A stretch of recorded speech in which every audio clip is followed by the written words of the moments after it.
Chapter 96. Flaws. As Han Li engaged in the manipulation of the swirling gray light, he discovered that while the gray luminescence, animated by the art of object control, was extraordinarily sharp and could slice through nearly anything, responding to his gestures to attack foes, there were still considerable limitations to its application.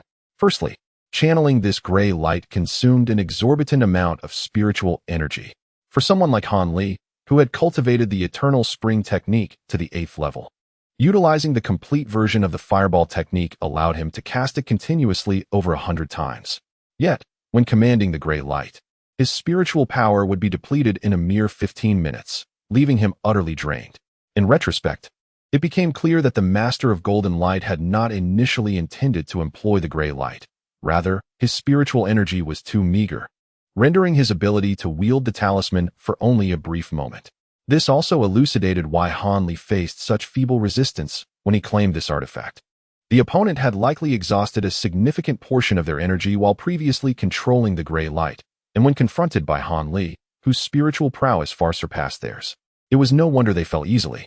Moreover, another drawback of this gray light was its limited range for inflicting harm. It could only be deftly manipulated within a radius of 20 zhang surrounding Han Li. Beyond this distance, it would grow sluggish and occasionally malfunction. Once it ventured beyond 30 zhang, the gray light would revert entirely to its talisman form, plummeting to the ground. If the aforementioned two limitations could potentially be alleviated as Han Li's spiritual energy improved, the final issue presented an intrinsic flaw of the talisman itself. After using the talisman several times, Han Li noticed that the cold gleam emitted by the small gray sword depicted on the paper diminished with each use, as though its lifespan were gradually waning. In essence, this talisman possessed a finite number of uses and a time constraint. Once its uses were exhausted, it would lose its spiritual essence and meet its end. This realization was one of the reasons Han Li ceased practicing with the gray light after a brief period. He wished to reserve such a formidable tool for a critical moment, perhaps to save his life in a future crisis. In a similar vein, Han Li speculated that the golden talisman capable of transforming into a golden shield likely bore the same limitations. However, he was currently unaware of the incantation for its use, and thus chose to store it securely for future needs. During his moments of rest, he also examined the triangular token and the Qin family genealogy, but unfortunately, yielded no significant findings.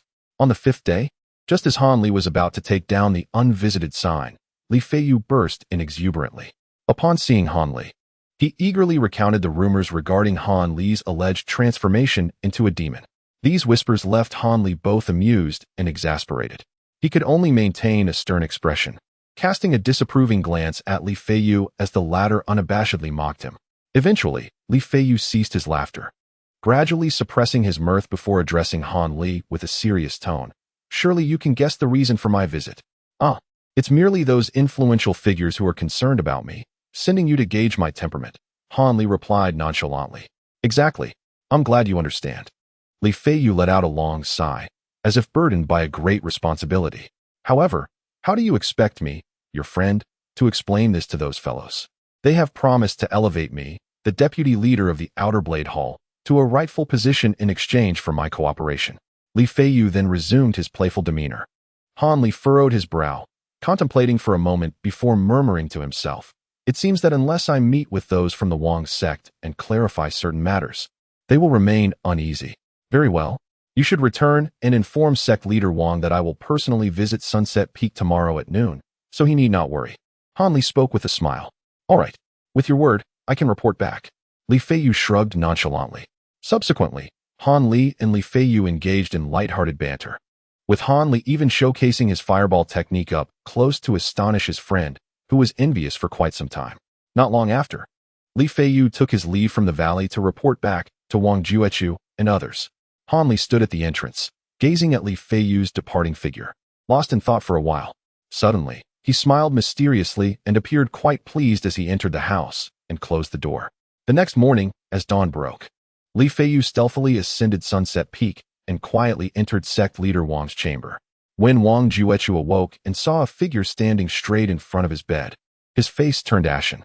Nevertheless, he forced a smile and awkwardly inquired, "Why has Dr. Han come? I apologize for not welcoming you properly. However, was it not agreed that you would arrive at noon? Why are you here so early?" Han Li cast a cold glare at sect leader Wang, causing a chill to run down Wang Juechu's spine, leaving him feeling as if he had been cut by a knife. Sensing a hint of fear in his opponent's expression, Han Li felt a surge of satisfaction. The look he had given Wang was enhanced by the Heavenly Eye technique, a new application he had recently discovered, capable of instilling a psychological dread in ordinary individuals, akin to the legendary soul-capturing techniques of the martial world. Oh, it's nothing. I merely thought that arriving in the morning might allow everyone to think more clearly and avoid any unpleasantness. Han Li maintained an inscrutable expression, yet his tone hinted at something less than friendly. Upon hearing this, sect leader Wang felt a jolt of alarm within, secretly bracing himself.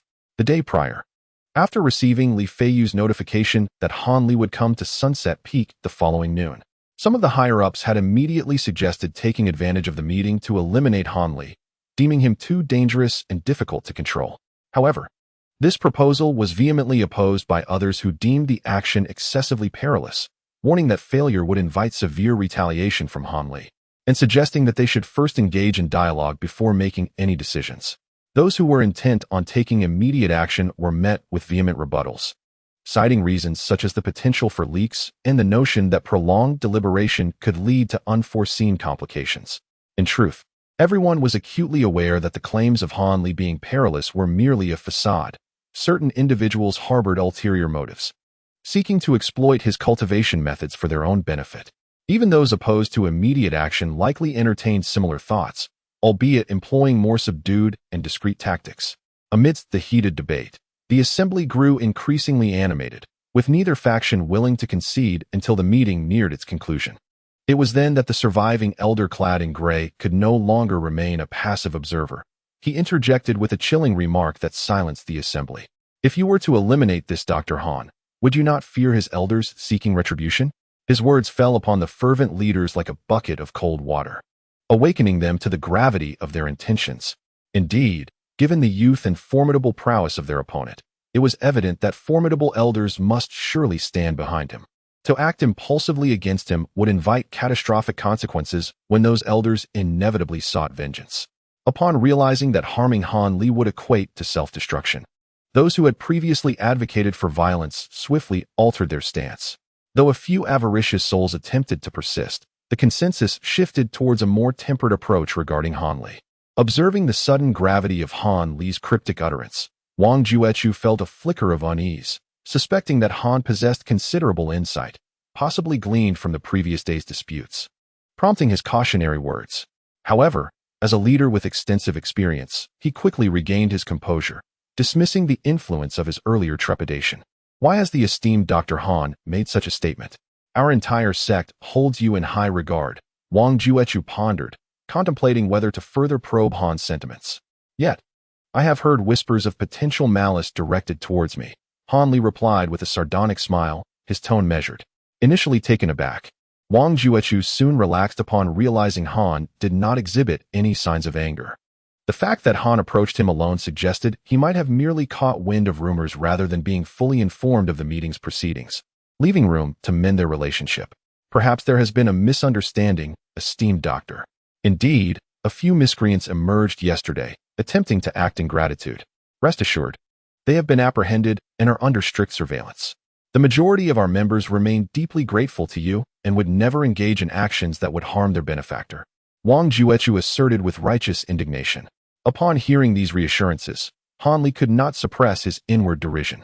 Ever since revealing his capabilities and aiding the Seven Mysteries sect through their tribulations, he had constantly reminded himself of the adage regarding the fate of the bird once the bow is concealed and the bridge dismantled. One should not presume that kindness would always be met with gratitude, for the human heart is the most inscrutable of enigmas. For those who consider themselves significant figures, it is merely a commonplace occurrence to forget gratitude and turn their backs on kin when sufficient interests are at stake, as ordinary as quenching one's thirst. This is one of the reasons why Han Li chose to remain secluded after his return to the valley, deliberately allowing these high-ranking individuals a moment of reflection, so as not to let the flames of greed consume their reason entirely. Subsequently, after instructing Li Feiyu to convey a message regarding the meeting with the higher-ups, Han Li had no intention of attending the rendezvous as scheduled. It is essential to recognize that, although his strength now far surpasses that of ordinary wanderers. Should the adversaries resort to underhanded tactics, there exist myriad ways to bring about his demise. Thus, for the sake of safety, he prudently arranged to meet with the esteemed Wang de Min master half a day in advance, clandestinely and alone. Earlier, merely testing the waters, the Wang de Min master had inadvertently revealed his intentions, indicating that the prominent figures of the seven mysterious sect had indeed contemplated taking action against him. However, this mattered little. Regardless of whether they were genuinely plotting or merely entertaining the thought, he felt no anger.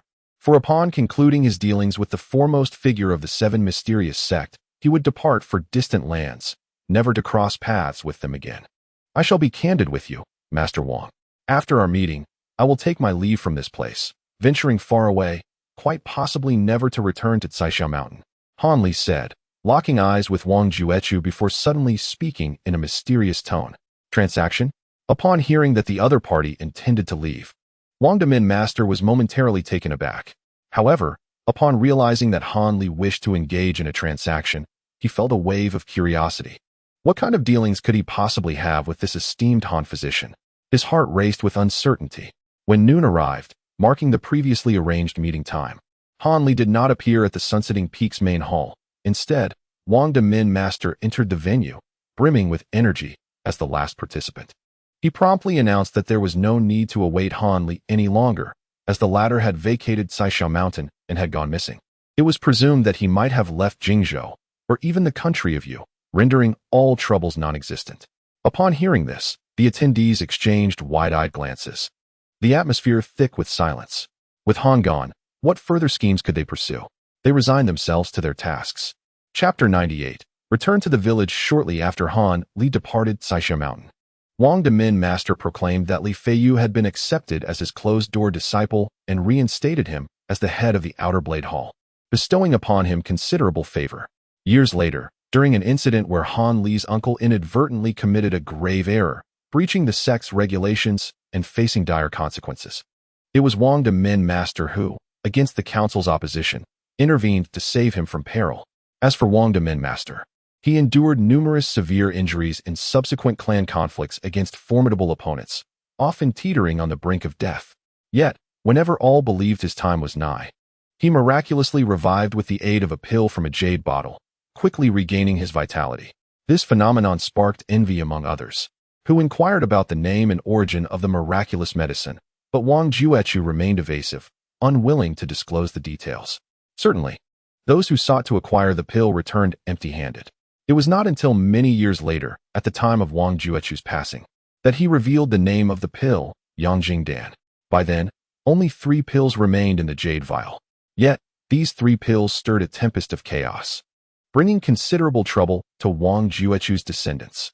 However, that is a tale for another time, and we shall not dwell on it now.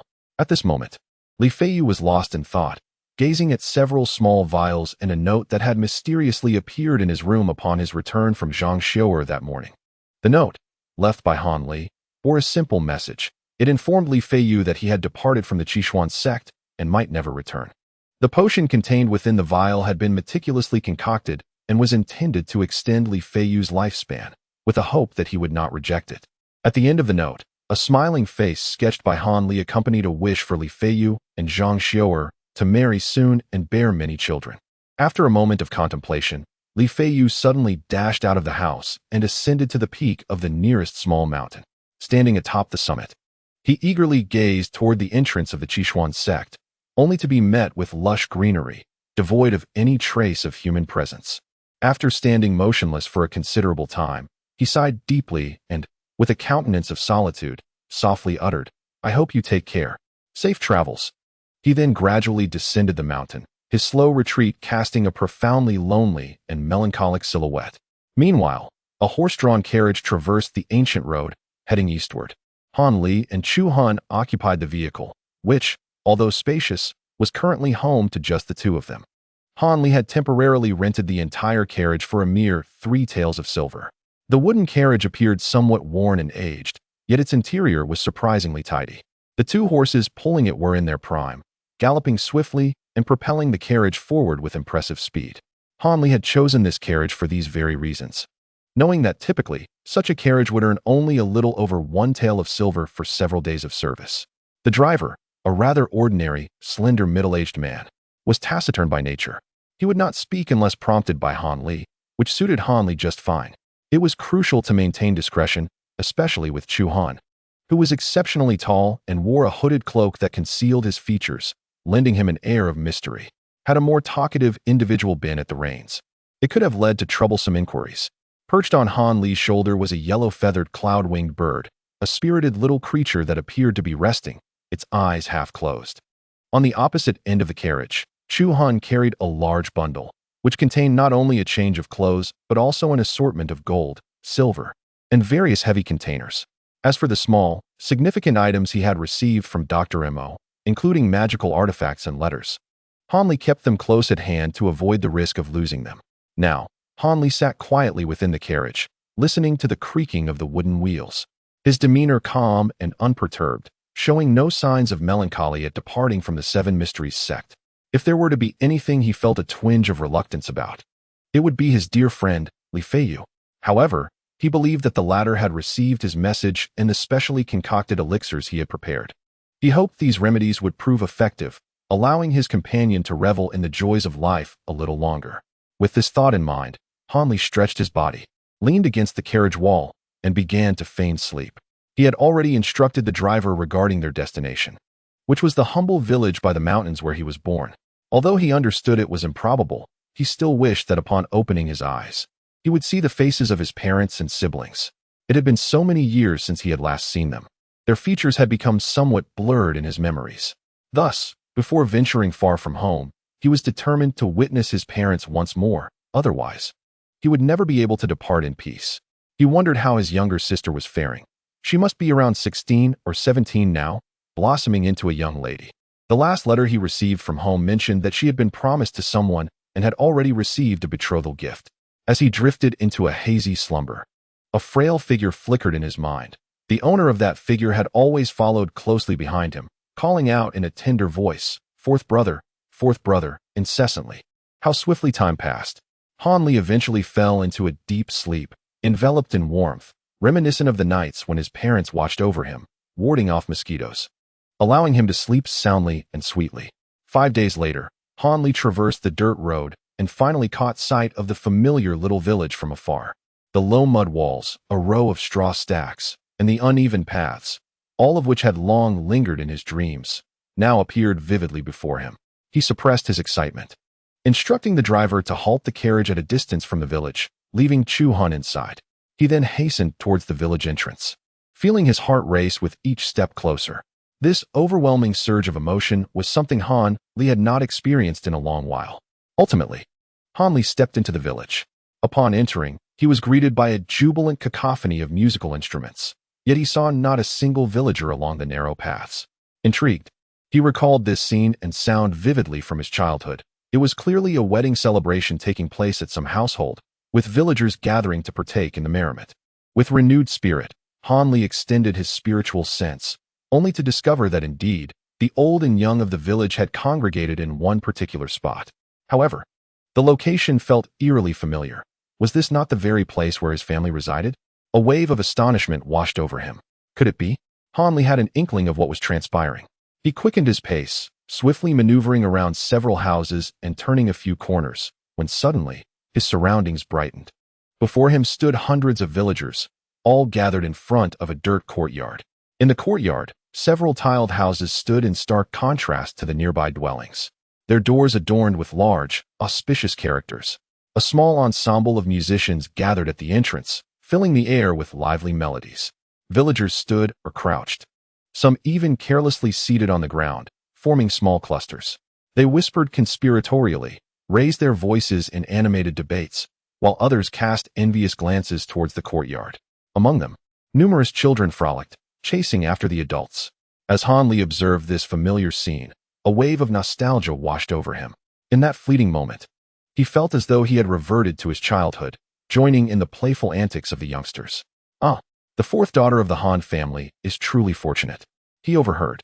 I hear her groom is a scholar from the city, a man of considerable learning. She has gone from being a mere wife to the esteemed status of a scholar's wife. It's said that her dowry is staggering, amounting to dozens of taels of silver. What wealth! The clamor of gossip jolted Han Li from his reverie. The fourth daughter of the Han family, wasn't that his younger sister? Was today truly the day of her marriage? A tumult of emotions surged within him, tumultuous and unnameable. For reasons he could not fathom, he stepped behind a nearby tree, his gaze fixed intently on the courtyard entrance. Suddenly, a shout pierced the air. The bridal procession is here. The groom has come to fetch his bride. At this proclamation, a stir rippled through the villagers, their voices rising to a cacophony. The bride is coming out. Quick, come see. The children joined in the excitement, their shouts ringing out. Han Li's spirits lifted, and his gaze grew fervent as he turned towards the entrance. With a creak, the wooden gate swung open, revealing a group of men and women emerging from within. At the center, surrounded by them, was a young woman clad in a resplendent bridal gown. Her chin was delicately pointed, her features exquisite, and she appeared to be around 16 or 17 years of age, her expression shy and demure. Han Li widened his eyes, scrutinizing her face in search of traces of his sister, although he identified a faint semblance in her brows and eyes. The other aspects of her visage seemed unrecognizable to him. Indeed, the saying "a girl transforms dramatically by 18 holds true," he mused with a bittersweet smile, then shifted his gaze to those surrounding her. The rotund figure was unmistakably his third uncle, still as portly as ever. The tall man beside him was his elder brother, Han Tai, and the woman at his side must be his sister-in-law. Han Li muttered their names under his breath, as if this ritual could ease his anxious heart. However, when his eyes fell upon an elderly couple, white-haired and frail, he fell silent. He stood motionless behind the tree, his expression a complex tapestry of joy, trepidation, and a hint of bewilderment. The extent of his parents' aging surpassed all his expectations. He recalled that when he ascended the mountain, his mother still had raven-black hair. But now, strands of gray adorned her temples. His father, once standing tall and straight, had succumbed to a stoop. Han Li remained silent, his mind muddled, akin to a mass of porridge. He was oblivious to everything transpiring below. When he finally regained his senses, his younger sister had already taken her seat in a lavishly adorned carriage draped in red silk, departing into the distance. Beside the carriage, a scholarly figure on a cerulean steed followed closely. Han Li strained to catch a glimpse of the retreating carriage, then turned to gaze at his parents amid the crowd. Before closing his eyes, after etching the images of his parents and several beloved relatives deeply into his heart, Han Li turned resolutely, his expression suddenly firm, and strode purposefully towards the village entrance. He knew that when he stepped beyond that threshold once more, his ties with these individuals would likely end here in this lifetime. He was acutely aware that since learning the Changchun technique and the existence of cultivators, he would tread a path entirely distinct from that of ordinary folk. Regardless of whether fortune or misfortune awaited him, he would never regret his choice. Chapter 100. Jiyuan City Lanzhou is the 8th largest province among the 13 in the Yu Kingdom, yet it ranks second only to Xinzhou in terms of prosperity. Located in the southern region of the Yu Kingdom, it boasts fertile land, countless waterways, lakes, and canals, coupled with a climate that is consistently favorable, making it exceptionally suited for the cultivation of grain. It stands as the premier grain-producing area in the nation. Situated in the heart of Lanzhou, Jiyuan City, while not the provincial capital, is undeniably the largest city in the region. The Grand Canal, which traverses the north and south of the Yu Kingdom, flows through the very center of this city, intersecting with several other major land and water routes, rendering it a significant transportation hub and commercial artery. Each year, an uncountable number of merchants and travelers pass through, greatly stimulating the economic activities in the area. Thus, it is no surprise that Jiyuan City has emerged as the largest city in the province. In Jiyuan City, various carriage depots, docks, and boatyards abound, scattered throughout the city. The number of laborers, porters, and boatmen engaged in these trades is staggering, reaching tens of thousands, among whom is Sun Ergu, a man whose livelihood hinges on the docks. True to his name, Sun Ergu possessed slanted brows and crooked eyes, bearing the appearance of a rogue. However, due to his adeptness at reading others and flattering them, he had managed to establish himself as a small gang leader at the docks, overseeing dozens of laborers who assisted passing merchants with transporting goods and luggage. Hence, when he arrived at the small dock early that morning, several of his subordinates hurriedly approached, respectfully greeting him. "Good morning, second master.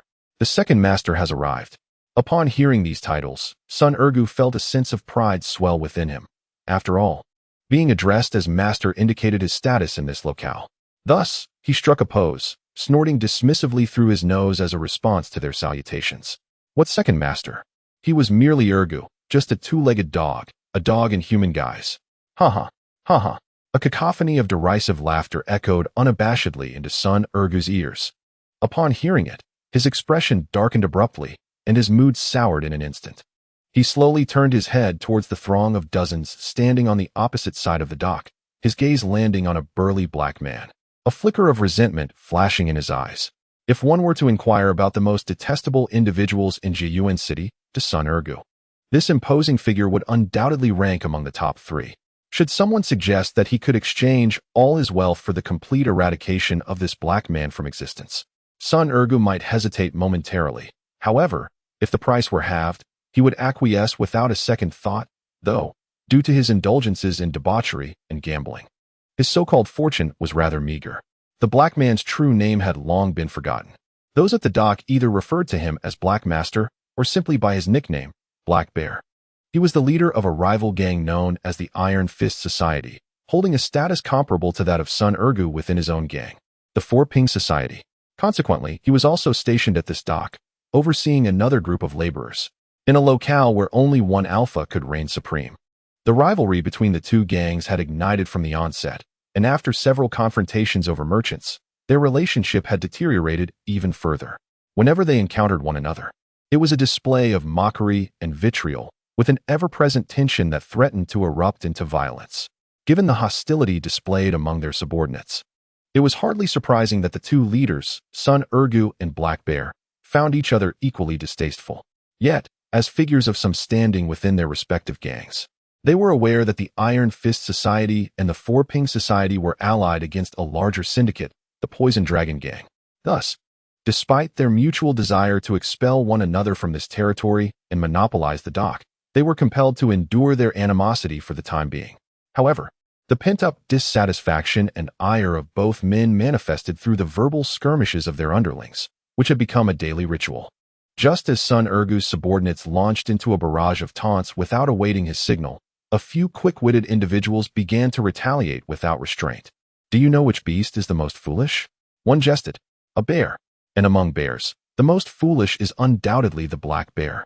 Originally reveling in the taunts directed at the opposition, Black Bear's face darkened ominously at this remark. Meanwhile, Sun Ergu chuckled, patting the shoulders of his subordinates in a gesture of encouragement. Unwilling to be outdone, Black Bear's subordinates unleashed a torrent of vile insults in response. Naturally, Sun Ergu's men were equally unrestrained, for they were all formidable men, and no one feared the other. They retaliated with the most unflattering and offensive remarks they could muster. As the leaders, Sun Ergu and Black Bear observed the fray with detached amusement, aware that their status precluded them from engaging in such a rabble-like exchange. Just as the verbal clash reached a fever pitch, one of Sun Ergu's subordinates suddenly exclaimed, "A ship is approaching." This announcement instantly silenced the nearly 100 brawny men, who turned in unison to gaze toward the riverbank. After all, the allure of gleaming silver far surpasses the fleeting satisfaction of mere words. However, when the robust men caught sight of the vessel docked at the wharf, disappointment began to creep in. It was merely a flat-bottomed skiff, seemingly capable of accommodating no more than 3 or 5 merchants at most, hardly indicative of a lucrative venture. It is understandable, given that this wharf was both dilapidated and diminutive, situated in a rather obscure locale where substantial ships rarely found their way. Only during the bustling trade seasons would larger vessels, unable to dock at other ports, reluctantly disembark here. As the small boat came to a halt at the wharf, 2 individuals disembarked. One was a seemingly ordinary young man, no older than 17 or 18, while the other was a towering giant, significantly taller than the average person. The young man donned a simple blue garment, with a small yellow bird perched on his shoulder, eagerly scanning his surroundings as if a rustic traveler stepping into the city for the first time. In stark contrast, the giant wore a hooded cloak and a green robe, obscuring his features, presenting an oddly enigmatic appearance. He followed closely behind the young man, never straying from his side, embodying the demeanor of a devoted servant. These two were none other than Han Li and Shu Han, who had journeyed for 3 arduous months to finally arrive in the homeland of Dr. Mo. Chapter 101. Wealth breeds trouble. Setting forth from his homeland, Han Li made his way southeast, heading straight for Lanzhou. Along the journey, he found himself both in the company of others traversing bustling urban areas and navigating solitary paths through desolate mountains in pursuit of shortcuts. Fortunately, he encountered no significant dangers along the way. The only mishap occurred while camping in the wilderness, where he stumbled upon a pack of ravenous wolves, which ultimately became his evening meal. After a laborious trek spanning 2 other provinces, he finally reached Lanzhou. Upon entering the territory of Lanzhou, Han Li was taken aback by the intricate network of waterways. It was a stark contrast to his previous home in Yuezhou, which was predominantly characterized by rugged mountains and hills, with few rivers or lakes, relying mainly on wells and small streams for water.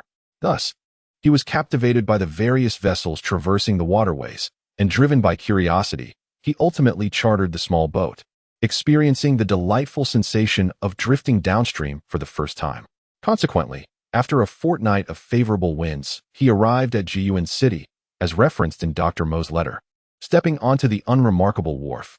At first glance, the wharf struck Han Li as utterly dilapidated, constructed entirely of rudimentary wooden planks. It was not only cramped and shabby but cluttered with decrepit baskets and tattered bags, exuding an air of disorder.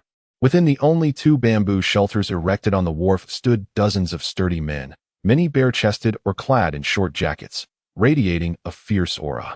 These men fixed their unwavering gazes upon Han Li and Chu Han, some of them revealing a glimmer of eager interest in their eyes. After a moment of surprise, Han Li managed a faint smile before departing from the dock on the small boat. The earnest boatman had kindly reminded him of an unwritten rule at the docks of Jiyuan City. Regardless of the quantity of goods brought ashore by merchants, one must hire a dock worker to assist in carrying their belongings. Failure to comply could result in mistreatment from these laborers, or even worse, a brutal beating. Upon his arrival, Han Li had no intention of breaking this local custom, so he honestly called out, "I wish to hire a porter. Is anyone available?" At that moment, Sun Ergu had already withdrawn his gaze. After a thorough inspection, he concluded that the young man who had just disembarked was likely the son of a local wealthy landowner, while the burly figure accompanying him was undoubtedly a somewhat dim-witted bodyguard. Such pairings were not uncommon in Jiyuan City. They often came to broaden their horizons, spend a little money, and then return to boast about their experiences. Therefore, there was little cause for concern. However, individuals of this sort were also prone to vanity and easily manipulated, making them ideal targets for exploitation. With a few flattering words, these country bumpkins would often part with not only the agreed-upon transportation fee, but also generously bestow extra tips. Thus, for those hired, it was a lucrative endeavor. Yet, this time, the business did not belong to them. According to a prior agreement with Black Bear, both parties were to take turns in acquiring jobs, and neither was permitted to compete for the other's clientele. The fortunes of the business depended entirely on luck, and since they had just completed a job the previous day, it was now Black Bear's turn to take the lead. With this thought, Sun Ergu glanced across at Black Bear, who was quietly conversing with his subordinates. Shortly thereafter, one of his men enthusiastically dashed out of the crowd and made his way toward the young man. "No, you cannot manage this alone.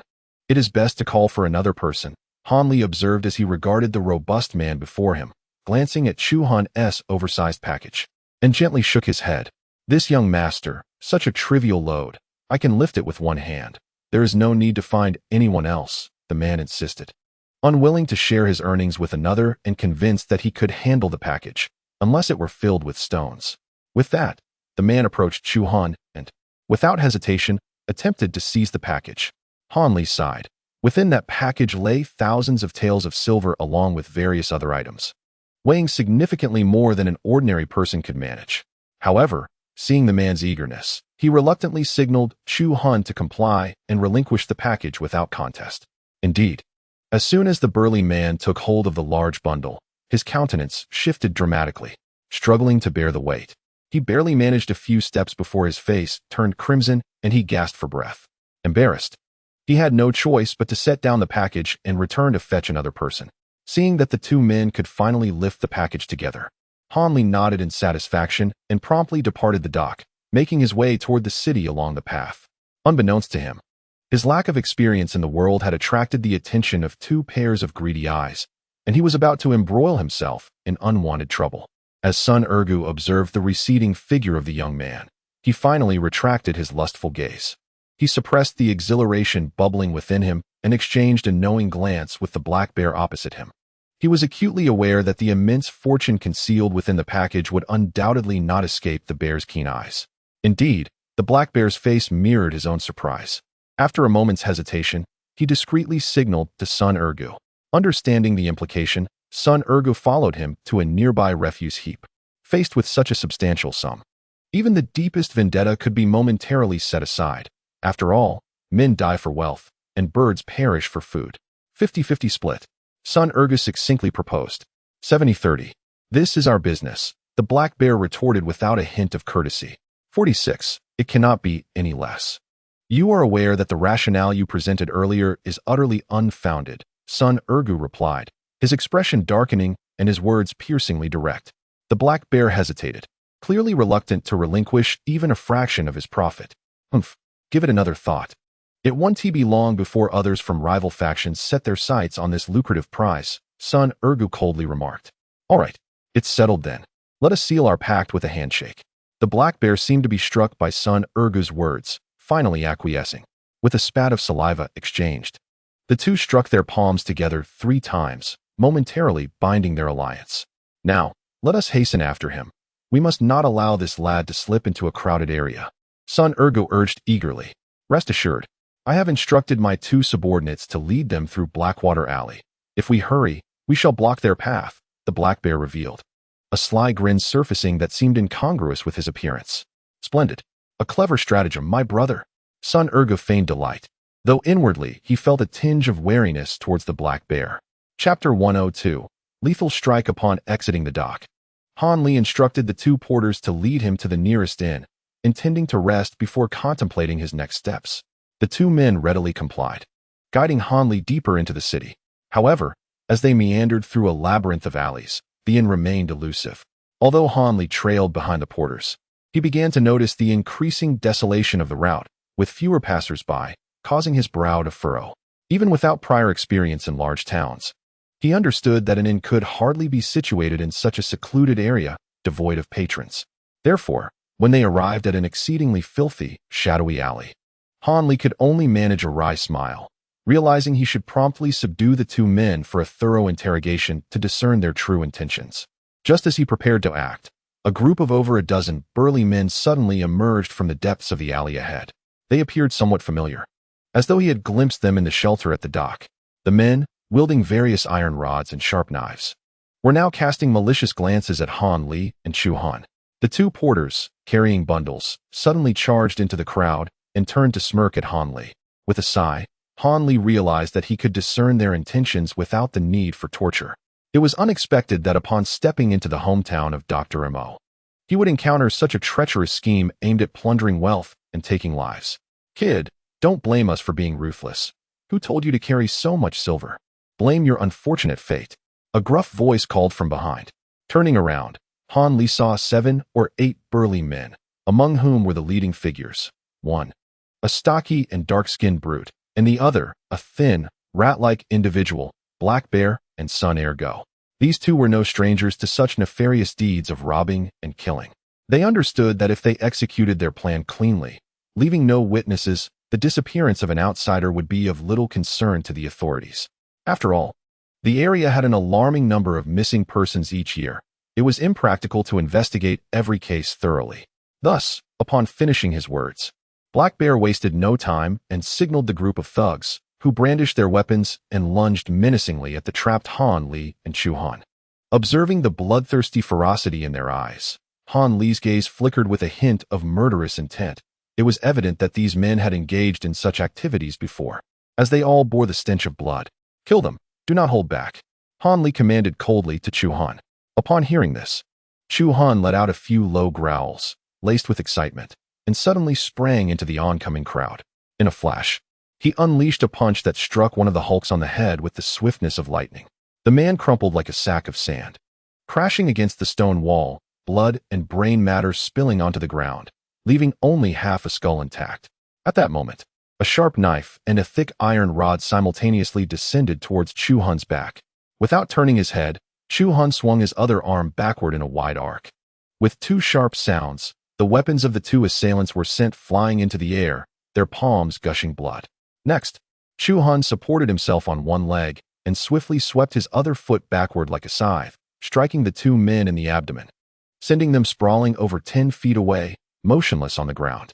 This scene caused those watching to collectively gasp in astonishment, and the men surrounding him displayed visible fear, hesitating in their advance. Yet, even as they paused, Chu Han showed no mercy, continuing to strike, crushing the skulls of the two closest men. Without Han Li's command, he would not cease his assault. Sun Go and Black Bear wore grim expressions, clearly realizing they had underestimated this giant. He was no ordinary bodyguard, but rather exceptionally formidable. Kill this giant, and each of you shall receive 20 taels of silver. Sun Go, filled with foreboding, hastily announced a generous reward to his companions. Hearing this, those around Sun Go and Black Bear revealed expressions of delight. These individuals are merely superficial martial artists with a rudimentary understanding of combat techniques, utterly incapable of discerning the vast chasm that separates them from Chu Han. They mistakenly perceive him as merely possessing greater strength and slightly better agility, which breeds no fear in their hearts. Thus, spurred by the allure of a substantial reward, they all rush towards Chu Han. Upon hearing Sun Ergu's words, the muscles on He Xiong's face twitched slightly, and he fell silent, wearing a grave expression while his gaze flickered anxiously towards Han Li. Internally, He Xiong was lamenting his predicament. Unlike Sun Ergu, his ascent to this position was forged through sheer tenacity and a willingness to fight, his skills honed through real battles. Not only did he possess a commendable level of ability, barely qualifying as a third-rate fighter, but his perception was also exceptionally acute. Consequently, when he witnessed Chu Han spring into action, a sense of dread engulfed him, as he immediately recognized the formidable prowess of Chu Han. Even if their leader were present, victory would be uncertain, let alone for mere underlings like themselves. Yet, he dared not flee, for it was evident that the giant had yet to exert his full strength. If he were to betray any inclination to escape, he would likely meet a swift demise. To ensure his survival, He Xiong resolved to target the unassuming young man, who clearly held a higher status than the giant. The only hope of evading this dire situation lay in seizing this individual as a hostage. As for the prospect of the silver, he would not dare entertain such thoughts again, with such an imposing bodyguard at hand. This young man could not possibly be a mere son of a local wealthy landowner, but rather a scion of a prominent family, incognito in his leisurely stroll. If he were to escape today, it would be nothing short of divine intervention. Carrying such a heavy burden would be utterly impractical. With this in mind, as his subordinates surged forward, He Xiong exchanged a glance with Sun Ergu and stealthily made his way into the fray. Chapter 103. Subjugation. Han Li stood with his back to He Xiong, facing the tumultuous crowd engaged in combat. Although He Xiong moved with utmost caution, it was impossible to elude Han Li's keen awareness. Thus, when He Xiong was merely a few steps away and lunged at him with the ferocity of a beast, Han Li subtly shifted, suddenly facing He Xiong with an enigmatic smile. Startled, He Xiong found himself committed to the attack, unable to retreat. In desperation, he roared and extended his large, hairy hands to seize the young man, hoping that his fierce demeanor would intimidate him into submission. However, Han Li, unfazed by the approaching brute, suddenly darkened his expression. In an instant, he vanished from He Xiong's line of sight. Realizing the gravity of his miscalculation, He Xiong hastily attempted to retreat, only to feel a chill at the nape of his neck as a glimmering sword tip emerged from his throat. In the blink of an eye, it disappeared again, and as he clutched his throat, blood gushing forth, he opened his mouth to utter a sound. But only a few desperate grunts escaped him before he collapsed to the ground. Sun Ergu's complexion had turned a waxy yellow as he witnessed the young man, like a specter, glide behind the black bear. With a swift motion, he unsheathed a soft sword and effortlessly pierced the bear's throat. At that moment, the assailant withdrew a white cloth to wipe the glimmering blade. The young man seemed to sense Sun Ergu's gaze. He lifted his head and offered a slight, mocking smile. Sun Ergu instinctively averted his eyes, akin to a man who had encountered a venomous snake. He felt no joy at the demise of his adversary, the black bear, rather. A profound sense of sorrow enveloped him, akin to the grief of a rabbit over the death of a fox. He had come to the harrowing realization that this young man was no mere lamb, but rather a formidable reaper. In his folly, he and his cohorts had unwittingly walked into the jaws of death. At this juncture, Sun Urga's only hope lay in his subordinates subduing the giant. Perhaps there would still be a chance to negotiate and preserve his own life. However, when he discerned the scene near the giant, he stood frozen in shock. Over 20 burly men lay motionless on the ground, drenched in blood, while the giant stood there, arms crossed, locking eyes with Sun Urgu in a chilling stare. Despite the cloak obscuring the giant's features, Sun Urgu could sense a primal, bloodthirsty aura emanating from him, turning his waxen face a ghastly pale. Han Li had been observing Sun Urgu's transformation with detached interest, recognizing that this man possessed no martial prowess and was gripped by terror. He felt little inclination to deal with him personally. Chu Han, eliminate him. Han Li finally commanded, turning away. No, I surrender. I am willing to offer all my wealth to you, my lord. I shall serve you like a beast of burden. I possess extensive knowledge of everything in Jiyuan City and can be of service to you. Sun Urgu, paralyzed with fear as the giant advanced towards him like a demon, began to plead desperately. Han Li had initially intended to disregard Sun Urgu's pleas, but upon hearing of his familiarity with Jiyuan City, his interest was piqued. Hold on. He called to Chu Han, who was poised to snap Sun Urgu's neck. Han Li stepped forward, approaching the trembling man. Are you well acquainted with Jiyuan City? Han Li inquired with a smile, adopting an amiable demeanor. Yet, having just witnessed Han Li's ruthless nature, Sun Urgu dared not exhibit any indifference. He trembled as he responded. I am very familiar. I grew up in Jiyuan City, and I know every detail like the back of my hand. At that moment, he clung to this opportunity for survival, wishing to amplify his words tenfold to prove his worth. Upon hearing this response, Han Li contemplated for a moment, then produced a porcelain vial from his robe. He poured a white pill, roughly the size of a longan, into his hand and extended it towards Sun Urgu. You may either consume this or perish, he stated with unyielding clarity. Sun Urgu's hand trembled as he grasped the pill. He hesitated as he gazed at the object in his hand, but when his eyes met the cold, penetrating gaze across from him, he trembled slightly before resolutely swallowing the pill. Very well, now I shall believe you. Han Li nodded in satisfaction. This pill is called the corroding heart pill, a unique concoction of mine. You must take the antidote once a month, or else your internal organs will rot away, leading to your demise. I trust you are a sensible person and will not waver in your decision, Han Li stated ominously. Though Sun Urgu had mentally prepared himself, the effects of the pill still caused his face to fall, revealing his dejection. Rest assured, once you assist me in settling matters in Jiyuan City, I shall completely lift this poison from you, granting you your freedom. With your skills, I truly have no use for you elsewhere. Han Li understood that the carrot-and-stick approach would inspire diligence, offering Sun Urgu a glimmer of hope for liberation. Really, my lord. Sun Urgu's spirits lifted slightly at these words. This silver is for you to carry out your tasks. First, handle the situation here. I do not wish for anyone to learn of what has transpired. Han Li nonchalantly commanded, tossing a bag of silver coins to Sun Urgu. Sun Urgu caught the bag and weighed it in his hands. It felt heavy, likely containing over 100 taels of silver. His face brightened, and he suddenly felt that serving such a generous young man was not a misfortune after all. You can rest assured, I will take care of this matter thoroughly without causing you any trouble, he proclaimed with a sycophantic grin, patting his chest. Very well. I shall take my leave now and find an inn to rest. Come to me tomorrow morning. As the local authority, you should easily find your way back. Han Li instructed without reservation. Yes, I will certainly arrive punctually tomorrow morning, awaiting your commands. At this point, Sun Urgu embraced his role beneath Han Li with admirable forthrightness. Han Li smiled, instructing Chu Han to carry the large bundle as they gradually departed the location. After covering a considerable distance, he turned back to glance at Sun Urgu, who remained steadfastly in place, watching him leave, exuding an air of loyalty. Interesting. Han Li suddenly found this individual quite intriguing, possessing discernment that might prove invaluable. Chapter 104. Intelligence. The organization I established, the Jingjiao Society, boasts a membership of 64,000 ordinary members and over 7,000 core members. It stands as one of the 3 dominant powers in Lanzhou, with its main headquarters in Jiyuan City. Among the key figures, I have taken 5 wives and fathered 2 daughters, while also taking on disciples.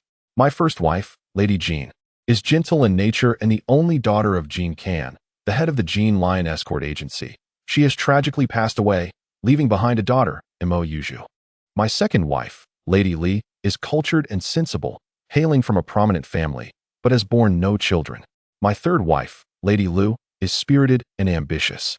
The younger sister of Lu Feng, the leader of the Changfeng sect in Xiuling City. She has not produced any offspring and requires close observation. My fourth wife, Lady Yan, is my cousin, possessing a calm demeanor and remarkable cunning, embodying the qualities of a dignified woman. She has given birth to a daughter, Mo Caihuan. Upon my departure, the majority of the Jingjiao society's power was entrusted to Lady Yan, making her a figure of trust. Madame Wang, a woman of few words, harbors an unwavering affection for me. She was once the personal maid of the late Madame Jean, has not borne any children, and possesses a clandestine power that commands absolute trust. My adopted daughter, Mo Fengwu, is the offspring of a once loyal subordinate, whose parents have perished. I took her in as my daughter when she was merely 7 years old, and she is exceptionally astute. Yin Gu, my first disciple, possesses average talent and has been taught the profound technique of the magic silver hand. He departed at the age of 12, still uncertain in temperament. Zhao Kuan, my second disciple, is endowed with remarkable aptitude and has been instructed in the intricate art of the trapped dragon technique. He left at the tender age of 10, also lacking stability in character. Ma Kantian, my sworn brother, serves as the chief guardian of the shocked Cuttlefish Society, exhibiting a temperament that is resolute. Hanli, holding a letter filled with the writings of the late Dr. Mo, paced restlessly within a chamber of the Huiyuan Inn, lost in contemplation. The letter meticulously detailed not only the establishment of the shocked Cuttlefish Society, but also provided a general overview of the dispositions of all his wives, granting Han Li a clearer understanding. However, the events described in the letter date back nearly a decade, and the circumstances have undoubtedly undergone a seismic transformation. How should he proceed? Should he engage with Dr. Mo's wives, or abscond with the treasured jade? Such decisions could only be made once Han Li comprehended the particulars of the situation. Thus, the local ruffian, Sun Ergu, whom he subdued yesterday, would prove invaluable, likely possessing a wealth of pertinent information. After reviewing the letter once more, Han Li tucked it into his bosom, raised his head in thought, and settled upon the bed. He spread his legs apart, placed his hands, palms upward, upon his knees, and closed his eyes, beginning to introspectively examine his internal condition.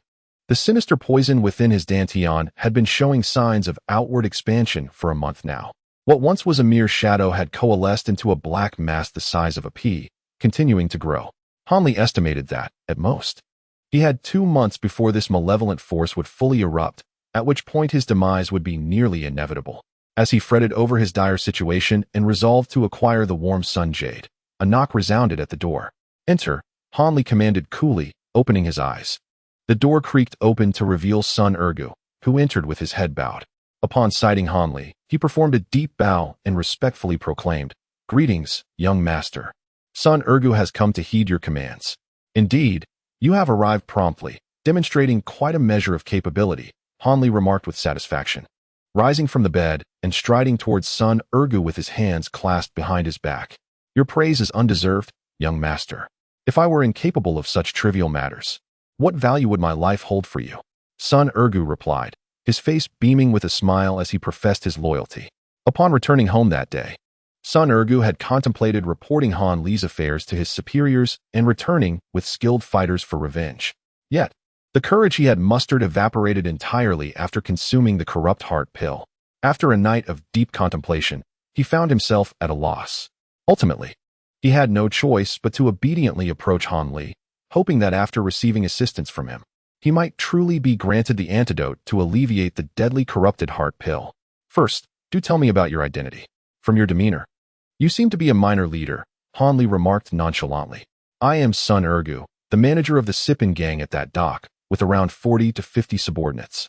"I can be considered a leader," Sun Ergu replied respectfully. "The Sippin gang?"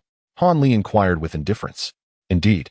The Sippin gang is one of the 33 minor gangs in the western part of Jiyuan City, boasting nearly 1,000 members, predominantly dock laborers. The leader is the formidable Shan Zhongshan, who commands 3 chief guardians," Sun Ergu elaborated, revealing the information without a hint of shame. "Was the hulking figure who attacked me yesterday also from the Sippin gang?" Han Li probed. Not at all. That man, known as Black Bear, is the leader of the Iron Fist Society, one of the 33 gangs, and has always been my rival. Sun Ergu replied with a sycophantic grin. There are so many minor gangs in the western part alone. I can only imagine the multitude in the entirety of Jiyuan City, Han Li mused, strolling leisurely back to the bedside. Indeed, there are over 40 minor gangs with fewer than 1,000 members, 7 or 8 medium-sized gangs with 2 to 3,000 members, and more than 3 major gangs with over 10,000 members, Sun Ergu stated earnestly from his position. Then enlighten me about the major and medium-sized gangs.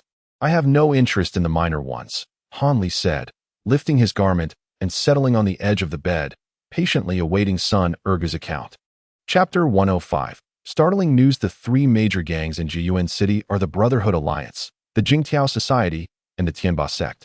The smaller factions include the Iron Spear Society, the Brotherhood Society, the Green Robe Gang, the Spring Rain Pavilion, the Golden Sword Sect, the Kang Ship Gang, the Diamond Sect, and the Setting Sun Sect, among others. Sun Ergu recited these names in one breath before catching his breath and continuing. Among the 3 major gangs, the Tianba Sect possesses the greatest strength, having allied with the Golden Sword Sect and the Green Robe Gang to dominate the wealthiest eastern district. The Brotherhood Alliance, alongside the Iron Spear Society, the Kang Ship Gang, and the Brotherhood Society, controls the northern district. The weakest, the Jingtiao Society, has allied with the Spring Rain Pavilion, the Diamond Sect, and the Setting Sun Sect to occupy the southern district. The remaining western district is rather chaotic, shared among numerous minor gangs. Although these minor factions are embroiled in internal conflicts, they unite against external threats from larger forces. Thus, one could say that Jiyuan City is effectively a quadripartite power structure. Sun Ergu spoke fluently, offering a broad overview of each faction's situation without pausing for thought. After listening to these revelations, Han Li pondered for a moment before inquiring thoughtfully. I have heard that the Jingtiao Society is one of the 3 dominators of Lanzhou, and that Jiyuan City is seemingly its headquarters. How then has it become the weakest among the 3 major gangs? My lord, what you speak of is merely ancient history, Sun Ergu replied. Several years ago, the Jingjiao Society was indeed formidable, its influence nearly permeating the entire Lanzhou region. At that time, as one of the superpowers, the Jingjiao Society dominated its headquarters in Jiyuan City, allowing no other factions to intrude. Consequently, it commanded the entire city, reigning supreme. Other gangs, intimidated by the Jingjiao Society, dared not show their faces in the area. However, for reasons unknown, the Jingjiao Society suddenly fell into decline overnight, losing its territories elsewhere and significantly contracting its power in Jiyuan City. Seizing this opportunity, various factions emerged, and after several bloody battles, the current state of affairs was temporarily established. Sun Ergu explained with great enthusiasm. Do you know the reason behind the Jingjiao Society's sudden weakness? Han Li inquired, furrowing his brow as he addressed Sun Ergu. To be honest, my position within the gang is not high, so I do not know much. I have only heard others say that it seems there was internal strife and conflict within the Jingjiao Society, and apparently, other major powers were also suppressing it. Sun Ergu replied, exhibiting a hint of awkwardness as he provided a vague answer. Oh, I see. Han Li smiled faintly, as if he was already aware of this. Now, do you know who currently presides over the Jingjiao Society? He asked. I know. It is presided over by the widow of the former leader, Imo Jiren, Mrs. Yan. Sun Ergu answered hastily. Widow? Han Li expressed surprise. Yes, the founder of the Jingjiao Society, Imo Jiren, has passed away, so his wife is indeed a widow. Sun Ergu said, blinking with uncertainty, unsure of what he might have said incorrectly. Who claimed that Imo Jiren is deceased? Han Li's expression turned serious, sensing something amiss. Everyone in Jiyuan City knows. A year ago, the closed-door disciple of the ghost hand Imo Jiren came to the Imo residence to report his death. Bringing a will and tokens, Sun Ergu stammered, feeling a chill as he noticed Han Li's grim demeanor. Closed-door disciple? What is his name? Han Li inquired, raising an eyebrow with calm intensity. His name is Wu Jianming, a young man in his 20s. It is said he has received Imo Jiren's true teachings and possesses extraordinary martial skills, Sun Ergu cautiously revealed. Realizing that Han Li had an evident connection to the Jingjiao Society and seemed particularly interested in this young Master Wu, he appeared to be hesitant, as if he wished to say more but refrained. Speak freely, do not hold back. If the information is accurate, I shall reward you handsomely, Hanli said, casting a cold glance at him. I have heard that this young Master Wu seems to be engaged to Mo's daughter, Mo Yuju. And it is rumored they are to be married soon, Sun Ergus said, his face brightening at the prospect of monetary gain. Married? Hanli chuckled darkly, suddenly rising to his feet. He paced back and forth in the room, then looked up at the ceiling, seemingly lost in thought. Listen carefully, your task is simple. From today onward, you will quietly gather intelligence on the Mo residence, particularly concerning young Master Wu. The more detailed, the better, Hanli finally commanded. Take this silver for now. Should you succeed in your task, there will be further rewards. Now, go and see to your duties, he concluded. Hanli generously tossed a small pouch of silver to the other party. As you command, my lord. Rest assured, I shall handle this matter with utmost diligence. The man, Sun Ergu, cradled the silver with a beaming smile as he retreated, even taking the time to close the door behind him with great courtesy. This young master was indeed generous, and the task at hand was merely to gather information. It appeared that aligning himself with this individual was not a misguided choice after all. Sun Ergu thought excitedly, momentarily forgetting the matter of the corruption heart pill.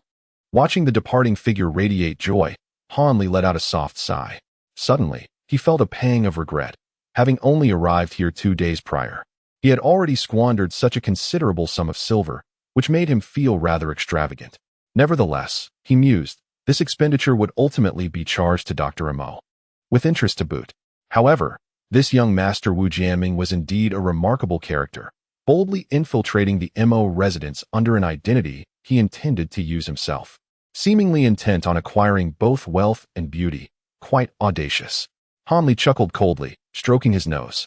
Clearly, a visit to the Mo residence was imperative, otherwise the warm sun jade might end up as a bridal dowry in this man's possession, a thought that stirred a sense of resentment within him. Chapter 106. The Man in Blue. In the bustling nailing street of the southern city of Jiyuan, there stood an expansive mansion covering several acres. The grand black gate of the estate bore a plaque inscribed with the characters Mo Residence. Flanking the entrance were 8 robust men clad in fitted attire, standing at attention. Their postures exuding discipline and strength, instilling a sense of respect and caution in all who beheld them. Across the street from the Mo residence was the renowned Xiong Family Tavern, a 3-story establishment celebrated throughout Jiyuan City, particularly for its signature spirit, the Time wine, which attracted many distinguished guests. At this moment, during the midday dining hour, the tavern was filled to capacity, with patrons occupying every table from the first to the 3rd floor. The rich aroma of food and wine wafted through the air, tantalizing the senses of passers-by. At a table by the window on the 2nd floor sat a young man, an array of delectable dishes laid before him alongside a bottle of the illustrious Time wine. Towering behind him was a formidable figure, a giant of a man, who was none other than Hanli, now discreetly gathering information. Peering down from the window, Hanli played with a small wine cup filled to the brim, his meal untouched, his demeanor languid and distracted. He cast a sidelong glance at the nearby Mo residence before shifting his gaze back to the bustling street below, his expression unchanged. Raising the cup, he drained it in one gulp, then resumed his contemplative observation outside. Through his inquiries, Hanli had learned that Dr. Mo's 2 biological daughters and his adopted daughter were all stunningly beautiful, renowned in Jiyuan City as the 3 beauties of the Mo residence. A title bestowed upon them in jest due to their enchanting allure. Due to her renowned beauty, the number of suitors vying for her affection, wealthy young masters and valiant heroes, was countless. Among them, Mo Yuju stood out as exceptionally captivating, attracting the most admirers of the trio. Her recent engagement stirred a considerable uproar, leaving many of her suitors heartbroken. Some, skilled in martial arts, boldly challenged the esteemed young Master Wu, only to be defeated consecutively by Wu Jianming, who vanquished 16 rivals, thereby solidifying his reputation as a formidable martial artist and deepening the romantic bond with Mo Yuju. As Hanli pondered this amusing situation, he couldn't help but find it somewhat ludicrous. While others may be oblivious to young Master Wu's true nature, Hanli was acutely aware. Most likely, Wu Jianming had been dispatched by the adversaries of Dr. Mo, who, after years of absence, had aroused suspicion among his foes. It seemed that Wu's arrival was a test of sorts. Hanli mused on how he had managed to gain the trust of the Mo household. Suspecting that ordinary tokens or letters would not easily convince the esteemed ladies of the family. as he absent-mindedly tapped his fingers on the table. A server clad in a white short gown appeared, guiding a blue-clad young man, around 27 or 28 years old, upstairs to an empty table adjacent to Hanli. The young man possessed well-defined features, with thick eyebrows and bright eyes, exuding an air of confidence. Upon taking his seat, he surveyed the surroundings, and their gazes met. Hanli felt an inexplicable depth in the young man's eyes, as if he were being drawn into an enigmatic force. Startled, Hanli quickly turned his head, a slight pallor crossing his face. The blue-clad man, momentarily taken aback, cast a cold glance at Hanli before turning away, dismissing him entirely. Hanli's complexion paled further, as he felt as though his innermost being had been laid bare before the stranger's piercing gaze, a sensation he had never experienced before. Once the table was filled with dishes and drinks, the young man began to eat heartily, seemingly oblivious to his surroundings. In contrast, Hanli felt increasingly restless and uneasy. Although he had not employed his clairvoyant abilities to scrutinize the blue-clad man, the powerful aura emanating from him profoundly unsettled Hanli. He recognized that this individual was undoubtedly a cultivator with far greater prowess than his own. Having only encountered two cultivators previously, Yuzitong and the Golden Light Master, one of whom had lost all corporeal power and the other possessing but a meager skill, Hanli had little understanding of the world of cultivation, which remained shrouded in mystery for him. He found himself uncertain how to navigate a situation involving someone of superior strength. Would this blue-clad man treat him with the same disregard as he had shown to the Golden Light Master, obliterating him without hesitation? Hanli couldn't help but let his thoughts drift toward the worst possible outcome. As the blue-clad man finished his meal amidst Hanli's anxiousness and trepidation, he wiped the corners of his mouth with a handkerchief and tossed a silver ingot before departing gracefully. Throughout the encounter, he cast not a single glance in Hanli's direction, seemingly having forgotten him entirely. Only after the man had completely exited the tavern did Hanli exhale deeply, collapsing back into his chair. Although the blue-clad man's dining was brief, it felt interminably long to Hanli, akin to having just engaged in a life-and-death struggle. Such was the weight of the psychological pressure he experienced. At that moment, the blue-clad man appeared at the mouth of an alley on the opposite end of the street, where a man in a yellow robe, approximately 30 years of age, awaited him. "Old Four, why are you late? We still need to meet up with Big Brother." The yellow-robed man chided with a hint of dissatisfaction. "Hey, second brother, don't be upset. It's just that I haven't savored worldly cuisine in years and couldn't resist indulging." The blue-clad man chuckled in response. "You and your insatiable appetite. How many times have I told you that we, as cultivators, should maintain a heart of simplicity and avoid such excesses? Your indulgence undoubtedly diminishes your temperament." The yellow-robed man admonished with a glare at the blue-clad man. "All right, I understand. It won't happen again. By the way, I encountered other cultivators while dining." The blue-clad man hastily redirected the conversation. "Oh, how profound is their magical prowess?" the yellow-robed man inquired, clearly intrigued. "Rather shallow. It seems they have barely reached the 7th or 8th level of foundational techniques, just enough to qualify for the Ascension Conference. I truly don't understand why someone with such limited abilities would come to Lianzhou. Do they genuinely believe they might strike it lucky and emerge victorious at the Ascension Conference?" the blue-clad man remarked with a disdainful twist of his lips. "How old were they? 17 or 18, I would say. That makes sense. They are likely accompanying an elder, merely seeking to broaden their horizons and gain experience. I estimate they won't truly participate until the next Ascension Conference in a decade," the yellow-robed man replied with a smile. "I thought so. Given that perspective, their potential seems decent. In 10 years, they might indeed reach my level," the blue-clad man proclaimed with pride. "Do refrain from boasting. With your recently achieved 10th level of technique, there are plenty of cultivators at the Ascension Conference each year at that level. Only when you reach the 11th or 12th level should you dare to boast," the yellow-robed man said, both exasperated and amused, before turning away from the exuberant character and departing. Honestly, if one could achieve the 10th level without consuming foundational elixirs, why even attend the Ascension Conference?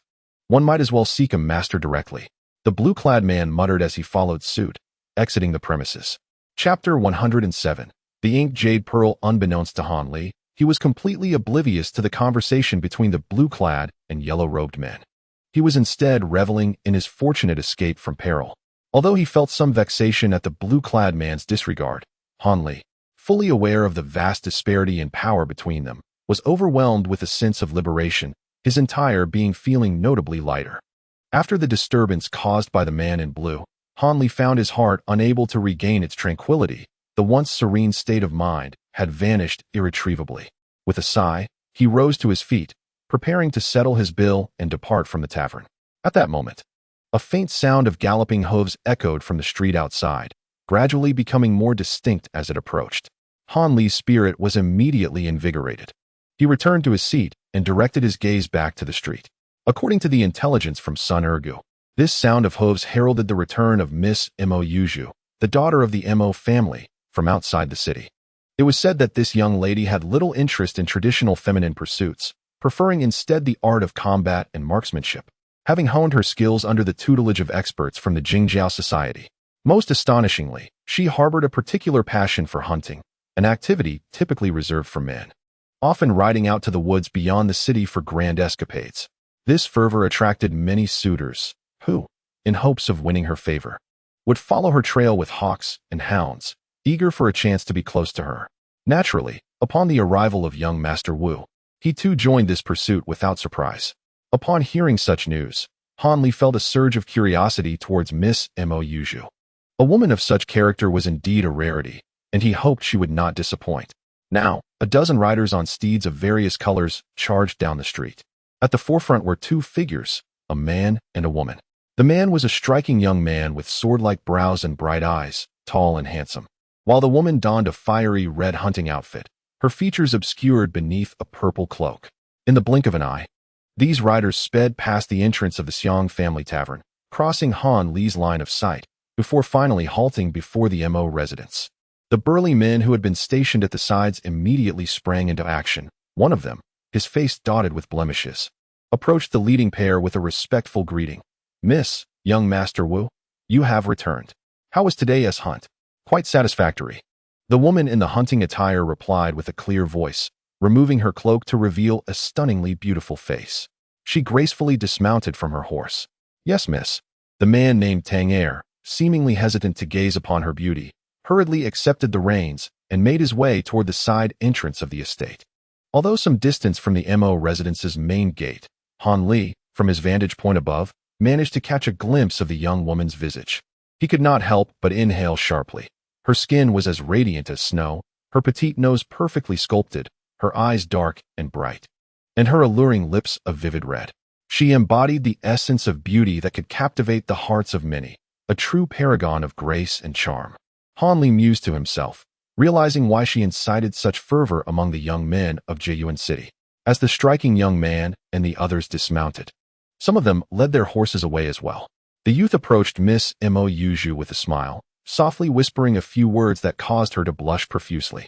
She playfully tapped his shoulder a few times, then shyly cast a glance at the young man before stomping her foot and dashing through the grand entrance. After a hearty chuckle, the young man elegantly followed her inside. This young man, Wu Jianming, certainly knew how to charm a girl, and he was quite handsome as well. Han Li thought to himself with a hint of bitterness, fully aware that when it came to looks, he could hardly compete. Moreover, it seemed that Mo Yuju and this young gentleman shared a deep bond. Their connection appeared quite profound. He furrowed his brow, realizing that this situation might not be as easily resolved as he had hoped. Regardless, he was determined to acquire the warm sun jade, and he needed to act swiftly.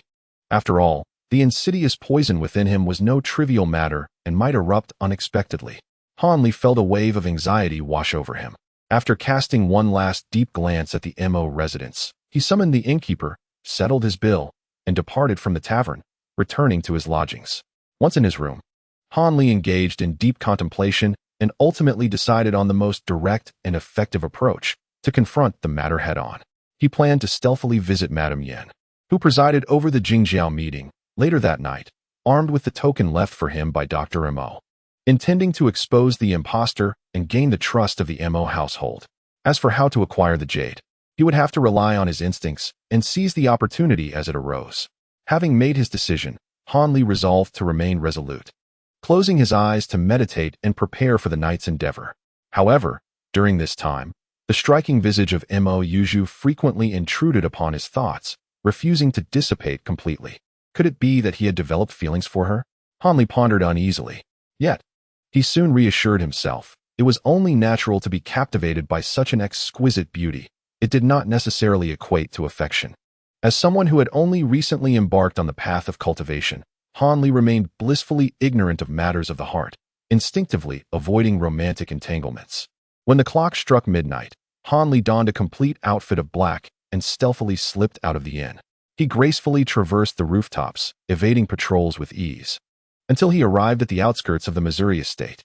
After circling the premises, he chuckled softly before transforming into a wisp of smoke, slipping into the Mo family's backyard right under the noses of the guards, who remained blissfully unaware of any disturbance. The backyard of the Missouri estate was a modest garden, filled with a myriad of rare flowers and plants. Though the dim light obscured their details, the rich fragrance of the blossoms permeated the air, prompting Hanli to inhale deeply. Suddenly, he let out a quiet exclamation. Despite the overwhelming floral scent, he discerned the familiar aroma of medicinal herbs. Someone was cultivating herbs here. A smile crept across his face. This all-too-familiar scent piqued his curiosity about the grower, suggesting that someone in the Mo household had inherited Dr. Mo's medical knowledge. Hanli could no longer afford to delay, so he stealthily made his way along the narrow path in the garden towards the area still illuminated by lights. Along the way, he discovered several concealed sentries, hidden so deeply that, had it not been for his exceptional perceptiveness, they would have easily gone unnoticed. It appeared that the Mo residence was under stringent surveillance. However, now that he had discerned their presence, bypassing these guards was a trivial matter for him. Hanli paused before a two-story building.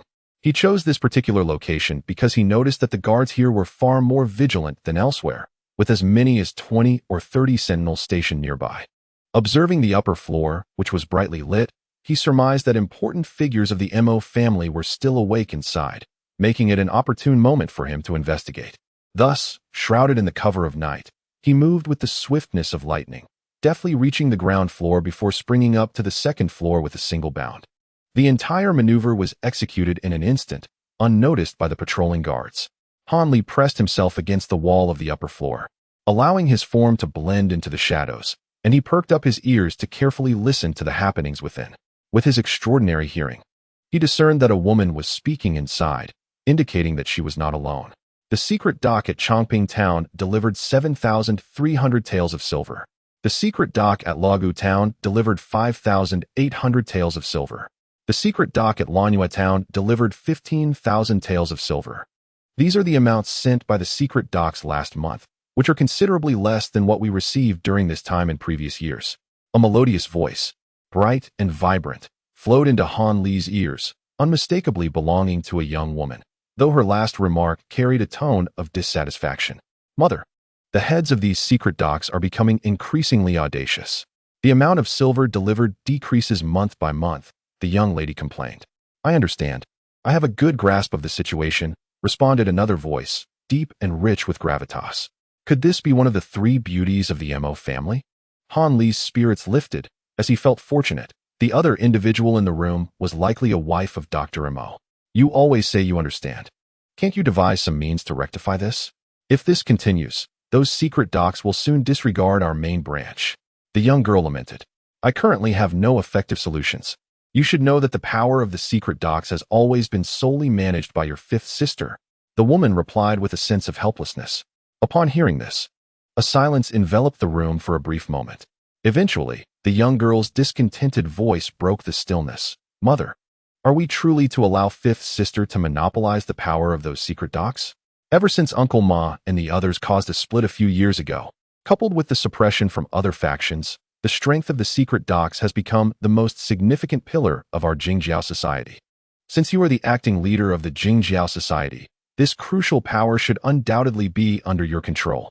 While that is indeed a valid point, when your father departed, he entrusted the secret docks to your fifth sister. I truly have no justification to intervene. Moreover, your mother has been submitting the majority of the profits from the dark faction to the main headquarters each month, which leaves me feeling even more reluctant to inquire further. The woman spoke softly. Yet, our Jingjiao society is already quite feeble. If we do not consolidate our strength, how can we hope to rise again?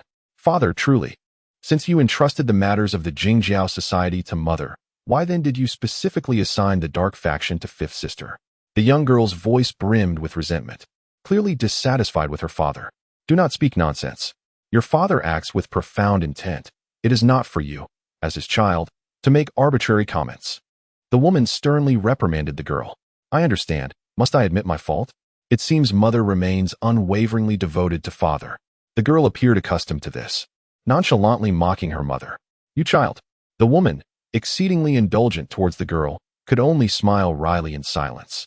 At this moment, Han Li was certain that the woman in the room was the Yin Shi he sought, and the girl was likely the daughter she had with Dr. Mo Tsaiwan. It seemed he was indeed fortunate to have found the right place so swiftly. Han Li reached into his possession, touching the letter penned by Dr. Mo and the accompanying token, preparing to reveal himself to the two. Mother, that impostor is truly detestable. Today in the back garden, he encountered me and showered me with undue flattery, ostentatiously displaying his meager talents, believing himself to be a paragon of both literary and martial prowess. How irritating.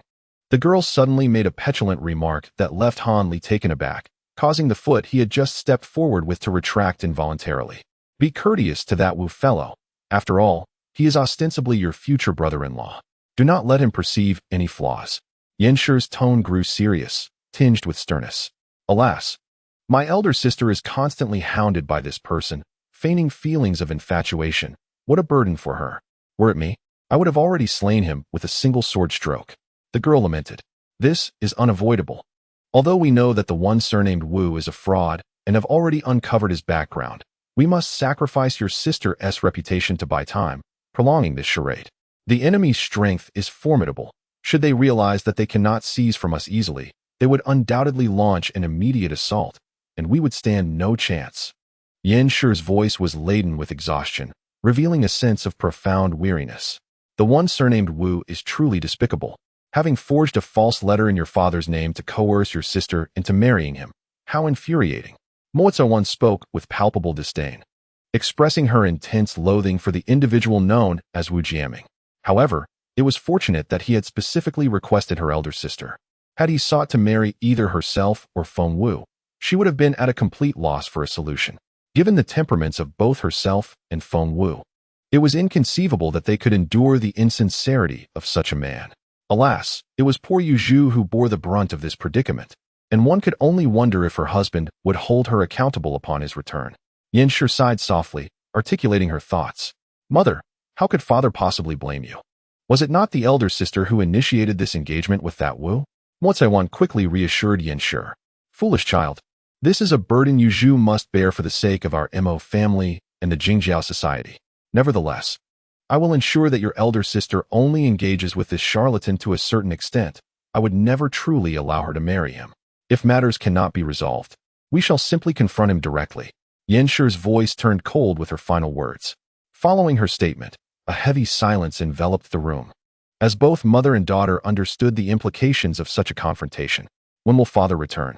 Mo Tsaiwan inquired after a thoughtful pause. Your father mentioned he would be away for no less than 2 or 3 years, and possibly 5 or 6 at most, Yin Shi replied softly, her tone tinged with melancholy. But it has nearly been 10 years now, and I can scarcely recall his visage. Mo Tsaiwan lamented slowly. Rest assured, your father is a remarkable man, possessing extraordinary skills. He will undoubtedly return unharmed. Surely, he has been delayed by pressing matters and will soon return to the Mo residence.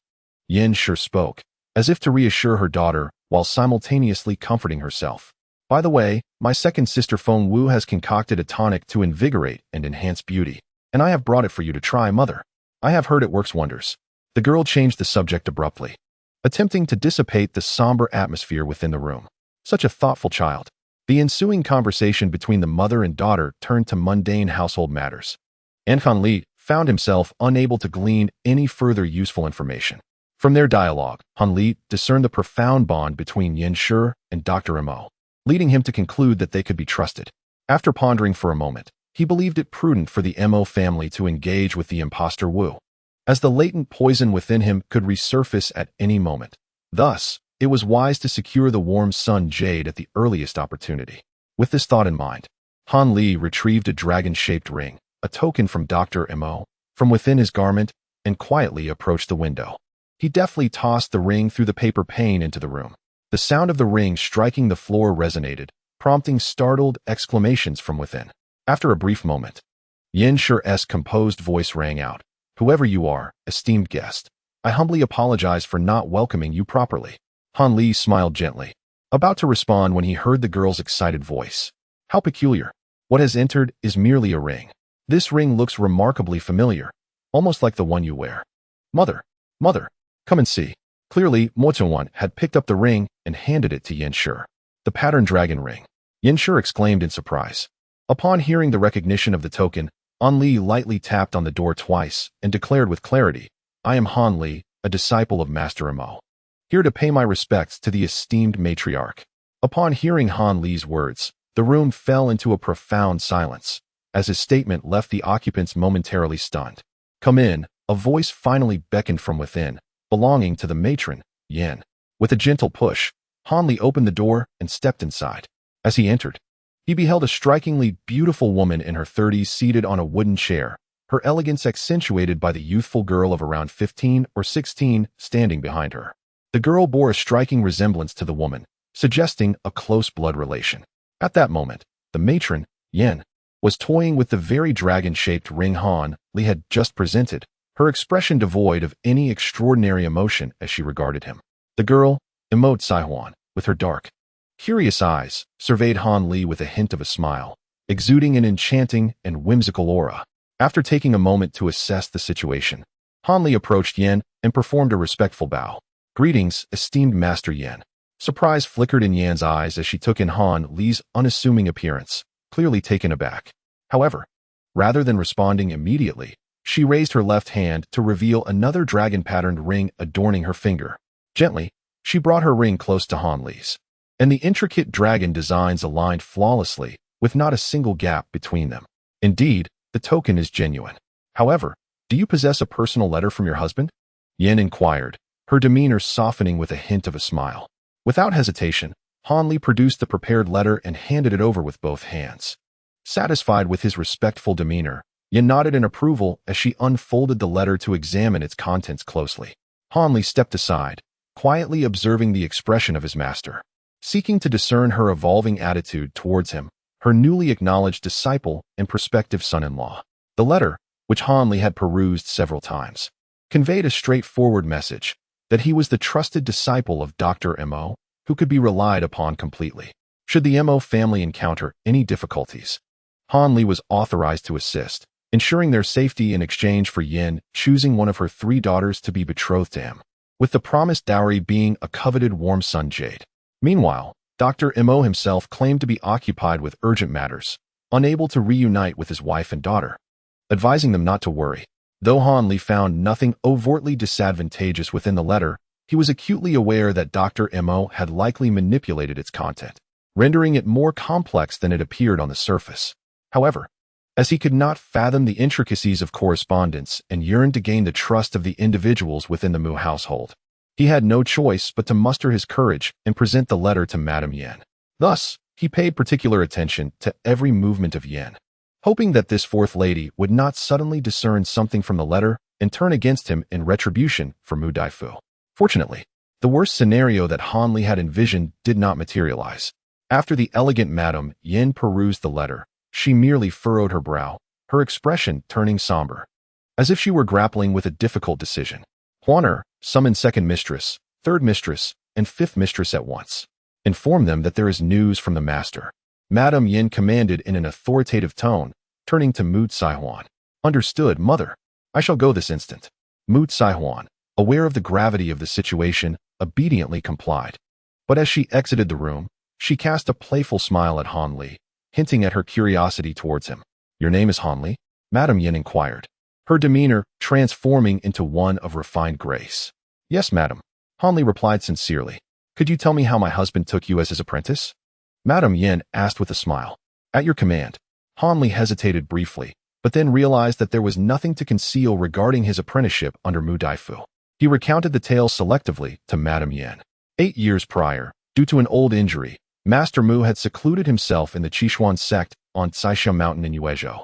It was then that Han Li, having just entered the mountains, naturally described the process of his apprenticeship with a mix of truth and embellishment.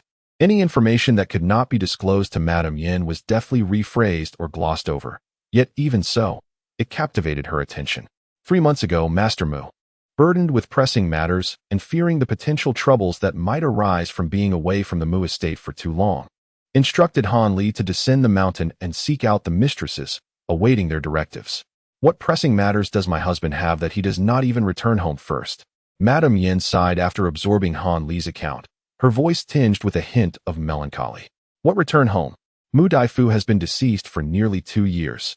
Only the skeleton remains beneath the tree.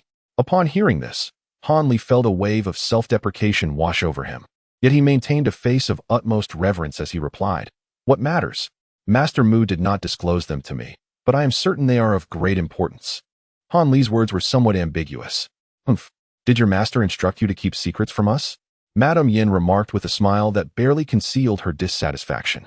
"Absolutely not," Han Li asserted, though inwardly he could not help but chuckle at Madame Yin's evident suspicion. Madame Yin appeared reluctant to relent, her mouth opening as if she had more to inquire. Just then, a cacophony of footsteps echoed from outside, and before anyone entered, a melodious voice called out, "Fourth sister, I have heard news of our husband. Is this true? That wretched man has been away for over a decade, expecting us sisters to remain in a state of widowhood." Han Li was initially taken aback by the sweet, lilting tone, but he was soon startled by the content of her words. The elderly lady displayed an astonishing boldness. Thought Han Li in astonishment. "Third sister, mind your words. There are others present in the room," a slightly hoarse voice admonished, laced with restrained anger. "Understood.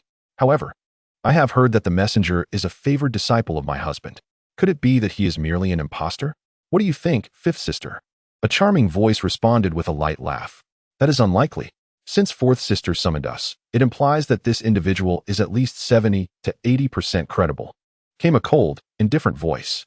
"Indeed, I hold fourth sister's discernment in high regard," the charming voice teased, leaving one to wonder if it was a jest or a genuine compliment directed at Yin. Upon hearing these words, Han Li discreetly glanced at Yin, who was pressing her hand to her forehead, wearing an expression of helplessness. It seemed she too found the source of that alluring voice quite troublesome. At last, the door swung open, and several beautiful women entered, with Mo Kaihuan trailing behind, her red lips pouting in apparent sulkiness. The foremost lady appeared to be around 31 or 32, possessing a graceful and dignified beauty, her features delicate, exuding an aura of literary refinement that suggested she must have been a talented scholar in her youth. Han Li subtly nodded, then shifted his gaze to the young woman in her early 20s who stood in the middle. As soon as he beheld her countenance, he felt a sudden dizziness, as if ensnared by an intoxicating charm that rendered him momentarily spellbound. This lady was extraordinarily enchanting, surpassing even the beauty of Mo Yuzhu he had seen earlier in the day by a significant margin, and her captivating allure was of a nature that Mo Yuzhu could not possess. If there were indeed fox spirits in the world, Han Li would unreservedly believe that this lady was one of them. As Han Li remained in a daze, a rush of cool energy surged from his dantian, coursing through his meridians and circling around his mind, promptly awakening him from his stupor. Once his senses returned, Han Li was taken aback and dared not steal another glance at her, hastily lowering his head to evade her gaze. This lady was so devastatingly beautiful that she could leave anyone who beheld her utterly entranced. Was it merely the bewitching power of her unparalleled beauty, or did she possess some other enchanting technique? Han Li pondered in shock. The young woman, noticing Han Li's initial infatuation followed by his swift recovery and subsequent avoidance, couldn't help but reveal a hint of intrigue in her eyes. Han Li focused his mind, practicing his long spring technique to stabilize his thoughts before daring to lift his gaze and move past her to assess the next woman. The final entrant appeared to be around 26 or 27. Though she was likewise lovely, her frosty demeanor made her seem unapproachable. Upon entering, she fixed a cold, piercing gaze upon Han Li, her eyes flashing with a chilling brilliance, revealing her mastery of internal energy. As soon as Yin saw these women enter, she immediately rose from her seat and greeted them with a graceful bow. "Second sister, third sister, and fifth sister are here. Sister, you are being overly formal. We are all family here, so there is no need for such politeness." Before the leading woman could speak, the exceedingly charming young matron let out a soft giggle, her laughter laced with an alluring charm that left Han Li momentarily captivated secretly astonished. The younger sister hesitated and then respectfully invited her elder sisters to take their seats. Yin Shi, with a slight smile, relinquished her chair for the leading woman, while she herself took a seat beside the strikingly beautiful matron. The woman referred to as the fifth sister, with an air of cold elegance, silently settled across from Yin Shi. Following the women into the room, Elucidated dutifully closed the door and stood behind her mother, her bright, twinkling eyes darting about, revealing her unspoken thoughts. "Is this young man the messenger?" the woman in her 30s inquired, casting a glance at Hanli. "Indeed, according to the letter, he is the disciple received by my husband," Yin Shi graciously replied. Then turned to Hanli with a serious tone. "This is your second master's wife. You should pay your respects." "Greetings, second mistress." Hanli promptly stepped forward to pay his respects. "Rise. Since you are a cherished disciple of my husband, there is no need for excessive formalities," the woman said, her face breaking into a slight smile. "This is your third and fifth mistresses," Yin Shi continued, introducing the stunningly beautiful matron and the coldly elegant woman to Hanli. "Greetings, third mistress and fifth mistress," Hanli greeted, momentarily hesitating before bowing to the matron, who appeared only slightly older than himself. Yin Shi noticed the flicker of doubt on Hanli's face. She smiled gently and remarked, "Your third mistress possesses remarkable beauty techniques. Do not be deceived by her youthful appearance. She is actually of a similar age to your second mistress." Hanli nodded inwardly. Realizing his assumptions were not far from the truth, the alluring matron must have cultivated some extraordinary secret arts, for it was inconceivable that her mere appearance could leave him so entranced and unable to control himself. "Elder sister, this is a letter personally penned by my husband. Please take a look." Yin Shi handed the letter Hanli had provided to the second mistress, Li Shi, and after she read it, the letter was passed to the others. Once the coldly elegant matron had also perused the letter, the women in the room fell into a profound silence.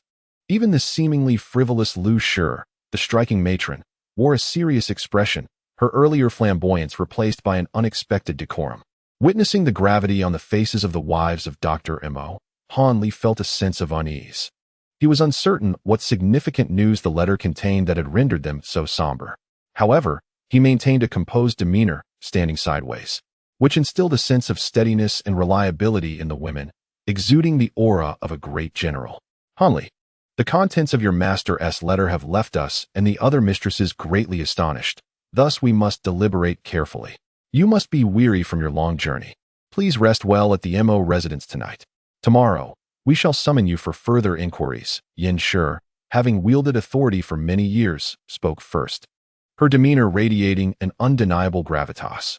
"I shall obey," Hanli responded obediently, presenting himself as a dutiful younger generation ready to heed the elder's instructions. The other women did not intervene with Yin. It appeared they too wished for Hanli, the outsider, to withdraw, allowing them to discuss certain confidential matters among themselves. "Ringer, please escort Brother Han to the back courtyard and find him a clean guest room where he can rest properly," Yin instructed Elucidated. "Got it. Brother Han, follow me," Elucidated replied, her eyes fluttering and her nose wrinkling slightly in momentary reluctance. Yet she quickly reconsidered and responded with a bright smile. "Do not cause any trouble for your brother. Otherwise, you shall face the family rules." Yin was well aware of her precious daughter's intentions. Thus she issued a verbal warning in advance. "All right, I understand." The young girl pouted, speaking somewhat unwillingly. Hanli felt a bead of sweat form in his heart. If Yin had not mentioned it, would this spoiled young lady have sought to ensnare him for no reason? He cast an unusual glance at Elucidated, realizing for the first time that she might not be as enchanting as she seemed. Thus, Elucidated listlessly exited the room while Hanli followed behind, his expression unchanged. After Hanli had been out of the room for quite some time, Yin's solemn voice suddenly echoed within. "Fifth sister, could you please check around to see if that young man has truly left, and ensure he hasn't stealthily returned without us knowing?" The cold and elegant Wang, upon hearing this, wordlessly exited the room, disappearing into the darkness. "Fourth sister, you hold that young man in too high regard. Does he possess such remarkable abilities?" The third wife, with her captivating eyes shimmering, expressed her skepticism. "Third sister, you are mistaken. The disciple our husband has taken under his wing is indeed extraordinary. Given that our Mo family is already heavily guarded, and considering this building is crucial for handling our affairs, with numerous watchmen and sentries positioned around, over 20. In fact, if he could infiltrate this place undetected by Tsai Huan and me, do you truly believe an ordinary expert could achieve such a feat? Yin spoke softly. That young fellow named Han truly possesses some skill. The second wife, Li, remarked thoughtfully, her brow slightly furrowed. To speak of it, his composure is notably superior to that of the previous impostor. I recall the young man surnamed Wu, who, after merely meeting me, was entranced by my celestial fox technique for an entire day before regaining his senses. Yet, this Han merely showed a brief moment of fascination before quickly regaining clarity, indicating his exceptional mental fortitude far beyond the ordinary. The third wife hesitated, sighed, and ultimately voiced her thoughts. Upon her words, silence fell among the three, each lost in contemplation, as if there were unspoken matters weighing heavily on their minds. After a while, Yin sighed bitterly and took the initiative to speak first. This individual possesses such formidable skills. I wonder whether he is a blessing or a curse for our MO family. If we retrieve the hidden message, the truth shall be revealed. Before Yin could finish her sentence, the icy voice of the alluring fifth madam interjected from outside the room as she slowly entered. I have surveyed the vicinity. There are no outsiders within a 200-meter radius, and the security has been doubled. The fifth madam stated expressionlessly. Yin lowered her head in contemplation and finally spoke again. You all must remember the words my husband spoke before his departure. Should the letters carried by the messenger contain only open correspondence, it would indicate his safety, and we can rest easy. However, if the letters indicate the existence of a hidden message, it would likely mean that unfavorable news is imminent, and we must prepare ourselves mentally. As for this letter, we have all seen it. It indeed states that there is a concealed message. Whether it bears good tidings or ominous news, it is something we will inevitably confront. Let us unveil the true letter. The voice of the third madam lost its previous allure, now tinged with sorrow. Very well. Since we are all prepared, let us reveal the hidden message, Yin declared decisively. No longer hesitating, she gently picked up a teacup from a nearby table and filled it halfway with cool water from a kettle. Then, she twisted the dragon-shaped ring on her finger, surprisingly breaking it in two, revealing the concealed white powder within its hollow. Yin carefully poured the powder into the teacup and cast her gaze upon the others. Under Yan's watchful eye, the second madam, Li, stood up first. She gracefully approached the table, raising her hand, revealing a similar ring on her pristine fingers. Li extracted a generous amount of red powder from her ring and added it to the teacup, which differed in color from Yan's. Following suit, the third and fifth madams performed the same actions, each possessing a dragon-shaped ring containing yellow and black powders respectively. Once everyone had completed their tasks, they gently swirled the teacup, and the originally colorful liquid transformed into a clear and transparent solution. The revealing potion has been prepared. Second sister, your dexterity is unmatched. It would be best if you handle the application of this potion to the letter, Yin humbly suggested to the second madam. Li, upon hearing Yan's words, smiled slightly and accepted the potion and letter without hesitation, lowering her head to commence her task. For a while, aside from Li applying the potion to the letter, the others remained silent, heightening the tension within the room. It is done. Every piece of paper has been treated. Now it is time for fifth sister to assist by using her internal energy to dry it. Li straightened up, wiping the sweat from her brow, and smiled at the fifth madam. The beautiful woman nodded and swiftly took the damp letter. She then extended another hand, channeling her energy slightly, causing her palm to emit a gentle warmth. She held a piece of paper just a few inches above her palm, allowing it to roast slowly. Before long, the letter was completely dried. The black ink vanished, revealing faint red characters instead.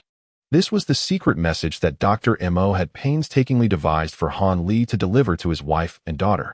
Unbeknownst to Han Li, who was unaware of the happenings inside the room after his departure, he was currently beset by a headache due to the little sprite before him. This Miss Mo-san had the audacity to boldly demand a so-called gift for their first meeting. What kind of presents does a junior sister desire? With no other option, Han Li pinched his nose and prepared to acquiesce to her request. Any jewelry or trinkets, something fun or interesting will do. I am not particularly picky. If all else fails, just give me 7,000 or 8,000 taels of silver. That would suffice. Mo Tsaihuan blinked her large, dark eyes and innocently exclaimed, 7,000 or 8,000 taels of silver. Han Li nearly collapsed upon hearing this. This little sprite truly had the audacity to ask for such a sum without a hint of fear. He himself scarcely possessed that amount of silver. Moreover, even if he did, he would never truly give it to her. She must have mistaken him for a fool, while his expression remained unchanged. The glint in his eyes conveyed his thoughts. Emote Saihuan, perceptive as she was, quickly discerned Han Li's sentiments. Pouting her lips, she feigned a dramatic gasp and exclaimed, "Brother Han, you wouldn't dare show up empty-handed for your adorable junior sister's first visit, would you? You should know that last year, young Master Wu presented over 10,000 taels of silver as pocket money upon their first meeting." Han Li was infuriated by this remark. "That Wu fellow was merely after your family's wealth and beauty. I have no such intentions, and besides, your father has laid a treacherous trap for me. My life hangs in the balance." In a fit of anger, Han Li chose to silently gaze up at the sky, remaining utterly still. He was curious to see how this little sprite would manage to exploit him.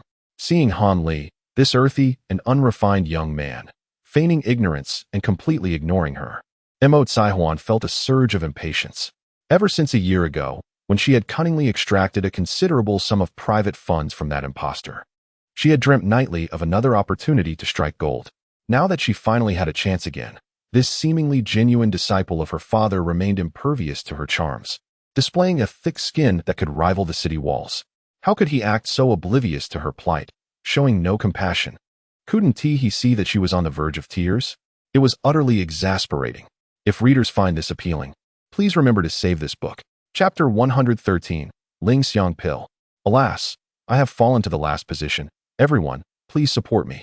And to those who haven't voted yet, please lend a hand and cast a vote for this book. Don't let it fall off the list. It's still the third update today, and I'm working hard. The night sky does not seem particularly cold, yet the charming visage of Emote Saihuan appears somewhat pallid. With her eyes filled with resentment, she glares at Han Li, her heart seething with vexation towards this audacious senior brother who has unexpectedly appeared. The two of them have stood in the small path of the courtyard for over a quarter of an hour without advancing even a single step. Emote Saihuan had resorted to her three signature tactics, acting adorable, feigning innocence, and employing tears as a weapon, but to her dismay, Han Li remained impervious to her charms. Left with no choice, she clenched her teeth and ceased to lead the way, intending to use this strategy to coerce Han Li, while continuing to cast him a pitiful gaze, hoping that a dual approach would compel him to yield. Yet, when Han Li beheld her woeful expression, he could not help but chuckle. Her demeanor reminded him of his friend Li Feiyu, who, whenever he sought Han Li's assistance with troublesome matters, would employ a similar display to sway him. Over time, Han Li had become thoroughly immune to such expressions. Thus, when Emote Saihuan regarded him with the forlorn eyes of an abandoned puppy, Han Li stood there, thoroughly entertained by her performance, occasionally shaking his head and reciting a few sardonic verses. Under Han Li's merciless retort, Emote Saihuan quickly fell apart, her pitiful act abandoned in favor of an indignant glare that has persisted until now. In truth, she was already regretting her actions. Should her mother discover the current situation, she would not only fail to gain any advantage, but would likely first experience the repercussions of her family's discipline.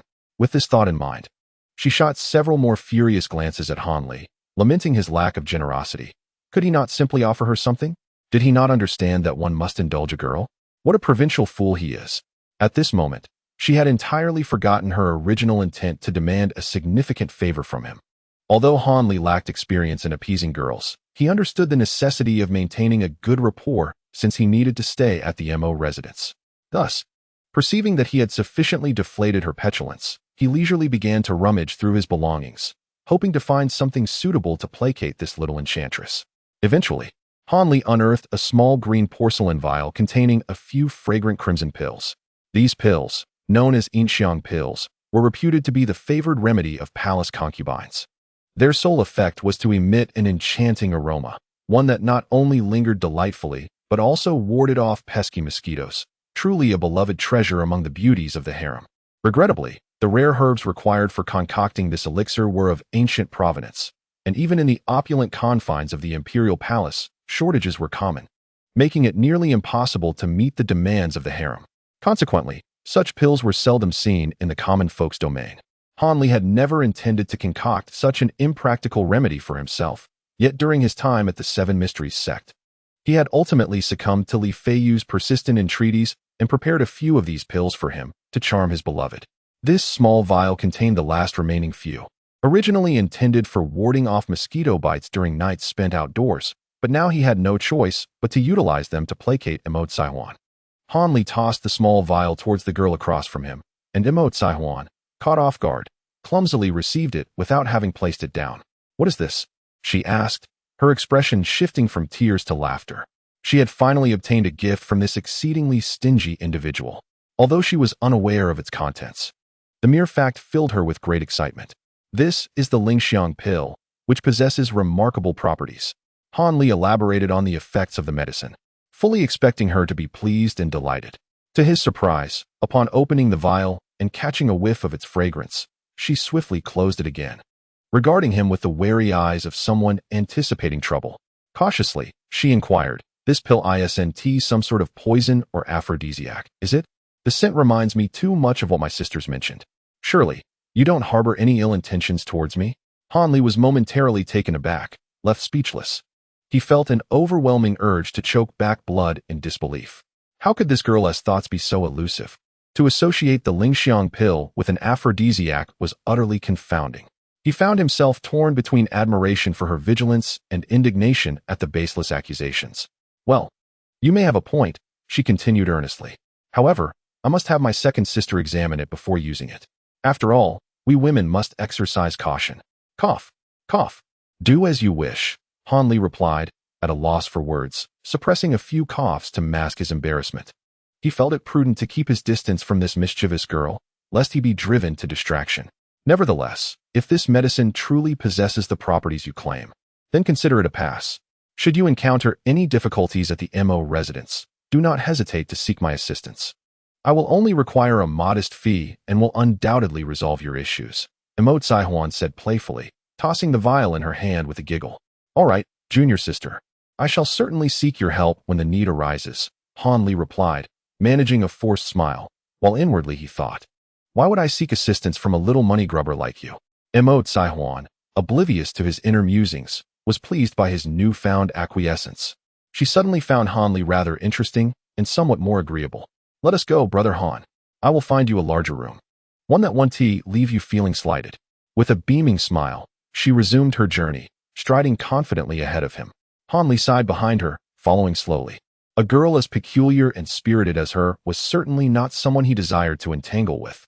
Not only was it improbable that such a young lady would take a fancy to someone of his ordinary appearance, but even if she did, he would unhesitatingly refuse. Just her troublesome nature alone was enough to leave him feeling overwhelmed. With that, he decisively removed Emote Saihuan from his list of potential romantic interests. At long last, Han Li found solace in the guest room of the MO residence. Emote Saihuan, with an understanding demeanor, chose not to linger and promptly took her leave. Her sudden display of ladylike grace took Han Li by surprise.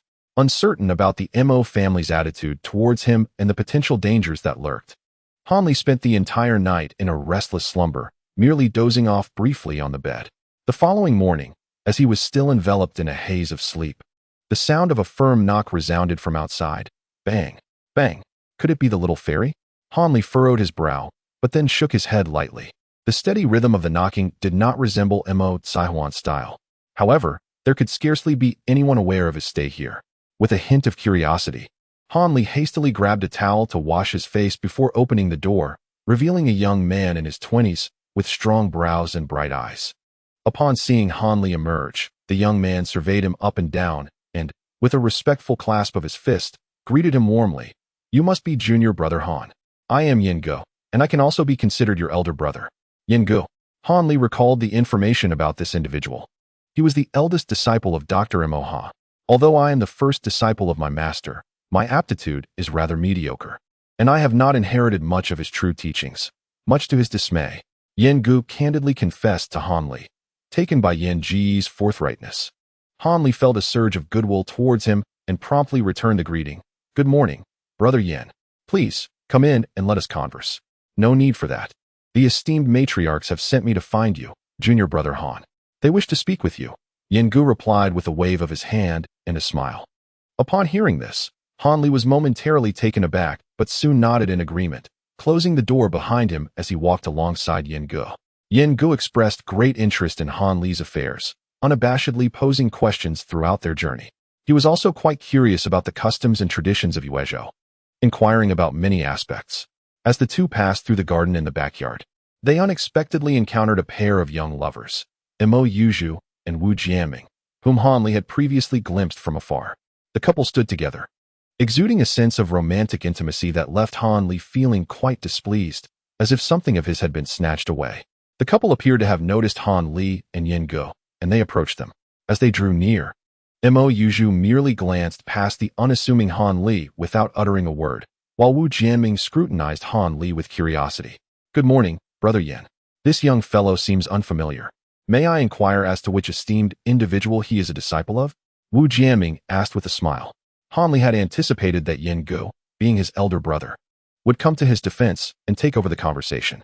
However, after a prolonged silence, he realized that Yin Gu was utterly entranced, gazing blankly at Miss Mo Yuzhu in a state of rapt fascination, completely oblivious to Wu Jianming's inquiry.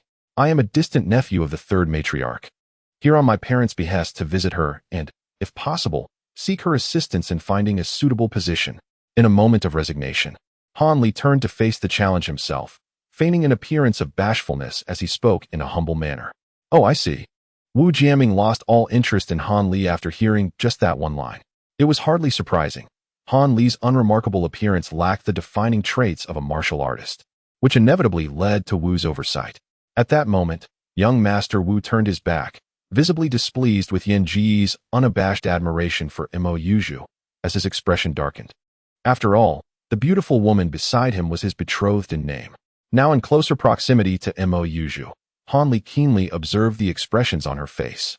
She frowned slightly, an unmistakable look of displeasure evident, clearly irritated by Yin Ji's blatant infatuation. "Senior Brother Yan, unless there is something urgent, my sister and young Master Wu shall take their leave," Mo Yuzhu said coldly, her lips parting slightly as she offered a slight bow to Yin Gu before gracefully departing. With Wu Jianming huffing at Yin Gu without uttering a word as he followed her, Han Li watched the pair retreating into the distance, a peculiar smile gracing his lips. He then turned back to Yin Gu, only to find him still staring blankly in the direction they had gone. With a sigh, Han Li remarked to himself that this fellow was indeed a hopeless romantic. Yet, one could hardly blame Mo Yuzhu for her apparent lack of affection. She likely felt overwhelmed by his relentless pursuit. Han Li gave Yin Gu a hearty pat on the shoulder, jolting him from his stupor, and the dazed look on his face vanished, finally bringing him back to reality. "I apologize for letting you witness such a spectacle, Junior Brother Han," Yin Gu exclaimed, his face flushed with embarrassment over his earlier display. "It is nothing. The graceful maiden attracts the gentleman's heart, a natural inclination of men. There is no need for shame." Han Li smiled reassuringly. Yin Gu, however, did not find solace in Han Li's words. Instead, he managed a wry smile and replied, "To be honest, Junior Brother Han, I have grown up alongside Yuzhu. While we may not have been childhood sweethearts, we have developed a profound bond. Unfortunately, it seems that as we matured, Yuzhu regards me only with sibling affection, without any romantic inclination. After being rejected multiple times, I ceased to harbor any hopes, wishing only for her to find a worthy spouse who can ensure her lifelong happiness. Yet, whenever I see her, I become ensnared once more, unable to help but embarrass myself like this." There was a hint of self-deprecation in Yin Ji's final words. Upon hearing this, Han Li fell silent, regarding Yin Gu with the gaze one might reserve for a rare antique. He had only encountered such ardent devotion in books and tales, never imagining he would witness it firsthand. If Yin Ji's sentiments were genuine, Han Li found himself torn between admiration for his unwavering affection and a quiet admonition for his foolishness. As they continued along the path, Han Li skillfully steered the conversation to different topics, helping Yin Gu regain his composure. The two shared laughter and light-hearted banter until they arrived at the small building where Han Li had spent the previous night, where the esteemed Dr.'s wives awaited his arrival, eager to present him with a grand surprise. Chapter 115. Sudden change as Yin Gu ascended to the second floor. He had not yet knocked on the door when the voice of Madame Yin resonated from within. "Is it Han Li and Yin Gu?" "Yes, fourth aunt." Yin Gu promptly halted his steps, responding with utmost respect. "Yin Gu, you may return. Allow Han Li to enter alone," came Madame Yan's calm voice. imbued with a chilling undertone that stirred something within Han Li's heart. Understood. Yin Gu, clearly holding great respect for Madame Yin, showed no hesitance in obeying her command. After offering Han Li a brief smile, he quietly retreated down the stairs, leaving Han Li alone outside the door. Han Li regarded the door coldly, refraining from pushing it open immediately. Instead, he extended his spiritual awareness to gauge the circumstances within. He was not eager to step inside only to be ambushed by hidden assailants. Caution, after all, was prudent. Inside, the atmosphere was tranquil, with only the faint sounds of breath and heartbeats from Madame Yin and a few others. It appeared that no unwelcome guests were present, which greatly relieved Han Li. He approached the door and lightly knocked twice before peering inside, intending to enter. However, the scene that greeted him caused his expression to shift dramatically. His foot poised in midair. The room was the same one he had visited the previous night, with furnishings and decorations unchanged. The sole difference lay in the women present, who were now clad in white mourning attire. Madame Yin and her companions sat in solemnity, their gazes fixed upon him with an icy intensity. Han Li's complexion paled, not from fear, but from indignation at the cunning of the deceased Dr. Mo. It was evident that he had fallen into the old fox's trap. The letter had indeed concealed a deeper mystery, and these formidable women had learned of Dr. Mo's demise, seemingly awaiting the arrival of the man they deemed his murderer. Taking a deep breath, Han Li's expression normalized, and he strode into the room without ceremony, boldly selecting a chair to sit directly opposite the women. He remained silent, determined to observe how these ladies would confront him. Evidently, Han Li's audacity and willingness to confront them caught Madame Yin and the others off guard, each displaying a different reaction. Madame Li's face turned ashen, clearly incensed by Han Li's audacity. Having once referred to her as aunt, yet now daring to meet her gaze directly. Coming from a scholarly background, she held a profound respect for hierarchy, and encountering Han Li's blatant disregard for propriety left her trembling with anger. In contrast, Madame Lu displayed a keen interest in Han Li, her demeanor entirely different from that of Madame Li. Rather than anger, she regarded him with curiosity, though her striking allure made Han Li hesitant to meet her gaze directly, opting instead to glance past her. Madame Yin maintained a demeanor akin to that of the cold and elegant Madame Wang, her expression steely as she regarded Han Li, her eyes radiating a chilling aura that seemed capable of freezing all in their path. "You are quite audacious, my husband's esteemed disciple." After an exchange of glances that lasted the span of a tea ceremony, Lady Yin finally spoke, her words laced with unmistakable sarcasm. "Dear matrons, if there is something you wish to inquire about or express, please do so directly. I have no desire for idle chatter," Han Li stated, his expression impassive. He understood well that if there was anything more arduous than engaging in verbal sparring with a single woman, it was the challenge of contending with several simultaneously. Rather than laboriously discerning the nuances of the situation, he believed it more prudent to address the core issue directly. Furthermore, the absence of any lurking masters of stealth indicated that these women were not yet prepared to act against him, suggesting either reservations or a dependency on him. Given this, he saw no reason to extend unnecessary courtesies. After all, the demise of Dr. Mo was a result of his own actions, and he felt no shame in that. Even someone as seasoned as Lady Yin found herself momentarily speechless at Han Li's blunt tone. "Very well, I shall pose the question. Did my husband perish at the hands of this rebellious disciple?" The second lady could no longer restrain herself, her beautiful eyes nearly ablaze.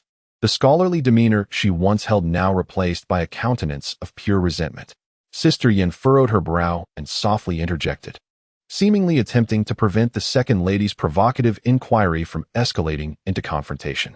Lady Li, however, displayed remarkable candor, directly placing the most critical question upon the table.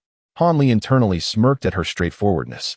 "It could be said that he met his end by my hand, or perhaps it was an act of suicide," he replied nonchalantly.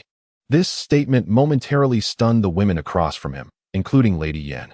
They had anticipated either a flat denial or an unabashed admission, yet he had instead offered an enigmatic response. Lady Li, momentarily taken aback, quickly erupted in indignation, clearly believing Han Li was toying with them. "What nonsense is this? It is evident that you were the one who caused his demise." She trembled, her voice quaking with fury. "How can you be so certain that I was responsible? Did you witness it with your own eyes?" Han Li countered, no longer holding back. He was acutely aware that the letter in question had been penned prior to Dr. Mo's death. Thus, he could not definitively claim that it was he who had caused the tragedy. The contents of the letter likely contained mere conjecture, allowing Han Li the freedom to refute the accusations without hesitation. Since you assert this, why not recount to us the details of my husband's demise? If you truly had no involvement, we would not seek to wrongfully accuse you. The previously silent fifth lady, Wang, suddenly spoke up. However, as Wang Yu gradually becomes more proficient, he will be able to craft more. Practice makes perfect. Without further ado, I implore everyone to continue their support. Only by keeping this book afloat on the charts will Wang Yu be motivated to provide continued updates. Upon hearing these words, Han Li tilted his head back and stifled a yawn, then coldly remarked, "Are you accusing me? Such audacity. Do you truly believe I fear your Mu residence? If it weren't for Master Mo having genuinely instructed me for several days and imparted a wealth of medical knowledge, I would have no qualms about disregarding your reputation for bullying women.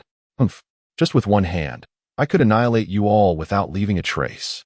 His words were delivered with a chilling intensity, his demeanor darkening ominously. Han Li resolved that since he could no longer deceive the Mu residents for the precious jade, he would have to resort to more forceful measures due to the venom within him. He intended to demonstrate his prowess just enough for the Yin family to comprehend his strength before forcibly obtaining the Warm Sun Jade. Initially, when the Yin family heard Han Li's fierce declaration, their expressions reflected shock, but soon they erupted into derisive laughter.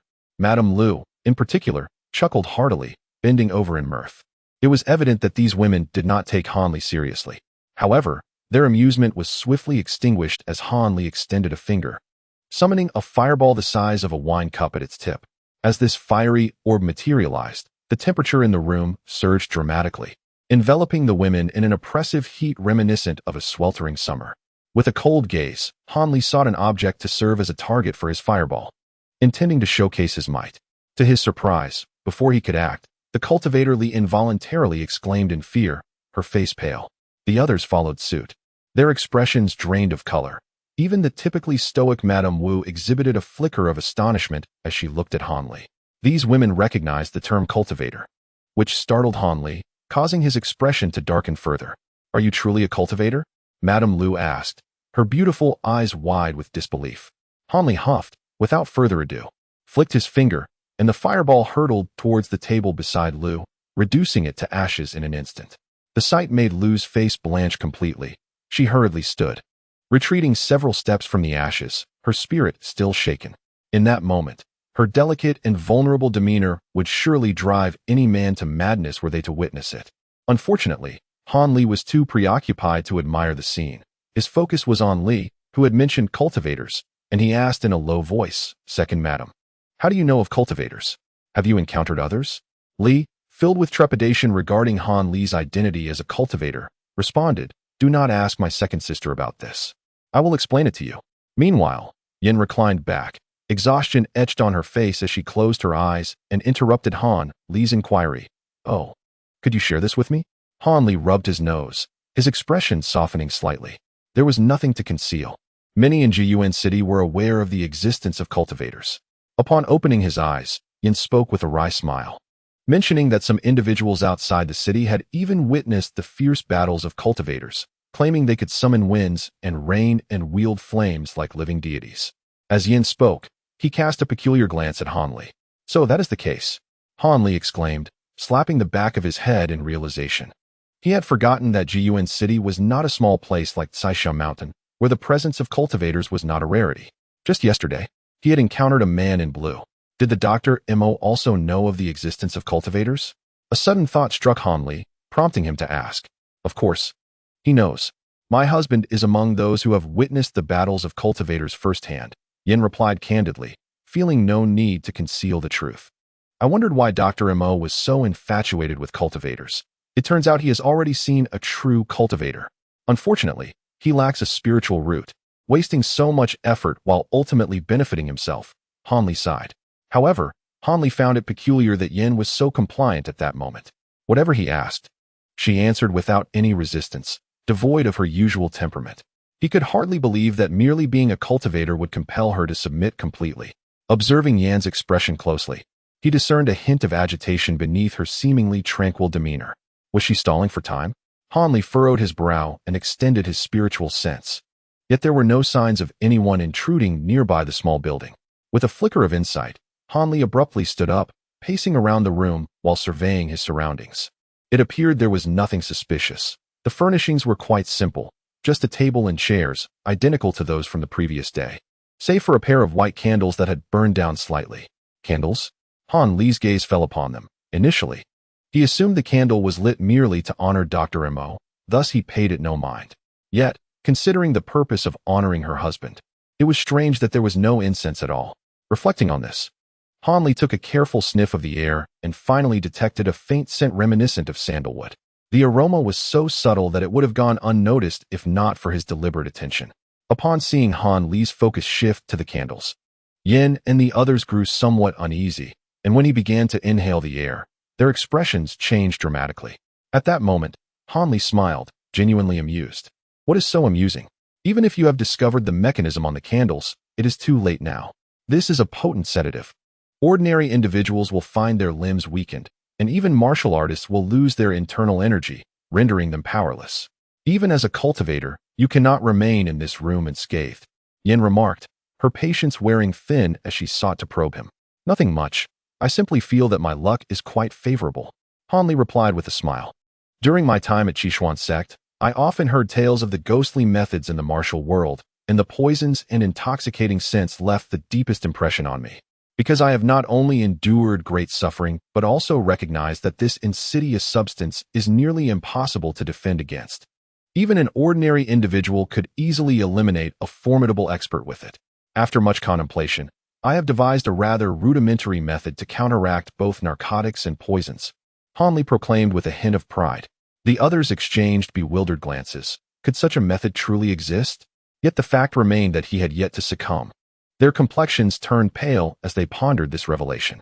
As Han Li noticed the women attentively leaning in, he chuckled softly. I have no intention of divulging my secret. I am not one to expose my secrets to enemies. His demeanor was unyieldingly serious. Upon hearing these words, the women's faces quickly shifted from white to a rosy hue, adding a touch of allure to their countenances. Yin, the first to recover from her ire, gently adjusted the jade hairpin in her coiffure and calmly responded. Even if you are indeed a cultivator unperturbed by this intoxicating fragrance, do you not fear the hidden poison that lingers upon you?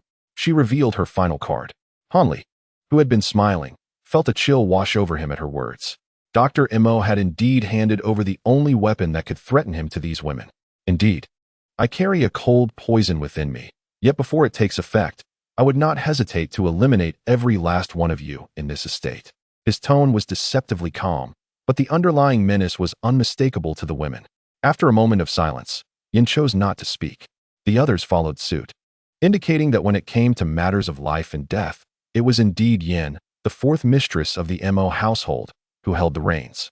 Since we are wary of one another and wish to avoid mutual destruction, it seems we must engage in a serious discussion, Yin finally stated after a contemplative pause. Of course, I have no desire to meet a pitiful end at such a young age. In matters concerning his own life, Han Li cast aside any pretense and readily accepted her proposal.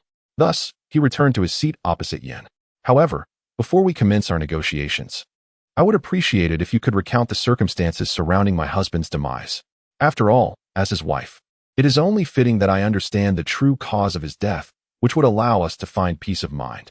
Rest assured, even if my husband met his end at your hands, we harbor no ill intentions. After all, as widows and orphans, we cannot recklessly confront a formidable foe.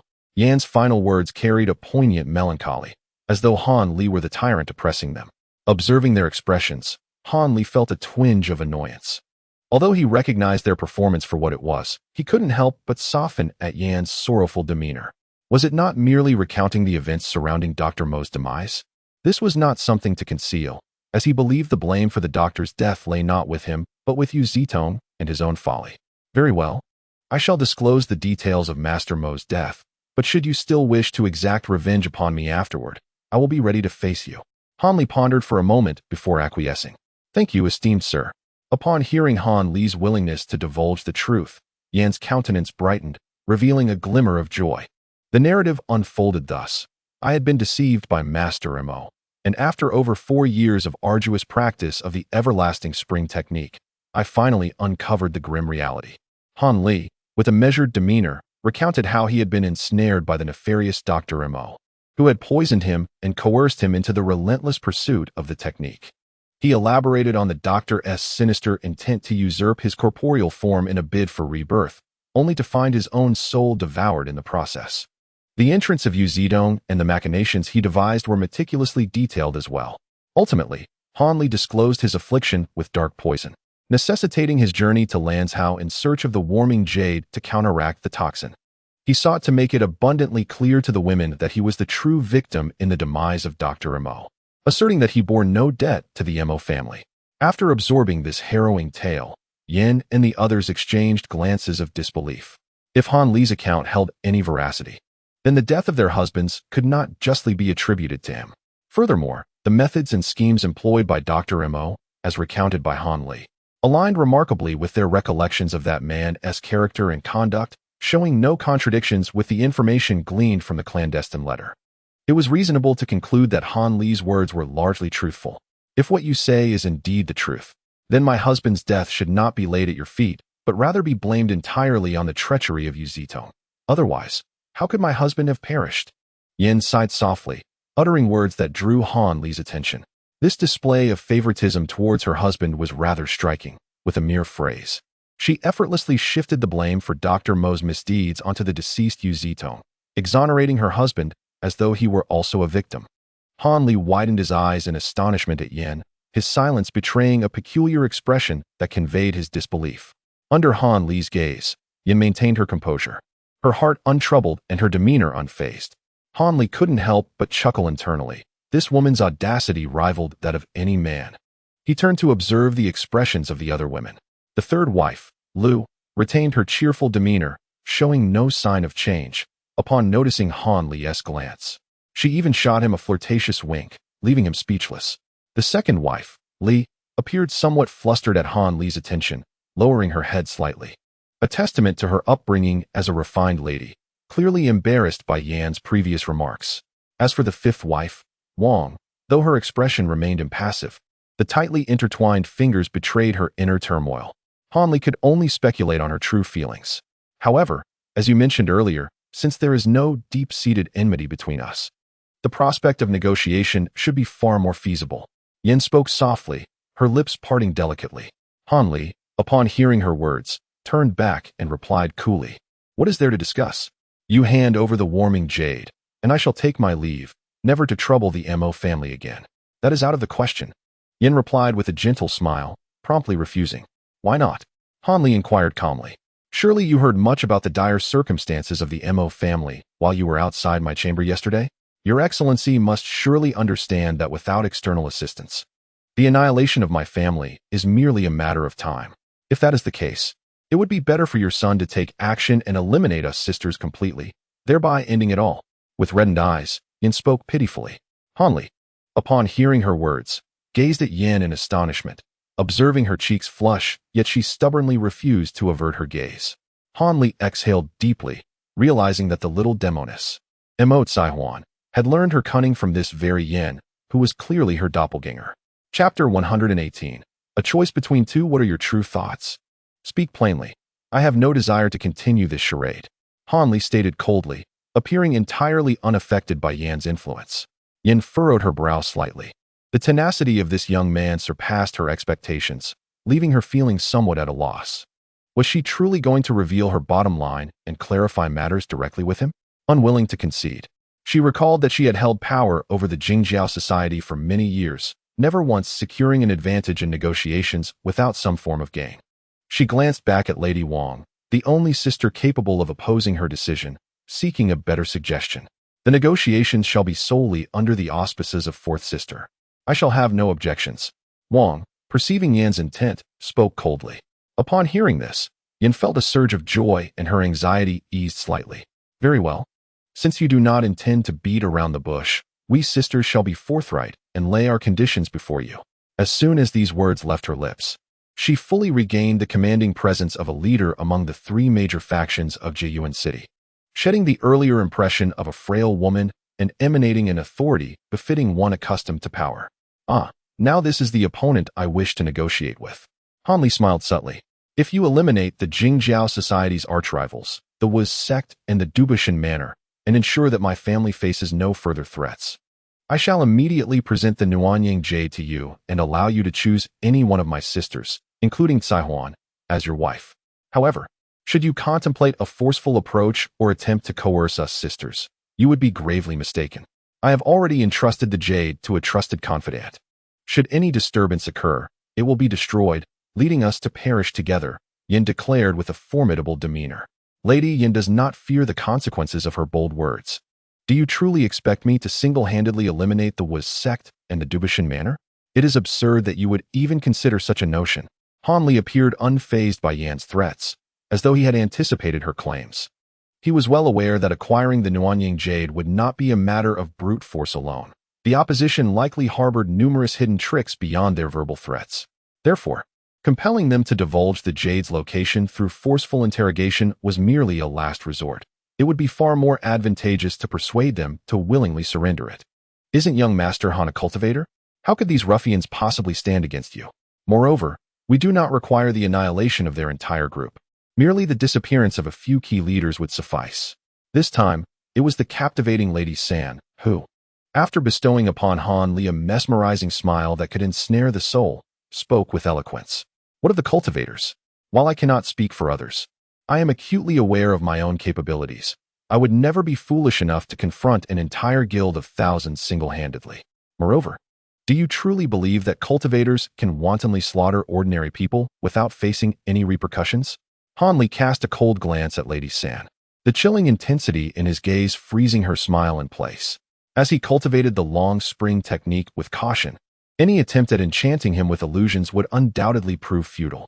Are you implying that cultivators have no restrictions when it comes to ordinary folk? Lady Yin inquired, a hint of surprise in her tone. I am not entirely certain of the specifics, as I have only recently embarked on the path of cultivation and have yet to encounter these regulations, Han Li replied casually.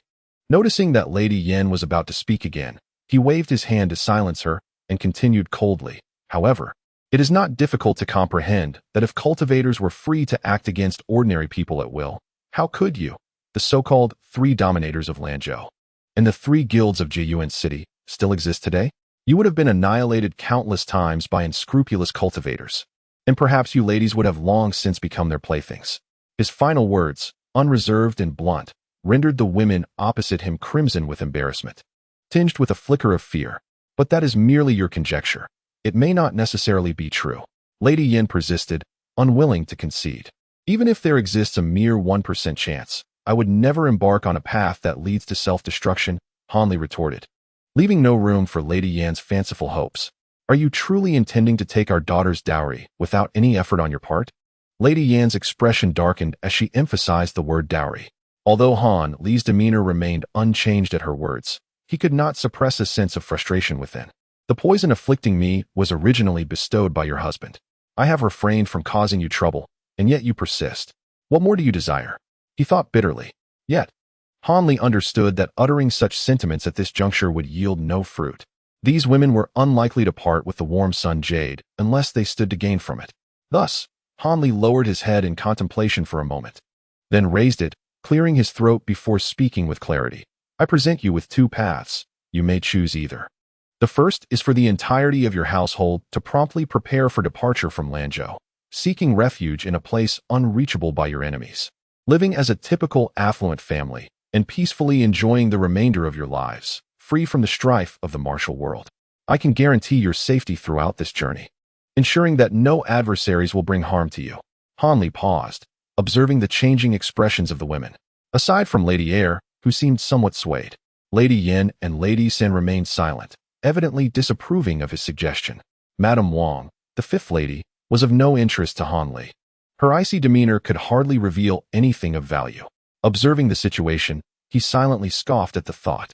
Both Lady Yin and Lady Lu were ambitious individuals, and it was abundantly clear that they would not willingly relinquish their power within the Jingjiao society to become mere village women. This was evident from the moment he proposed such a suggestion. Is there another option? The third lady, noticing Han Li's silence, could not restrain her curiosity and inquired further. There is indeed another path. Han Li rose from his seat. gazing contemplatively at the ceiling as he articulated a choice that he was certain Lady Yin and her companions would inevitably favor. I can make an exception this time and arrange for the leaders of one of the two societies to vanish, but this offer is limited to just one. Should both paramount figures meet with misfortune simultaneously, it would undoubtedly attract the attention of those with ill intentions, exponentially amplifying the risk involved, which is a gamble I am unwilling to take. Beyond these two alternatives, I shall not concede any further, Hanli declared, his expression turning grave as he awaited the women's response. Upon hearing Han Li's second option, the faces of Lady Yin and her companions lit up with undisguised delight. Yet after exchanging glances, they refrained from making an immediate decision. Would it be possible for us to deliberate among ourselves before providing an answer, my lord? After all, this matter is of great significance, and we must consider it thoroughly. Lady Yin spoke cautiously. Of course, I am not unreasonable. However, I require a response by tomorrow morning at the latest. A full day should suffice for your discussions, Han Li replied before dismissing them and departing gracefully. As Han Li exited the small building, he did not return to his quarters, but, under the curious gaze of the doorman, boldly made his way out of the MO residence. Once assured that no one was following, he finally returned to the inn where he was staying. Upon entering the inn, Sun Ergu hurriedly approached him. Let us discuss this in my room, Han Li instructed before Sun Ergu could utter a word. Certainly, my lord, Sun Ergu replied respectfully, following closely behind Han Li. Once inside the room, Han Li settled beside the bed, stretching lazily before casually asking, "You appear quite agitated. Do you have something of great importance to share with me?" "My lord, indeed there is a matter of considerable significance that requires your attention." Sun Ergu leaned in slightly, speaking with an air of mystery. "Speak plainly. Do not be so cryptic," Han Li replied with a sidelong glance. It is not a matter of affectation, but rather something truly extraordinary has occurred. I have received reliable information that a large assembly of immortals is set to gather near Jiyuan City for a celestial conference. It is said that anyone who attends this gathering may instantly ascend to immortality and join the ranks of the divine, Sun Ergu exclaimed animatedly. Immortals? Han Li mused, momentarily taken aback. Indeed, these are beings who have been witnessed, capable of soaring through the clouds and conjuring lightning and fire. Sun Ergu continued, his excitement palpable. "My dear sir," he said, "if it were not for individuals of extraordinary fortune, how could one ever encounter celestial beings?" Sun Ergu remarked with a hint of jealousy, his demeanor suggesting an intense longing to be among those fortunate enough to have met such divine entities. At that moment, Han Li comprehended that the celestial beings Sun Ergu referred to were, in fact, cultivators of the mystical arts. However, how could members of their sect possibly be privy to the gatherings of these practitioners? Han Li felt a surge of astonishment. "How do you know of this?" he inquired. "Are there many who are aware of this news?" His curiosity piqued. "This information is absolutely credible," Sun Ergu replied earnestly. "It was relayed by a brother from our faction, though our leader fears the wrath of the celestial beings, hence a gag order was imposed. Only the upper echelons of our Si Ping gang are privy to this knowledge. I received this tidbit from an inebriated high-ranking member. I believe that someone of your caliber would find this intriguing, which is why I hastily came here and awaited your return." Sun Ergu eagerly sought recognition for his diligence. "Oh, your efforts shall not be forgotten," Han Li responded. "But pray, elucidate how that gang member managed to elude the celestial being's notice to acquire such intelligence?" Han Li's expression turned serious as he pressed for details, recognizing the importance of the information's reliability. "I heard this from the aforementioned inebriated member," Sun Ergu recounted without embellishment. "The individual in question is a minor leader within our Si Ping gang. A few days prior, he ventured to the western outskirts to engage in a lucrative transaction. But unbeknownst to him, the intelligence was flawed. The adversary proved far too formidable, resulting in his hasty and disastrous retreat. To escape his pursuers, he sought refuge in a hollow of a tree within a nearby forest. To his dismay, before his enemies could find him, a colossal two-headed eagle descended from the sky. The terrifying visage of the creature struck such fear into his heart that he was nearly paralyzed. In a moment of desperation, he ingeniously employed the widely known tortoise breathing technique, lowering his breath and heartbeat to the utmost degree, preparing to feign death to evade the eagle's detection. Just as he was on the verge of losing consciousness, he overheard a conversation between a pair of young individuals upon the eagle's back. Astonishingly, the gigantic eagle was not alone. It bore riders, but in his frantic state, he failed to notice them in time. Thus, in a haze of confusion, he caught wind of the so-called celestial gathering. It was at that moment he realized the pair were, in fact, celestial beings. However, the tortoise-breathing technique took full effect, and in his regret, he lost consciousness. When he awoke the following morning, the pair and the monstrous eagle had vanished without a trace. Dejectedly, he returned to the gang after a bout of frustration. Upon his return, his loose lips could not contain the tale, and he divulged the events to his superior. The superior, recognizing the gravity of the information, reported it to our leader, Shen Zhongshan, which subsequently led to the issuance of the gag order. After absorbing Sun Ergo's account, Han Li's expression remained impassive, yet internally, he was overcome with excitement. A gathering of numerous cultivators. This truly is a once-in-a-century opportunity.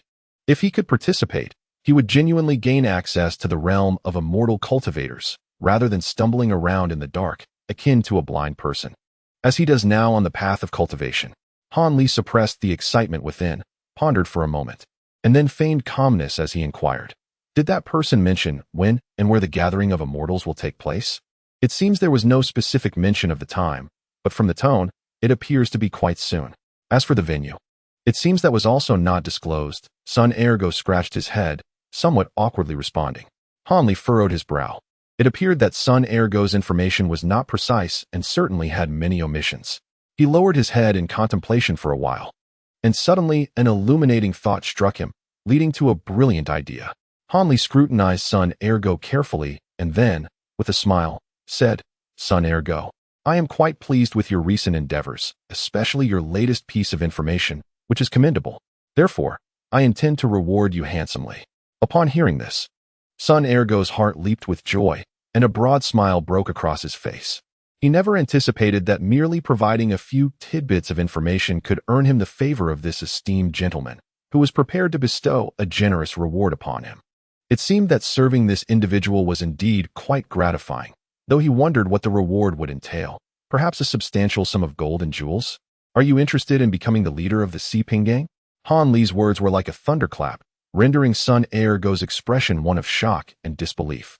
"Young master, are you jesting? Do not mock me. What merit do I possess to be worthy of such a position?" Sun Ergo lamented, his face drawn. "Why not? With my support behind you, a mere Siping gang would be easily within your grasp. Or would you prefer to remain a petty dockmaster and live your life in mediocrity?" Han Li teased lightly. At these words, Sun Ergo's expression fluctuated between surprise and fear, but primarily, he felt a surge of excitement.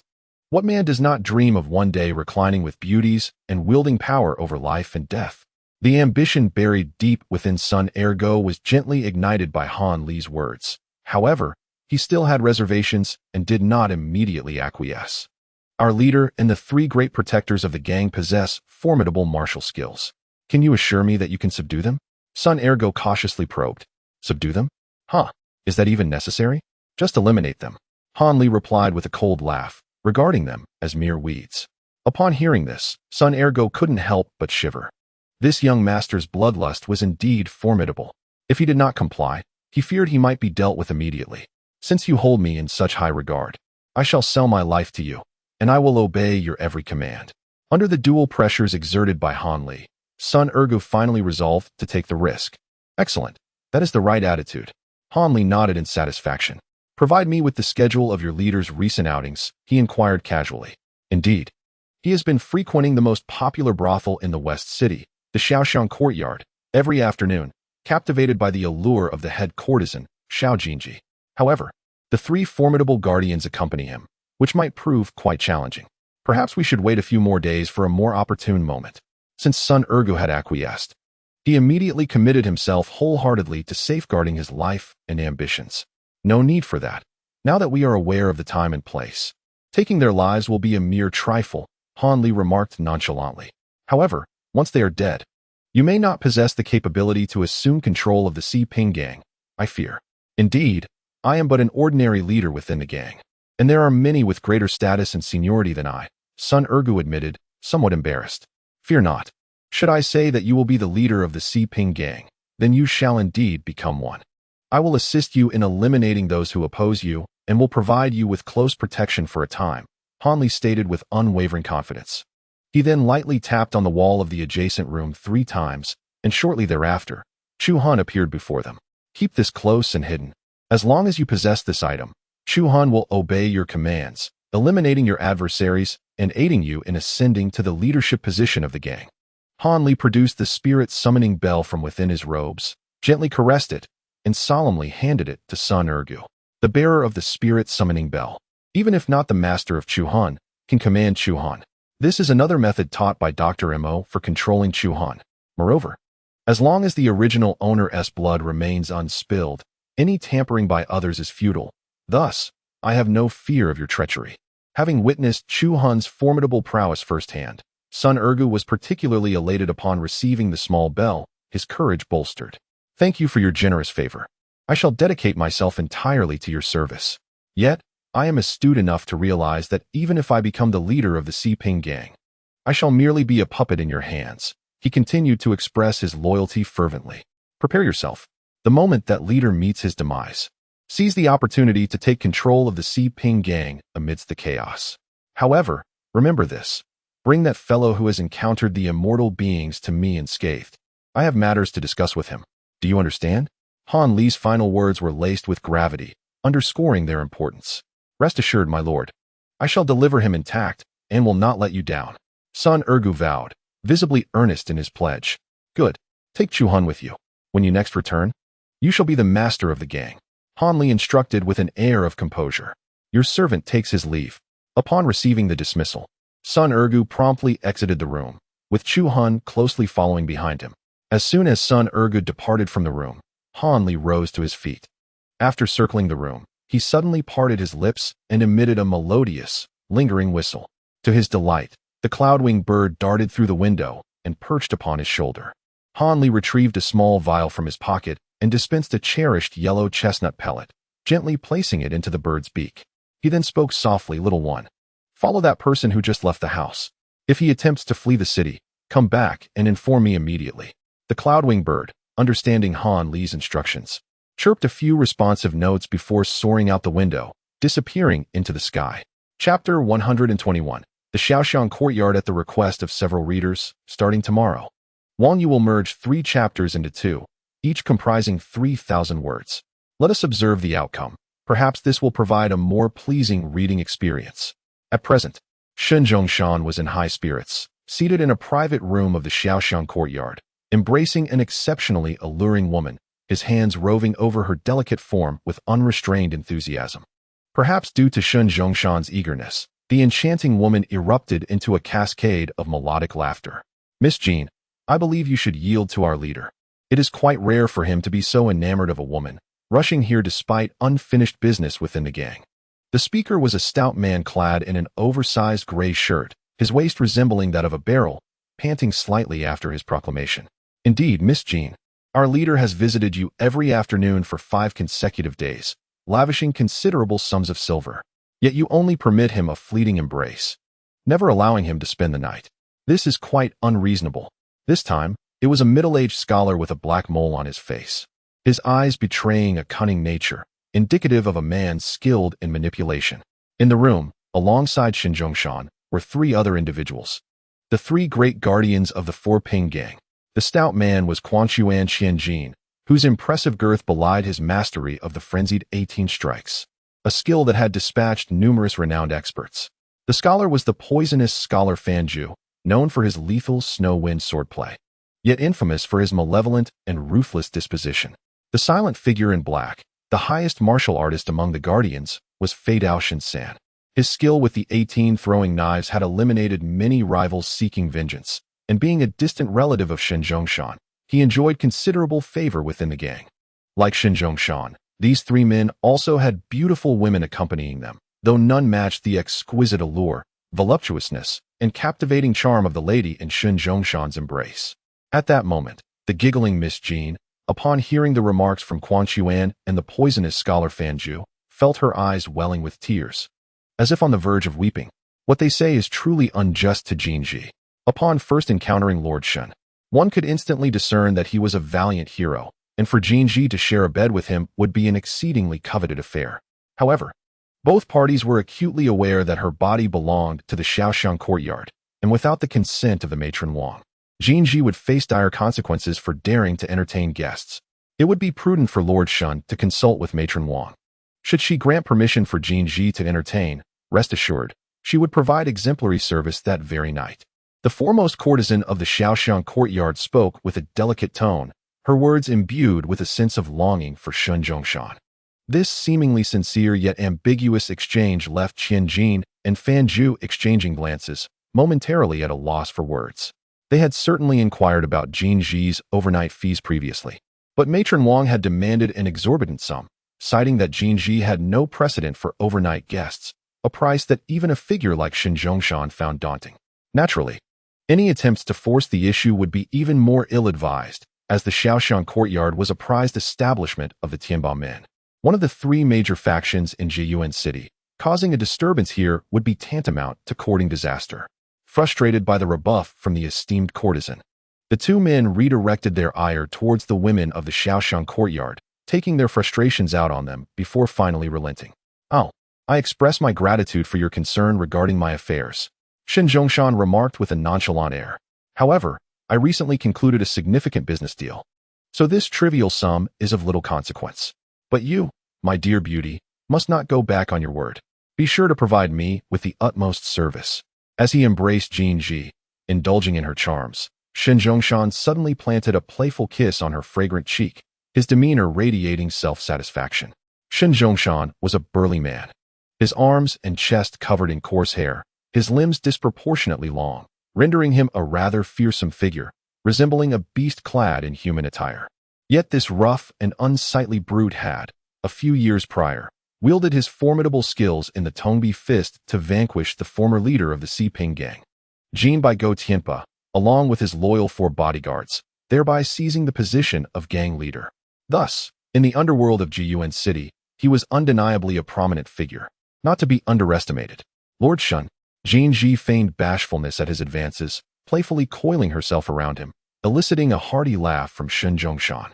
Just then, a knock resounded at the door. "Who is it?"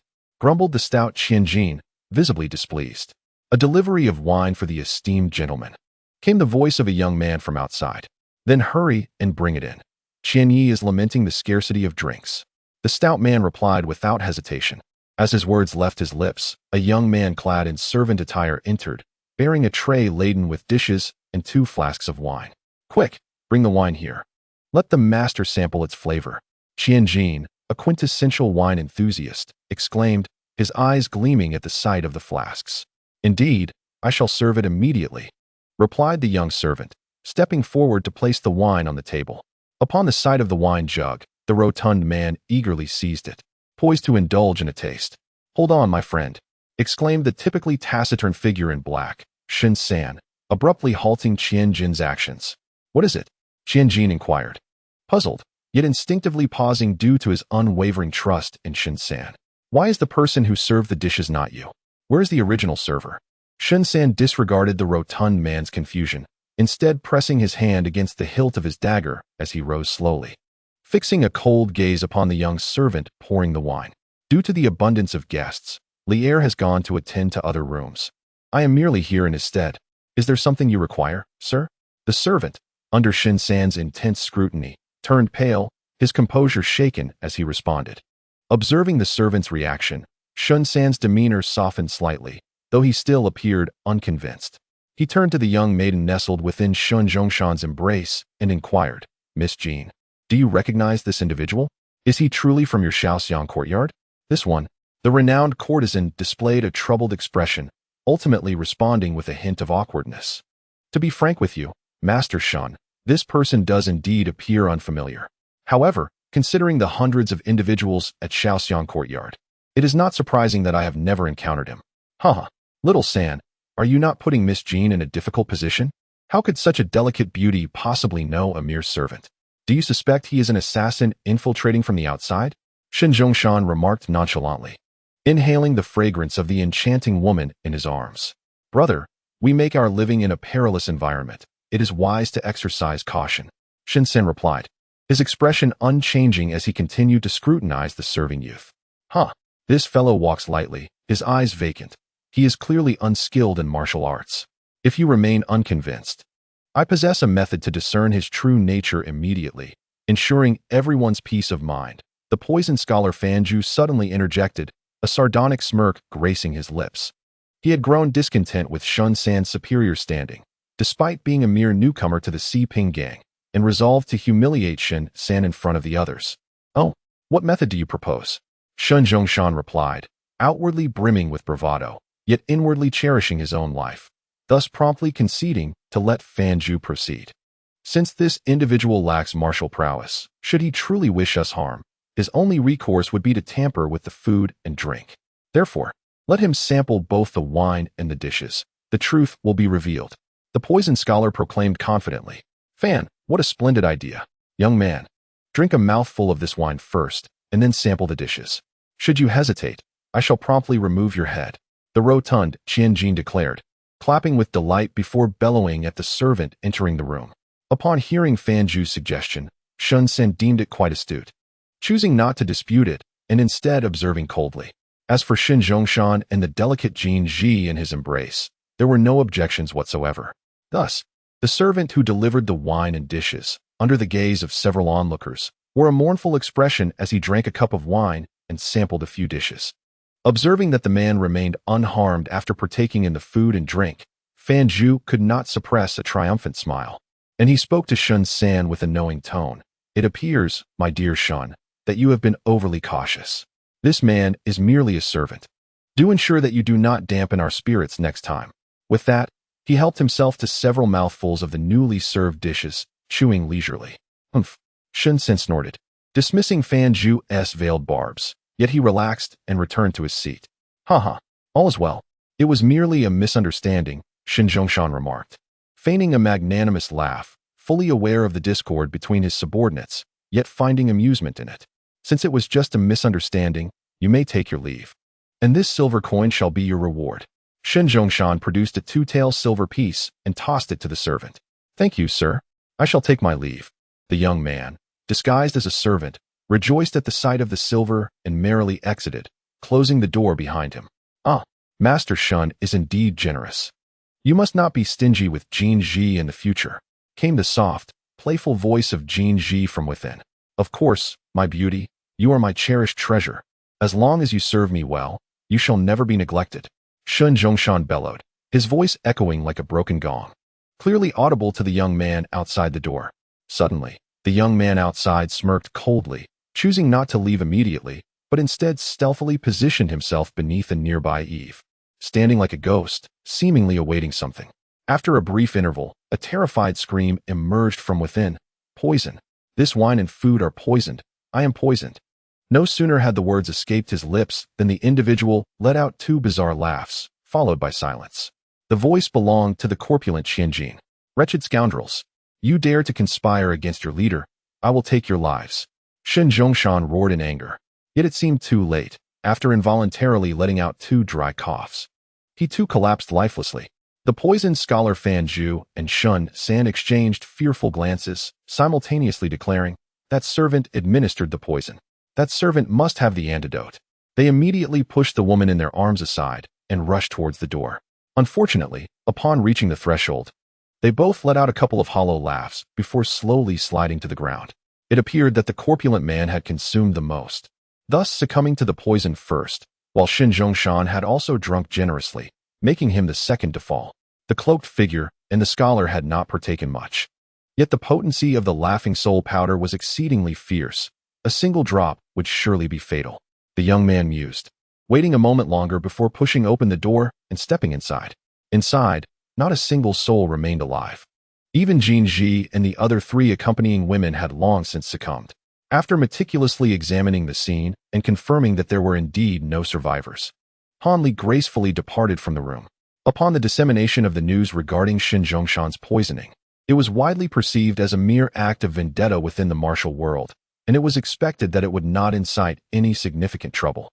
Han Li mused lightly as he traveled. This Qingling powder is indeed quite effective.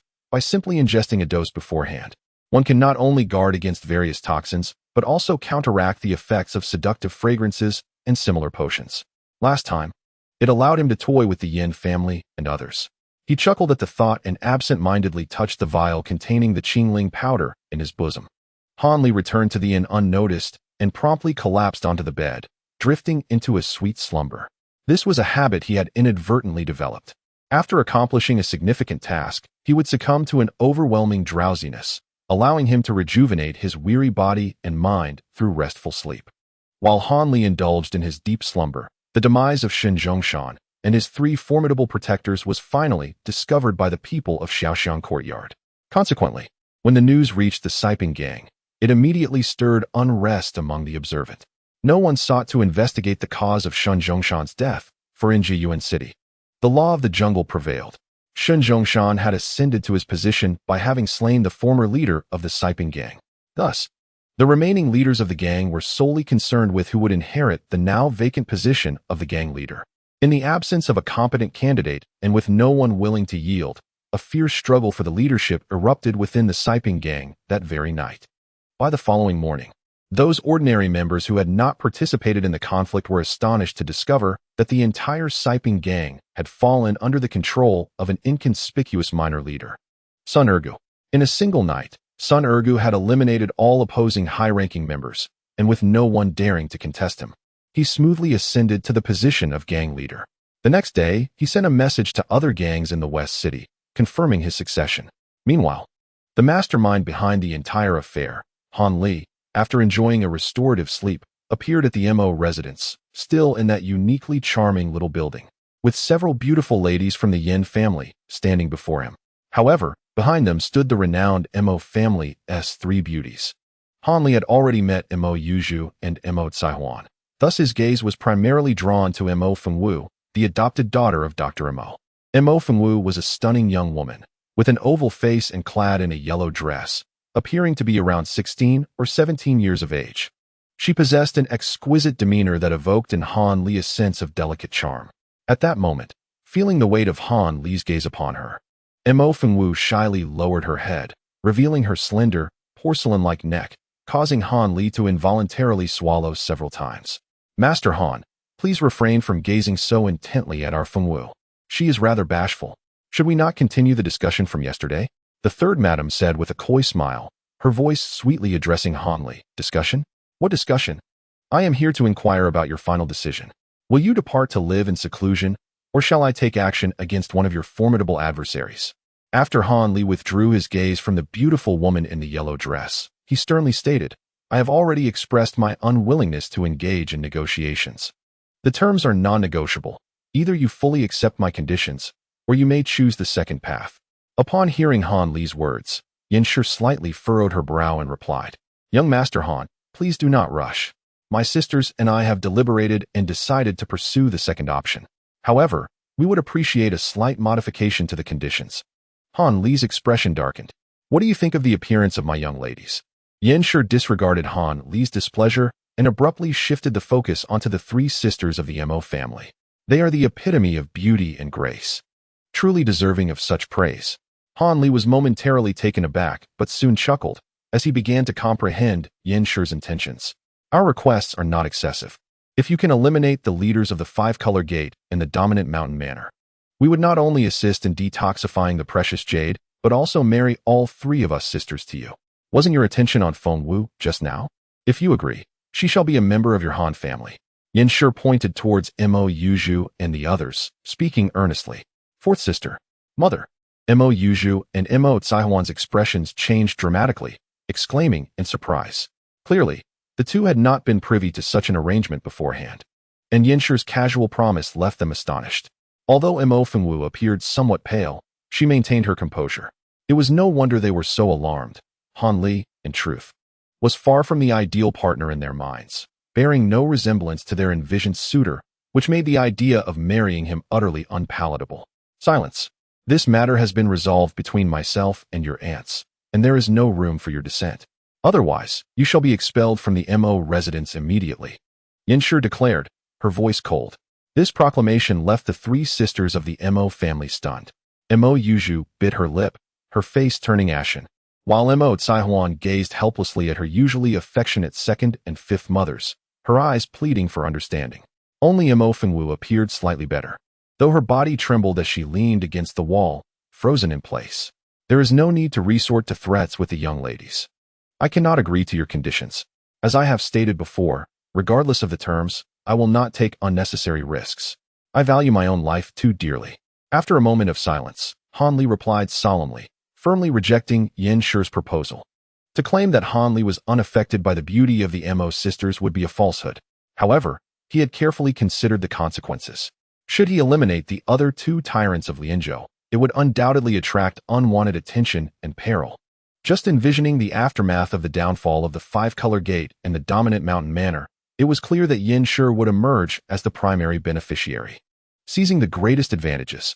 Furthermore, the sudden appearance of a stranger like himself in the Mo residence, marrying all three of the Mo beauties, would unmistakably signal to others that he was the key figure and orchestrator of these events. Should any mysterious powers associated with cultivators arise from this, Han Li, being merely a half-hearted cultivator himself, would undoubtedly face dire consequences, possibly jeopardizing his very life. What use would it be for the Mo sisters, despite their enchanting beauty? Thus, Han Li could only manage a bitter smile as he resolutely pushed away the three alluring beauties. As for whether the Mo sisters harbored any feelings for him, Han Li was indifferent. Possessing such beauties was one matter, but winning their hearts was a matter of time. However, discussing this now was futile. The Mo sisters were akin to a hot potato for Han Li, something he must avoid at all costs. His current desire was to swiftly rid himself of the cold poison within him and depart from this place of turmoil. The future fate of the Mo residence was of no concern to him. Upon hearing Han Li's refusal, though it cast a frown upon Yin and the others, it significantly elevated the Mo sisters' affection for him. The youngest, Mo Tsaihuan, even broke into a smile, playfully making a face at Han Li. Even Mo Yuzhu and Mo Fengwu regarded Han Li with softened gazes, seeing him in a new light. Yin sighed, exchanged glances with Li and the others, then turned back with a hint of resignation, saying, "Since young Master Han disagrees, we shall abide by your terms. If you can eliminate the domineering master of the dominant mountain villa, Ouyang Feitian, we will hand over the warm sun jade to you, allowing you to cure your poison." "Huh, you ladies are quite cunning." Han Li chuckled lightly. "I have heard that Ouyang Feitian is in the prime of his life and has no offspring. Should he perish, the dominant mountain villa would undoubtedly collapse, and his subordinates would scatter, leaving them no time to concern themselves with the Jingjiao society." Yin shot him a glance, retorting, "It is not as simple as you suggest. Do you know who sent Wu Jiaming? It was none other than Master Ouyang himself, and he is also Ouyang Feitian's seventh disciple, greatly favored by him. This master of the dominant mountain villa is of the same generation as our husband, both of similar age, and he has long harbored ambitions to dominate the entire Lanzhou. Thus, he has adopted a strategy of weakening us first before growing stronger, aiming to devour our Jingjiao society before turning his attention to the Five-Color sect. A few years ago, he incited my husband's sworn brother, Ma Kongtian, and my husband's second disciple, Zhao Kuan, in an attempt to split the Jingjiao society. However, my sisters and I saw through this plot and eliminated them and their accomplices. Consequently, the Jingjiao society suffered considerable losses and was driven back by the forces of the dominant mountain villa, forcing us to consolidate our manpower and defend Jiayuan City. Yin gently revealed some secrets regarding the Jingjiao society, but your influence in Jiayuan City seems rather limited. Wouldn't the dominant mountain villa take the opportunity to annihilate you?" Han Li pondered, his expression reflecting confusion. "Giggle. There is a reason why the arrogant Ouyang Feitian dares not launch an assault here. If you wish to know, simply agree to our original terms, and I shall reveal it to you," the third lady teased, her voice a mix of sincerity and jest. "Perhaps I shall pass on that. My curiosity is merely a fleeting whim," Han Li replied, maintaining his composure. Truly, he exhibited none of the qualities expected of a true man, unwilling to exert even a modicum of effort. Madame San pouted her lips, playfully bantering with Han Li, while Yin and others feigned indifference to her antics. However, the three sisters of the Mo family felt their cheeks flush with embarrassment.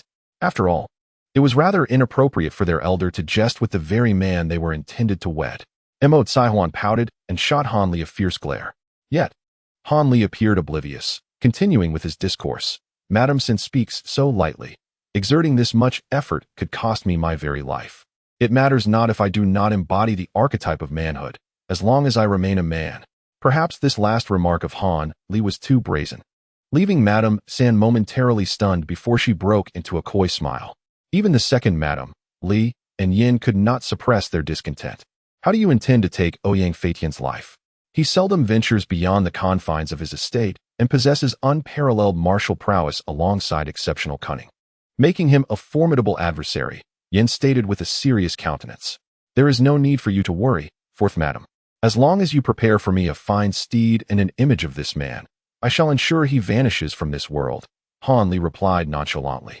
I hope that is the case, Yin murmured softly. However, prior to this, should I not receive some assurance from you? To ensure that upon my return, you ladies will not turn against me, Han Li added lightly. What assurance do you seek? Yin did not display any dissatisfaction, indicating she had anticipated this inquiry. This vial contains pills. I ask each of you to consume one. As for the nature of the medication, I shall refrain from disclosing it. Rest assured, once I have eliminated Ouyang Liantian and returned, I will trade the antidote for the treasures in your possession, Han Li stated. Producing a porcelain vial and placing it on the table, regarding Yin and the others with a cold gaze. Without hesitation, Yin extended her delicate hand, grasping the vial, extracting a verdant pill, and after a glance at Li and the others, she raised her head and swallowed it. Such courage, such decisiveness, truly worthy of the leader of the Jingjiao society. Han Li couldn't help but applaud, then cast his gaze toward the others. I apologize for the delay in posting this chapter. I have been weary from days of writing for hours on end and indulged in some extra rest this morning before completing this chapter. My sisters need not take this medicine, do they? Is not my life sufficient as collateral? Yin, who had swallowed the pill, halted the second Madame Li from taking one as well. Upon hearing Yan's words, Han Li was momentarily taken aback, displaying a look of surprise. However, after a moment of contemplation, he nodded slightly, stating, since fourth Madame shares such a deep bond with her sisters, I, Han Li, am not devoid of reason. Very well. The second Madame and the others need not take the medication. Having concluded this, Han Li retrieved the vial from Yan's grasp and returned it to his robe. Since we have reached an agreement, I shall take my leave for now. I will return to the Mo residence at this time tomorrow to collect the portrait and other items before heading directly to Duoba Mountain Manor. Then we shall trouble you. Young sir. Yin and the others rose to bid farewell to Han Li. Han Li smiled gently, turning gracefully to leave the room. As he descended the small staircase, hurried footsteps echoed behind him. Brother Han, wait a moment. My second sister has something to discuss with you. The exuberant voice of Mo Tsaihuan rang out, prompting Han Li to sigh and turn back reluctantly. He saw the little sprite leading the charge, with Mo Fengwu and Mo Yuzhu trailing behind, approaching him. In a few swift steps, Mo Tsaihuan caught up with Han Li, her eyes widening as she circled him, chattering incessantly, seemingly fascinated by something rare. Oh, Brother Han, you've tricked me terribly. I didn't expect you to be a fraud as well, using trifles to deceive others. Upon hearing this, Han Li rolled his eyes. What did she mean by trifles? It was clearly her insistence on receiving gifts that led to this situation. Third sister, do not be rude. Refrain from causing mischief with young Master Han. Mo Fengwu's soft, tender voice reached Han Li's ears for the first time, leaving a pleasant impression. What? I'm merely standing up for our mother. Who told this guy to act so arrogantly in front of her? Mo Tsaihuan retorted, somewhat disgruntled. Realizing that the girl was merely trying to vex him, Han Li chose to ignore her antics and turned to Mo Fengwu, asking, Second miss, do you have matters to discuss with me? Seeing Han Li address her, Mo Fengwu's cheeks flushed slightly, yet she replied in a gentle tone. Fengwu wishes to know if the Lingxiang pills on third sister are truly a gift from you. Have you indeed acquired your father's medical expertise? Upon meeting Mo Fengwu, Han Li felt an immediate fondness for her.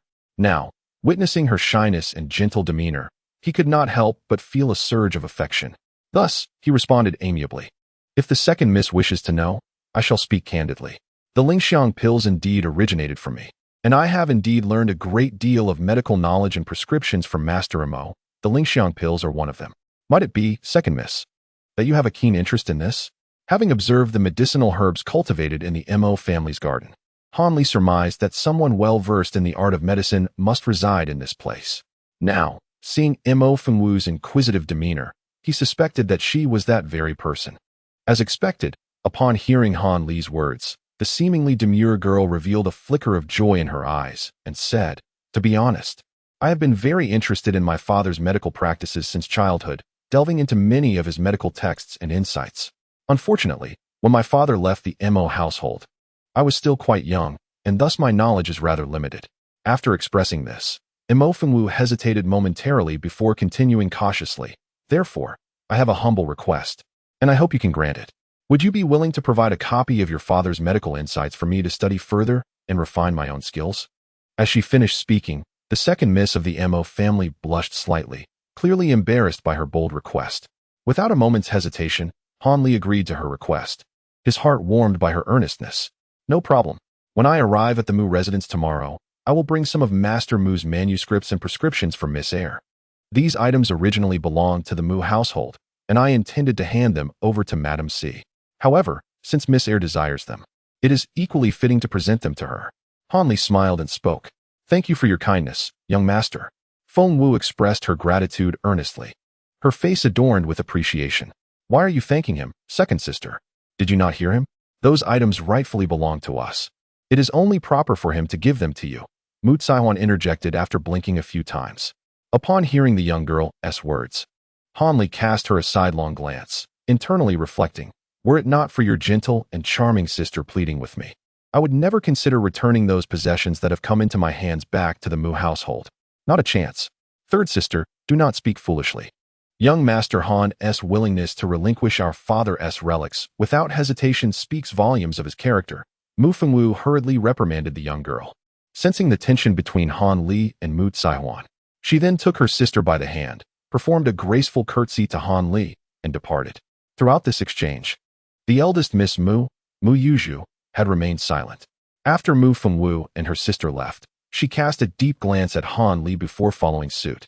What could that glance from the eldest Miss Mu signify? Gratitude, disdain, or perhaps a mixture of both?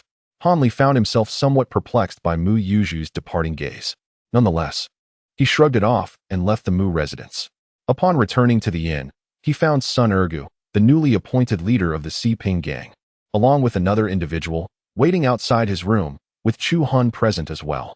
Upon seeing Sun Ergu, Han Li nodded and pushed open the door to enter the room. Sun Ergu and the other man followed closely behind, standing respectfully at either side. Once seated, Han Li scrutinized the stranger who had accompanied Sun Ergu, a burly man in his 30s, with a brutish visage and an intimidating demeanor. Given your rosy complexion, I take it you have successfully ascended to the position of leader of the Si Ping gang? Han Li remarked casually to Sun Ergu. Indeed, it is all thanks to your unwavering support, young master. Otherwise, how could I have achieved this position? Sun Ergu replied, his face beaming with delight. That is good to know. I will not interfere in the affairs of the Si Ping gang. However, you must utilize its resources to ensure that the tasks I assign are executed flawlessly. Otherwise, I will not hesitate to appoint another leader, Han Li stated coldly. These words sent a shiver down the spine of the previously overconfident Sun Ergu, bringing him back to reality. I assure you, I will dedicate myself wholeheartedly to your endeavors, even risking my life to see them through. Sun Ergu hastily adopted a posture of utmost loyalty. Han Li acknowledged him with a slight nod and turned his attention to the other man. You are the one who overheard the conversation of the immortals? Han Li inquired with keen interest. Yes, I am indeed Hitiniu, and I have indeed heard it. The burly man replied respectfully, despite his imposing appearance. This individual was not lacking in intelligence. He was acutely aware that the seemingly inconspicuous youth before him was the mastermind who had elevated Sun Ergu, an individual of comparable status, to the position of gang leader. Thus, he dared not treat the situation with any semblance of negligence. Han Li felt a sense of satisfaction. As long as one possessed intelligence, matters would indeed become significantly more manageable. Please recount the incident from that day when you encountered the male and female immortals in its entirety. If your account pleases me, I shall appoint you as Sun Ergu's deputy, granting you the role of vice leader of the Si Ping gang. Han Li understood that only through generous rewards could he inspire others to act on his behalf, and thus he made his promise without hesitation. Upon hearing this, Shi Tiniu was understandably elated, eagerly thumping his chest to assure Han Li that he would certainly meet his expectations. Sun Ergu, however, felt a twinge of discontent upon hearing these words, though he dared not display any sign of it. Consequently, after Shi Tiniu had regained his composure, he recounted the encounter with the cultivators in detail. While there were numerous discrepancies in the finer points of Shitiniu's narration compared to what Sun Ergu had previously stated, the overall sequence of events remained largely unchanged. Did the male and female immortals mention any specific time or location? After listening to the account, Hanli inquired about the matter that most concerned him. Time. Location? Shitiniu was momentarily taken aback, seemingly lacking any recollection. Yet, seeing Han Li's earnest demeanor, he recognized that this was crucial to his potential success, prompting him to lower his head in deep contemplation. A quarter of an hour later, he suddenly looked up and exclaimed with great joy, "I remember." The female immortal mentioned that prior to attending the immortal assembly, the male immortal was to accompany her to a place called Tainan Valley, where it seemed other immortals were also present. Tainan Valley. Hanli softly repeated twice. Finding no recollection in his mind, it appeared he had never heard of such a place. He then turned his gaze towards Sun Ergu, reasoning that this local figure should possess some knowledge if such a location existed. In Jiayuan City, there is no such place. Sun Ergu replied with a furrowed brow, shaking his head vigorously. Are you certain? Han Li's gaze shifted back to Shitiniu, his tone growing somewhat stern. Absolutely. The woman also mentioned that if they traveled for half a day's journey, they would meet her friends in Tainan Valley. Shitiniu quickly vowed. Half a day's journey. If it were on foot, they would barely have left the vicinity of Jiayuan City. However, as they were riding on flying beasts, the range would be considerable. Albeit it should not exceed the borders of Lanzhou, Hanli pondered to himself. Do you two know whether there exists any place in the entirety of Lanzhou called Tainan Valley, or simply Tainan? Han Li's expression softened slightly as he posed the question to the two. Sun Ergu and Shitiniu exchanged glances, almost simultaneously exclaiming, Tainan Temple. Tainan Mountain. There are two locations named Tainan. Hanli was taken aback, feeling a headache coming on. My lord. Not at all, it's just one. Sun Ergu responded eagerly. The Tainan Temple is built upon Tainan Mountain. Shi Tainyo chimed in defiantly. Oh, how splendid. It seems that Tainan Valley must be located here. Hanli remarked with ease. However, my lord, we have never heard of any Tainan Valley near Tainan Mountain. Could we be mistaken? Sun Ergu suggested. Filled with doubt. Upon hearing this, Hanli chuckled. There can be no mistake. This is indeed the place. Since you are not cultivators, you wouldn't be familiar with it. I suspect it must be the residence of certain practitioners. Hanli thought to himself, filled with excitement. But where exactly is Tainan Mountain? After his initial exhilaration, Hanli realized he was uncertain about its location and casually inquired. My lord, Tainan Mountain is situated in the southernmost part of Lan Prefecture, just 40 miles west of Guangwei City. Sun Ergu respectfully replied. The southern part of Lan Prefecture? Hanli furrowed his brow. It lay directly south of the poison tyrant manor he was to assassinate, essentially a north-south divide, making it quite inconvenient. It appeared he would have to make several trips. Sun Ergu, upon your return, have Shi Tainyo appointed as the deputy leader of the Si Ping gang. I know you may be reluctant, but since I have promised this individual, I must fulfill my vow, Hanli instructed Sun Ergu. I dare not, my lord. Whatever you say, I shall comply without a word of complaint. Sun Ergu exclaimed, startled, recalling Han Li's earlier words, his complexion paling further. Rest assured, I am well aware of your loyalty. This vial contains a detoxification elixir that will completely rid you of the poison within you, allowing you to worry no more. This is also a promise I made to you, and I shall treat you fairly without deceit, Hanli said, producing a vial of elixir and handing it to Sun Ergu. Upon seeing this, Sun Ergu was overjoyed. The corruption from the heart corruption pill had long plagued his appetite and sleep. Now, the prospect of complete relief filled him with excitement. Thank you, my lord. Thank you, my lord. I shall devote myself utterly to you, even to the point of death, Sun Ergu said earnestly as he accepted the vial. Hanli merely nodded, without further comment. His willingness to provide the antidote stemmed from the realization that administering a dose each month to Sun Ergu was quite a hassle. As he would be away from Jiayuan City for some time, it seemed wiser to eliminate the issue entirely. Of course, should either of them ever harbor intentions of betrayal, Hanli would not hesitate to eliminate them and replace them with others. Moreover, as he had no immediate need for the Si Ping gang, he had resolved to regard it as a potential retreat among his many schemes. Hanli understood well that loyalty does not arise without reason, nor does betrayal occur without cause. While employing violence to control others may yield immediate results, it is the least desirable method, fraught with the risk of backlash. Thus, to ensure enduring loyalty, A balanced approach of both reward and discipline would prove most effective. Thus, Han Li decided to administer the antidote to Sun Ergo. On one hand, this act would greatly enhance Sun Ergo's loyalty for an extended period. On the other hand, it would establish Han Li as a figure of authority before both Sun Ergo and Shi Tainyo, embodying the principle of rewarding merit and punishing faults, which would facilitate Han Li's long-term control over the two. This encapsulated Han Li's contemplations after careful consideration. Observing Sun Ergo consume the antidote, Han Li suddenly uttered words that filled him with both surprise and joy. I shall entrust the Chu Han to you for the long term. However, you must not use it to provoke trouble. Be aware that although the Chu Han is formidable, there are many extraordinary individuals in this world who may bring you dire consequences. Do you understand? Han Li spoke in a solemn tone. Yes, I understand. I will certainly take good care of Lord Chu Han. Rest assured, my lord, Sun Ergo replied, nodding his head incessantly like a chick pecking at grains. If it weren't for the fact that Chu Han no longer needed to be protected closely, and considering Sun Ergo's conspicuous demeanor that would hinder his travels, Han Li would not have entrusted the Chu Han to him for safekeeping. With a sigh, Han Li shook his head, feeling a tinge of reluctance. You both take care of yourselves. You need not visit me for the time being. I will be embarking on a journey for an indefinite period. Han Li gently waved his hand, signaling the two to depart. Upon hearing these words, Sun Ergo and Shi Tainyo respectfully exited the room, leaving Han Li alone to ponder in silence. What kind of cultivators reside in Tainan Valley? If I were to approach, would it lead to any complications or dangers? Han Li mused, finding himself lost in thought, entering a state of oblivion. As time flew by like a shuttle, 2 months passed in the blink of an eye.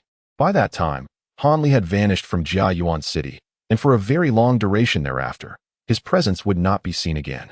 Chapter 126. Tainan Mountain, Tainan Valley. The youth Guanggue City is situated in the southernmost part of Lanzhou, a modest city with a population of merely several hundred thousand, only a fifth the size of the largest city, Jiayuan City. However, it is surrounded on 3 sides by mountains and bordered by a lake, providing an exquisite environment, making it a favored retreat for affluent families. Furthermore, the area boasts several rare fruits that cannot be found elsewhere, adding to the city's reputation. Tainan Mountain lies not far to the west of Guanggue City, towering at over 3,000 meters, perpetually shrouded in mountain mist, and is the 4th highest peak in Lanzhou. At the summit, there is a small temple known as Tainan Temple, renowned for its highly accurate divinations. Each year, numerous dignitaries make the arduous journey to this temple to offer incense and make wishes, generously donating large sums of money for the temple's upkeep, thus ensuring its continuous prosperity and widespread fame. At this moment, beneath a dense giant tree at the foot of Tainan Mountain, a figure sat cross-legged, hands clasping a radiant red object, which was continuously rolling back and forth against his dantian. Suddenly, the man trembled, letting out a muffled groan. Subsequently, the object in his hand dimmed in crimson light, revealing its true form, a splendid piece of azure jade. This jade was not only pure and flawless, but also contained faint tendrils of red light emanating from its depths, indicating its considerable value, unmistakably not an ordinary item. The man slowly withdrew the jade from his abdomen and raised his head to observe the sky, revealing the unremarkable visage of a young man, Han Li, who had mysteriously vanished from Jiayuan City. Lowering his gaze to the object in his hand, a smile of joy crept across his face. Since acquiring this warm sun jade, he had tirelessly purged the cold poison from his body, and after a grueling half-month, he had finally eradicated it completely today, a truly arduous task. The excruciating and tingling sensations he experienced during the detoxification process had caused him immense suffering, leaving him with lingering trepidation even in retrospect. However, this warm sun jade was indeed a rare treasure. It could accommodate his spiritual energy, enabling him to expel the poison with remarkable efficiency. Without this discovery, he would likely have needed another 10 days to completely rid himself of the toxin. Reflecting on this, Han Li placed the jade into a wooden box beside him and carefully concealed it close to his person. He then stood up, stretching his somewhat stiff limbs, and contemplated the events of the past 2 months. Once Han Li had arranged everything, the following day he visited the Mo residence, where he obtained intelligence regarding the Duba Mountain Manor and Ouyang Feiqian from the Yin clan. He then rode a magnificent steed provided by the Mo family, journeying tirelessly day and night, ultimately arriving at Duba Mountain Manor within 10 days. After several days of relentless probing and infiltration, Han Li seized a prime opportunity when Ouyang Feitian was alone, appreciating the moonlight. Taking him by surprise, he summoned his magical artifacts and unleashed a sword talisman, swiftly decapitating him and ending his life. The entire process was surprisingly smooth and effortless, leaving Han Li to wonder if the slain man had been an imposter. Only after examining the body and confirming several unique scars and birthmarks belonging to Ouyang Feitian did he ascertain that he had indeed not erred. Han Li then, with a sense of awe, carried the severed head back to Jiyuan City. Upon returning to the Mo residence and presenting Ouyang Feitian's head for verification, Han Li learned from Yin that Ouyang Feitian had mastered the pinnacle of martial arts, the unparalleled hard technique known as the Overlord Armor, rendering his body impervious to blades and spears. Even the sharpest weapons would struggle to harm him. It was unexpected that Han Li had managed to sever his head so easily. Han Li realized that Ouyang Feitian must have treated his sword talisman as a hidden weapon, failing to evade it, which allowed Han Li to succeed with such ease. The remaining matters unfolded simply. After confirming the head, Yin immediately produced the jade and exchanged it for the antidote with Han Li. Upon receiving the jade, Han Li declined Yan's earnest invitations to linger. Uninterested in further engagements with the Mo family, he promptly departed Jiyuan City once more, heading towards Tainan Mountain. Along the journey, Han Li simultaneously detoxified and pondered how he could meet and befriend the cultivators of Tainan Valley. Uncertain of the intentions of the other party, Han Li refrained from recklessly approaching them.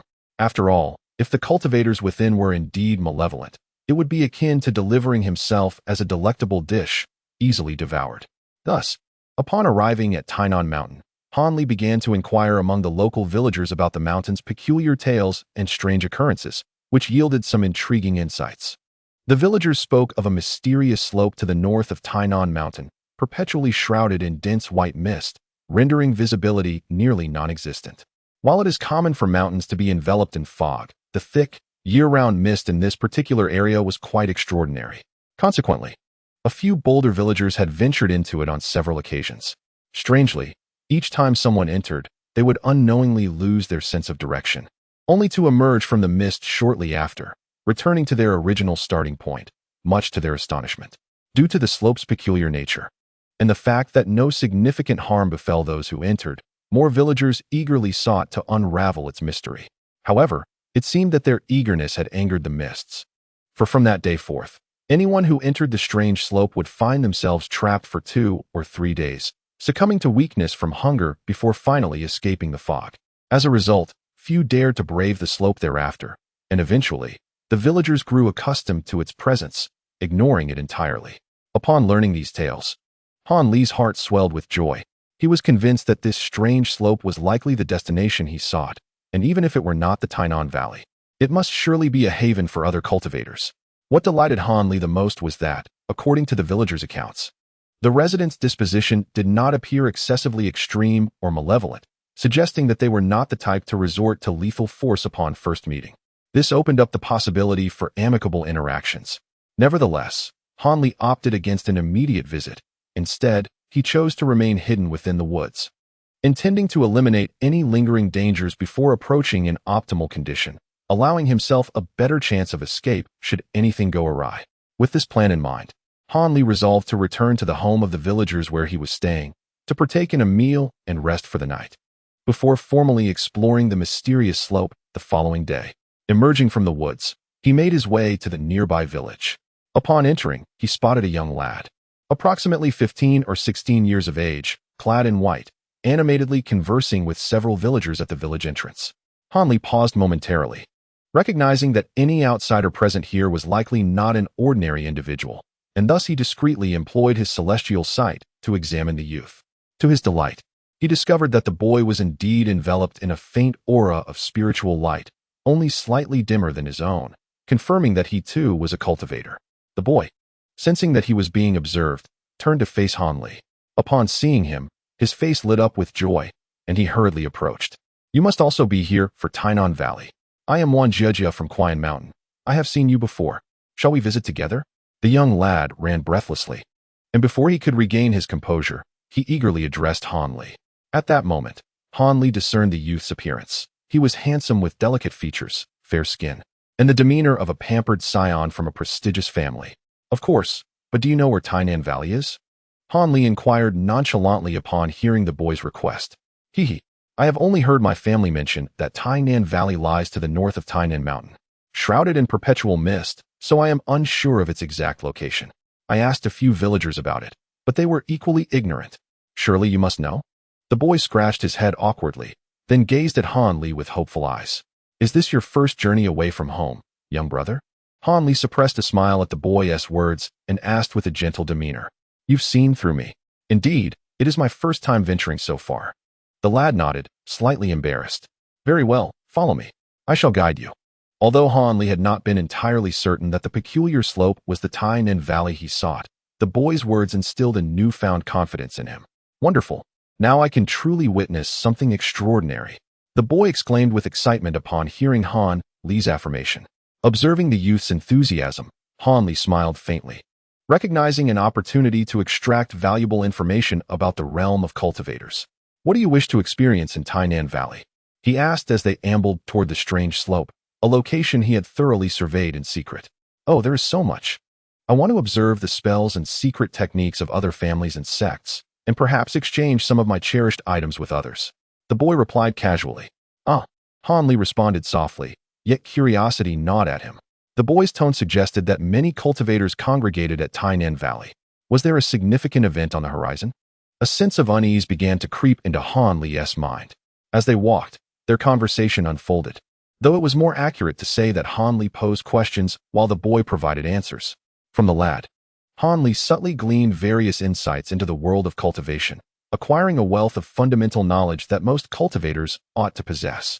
For instance, he learned that cultivators are classified into 3 major stages: lower, middle, and upper realms. The lower realm encompasses 5 levels: chi refinement, foundation establishment, core formation, nascent soul, and divine transformation. The middle realm consists of 3 levels: void refinement, integration, and great ascension. Ultimately, the upper realm is defined by the singular threshold of tribulation crossing. Surpassing this stage allows one to ascend to the celestial realm and attain longevity equal to that of heaven and earth. However, while it is easy to speak of such matters, the actual practice of cultivation remains an elusive endeavor. The elevation of the 3 realms is not merely a matter of reaching the initial low realm. Even those who ascend to the pinnacle of the transformation stage, as stated by the young man, have never been seen in the entirety of the Yu Kingdom, even among those lingering in the nascent soul stage. There are but a few, primarily a handful of exceptionally fortunate ancient beings. According to the youth, the lifespan of a cultivator is intrinsically linked to their level of cultivation. Each advancement in realms signifies an exponential increase in one's longevity. For mundane mortals, living beyond a century is a rarity. However, it is quite common for a successfully foundational cultivator to live over 200 years. If one is fortunate enough to form a golden core, living 400 to 500 years is well within the realm of possibility. Should a miracle occur, bestowing upon you the fortuitous fate of achieving the nascent soul, congratulations are in order, for reaching a millennium in lifespan may not be an impossibility. As the youth spoke, he could not help but click his tongue in admiration for those ancient beings who could live for 8 or even 1,000 years, an existence tenfold that of an ordinary person. Han Li, listening incredulously from the side, was taken aback. Though he had vaguely surmised that cultivators lived significantly longer than ordinary people, he had not anticipated such staggering possibilities. Could one truly live for a millennium, becoming akin to an immortal turtle? A somewhat mischievous thought crossed his mind. Yet, if those in the nascent soul stage could achieve such longevity, would not those in the transformation stage and beyond enjoy even more extraordinary lifespans? Unable to contain his curiosity, Han Li subtly broached the subject. Who knows? Perhaps they live even longer, or perhaps they are simply immortal. The young man replied nonchalantly. It is said that any cultivator who truly ascends to the transformation stage and perfects it must leave this world for a higher realm, the specifics of which remain a mystery, with no one having returned to share their experiences. Pondering this, Han Li felt a twinge of frustration. How then are the realms beyond the transformation stage classified? He doubted that this young master could provide a satisfactory answer, so he refrained from voicing his inquiries. In addition to the classification of realms, Hanli gained a general understanding of the cultivation sects and families within the Yu Kingdom. While the youth was less informed about other regions, he spoke with considerable authority regarding the cultivation sects of the Yu Kingdom. Hanli learned from him that there were 7 notable sects: the Hidden Moon Sect, Yellow Maple Valley, Spirit Beast Mountain, Pure Void Gate, Blade Transformation Forge, Celestial Castle, and the Great Sword Sect. Among these, the Hidden Moon Sect was the most powerful, followed closely by Spirit Beast Mountain, while the other sects possessed relatively equal strength without significant disparities. If one were to liken these cultivation sects to a towering tree that supports the entire cultivation realm of the Yu Kingdom, the cultivation families would be akin to the various branches that rely on these sects for sustenance in order to survive within the world of cultivation. The youth cryptically remarked that any cultivation family with a history would trace its ancestry back to disciples of these sects, the bloodlines of these disciples continuing through the generations. The reason for this phenomenon can be attributed to the innate spiritual roots shared by all cultivators. What exactly are spiritual roots? Most cultivators remain perplexed by this concept. However, they are acutely aware that a person devoid of spiritual roots stands no chance of cultivating, as they cannot even perceive the surrounding spiritual energy, let alone harness the power to cultivate. Yet, those born with spiritual roots are exceedingly rare among ordinary individuals, often described as one in a myriad, or even one in tens of thousands. Despite this, the number of those who can embark on the path of cultivation, due to possessing spiritual roots, is still but a fraction of the whole. The vast majority lead mundane lives devoid of extraordinary pursuits. The identification of individuals with spiritual roots is notoriously challenging, as their distribution is exceedingly sparse, causing considerable frustration for sects eager to recruit disciples. Furthermore, possessing spiritual roots does not guarantee suitability for any particular sect, as the quality of these roots varies significantly.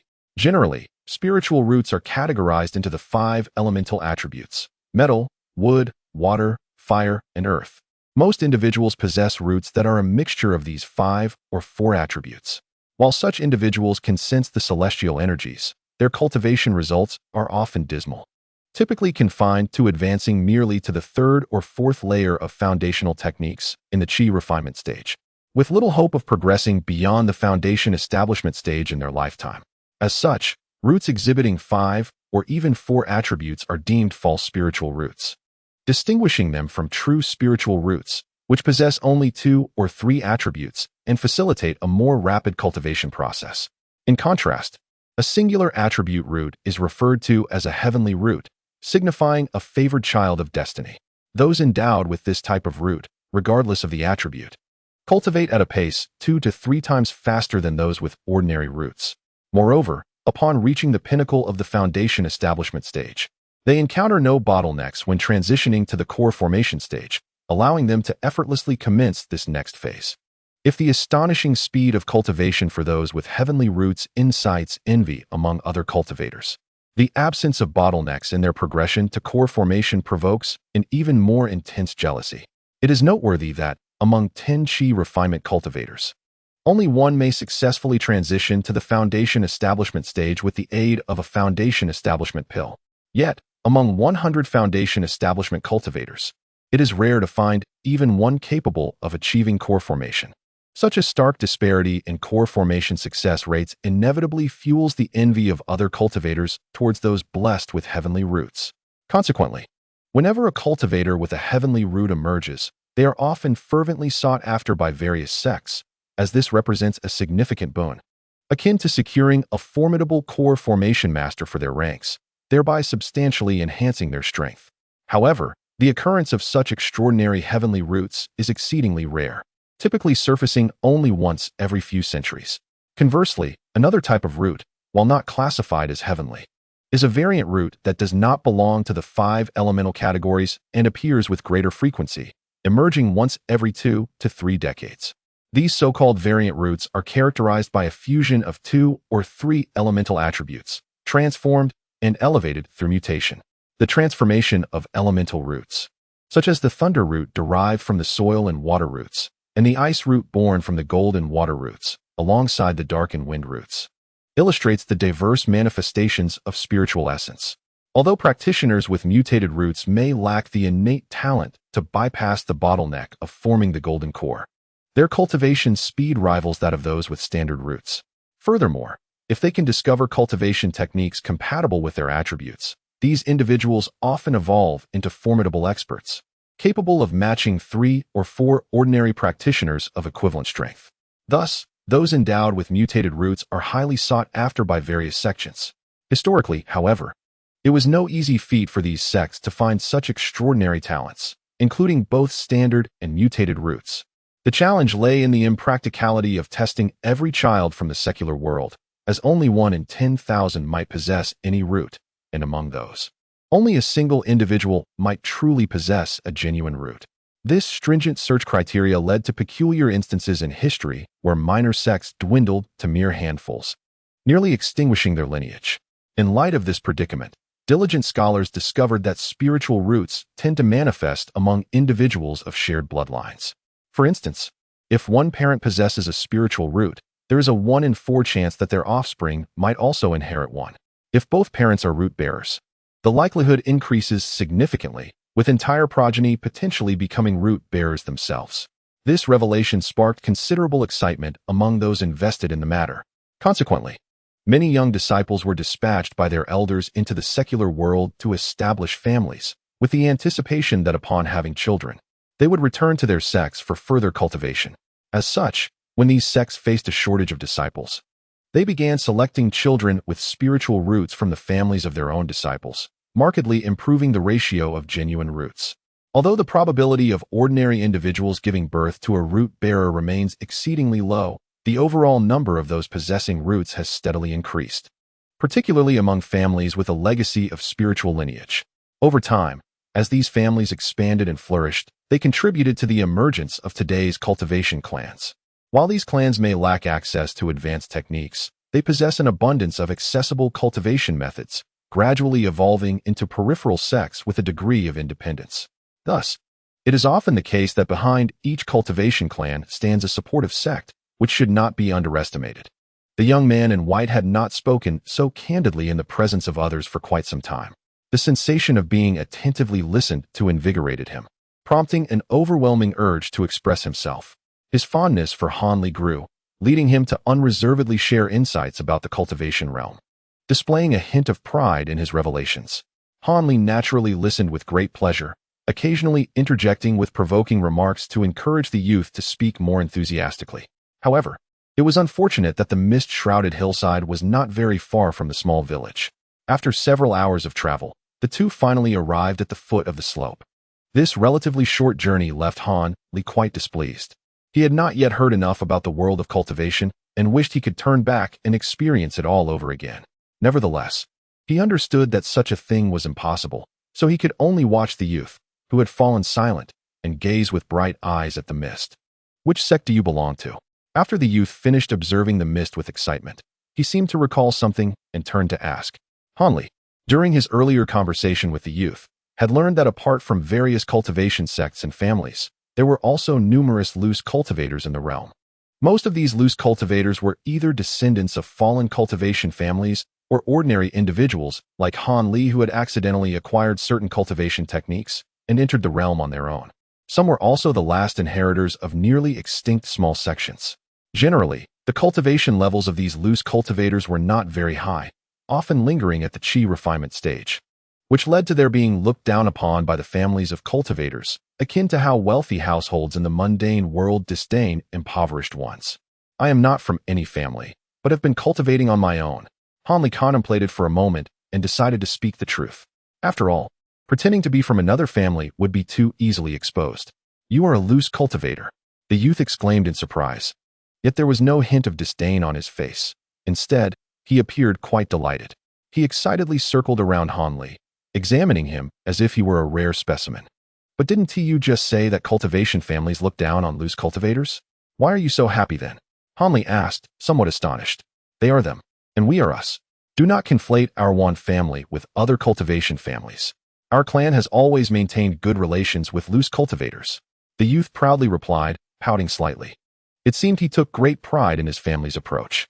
"Our one family's ancestor was originally a loose cultivator, but by chance, he entered a cultivation sect and became a formal disciple of the Giant Sword sect, which led to the establishment of our one family.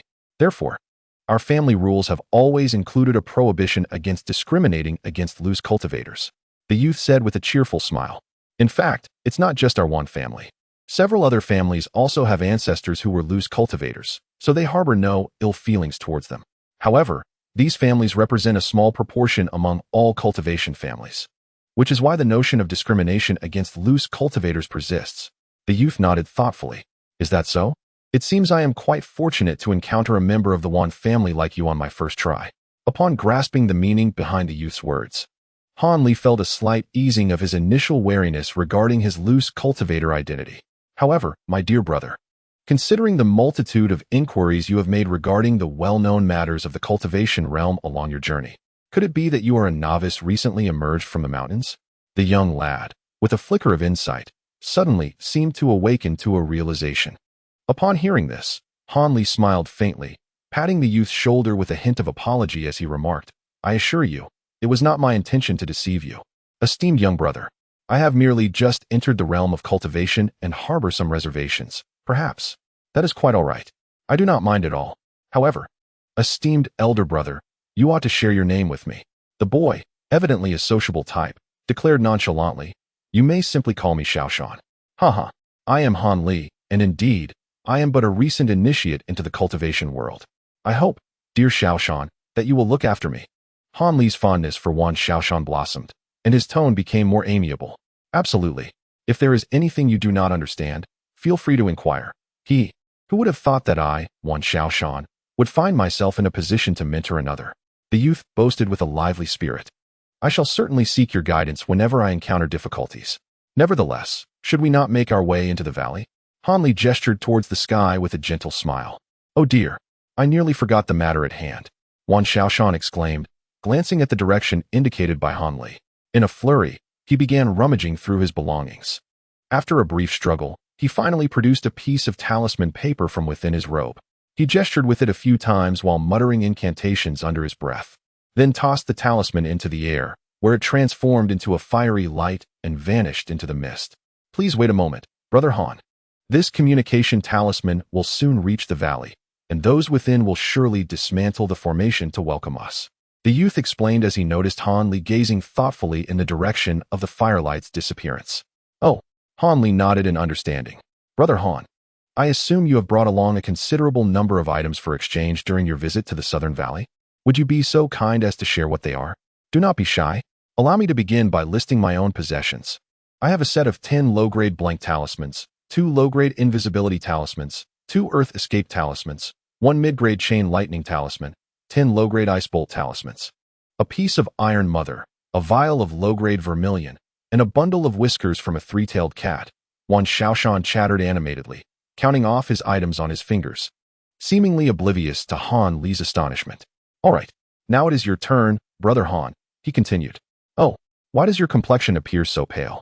The youth blinked in confusion, regarding Han Li with a puzzled expression. Must one prepare items to enter the Southern Valley? Han Li's face reflected concern. Not at all, Wan Xiaoshan replied succinctly. Upon hearing this, Han Li's expression brightened considerably. However, since you have come to the Southern Valley, it is clear that you are here to participate in the Southern Gathering. Who would arrive empty-handed? This event occurs once every 5 years, specifically organized for the younger generation of our Lianjiao. Especially with the Ascension Conference taking place in a month within our Lianjiao, there will be even more attendees at the Southern Gathering.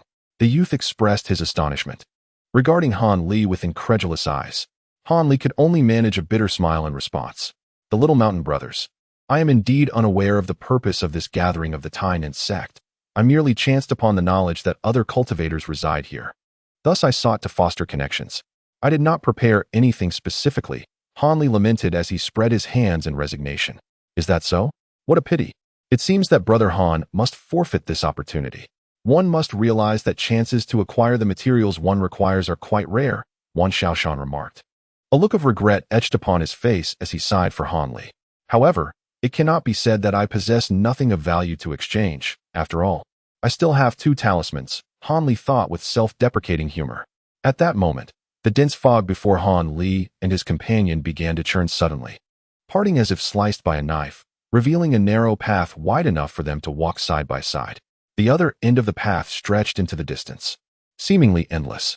"Let us proceed," the youth exclaimed joyfully, making a playful face at Han Li before eagerly dashing forward, disappearing into the path. Han Li, however, regarded the path with a cool detachment for a moment before stepping forward, moving steadily and unhurriedly. Though the path appeared long, after only a brief while, they arrived at its end. As Han Li emerged from the path, he was greeted by a sudden burst of brightness, revealing a verdant valley adorned with exotic flowers and plants. The valley was flanked by mountains on 3 sides, with the sole exit being the hillside shrouded in mist through which Han Li had entered, spanning over a vast area of more than 100 acres. At its center stood a grand palace-like structure, embellished with intricate railings and ornate carvings, where individuals clad in eccentric attire came and went. In front of the palace, a spacious square paved with blue bricks was bustling with activity, where numerous vendors had set up stalls around its periphery. Occasionally, 1 or 2 individuals would approach these stalls, casting a glance or inquiring softly, but Han Li observed that genuine transactions were few and far between. Seeing this scene, Han Li could not help but take a deep breath. This is indeed the realm of cultivation. Everyone here must be a cultivator. To witness such a multitude of practitioners at once left him somewhat dazed. Shaking his head lightly, he sought to regain his composure. He constantly reminded himself that he was about to enter a world previously unimaginable, where anyone could easily extinguish his life. He must remain cautious and unassuming. With this thought in mind, Han Li glanced back at the route he had traversed, now completely obscured, before stepping forward into the illuminated expanse. Chapter 129. The Real Person Qing. Yin. There are still over 300 votes needed to make it onto the rankings. Cough. Upon seeing this, Wang Yu truly felt the future was bleak. If I cannot even make it onto the list, it would be impossible to continue taking time off solely to write at home for everyone. I would have to return to work while maintaining a daily update pace of 2K per chapter. Thus, for those who have yet to vote or are indifferent about whom to support, please cast your votes for this book. After all, with over 6,000 collections, such a meager number of votes is quite unreasonable. Due to not making it onto the list, I was supposed to update a chapter, but considering the other voting readers, I shall provide a slightly shorter chapter to encourage those who have not yet voted to do so promptly. If tomorrow passes without any recognition, Wang Yu will simply have to return to work, as one must ultimately provide for their family. With the soaring prices, being short on funds renders one nearly immobile. Just as Han Li took a few steps, he heard someone calling out to him from a distance. "Over here, Brother Han." Upon hearing the voice, Han Li turned to see Wan Xiaoshan standing beside an elderly man clad in a blue robe, eagerly waving him over. Han Li smiled faintly and hurried toward them. Upon reaching the side of the elder in the blue robe, Wan Xiaoshan introduced, "This is the esteemed Qing Yin Junren from Tainan Valley, a close friend of my father. He, along with several other seniors, is hosting this Tainan gathering." Upon hearing this, Han Li scrutinized Qing Yin Junren closely. The elder was tall and slender, with broad shoulders and long hands, garbed in a blue scholar's robe, exuding an ethereal aura reminiscent of a celestial being. However, his face, mottled with shades of blue, was quite startling. The youth then turned to the elder, saying, "Brother Han is someone I just met outside the valley. Although he is a loose cultivator, we get along remarkably well. Could you please look after him, uncle?" At this moment, the elder appraised Han Li and suddenly squinted his eyes, stating, "Young friend Han, your wood attribute cultivation is quite impressive. At such a tender age, you've already reached the 8th level. Such a standard is rare even among cultivation families." Hearing Qing Yinjinren's praise, Han Li couldn't help but smile wryly.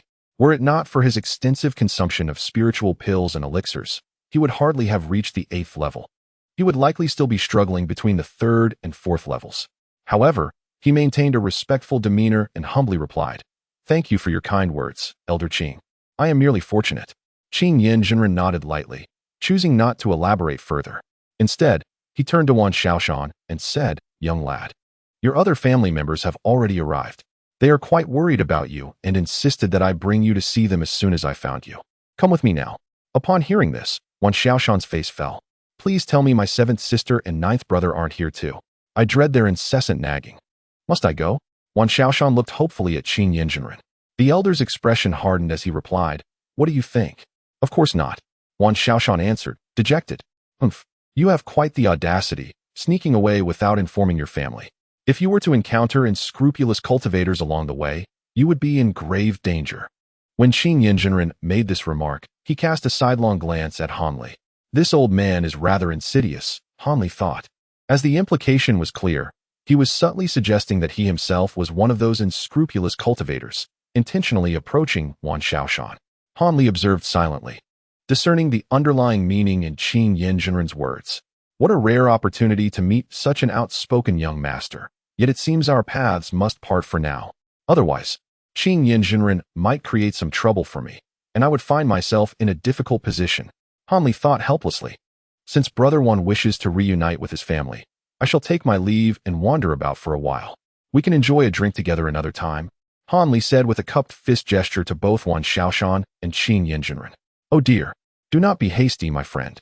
I still wish to introduce you to Han Xiaoyu, as I have matters to attend to. Please do not cause any disruption. Upon seeing Han Li's intention to depart, Wan Xiaoshan urgently attempted to utter further words, only to be interrupted as Qin Yinzhenren firmly grasped him, preemptively cutting off the conversation. Han Li, witnessing this, offered Wan Xiaoshan a radiant smile before turning to continue his journey towards the square. The young man, resembling a condemned prisoner being led to execution, wore a forlorn expression as he followed closely behind Qin Yinzhenren, gradually making his way towards the pavilion. Han Li bore no ill will towards Qin Yinzhenren for this treatment. After all, any elder would naturally regard an unfamiliar companion of their kin with suspicion, particularly from a prominent family within the realm of cultivation, such as Wan Xiaoshan's. However, Han Li himself harbored no malice towards Wan Xiaoshan. He merely sought to glean further insights into the world of cultivation from him. Yet, with Qin Yinzhenren's abrupt intervention, he was left to seek others for opportunities. As Han Li pondered, he found himself drawing closer to the bustling square adorned with small stalls. The stalls of cultivators encircled the spacious area, creating a meandering path in a hexagonal formation. Those perusing the items for trade ambled in small groups between the stalls, imparting an atmosphere reminiscent of mundane commerce. As dusk settled, the square illuminated with a vibrant glow. Most stalls were adorned with uniformly large lanterns crafted from bronze, exuding an antiquated charm and standing nearly a meter tall. Rather than housing lamp oil, these lanterns cradled fist-sized stones that radiated a gentle luminescence. The brilliance of these stones surpassed that of ordinary oil lamps, bathing the stalls in a daylight-like brightness and rendering the nearby pathways distinctly visible, a true marvel. Han Li, witnessing this spectacle, could not help but inwardly express his astonishment. Although night had fallen, the square buzzed with even more activity than before. New stalls had emerged, and the throng of onlookers had swelled significantly, as a multitude of cultivators flooded into the area, transforming it into a vibrant hub of activity. Han Li approached the square slowly, yet he refrained from entering immediately, opting instead to remain nearby and observe the ebb and flow of the cultivators. Being in proximity allowed him to behold their diverse appearances, which left him quite astounded. Some cultivators donned exceedingly simple attire, covering only a few vital areas, leaving the rest exposed, while others were wrapped in layers of fabric, revealing not a hint of skin, an absolute contrast to the former. More astonishingly, he encountered an individual who, despite possessing masculine features, was adorned in garments typically worn by women, eliciting a wave of nausea within him. Fortunately, such peculiarities were rare. Most individuals, while somewhat eccentric in their attire, were still within the bounds of his tolerance. After observing for a while, Han Li's expression suddenly shifted, and a glimmer of enlightenment sparkled in his eyes. He discovered that within the square, both the street vendors and the wandering cultivators were predominantly young individuals in their teens and 20s. Not a single person in their 30s had yet come into view. At that moment, the words spoken by Wan Xiaoshan echoed in his mind. The Tainan gathering was a biennial event specifically organized for the younger generation. Thus, it seemed evident that those of greater age and higher status among the cultivators would not be present here, and it was likely that the esteemed Qin Yinzhenren could only make an appearance due to their role as an organizer. With this thought, Han Li felt a sense of relief wash over him. After all, those elder practitioners were notoriously difficult to deal with, and if they were to target him, it would be no more complex than crushing an ant. Nevertheless, even the so-called younger cultivators before him were not to be underestimated. Individuals of Han Li's caliber would merely be considered average amidst this crowd, while highly skilled practitioners, akin to the blue-clad figure he had previously encountered, were plentiful here. In just a short while, He had already witnessed 5 or 6 such experts, leaving Han Li feeling somewhat embarrassed. "Why are you standing here alone? Are you waiting for a friend?" A clear and resonant voice suddenly emerged from behind Han Li, startling him. He slowly turned around to see 6 or 7 individuals not far behind him, among whom was a Taoist cultivator, appearing to be around 27 or 28 years old. This individual had a fair complexion, no beard, and a well-defined facial structure, with a whisk in hand, smiling at Han Li. "Do you require something, Taoist?" Han Li responded without addressing the question, his expression remaining impassive. "Haha, do not misunderstand. We mean you no harm. We simply noticed you standing here alone, seemingly curious about everything around you, and speculated that you might be a solitary cultivator attending the gathering. We wish to make your acquaintance, as we are all solitary cultivators. Just like yourself," the Taoist explained with a friendly demeanor. "You are all solitary cultivators?" Han Li was momentarily taken aback. "Indeed, if you are a solitary cultivator, it would be wise to join us.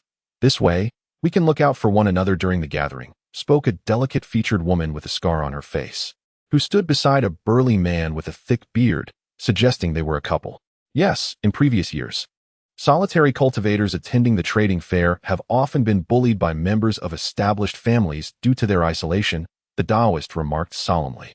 Upon hearing their words, Han Li began to grasp their intent. These solitary cultivators, fearful of being victimized by the powerful families at the gathering, had instinctively banded together, forming small groups to bolster their chances of self-protection, hence their search for individuals like him. Understanding their purpose, Han Li saw no reason to decline such a fortuitous offer, as he indeed required a small group for support, even if it were merely a temporary arrangement. Before proceeding, he needed to pose a few inquiries to the other party to ensure his comfort in joining them. Since the others had already perceived his identity, there was no longer any need for concealment. He indeed identified as a solitary cultivator. However, before agreeing to join their group, he requested a brief introduction from them, as well as an explanation of what would be required of him as a member. Han Li candidly acknowledged his status as a solitary cultivator. Yet as soon as the others displayed signs of delight, he presented his request. "It appears that you still harbor some reservations." They chuckled, for this was a sentiment shared by all when they first entered the group. The Taoist and the others, upon hearing Han Li's words, did not exhibit any displeasure. Instead, they exchanged glances and erupted into hearty laughter, after which the Taoist spoke the aforementioned words. "Allow me to introduce you to my esteemed companions," the Taoist said, gesturing toward the other cultivators with a smile. "These two are brothers from Songlong Ridge, Haimu and Heijin." The Taoist brought Han Li to stand before a pair of youths who bore striking resemblance to one another and introduced them with great openness. The two young men clasped their fists in salute to Han Li, who returned the gesture with equal composure. "Next, we have the Red Lotus Renunciant from Fylian Cave and Master Kazong from Pulishan." He proceeded to introduce a plain-looking young woman and a small monk with a troubled expression. As for this couple, they hail from Tianshui Village, Huping and Xiongdali.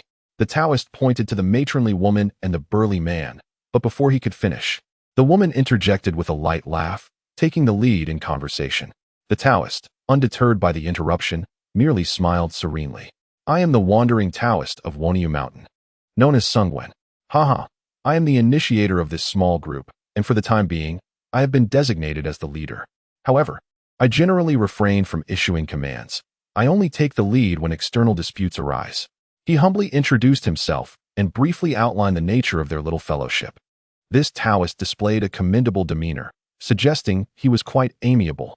Moreover, the abilities of the others were not to be underestimated. They all seemed to possess considerable spiritual power, roughly at the 7th or 8th level of the Changchun skill. The Taoist Sun Gwen was particularly formidable, although he had not yet reached the level of the enigmatic blue-clad individuals. He was undoubtedly much stronger than Han Li. Contemplating the situation, Han Li concluded that allying with these individuals would indeed yield countless advantages without any detriments. Thus, he proclaimed, "Since we are all solitary cultivators, and collaboration would surely facilitate our endeavors, I, Han Li, shall temporarily join your ranks." "Splendid. With Brother Han's addition, our group's strength has increased substantially," Sun Wen exclaimed joyfully upon hearing Han Li's declaration. The others also displayed expressions of elation, for Han Li appeared to possess considerable power, which would greatly benefit them. "Are all members of our group present?" Han Li inquired, glancing around. "There are 2 more," one is fast asleep indoors, while the other is wandering about, Hu Ping replied with a slight grimace, seemingly disapproving of the two. They aren't as lackluster as you make them out to be. One merely enjoys a bit too much sleep, while the other indulges in a touch of playfulness. The small monk, the bald-headed one, defended the two. Hearing the monk's words, Madame Hu Ping felt a twinge of displeasure and was tempted to voice her thoughts. Enough. Let us cease this quarrel. After all, it was agreed from the outset that apart from uniting against external forces when necessary, everyone is free to pursue their own inclinations at all other times. Taoist Sun Wen hurriedly stepped in to mediate the situation. Although Madame Hu was somewhat dissatisfied, she refrained from further conflict. Recognizing the formidable strength of Taoist Sun Wen and the need to show him some respect, when evening gathered, Brother Han would be introduced to the two individuals in question, who indeed possessed a certain distinctiveness, as the Taoist lamented, seemingly exasperated by them. Han Li, intrigued yet hesitant to pry further, nodded in acknowledgement. Subsequently, Taoist Sun Wen inquired whether Han Li intended to join them or prefer a solitary exploration. Naturally, Han Li opted for the latter, a choice that did not astonish the Taoist. As newcomers to the Taineng Valley often felt a sense of curiosity and preferred solitary ventures, though they typically congregated after familiarizing themselves with their surroundings. The Taoist, displaying a sense of responsibility, imparted some taboos and customary knowledge regarding the Taineng gathering, ensuring Han Li had a foundational understanding. He then presented Han Li with a talisman, gesturing toward a small building among the pavilions. That is our lodging. Should you feel weary, you may rest there. This talisman serves as the key to bypass the building's restrictions. The group then bid farewell to Han Li, disappearing into the night, possibly in search of other wandering cultivators. Han Li observed their retreating figures until they became indistinguishable in the darkness before glancing down at the talisman in his hand. The yellow parchment shimmered with silver light, inscribed with glyphs he could not comprehend, hinting at its remarkable potential. After a moment of contemplation, he chuckled softly, folding the talisman and tucking it into his robe. With a final gaze towards the direction Taoist Sun Wen had vanished, he resolutely turned and made his way toward the plaza. Upon entering the plaza, Han Li, like the other cultivators, strolled leisurely, inspecting the various wares displayed at the stalls. According to Taoist Sun Wen's earlier explanation, transactions among these cultivators typically occurred in two manners. One was the primitive barter system, where some cultivators sought to exchange their unneeded items for urgently required goods, often resulting in days of fruitless trading. The second method, more prevalent, utilized a currency known as spirit stones, facilitating the commerce of goods among cultivators. True to its name, a spirit stone is a rock imbued with the essence of heaven and earth. It contains spiritual energy providing substantial nourishment to cultivators. During meditation and practice, absorbing the spiritual energy from spirit stones can astonishingly accelerate a cultivator's progression. After all, the act of assimilating and refining scattered spiritual energy is vastly different from having pure spiritual energy readily available for extraction. However, the paramount utility of spirit stones lies beyond mere energy absorption. Their primary function is in the establishment of magical formations and the consumption of spells. The success and efficacy of a high-level magical formation often hinge on the potency of the spirit stones utilized. Superior spirit stones not only guarantee the formation's success, but also significantly amplify its power. Moreover, the quantity of spirit stones expended in casting spells surpasses that required for magical formations.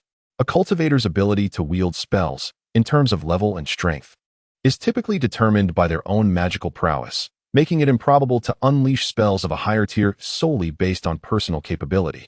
Thus, spirit stones emerge as the quintessential means of enhancing magical power.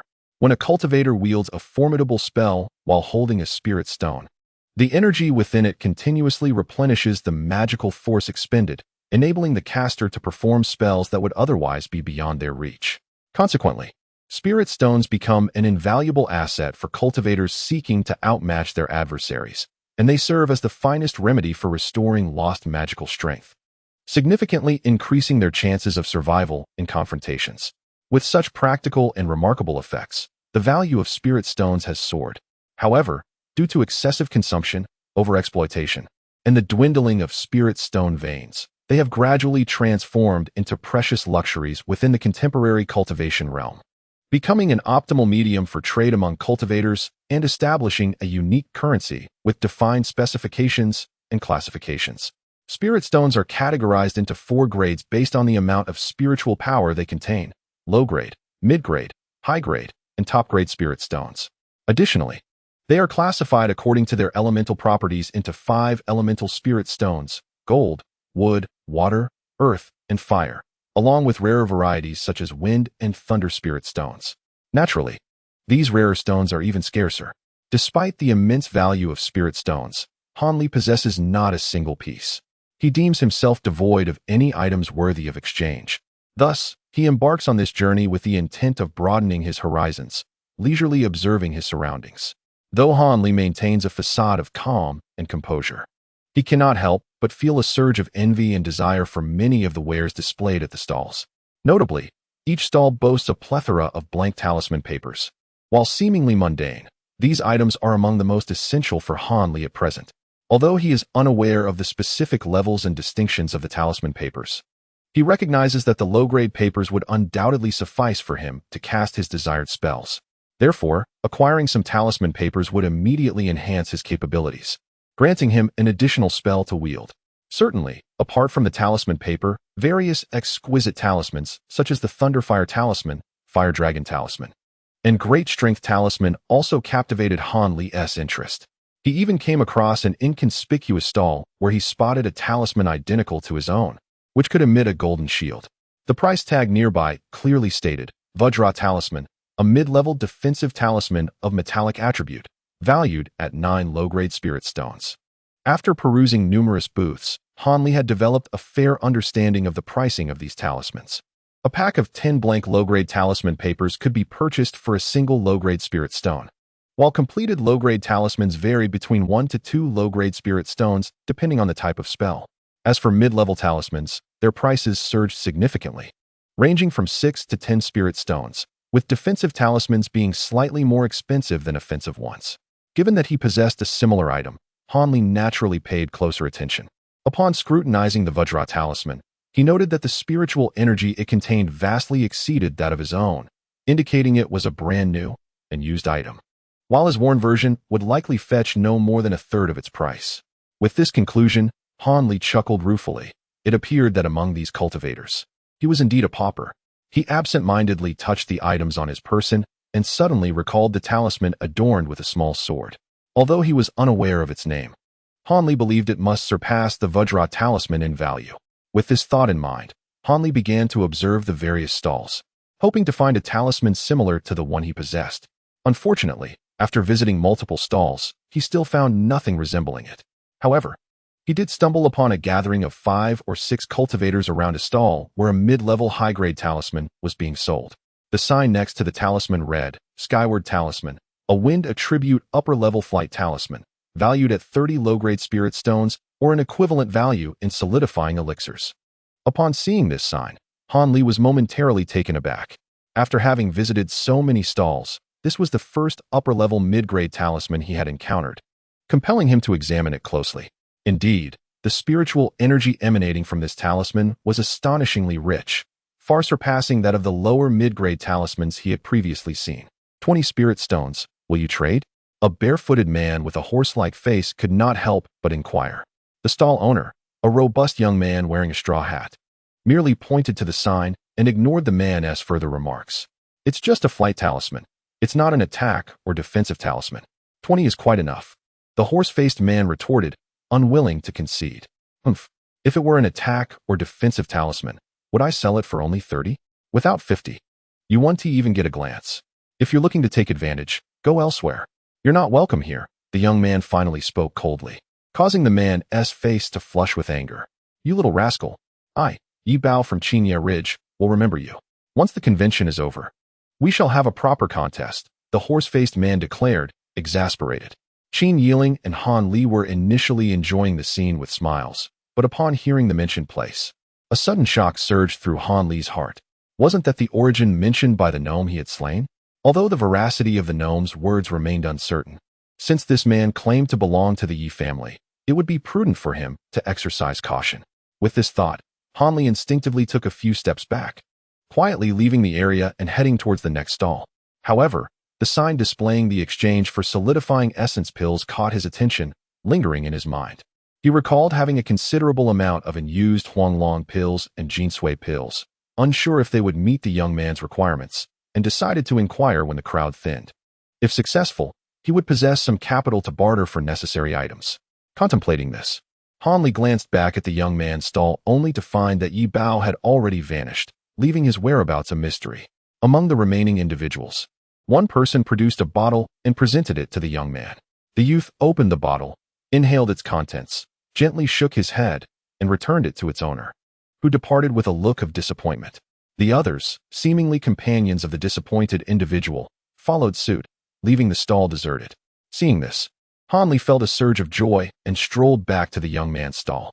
The youth, upon recognizing Han Li, paused momentarily, clearly remembering him from his earlier visit. Han Li, unconcerned, smiled at him and said, "I have 2 types of medicinal elixirs. Perhaps they align with your needs?" With that, he produced 2 small porcelain vials, one blue and one green, placing them before the young man. Without unnecessary words, the youth took the vials, opened their caps, and brought them close to his nose. Inhaling deeply, a contemplative expression crossing his face. After a moment of reflection, he did not respond immediately, but gently returned the vials to Han Li. "What do you think?" Han Li inquired, blinking. To be frank, the elixirs in these 2 vials are slightly superior to those presented by the previous individuals. Yet they still fall short of my requirements. The young man hesitated before ultimately shaking his head in rejection. Han Li felt a wave of disappointment wash over him, though he was not entirely surprised. After all, Huanglong pills and Jinsui pills were merely earthly treasures. While they might be miraculous for ordinary individuals, they paled in comparison for cultivators. Since the young man did not deem them worthy, Han Li decided against further discussion and reached out to reclaim the vials. "However, if I had a few more bottles, I would consider exchanging with you." The youth suddenly spoke, a look of regret on his face. Han Li's outstretched arm retracted upon hearing this, and he chuckled lightly. "Did I ever state that these were the only 2 vials I possess?" Han Li's eyes narrowed as he fixated on the youth, speaking slowly. "You still have more?" The young man, slightly startled, soon revealed a glimmer of joy. "Of course, however, if the demands become excessive, I must reconsider this transaction," Han Li replied noncommittally, wary of the possibility that the other party might make unreasonable demands. "Splendid.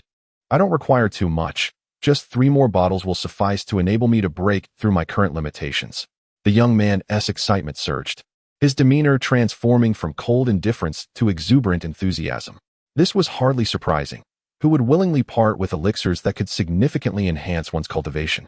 This was also the primary reason the young man had been unable to exchange that flying talisman over the past few days.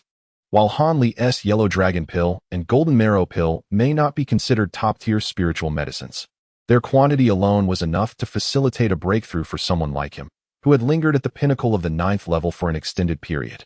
Yet, only someone like Han Li, who consumed such potions as if they were mere snacks, would be willing to trade them away. However, Han Li was acutely aware of the adage that wealth should not be flaunted. He was keen to avoid giving the impression that he could effortlessly produce vast quantities of elixirs without a second thought. Thus, he stroked his chin, feigning reluctance. "Is that so? It seems a bit excessive, doesn't it? You want to exchange all the potions I possess?" Han Li murmured deliberately under his breath. "That hardly seems excessive.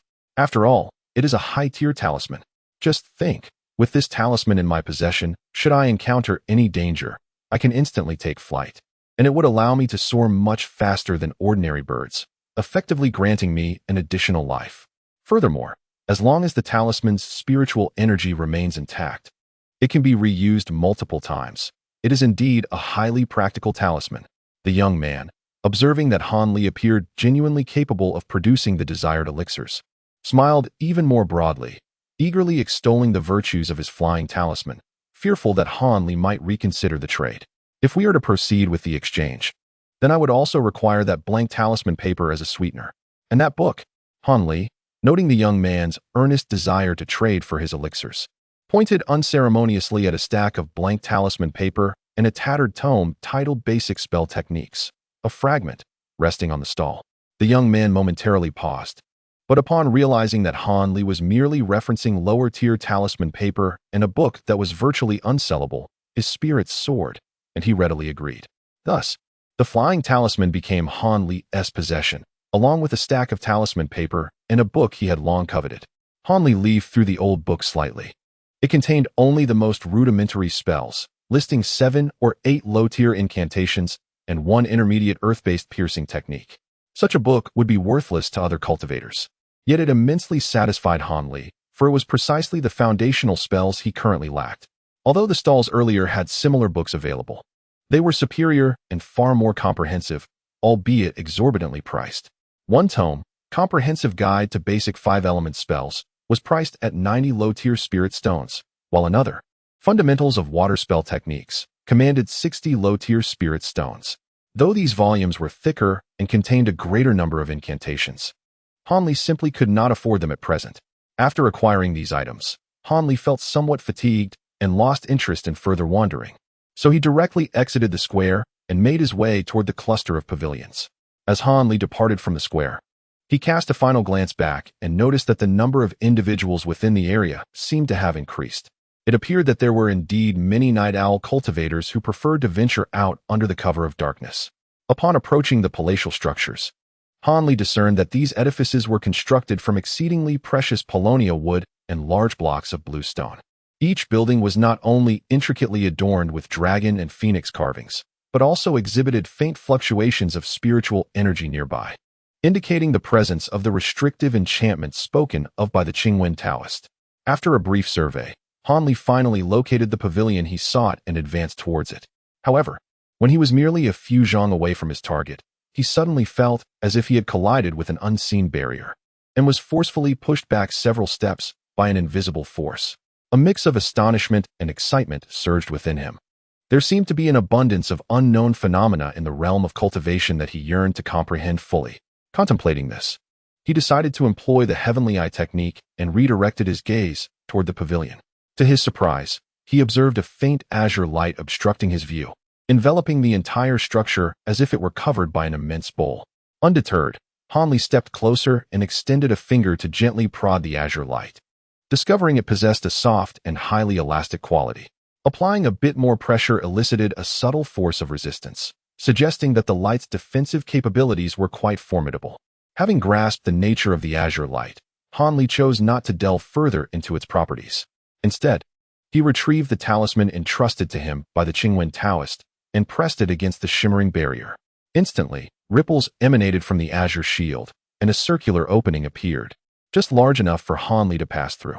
Without hesitation, he pocketed the talisman and stepped inside, making his way toward the pavilion. As he did so, the circular aperture gradually constricted until it sealed completely, restoring the barrier to its original form. The pavilion before him was modest in size, with 2 levels totaling approximately 10 zhang in height, yet its spaciousness could comfortably accommodate a dozen occupants. With a slight smile, Han Li crossed the threshold into the ground floor hall, where he found 2 octagonal tables and several wooden chairs arranged in an elegant yet simple manner, exuding a serene atmosphere befitting a cultivator's abode. In one corner of the hall, the young monk named Ku Sang sat with his head bowed, reciting mantras in meditation, embodying the demeanor of an enlightened sage. However, Han Li did not see any others present. "Master Ku Sang, has the Qingwen Taoist returned?" Han Li inquired amiably as he approached the monk. The young monk, seemingly undisturbed, continued his recitation until Han Li's patience wore thin.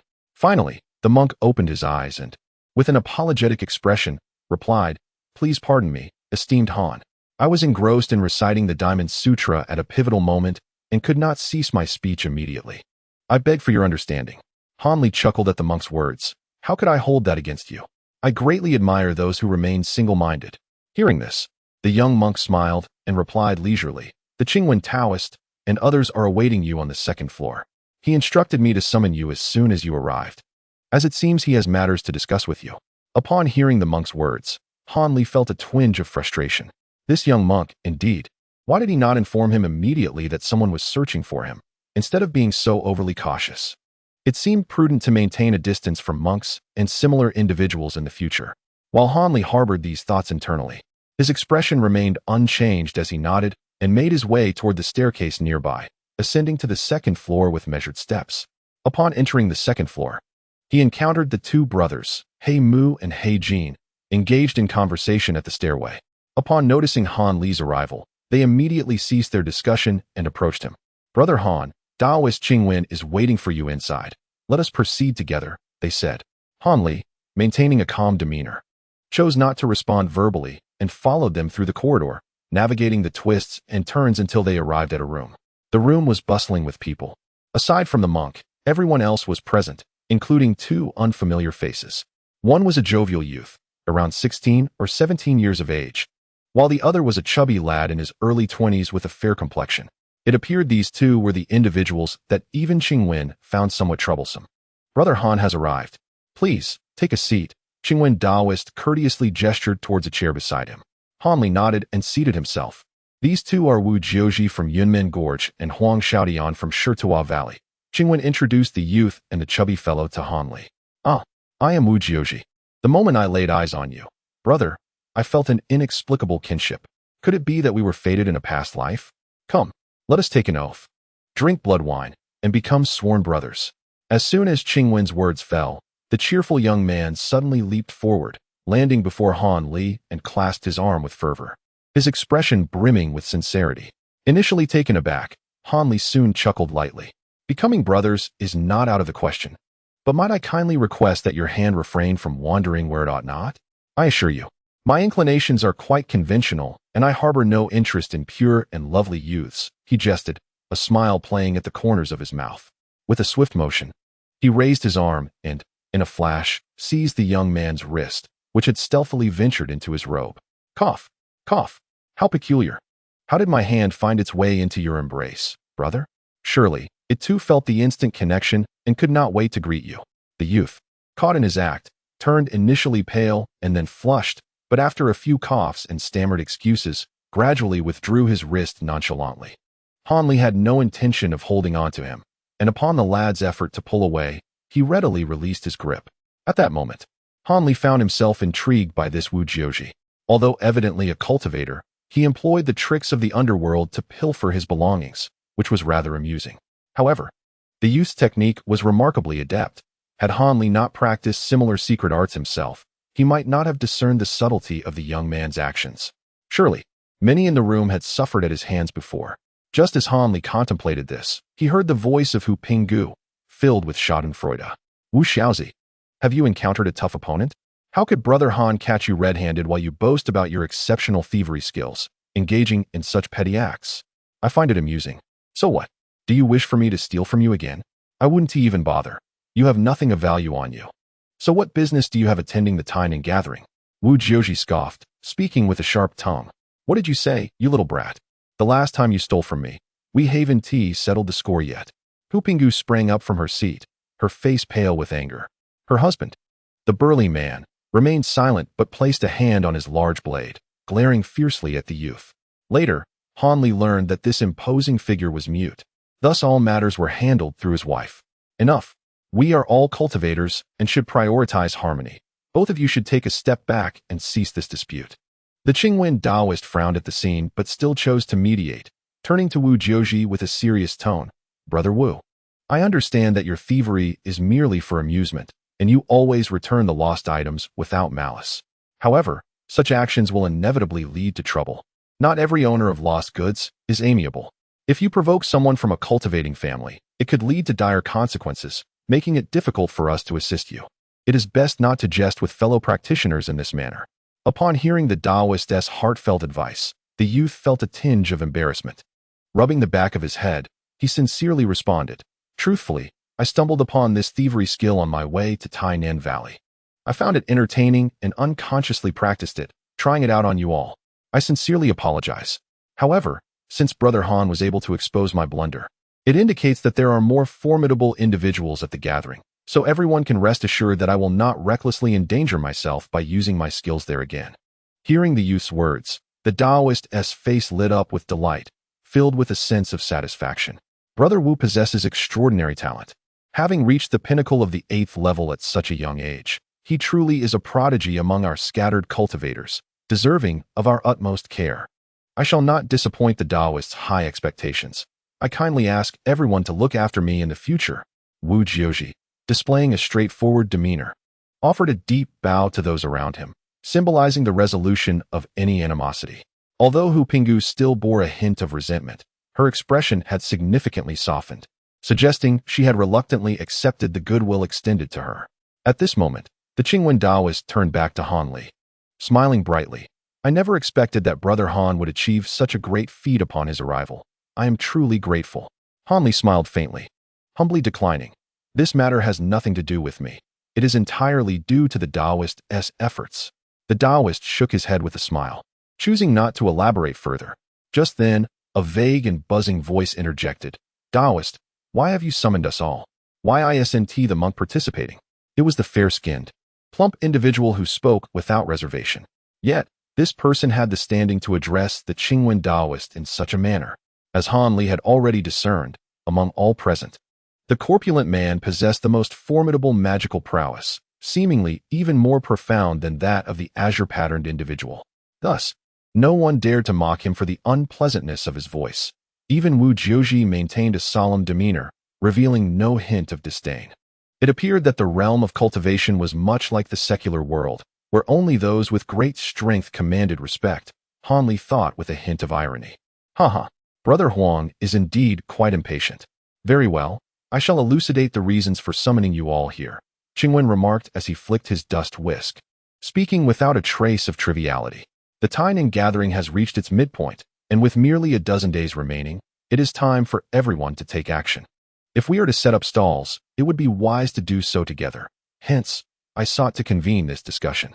As for Master Kusang, he has already exchanged all his goods, so his participation in this meeting is unnecessary. I see. It is indeed time to sell our wares and acquire some spirit stones for other purchases. The room erupted into hushed whispers. Following a lively exchange of opinions, the attendees unanimously agreed to set up their stalls the following day, with the exception of Han Li. Brother Han, do you not wish to join us? Wu Jiuzhi inquired, somewhat taken aback. The others, too, turned their puzzled gazes towards Han Li. My inventory is rather scant, and coincidentally, I encountered several suitable buyers last night and sold everything. Han Li explained with an air of nonchalance.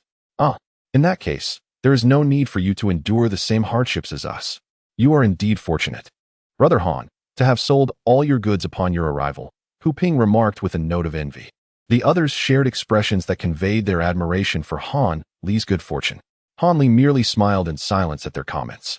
Seeing that the discussions had concluded, the Taoist Qingwen joyfully rose and declared, Everyone, rest well tonight.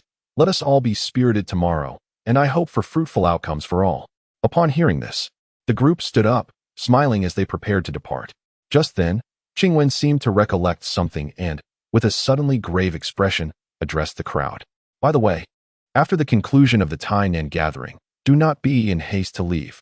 I have heard that in recent gatherings, some wandering cultivators, much like ourselves, have inexplicably gone missing post-event. It would be wise to exercise caution. Surely none of you would wish to miss the Tian Wu Terrace Ascension Conference. Traveling together will afford us greater safety.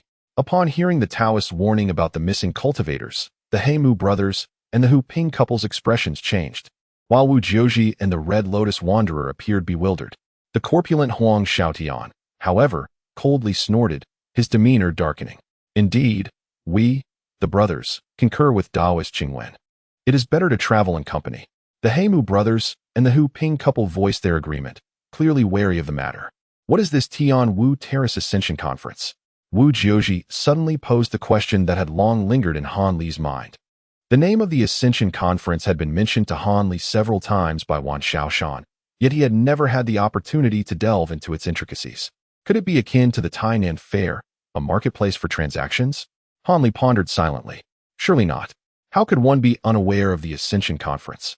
This event occurs once every decade in the Kingdom of Yu, serving as the most opportune moment for young cultivators to join the esteemed sects of the cultivation world. Heimu, somewhat astonished yet exhilarated, remarked, Brother Wu, being so young, must have been sequestered in other realms of training. It's understandable that he is unaware of the Ascension Conference. However, Qingwen Taoist did not seem particularly taken aback. Oh, might you elaborate? Gaining entry into the 7 great sects would be akin to reaching the heavens in one fell swoop. Wu Jiu's interest was piqued instantly, prompting him to press Heimu for further details. Now is not the time to discuss the Ascension Conference. Our current focus should be on the matter of the missing loose cultivators. Hu Pinggu voiced her discontent, seemingly directed at the youths. It's quite all right. Sharing the details with Brother Wu could be beneficial, as perhaps others are also unaware of the intricacies of the Ascension Conference, Qingwen Daoist said with a smile. Yet Han Li felt a subtle, probing glance directed his way. A chill ran through Han Li's heart. Had the Qingwen Daoist discerned something? Despite his efforts to obscure the traits of a novice cultivator and avoid interactions with these individuals, it appeared he had not evaded this person's keen perception. The Qingwen Daoist's gaze was indeed piercing. Well, since Daoist Qingwen has suggested it, I shall enlighten Brother Wu, Haimu said, his enthusiasm rising, eager to share his knowledge. The group resumed their seats, with the exception of the corpulent Huang Xiaodian. I am well versed in the matters of the Ascension Conference, but I shall return to rest. You may continue, the rotund man stated coldly, departing the room before anyone could respond, leaving the others exchanging glances of confusion. Do not take offense. Brother Huang practices a rather peculiar technique, leading to his propensity for slumber, and it is not a deliberate slight. Qingwen Daoist quickly defended Huang Xiaotian, his expression earnest. Upon hearing this, most individuals in the room chuckled wryly. Offended? Who would dare to be offended? This fellow possesses greater powers than even the Daoist. The atmosphere in the room grew somewhat awkward. Brother Haimu, please continue, Wu Jiu urged, breaking the silence. Upon hearing this, Haimu smiled and resumed his narrative. To discuss the Ascension Conference, one must inevitably mention the Foundation Establishment Pill, a potion that drives all qi refining cultivators to madness.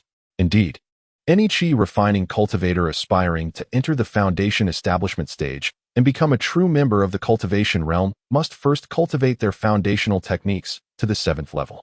Furthermore, they must consume the Foundation Establishment Pill, a spiritual medicine that can only be concocted by the major sects, to hope for a breakthrough beyond their current limitations. This has earned the Foundation Establishment Pill a reputation as the Ascension Elixir, driving cultivators into a frenzy. Moreover, within the major cultivation sects, the Foundation Establishment Pill is exceedingly scarce.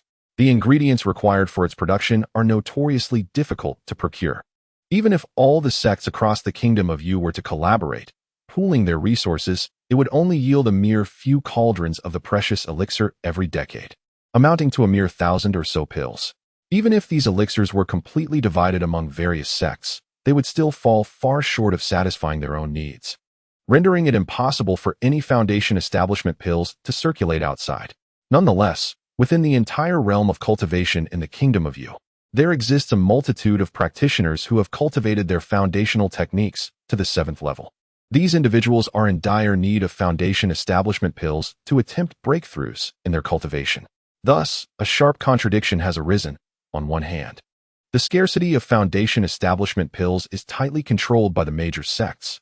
On the other, there is an increasing number of rogue cultivators desperately seeking these pills, yet unable to procure even a single one. This has incited a profound animosity among the lower-tier cultivators towards these sections.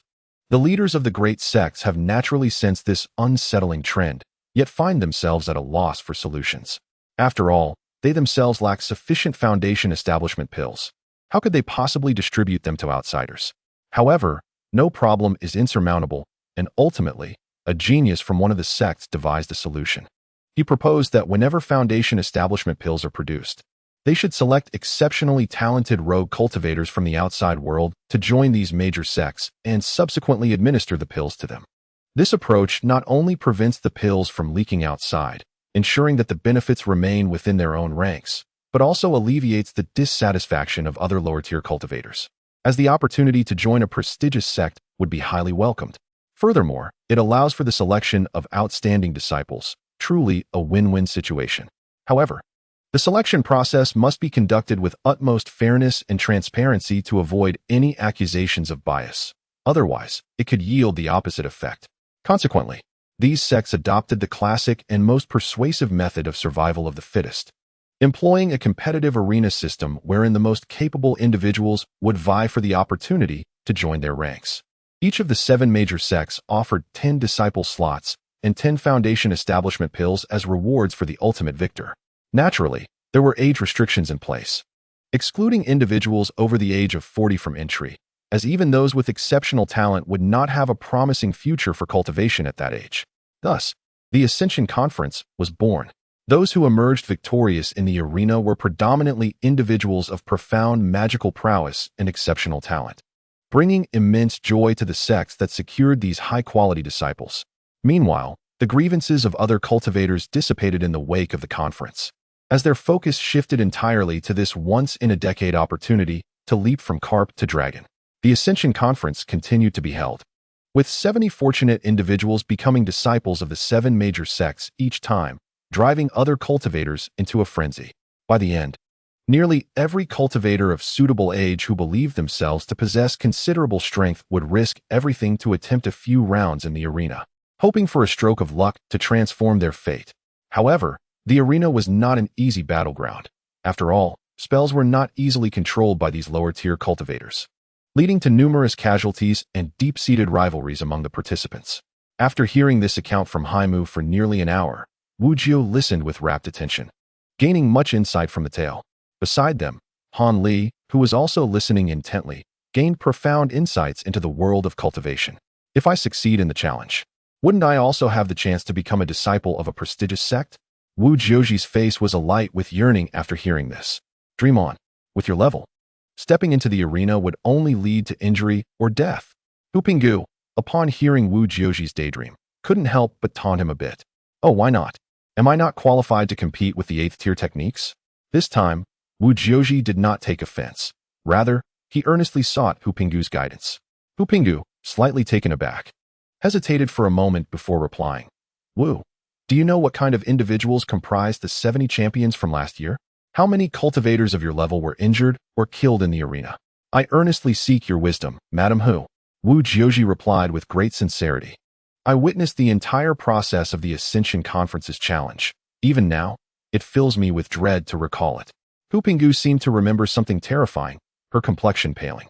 Her husband, the bearded man, promptly placed a comforting hand on her shoulder.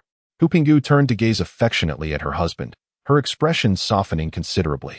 We, as a couple, do not intend to participate in the arena competition. We merely plan to observe, prepared to remain in the chi refinement stage for a lifetime. However, since you still harbor ambitions, I shall share some insights regarding the arena competition to prevent your untimely demise. Hu Pinggu stated calmly. Chapter 135. Startling news. Firstly, participants must possess a foundational mastery of the 5 elements that exceeds the 7th tier, which is the minimum requirement for consuming foundation-building pills. Secondly, applicants must be under the age of 40. Those exceeding this age should not expect to sneak through, as the registration personnel will employ bone observation techniques to ascertain the true ages of all registrants. As long as one meets these 2 criteria, anyone may register without any further restrictions. However, this has rendered the arena competition all the more brutal. Do you think it is normal for there to be so many people in Tainan Valley right now? Most of them are actually here for the Ascension Conference. It is important to note that the Tainan Conference was initially just a trading event for young cultivators from the nearby region of Lan Province, typically attracting only a few hundred attendees in previous years. Yet now, look at this. There are at least 1,000 people gathered here, and as the days progress, individuals from even farther regions will gradually arrive, marking the peak of the Tainan Conference trading. These individuals have come to Tainan Valley for 2 reasons. On one hand, they wish to exchange for necessary items, and on the other, they seek to observe the opponents they will face at the Ascension Conference, in order to gain an advantage through knowledge of themselves and their adversaries. Hu Pinggu spoke these words with a wry smile. Upon hearing this, Wu Jiuji's expression changed dramatically as he exclaimed in horror. According to Madame Hu, those masters I saw in the valley who have reached the 10th tier are also here for the Ascension Conference? If that is the case, wouldn't it be tantamount to seeking death for those at lower tiers to compete against them? This is not necessarily the case. Who says that those of higher cultivation will invariably triumph over those of lesser standing? If a practitioner with weaker abilities employs a potent talisman or carries a formidable magical artifact, they can easily bring a more powerful individual to their knees. Suddenly, He Jin, who had remained silent since entering the room, interjected with this remark, catching the attention of everyone present. Indeed, Brother He Jin spoke with great insight. In the realm of cultivation, the depth of one's power is not the sole determinant of success. What truly matters is the magnitude of the spells one commands, their adept application, and the strength of the artifacts one wields. Daoist Qing when wholeheartedly concurred. The observations made by Brother He Jin and Daoist Qing when struck a chord. Otherwise, the Ascension Conference would not need to convene. Participants could simply gather and compare their levels of power. Gu Huiping chuckled at the discourse, while Wu Jiuji, instead of sharing in the merriment, wore a frown and muttered incessantly. Gu Huiping, disregarding Wu Jiuji's discontent, continued, due to the overwhelming number of participants. The Ascension Conference will feature 7 arenas, each representing one of the 7 great sects of the Yu Kingdom. Those wishing to join a particular sect may compete at the corresponding arena. The selection process will follow a knockout format, with pairs of contestants facing off. The victor advances to the next round while the loser is immediately eliminated. This continues until no further participants are willing to compete, at which point the next round of winners will commence. This cycle continues, and ultimately, the last 10 victors will become the new disciples of the sect, circumventing the fierce competition within and gaining eligibility for the foundational elixir. It is truly a meteoric rise to prominence. However, despite the seemingly straightforward process I described, the brutal reality of the matches is beyond words. Gu Huiping reminisced. I recall that in the previous arena battles, there were over a dozen cultivators of the 10th level who perished, including a pair of formidable 11th level masters who met their end in a mutual demise. As for those at the 9th and 8th levels, the casualties were even greater, reportedly exceeding 100. After all, those who reach the final rounds are not inclined to relinquish their path to greatness easily, resulting in even more severe injuries and fatalities. Gu Huiping's expression turned somber as she spoke. Is it necessary for those who have mastered foundational techniques to the 11th level to compete? I have heard it said that exceptional talents like these are automatically accepted into the sections. Why must these two still risk their lives in the arena? A female voice suddenly chimed in. It was the usually reticent Honglian Sanren, who had finally spoken up. Upon hearing her question, Gu Huiping laughed. Sister Honglian, I too was perplexed by this in my youth, grappling with the same confusion. It was only after encountering a venerable elder from our wandering sect that I gained clarity. I suppose brothers Wu and Han share this curiosity as well. Not only do they fail to comprehend, but even my brother and I find ourselves perplexed. Why do those exceptional individuals at the 11th level forsake the broad and illuminated path, opting instead to traverse this precarious single-log bridge, where one misstep could lead to fatal consequences? Heimu furrows his brow, displaying a face of bewilderment. I observe Daoist Qingwen, composed and unruffled, and I surmise he has long possessed insight into this matter. It would be prudent for the Daoist to elucidate the situation for them. Aunt Hu Ping chuckles lightly, deftly transferring the question to the Daoist. Daoist Qingwen appears somewhat taken aback, yet he quickly concedes, and after a moment of contemplation, he speaks. In truth, those two individuals hail from families of cultivators. Their ascension to the 11th level likely required considerable investment in elixirs to achieve such a feat. He shakes his head, seemingly disapproving of their methods. Is it not commonplace to elevate one's cultivation through the use of elixirs? They could still seek entry into a sect of cultivation. Wu Jiuji's eyes widen in confusion. Brother Wu has overlooked a crucial detail. For one to achieve the 11th level of cultivation before the age of 40 may indeed signify exceptional talent to us. Yet within the esteemed sects that have endured through countless generations, such individuals are regarded as merely average, scarcely meeting the criteria for prospective disciples. Otherwise, they would have been accepted as formal disciples at a young age. Their families believe that individuals of their caliber would struggle to thrive within the sects, lacking the hope of qualifying for the foundational elixir amidst a sea of more gifted candidates. Thus, they have chosen to retain and cultivate them separately. Having lain dormant for decades, their sole intention is to shine brilliantly at the Ascension Conference, securing eligibility for the foundational elixir, which could be considered an alternative shortcut. Yet, their families could not have anticipated that fate would conspire to bring together two individuals with identical aspirations, resulting in mutual destruction. Otherwise, they would surely have achieved their goals. As Daoist Qingwen speaks, he cannot help but sigh repeatedly, while Wu Jiuji and the others listen, their eyes wide with astonishment. I remark on how the recent Ascension Conference seems increasingly intense, with masters at levels 10 and 11, individuals never before heard of, emerging one after another. Heimu mutters to himself. The girl and Wu Jiuji remain silent, clearly taken aback by this unexpected intelligence. Consider this. On one side are the meticulously groomed and fully equipped experts from families of cultivators, and on the other, we are mere scattered practitioners lacking in resources. How many among us can truly hope to succeed in seizing the prize? Aunt Hu Ping's expression turns cold, tinged with a hint of self-mockery. If this is the case, then the previous joy of those sects in acquiring favored disciples through the Ascension Conference is mere illusion, a facade of bravado. Han Li touches his nose, appearing contemplative. Brother Han speaks truthfully. In this world, how often do we encounter perfect outcomes? Achieving even a semblance of balance is commendable. Aunt Hu Ping casts a sidelong glance at He Mu, causing his face to flush slightly. Are we scattered practitioners truly inferior to the disciples of cultivation families? Even those whom the sects have deemed unworthy surpass us ordinary scattered practitioners by such a margin? Hong Lian, the wandering cultivator, questions defiantly, though reluctant to admit it. The likelihood of exceptional talents emerging among the scattered practitioners is indeed significantly lower compared to their counterparts. Furthermore, when it comes to resources, both in terms of manpower and material wealth, we cannot possibly compete with their clan. In external conditions, we are vastly inferior. The voice of the Qingwen Taoist carried a hint of bitterness. I have also heard from friends that even if some of our scattered practitioners manage to become disciples of the immortal sects, the success rate of those who can successfully establish their foundation after consuming the foundation establishment pill is exceedingly low, almost negligible. Haima lamented as well. All right, everyone. Let us not be disheartened. We are still young. If we do not succeed this time, there will be another opportunity in 10 years. Perhaps the identity of an entry-level disciple of the immortal sect awaits us in the future. After encouraging the people in the room, Qingwen Taoist shifted the topic. There is not much to discuss. I will go with everyone when the time comes.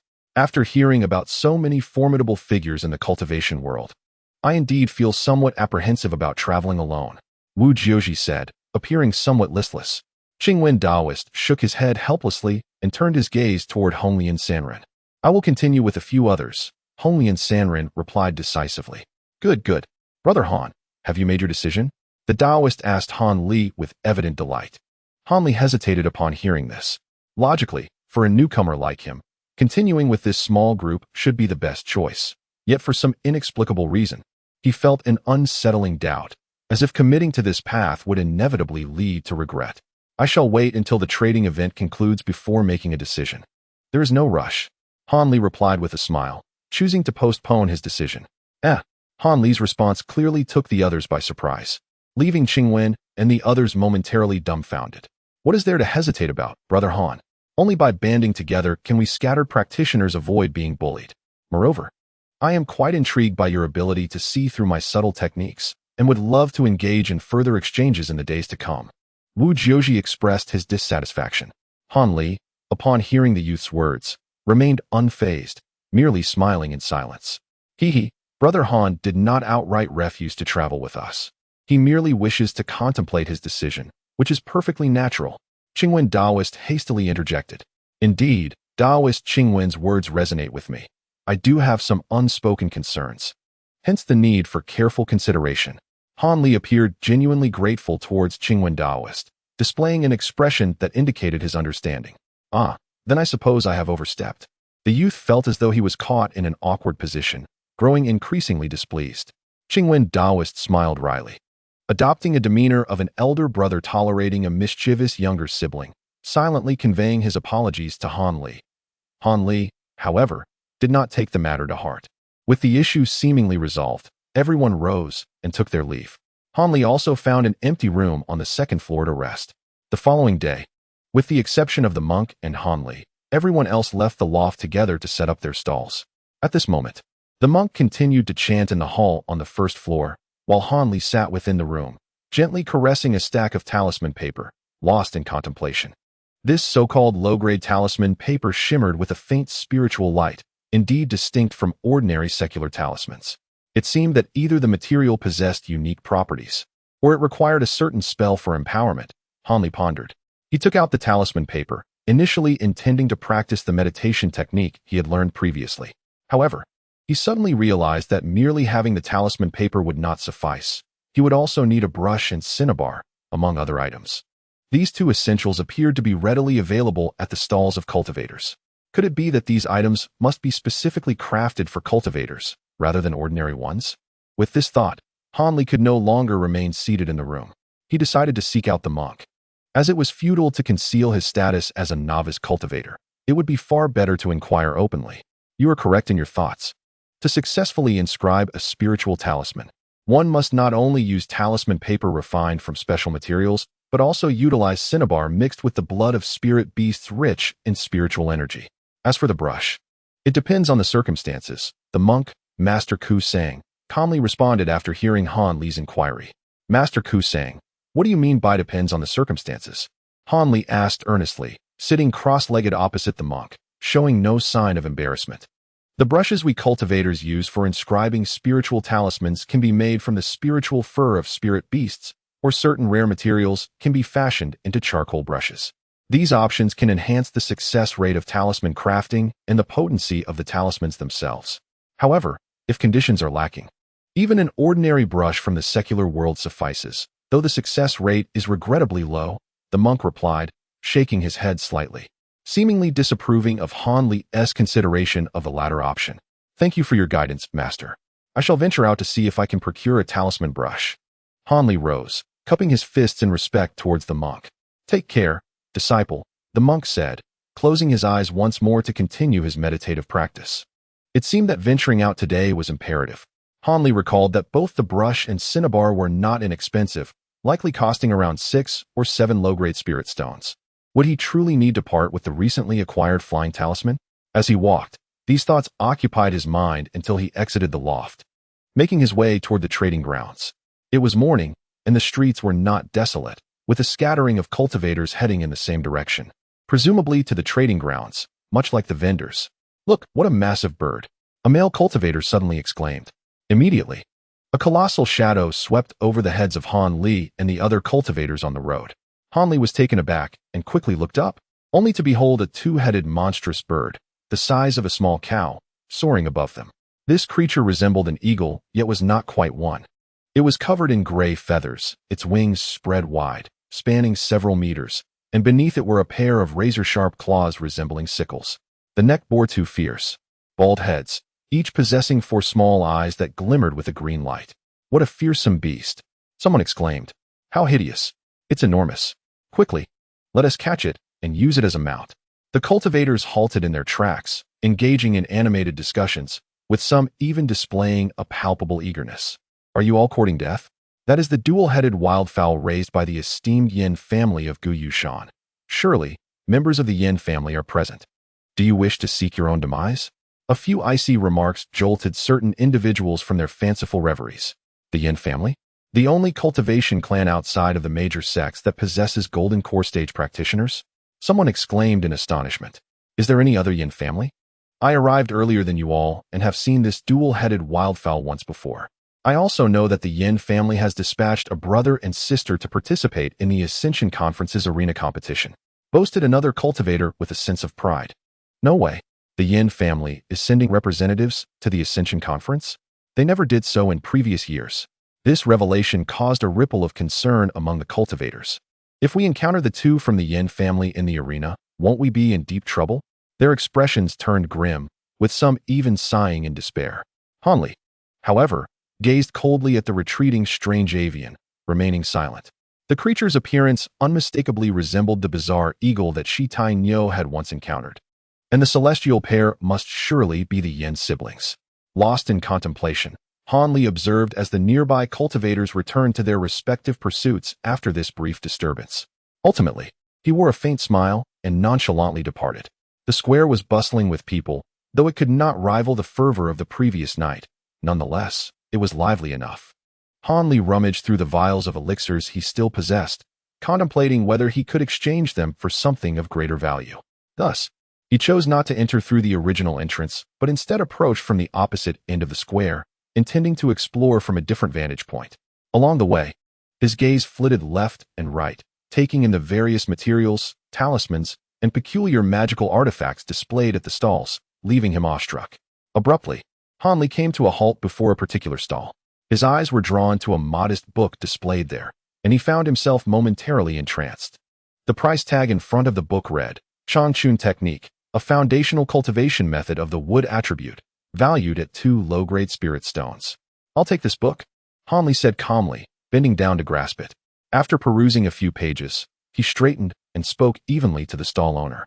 2 spirit stones. A melodious female voice rang out, catching Hanli off guard.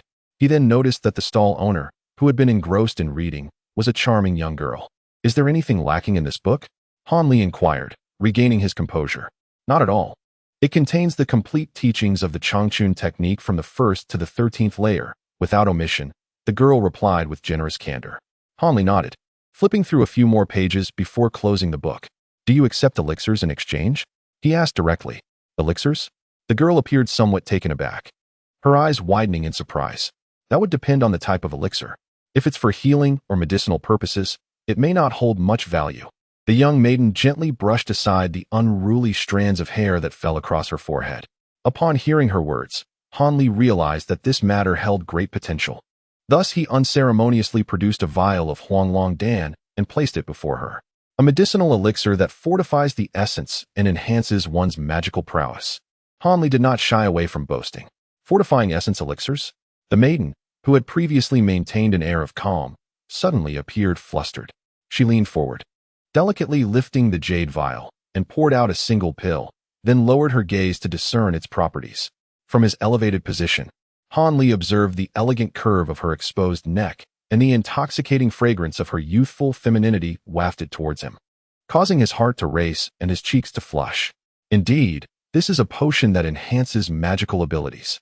After inhaling its scent for a moment, the maiden exclaimed in delight. She raised her head, her face aglow with excitement as she gazed at Hanli, her voice imbued with hope. Do you possess more of such elixirs? If so, I am willing to trade whatever you desire from my stall. If necessary, I can even acquire them with spirit stones. Having spoken, she clutched the vial tightly, her eyes fixed on Hanli, fearful of hearing a negative response.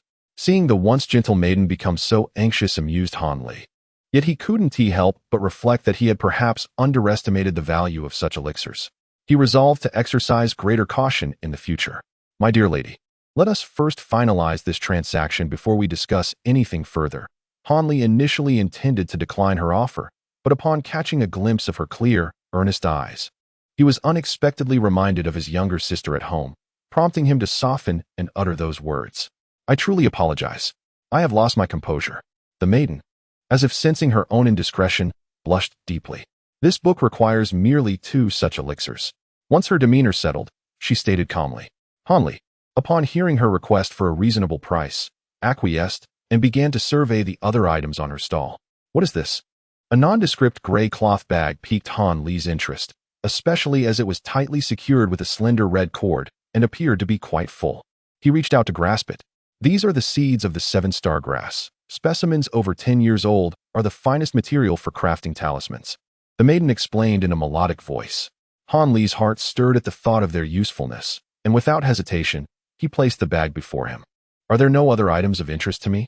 Hanli remarked after briefly scanning the remaining goods. Are you truly not considering anything else? This ice-cold talisman is exceptionally powerful, and this rejuvenation talisman can significantly restore your stamina, the maiden said, her disappointment evident as she stepped forward to advocate for her wares. Seeing her innocent expression as she attempted to persuade him, Hanli couldn't suppress a chuckle. What is so amusing? The maiden's cheeks flushed anew. I merely wish to purchase some Dan Sha and a brush for talisman crafting, but regrettably, it seems you have none. Hanli candidly expressed his desire. Dan Sha and a talisman brush. The maiden frowned slightly, appearing somewhat hesitant. She lowered her head in contemplation for a moment, as if having made a significant resolution, then suddenly raised her gaze to Hanli and said, I do not possess Dan Sha, but I have a superb talisman brush made from the neck hair of the golden-eyed ape, albeit its price is quite steep. I wonder if you have sufficient elixirs to exchange for it. Upon hearing this, Hanli was somewhat taken aback, yet he maintained a smiling demeanor and replied, As long as the item is of good quality, I assure you, I will make the exchange worthwhile. The young woman felt reassured by his words. She took out a spirit talisman, traced her fingers over it a few times, then tossed it into the air, where it transformed into a streak of fire and vanished. Please wait a moment. My elder brother will bring the item shortly, she said, a hint of embarrassment coloring her cheeks. Not a problem. As long as it is indeed a fine item, I can certainly wait a little longer. Han Li responded with calm assurance. Subsequently, for a spell, both Han Li and the young woman fell into a silence that fostered an almost intimate atmosphere between them. Han Li found himself somewhat enamored by this peculiar sensation, inhaling the subtle fragrance that wafted from her direction. The young woman, her gaze cast downward at her toes, seemed lost in thought. Yet Han Li noticed a faint blush rising to her fair neck. Sister. A loud voice abruptly shattered this delicate ambience, causing Han Li to instinctively glare in annoyance. However, upon turning to see the newcomer, he was taken aback. A robust giant, whose physique was nothing short of imposing, was rushing toward them, inadvertently colliding with several cultivators along the way. Initially furious, the cultivators' expressions shifted to shock as they beheld the giant's extraordinary stature, and after a moment of hesitation, they grudgingly acquiesced. The young woman, witnessing her brother's reckless approach, felt a pang of frustration. My brother is rather rash. Isn't he provoking unnecessary enmity with other cultivators? Here you go, sister. I've brought the item. The giant bellowed, arriving beside Han Li with a gust of wind, extending a large hand that held a slender wooden box toward the young woman. She, disregarding her brother's impetuosity, passed the box to Han Li, gesturing for him to open it. Han Li accepted the box and, after glancing at the young woman, opened it to reveal a golden brush, radiating a soft yellow glow from its tip to its handle. This brush is known as Jinzhu. Its tip is crafted from the neck hair of the second-tier demon beast, the golden-eyed ape, while the handle is made from a blend of gold essence and black iron. Refined over 3 days and nights by a foundation-building cultivator using a combination of literary and martial flames to achieve its creation, the young woman explained gently, her gaze lingering on the brush with a palpable sense of reluctance. Though Han Li did not fully grasp all she had said, he recognized the remarkable nature of the brush, its significant provenance evident. He was astounded that she was willing to part with such a treasure. Was it truly for the sake of those elixirs? Are you truly willing to exchange this brush with me? It is indeed a rare artifact, Han Li said, his fingers gliding over the smooth handle, scrutinizing the engraved characters of Jinzhu at the end with a serious tone. The young woman, noticing the uncertainty in Han Li's eyes, hesitated for a moment before deciding to reveal the truth, lest he suspect the item's origins were dubious and hesitate to accept it. This brush is a relic of my clan, previously used by a master talisman maker. Regrettably, my sibling and I lack any talent for talisman crafting, rendering this artifact utterly wasted. My elder brother wishes to participate in the upcoming Ascension Conference, yet his cultivation has reached an impasse, necessitating the aid of medicinal potency to break through. Hence, he is willing to exchange this item for your elixir, the young girl lamented, her expression tinged with helplessness. How curious to encounter yet another individual whose cultivation has stagnated. This seems exceedingly coincidental, Han Li pondered. In truth, Han Li was mistaken. Among those preparing to compete in the Ascension Conference, 7 or 8 out of every 10 find themselves ensnared at a bottleneck, unable to progress further. Those who believe they still possess potential for advancement typically refrain from participating in the tournament immediately, instead opting to seclude themselves for rigorous cultivation, hoping to ascend to a higher level. This results in a greater chance of success during the next event. Consequently, prior to each Ascension Conference, the market for elixirs capable of enhancing one's magical prowess becomes completely devoid of value. Chapter 138. The Art of Talisman Crafting. Han Li, filled with exuberance, cradled the wooden box containing the golden bamboo pin as he made his way back to the building. He exchanged 3 vials of yellow dragon elixir and 4 vials of golden marrow pills for this treasure and a pouch of 7 stargrass seeds from the young girl. Subsequently, he purchased a few talismanic powders from other stalls, returning joyously, eager to embark on his talisman creation endeavor. Upon breaking the restrictive spells and entering the small building, Han Li noticed the young monk still in meditation. Choosing not to disturb him, Han Li ascended to the 2nd floor and returned to his room. He arranged the talisman paper and talismanic powders on the table and then retrieved the golden bamboo pen, immersing himself in the creation of the spirit-settling talisman. Following the prescribed method, he directed his spiritual energy through his right hand, gradually infusing it into the pen's shaft. With the pen's tip dabbed in talismanic powder, he began to inscribe the talisman on a piece of paper. After a quarter of an hour, Han Li, with a beaming expression, straightened his back, and stretched his somewhat sore limbs. Gazing at the shimmering spirit talisman on the table, he felt an overwhelming sense of joy. Externally, this talisman resembled the one used by Dr. Mo, imbued with slightly diminished spiritual energy. Nevertheless, it was vastly superior to the inferior versions he had crafted during his prior practice, which lacked any spiritual essence. Han Li eagerly examined the freshly produced spirit talisman, and after satisfying his curiosity, he prepared to attempt the spirit settling technique. However, before he could invoke the incantation, the spiritual energy within the paper talisman suddenly became chaotic, exhibiting signs of imminent explosion. Startled, Han Li instinctively hurled the talisman away. With a soft whoosh, the spirit-settling talisman spontaneously ignited in midair, transforming into a fireball that incinerated completely. Han Li stared blankly at the spectacle, rendered speechless. After a prolonged silence, he sighed. It seemed that this talisman had indeed failed. Although slightly disheartened, Han Li's confidence remained unshaken, for he believed that the previous attempt had been close to success. With renewed determination, he resolved to try again, certain that with further effort, he would ultimately succeed. Thus, for the remainder of the day, Han Li crafted one spirit-settling talisman after another, only to face repeated failures. The talismans produced were either self-igniting or would suddenly explode, while others would simply lose all their spiritual energy and become mere scraps of paper as soon as they were completed. As Han Li gazed at the last paper talisman he had painstakingly crafted, and it too met a fate of shattering into countless pieces. Even his typically composed demeanor could no longer contain itself. He looked up at the ceiling and exclaimed in exasperation, "Damn it! Heaven, are you toying with me? Out of 12 talismans, how could I not succeed even once? This is merely a basic calming talisman. Could it be that I have chosen an inauspicious day for this?" Upon uttering these words, Han Li felt a weight lifted from his heart, and his mood lightened somewhat. After a brief contemplation, he turned his head and glanced at the half-empty box of cinnabar and the golden brush before him, concluding that the issue did not lie therein. For he had infused the brush with his spiritual energy with ease, and the cinnabar, once applied to the paper, emanated vibrant energy, indicating it was not a counterfeit. Unable to deduce the cause of his failures, Han Li ultimately resolved to consult the young monk, hoping he could provide some enlightenment. At that moment, Han Li realized how invaluable it was to have a mentor or a senior figure to offer guidance on the path of cultivation, stirring within him a desire to seek apprenticeship. After listening to Han Li's lamentations about his failures in crafting talismans, the young monk regarded him with an oddly intense gaze, as though a beautiful white flower had suddenly blossomed upon Han Li's countenance. Feeling somewhat unsettled by the monk's scrutinizing stare, Han Li was left perplexed as to what he had said that warranted such attention.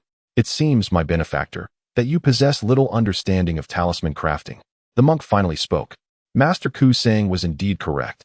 "This is my first attempt at crafting talismans," Han Li admitted candidly. "Among us cultivators, very few actually engage in the creation of talismans personally. Most procure the needed talismans through trade in various markets. Even those from prominent families follow suit." "Why is that?" Han Li inquired, astonished. "It is quite simple," the monk replied with a smile. "There exists a severe shortage of experienced talisman crafters, and the cost of training a competent talisman maker is exceedingly high. Only those grand sects with ample resources can afford to cultivate them. You must feel quite frustrated after failing consecutively over a dozen times, correct?" the monk asked. "Indeed. The money spent on materials alone could have purchased me several ready-made calming talismans," Han Li lamented. "However, do you know, my benefactor, that it is entirely normal for a novice seeking to learn talisman crafting to fail hundreds of times in succession? For those with lesser aptitude, it is not uncommon to experience failures numbering in the hundreds. Only after thousands of attempts does the success rate begin to gradually improve, and that is solely for the crafting of the same type of talisman. Should one switch to a different kind, while not entirely akin to a novice, the initial failure rate remains astonishingly high, leaving one in awe. Thus, to cultivate a qualified talisman crafter, one must engage in tens of thousands of practice sessions. Few can endure such material losses. The notion of cultivating immortals within families, or even within major sects that train talismanic masters, reveals that they can only achieve modest accomplishments in the creation of rudimentary talismans. Should one expect them to practice the crafting of intermediate talismans, it is likely that these esteemed sects would face financial ruin, unable to bear the costs involved. After all, the higher the rank of the talisman, the more exorbitantly priced the materials required for its creation. The monk's discourse left Hanli utterly astonished. How then could one find Dan Shah, cinnabar, and talisman paper being sold at the market? Upon further reflection, Hanli sensed a discrepancy. Oh, those Dan Shah and talisman papers are intended for practitioners of talismanic arts, the young monk replied with a smile. Talismanic arts? Hanli queried, perplexed. It is akin to the spirit-fixing technique you practice, wherein pre-drawn talismans must be employed for the spells to take effect, unlike those spells stored within talisman paper for the convenience of use. The spiritual talismans require not only the infusion of spiritual energy, but also the recitation of specific incantations to activate them. However, the incantations are generally straightforward, making them quite accessible. Due to the frequent use of the same talismans, individuals often found purchasing them to be uneconomical. Hence, like the benefactor, they opted to practice drawing talismans themselves. Although the costs can accumulate, they are manageable given the limited variety. Therefore, if you genuinely wish to master the spirit-fixing technique, it would be prudent in the long run to create your own talismans.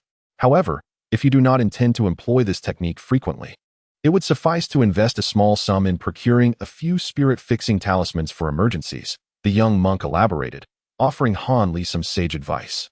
Thank you, Master Kusang, for your guidance. Hanli expressed earnestly, bowing deeply.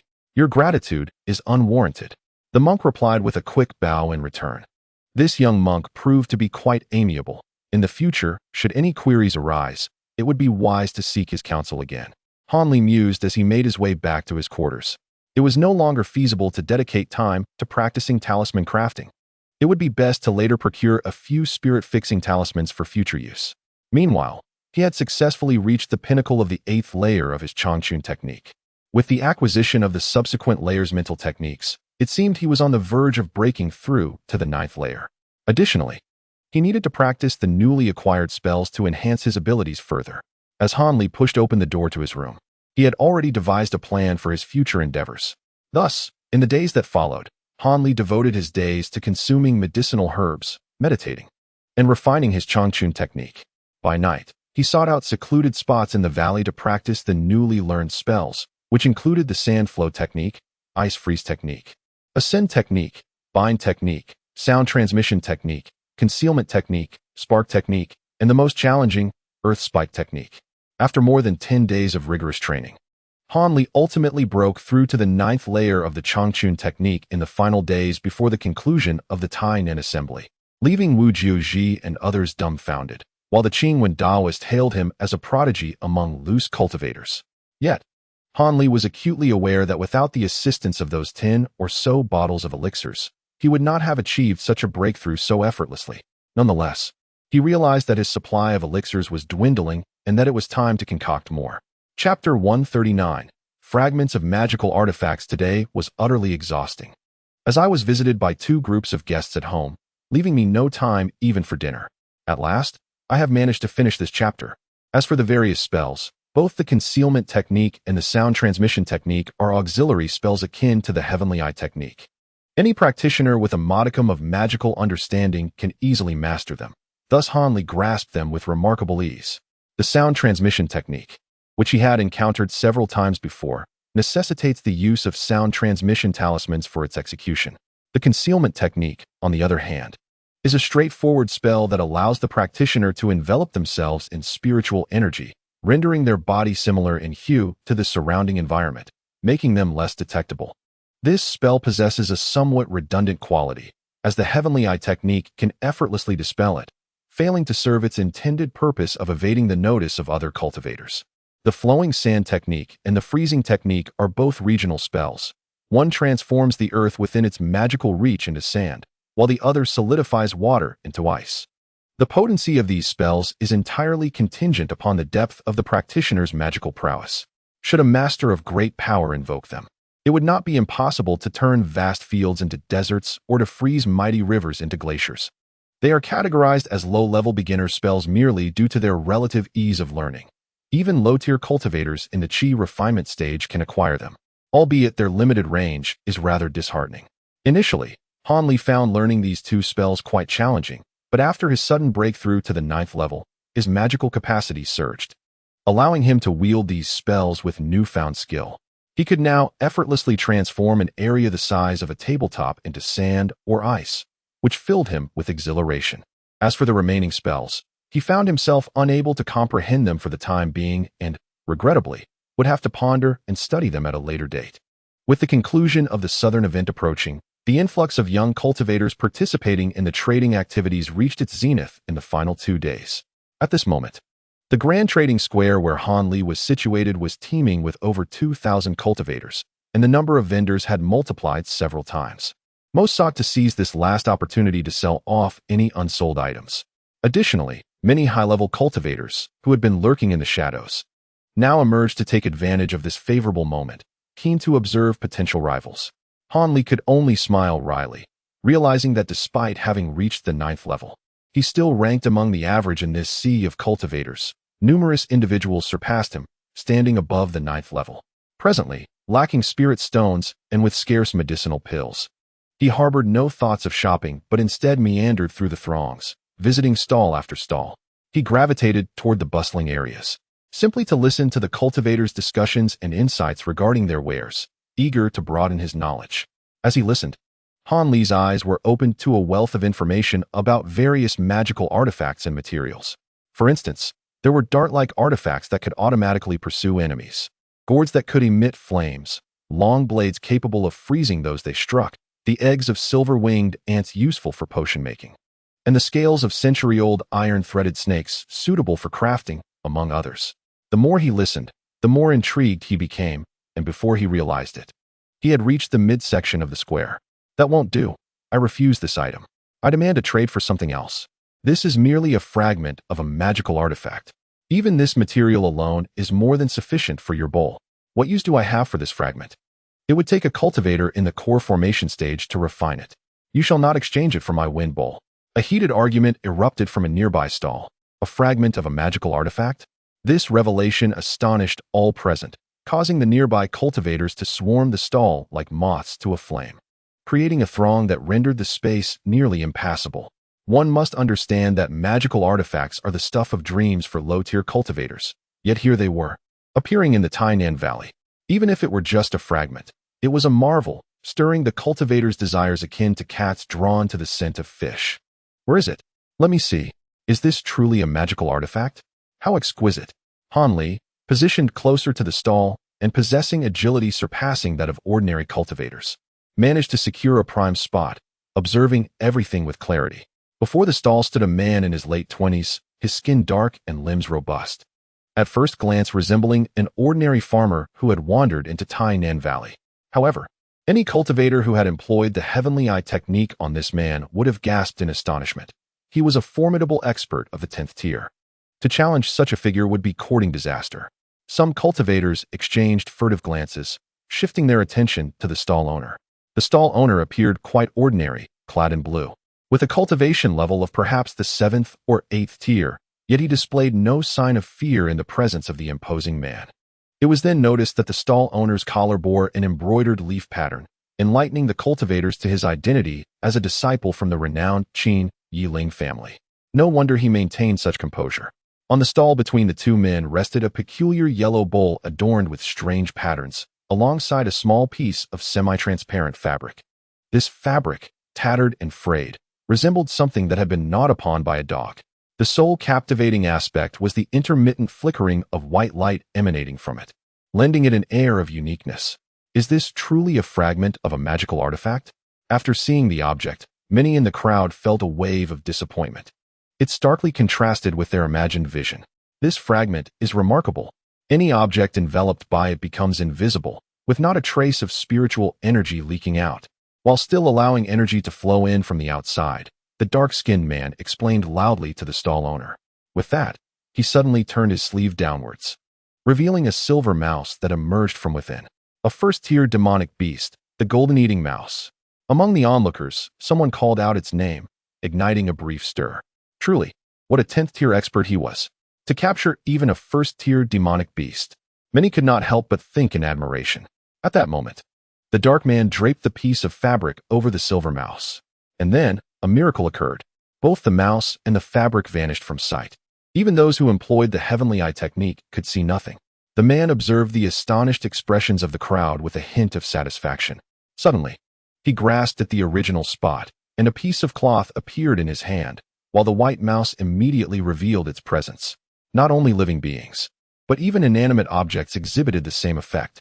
Upon finishing this statement, the man produced a small knife, about an inch long, exuding an aura of vitality, and placed it on the ground, once again covering it with the cloth.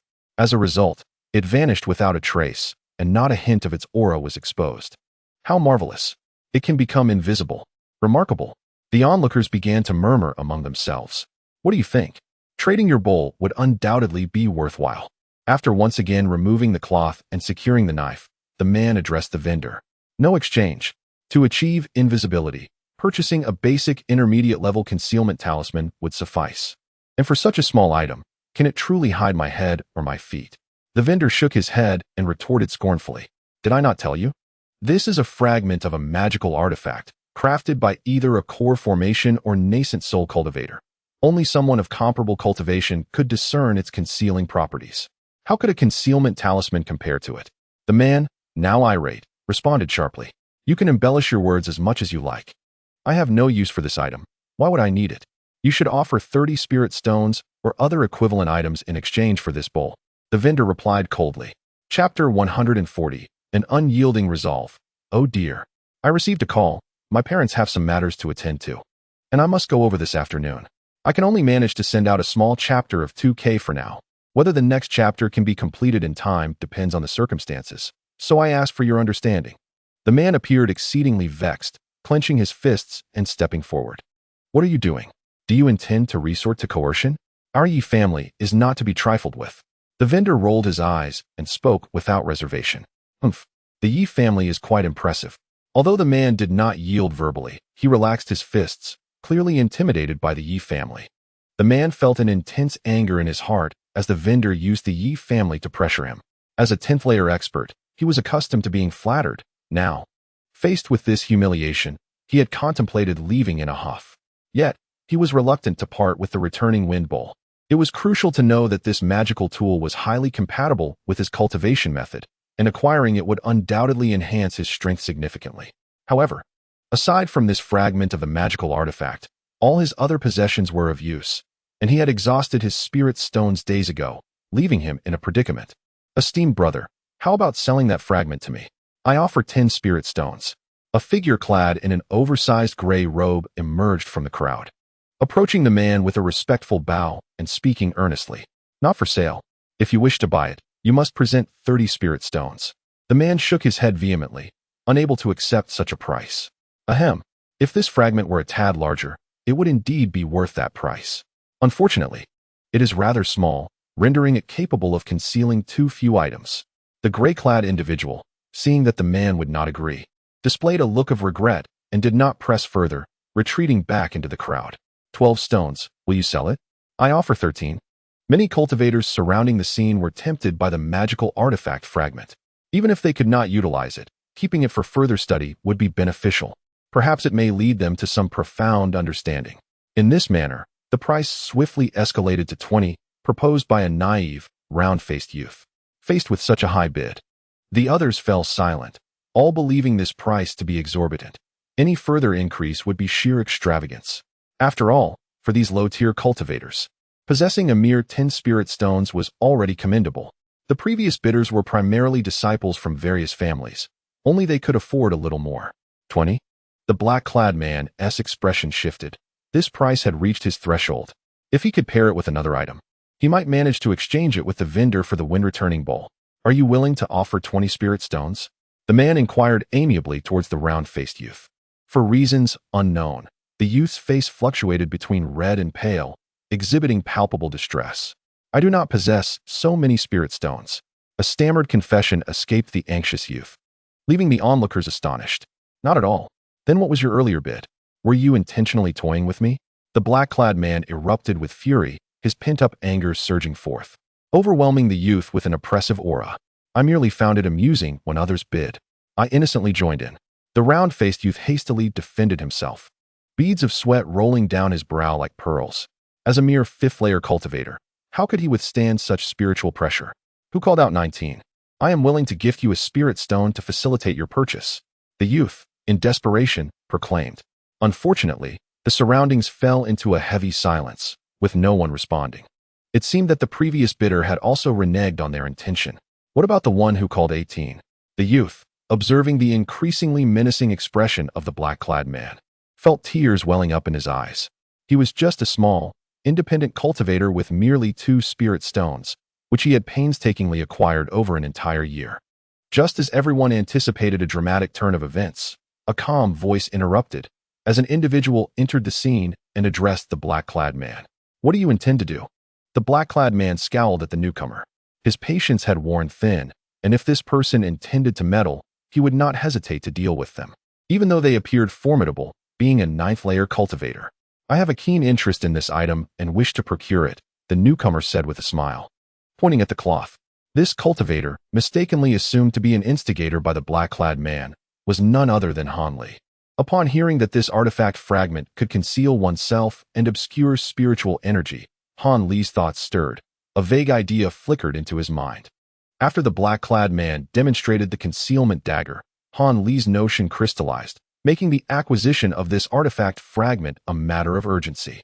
Hence, even if the round-faced youth truly possessed 20 spirit stones to purchase it, Han Li would have intervened to secure it. How much are you willing to pay? The black-clad man asked, momentarily taken aback, but his demeanor softened. I do not intend to purchase it. Rather, I wish to exchange for it. Han Li, composed and unhurried, retrieved a talisman from his sleeve and placed it prominently on the stall for all to see. A flight talisman. Those with discerning eyes immediately gasped in astonishment. It was a high-level primary talisman. Other cultivators looked on in amazement. After all, since the beginning of the Tainan event, only 5 or 6 such talismans had appeared, each fetching an astonishing price. Seeing this flight talisman, the burly man and the stall owner were visibly moved, their gazes toward Han Li now imbued with a newfound seriousness. For one who possessed high-level talismans, could hardly be an ordinary individual. Very well, I shall exchange, the burly man declared decisively, realizing the clear advantage of such a deal.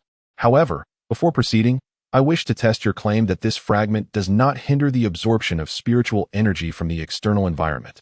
If true, I shall exchange immediately. If not, I cannot afford to trade at a loss. Han Li replied with an air of calm. The burly man paused momentarily at Han Li's words. But upon grasping the content, he broke into a smile. What I have said regarding this item's efficacy is entirely true. Please, feel free to test it, he assured with unwavering confidence. Upon hearing this, Han Li wasted no time. He retrieved a vessel resembling a wine cup and placed it on the ground, then covered it with the cloth. As the cup vanished, Han Li extended a finger, condensing a small white sphere of spiritual energy at its tip, and gently tapped it downward. To his delight, the luminous orb gradually disappeared, seemingly devoured by an unseen force. With a pleased expression, Han Li gently grasped the cloth, revealing the wine cup once more, now filled with the previously vanished orb. Indeed, what you have stated is true. I shall take this fragment. The flight talisman is yours. He deftly tucked the cloth back into his sleeve, clasped his hands in respect toward the burly man, and spoke. Excellent. You are a man of your word. The burly man exclaimed joyfully, lowering himself to take possession of the flight talisman. He eagerly inspected it from every angle, confirming its authenticity before grinning widely. Han Li smiled faintly, choosing not to say more, and turned to weave through the crowd. Yet, scarcely having taken a few steps, he overheard a multitude of voices rising from the throng behind him. This person is foolish. To trade a high-level talisman for such a trivial item. Indeed, such a small fragment. What great use could it possibly serve?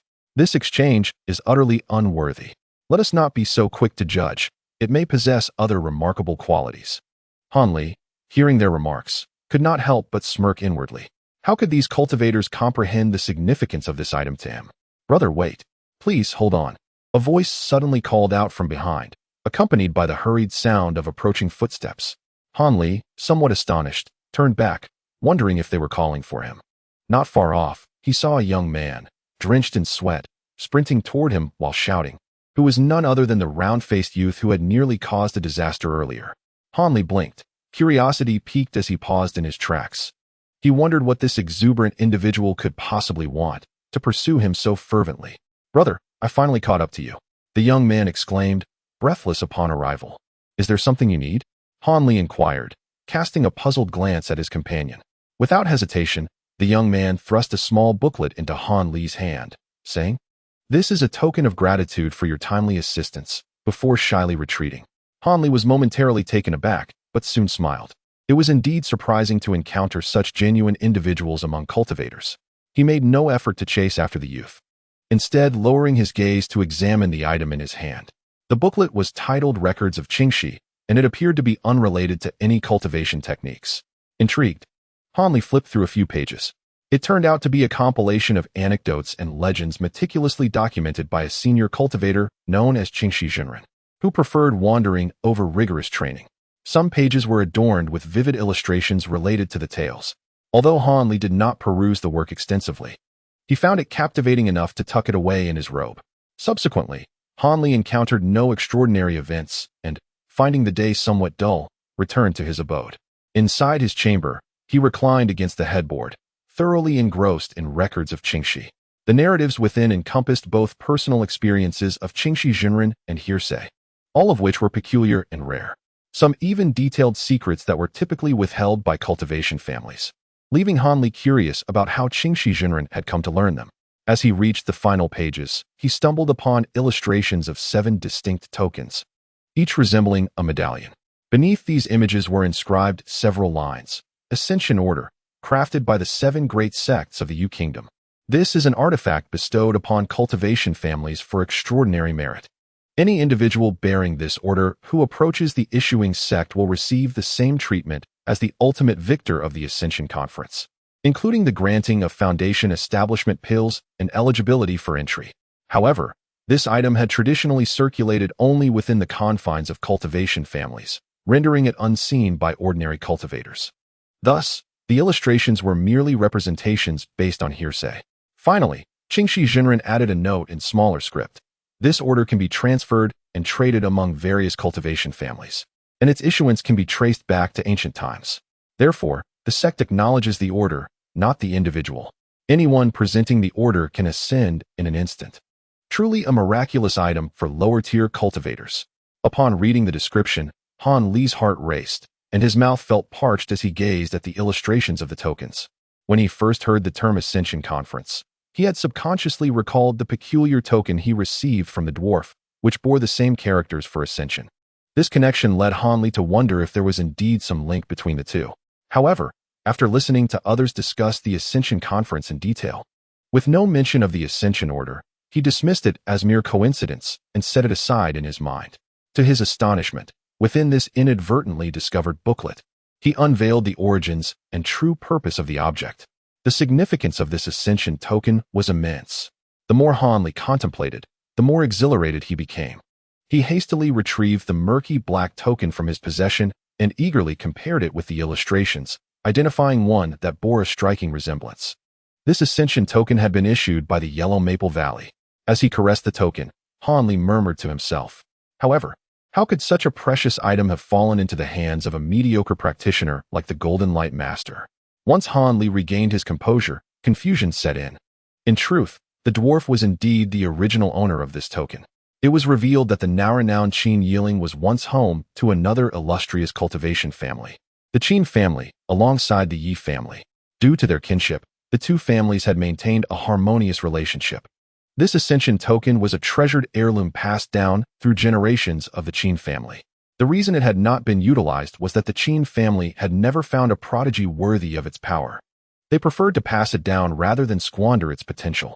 However, after several generations, the Qin family dwindled due to a lack of male heirs and gradually fell into decline. Conversely, the Yi family flourished and prospered, leading the cultivation world to recognize only the Yi family of Qin Yiling, while remaining oblivious to the Qin family's existence. By the time of the Golden Light Master, only he remained as a male heir, possessing abysmal aptitude that rendered him incapable of foundational cultivation. Thus, the power disparity between the two families became stark, further exacerbated by the fact that their kinship ties had long since faded. Eventually, the Yi family set their sights on the Qin family's treasured relics, with the Ascension token being their most coveted prize. Despite the Golden Light Master's lack of cultivation prowess, he possessed keen perceptiveness. When the Yi family plotted their move, the dwarf, having received wind of their intentions, swiftly absconded with the ascension token and the talisman depicting a small sword, vanishing without a trace. As for the remaining treasures, they were sealed within a barrier, making them temporarily inaccessible to the Golden Light Master, who was left with no choice but to relinquish them to the Yi family. Consequently, the Golden Light Master evaded capture for over a decade, residing in a certain temple within the barbarian territories, subsisting on his meager magical abilities. Over time, his initial desire to utilize the Ascension token waned, as he acknowledged that even if he consumed foundational elixirs, he would never reach the foundational stage. Thus, he pondered, why endure the hardships of being a lowly disciple in a grand sect? Eventually, during the tumultuous siege of the Seven Mysterious Sect, the Ascension token fortuitously fell into Han Li's possession. Chapter 142. Assassination unbeknownst to Han Li. The intricacies of the Qin family did not hinder the elation swelling within him. He paced excitedly within his dwelling, incessantly handling the Ascension token, finding it increasingly pleasing to his eye.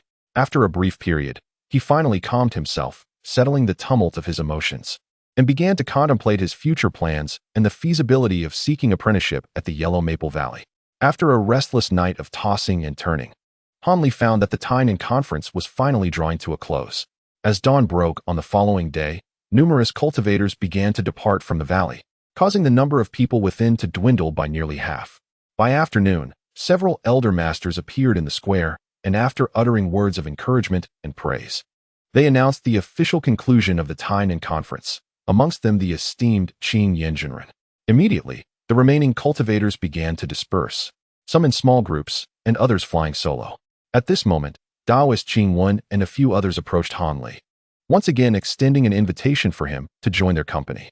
After a moment of contemplation, Han Li gently shook his head in refusal, inciting discontent from Wu Jiuzhi and the Mo brothers, with even Taoist Qing Wen's expression darkening slightly. Since Brother Han is unwilling to accompany us, I cannot press the matter further. Please take care on your journey. Qing Wen sighed, a hint of regret lacing his tone. He then patted Han Li on the shoulder before departing the valley with the others. Unbeknownst to Han Li, in that fleeting moment when Taoist Qing Wen had patted his shoulder, he had discreetly scattered a colorless, invisible powder from his sleeve on a Han Li's garments, leaving no trace of its presence. As Wu Jiuzhi and the others exited the thick fog at the valley's mouth, Taoist Qing Wen lingered behind, his demeanor shifting to one of malice as he revealed a sinister expression. Without warning, he flicked his sleeve, sending a flash of fire arcing into the underbrush. Disappearing from sight, his countenance reverted to its usual righteous facade, as if nothing had transpired. Oblivious to Qing Wen's machinations, Han Li, adhering to his habitual caution, did not depart immediately from Tainan Valley. Instead, he chose to spend another night within its confines, only slipping away at dawn's first light, unnoticed and undetected. Upon exiting Tainan Valley, Han Li set his course, employing the wind control technique. With a light touch of his toes, he soared several zhang into the air, his figure drifting gracefully into the distance. Shortly after Han Li's departure, two individuals hurriedly arrived, guided by a thumb-sized orb of green light that led the way. After making a turn at the very spot where Han Li had paused, the light darted off in the direction he had taken, with the two individuals closely pursuing it. Han Li continued his journey without pause, traversing over 100 miles without rest, until he finally reached a small hill where he settled down to replenish his strength and mana.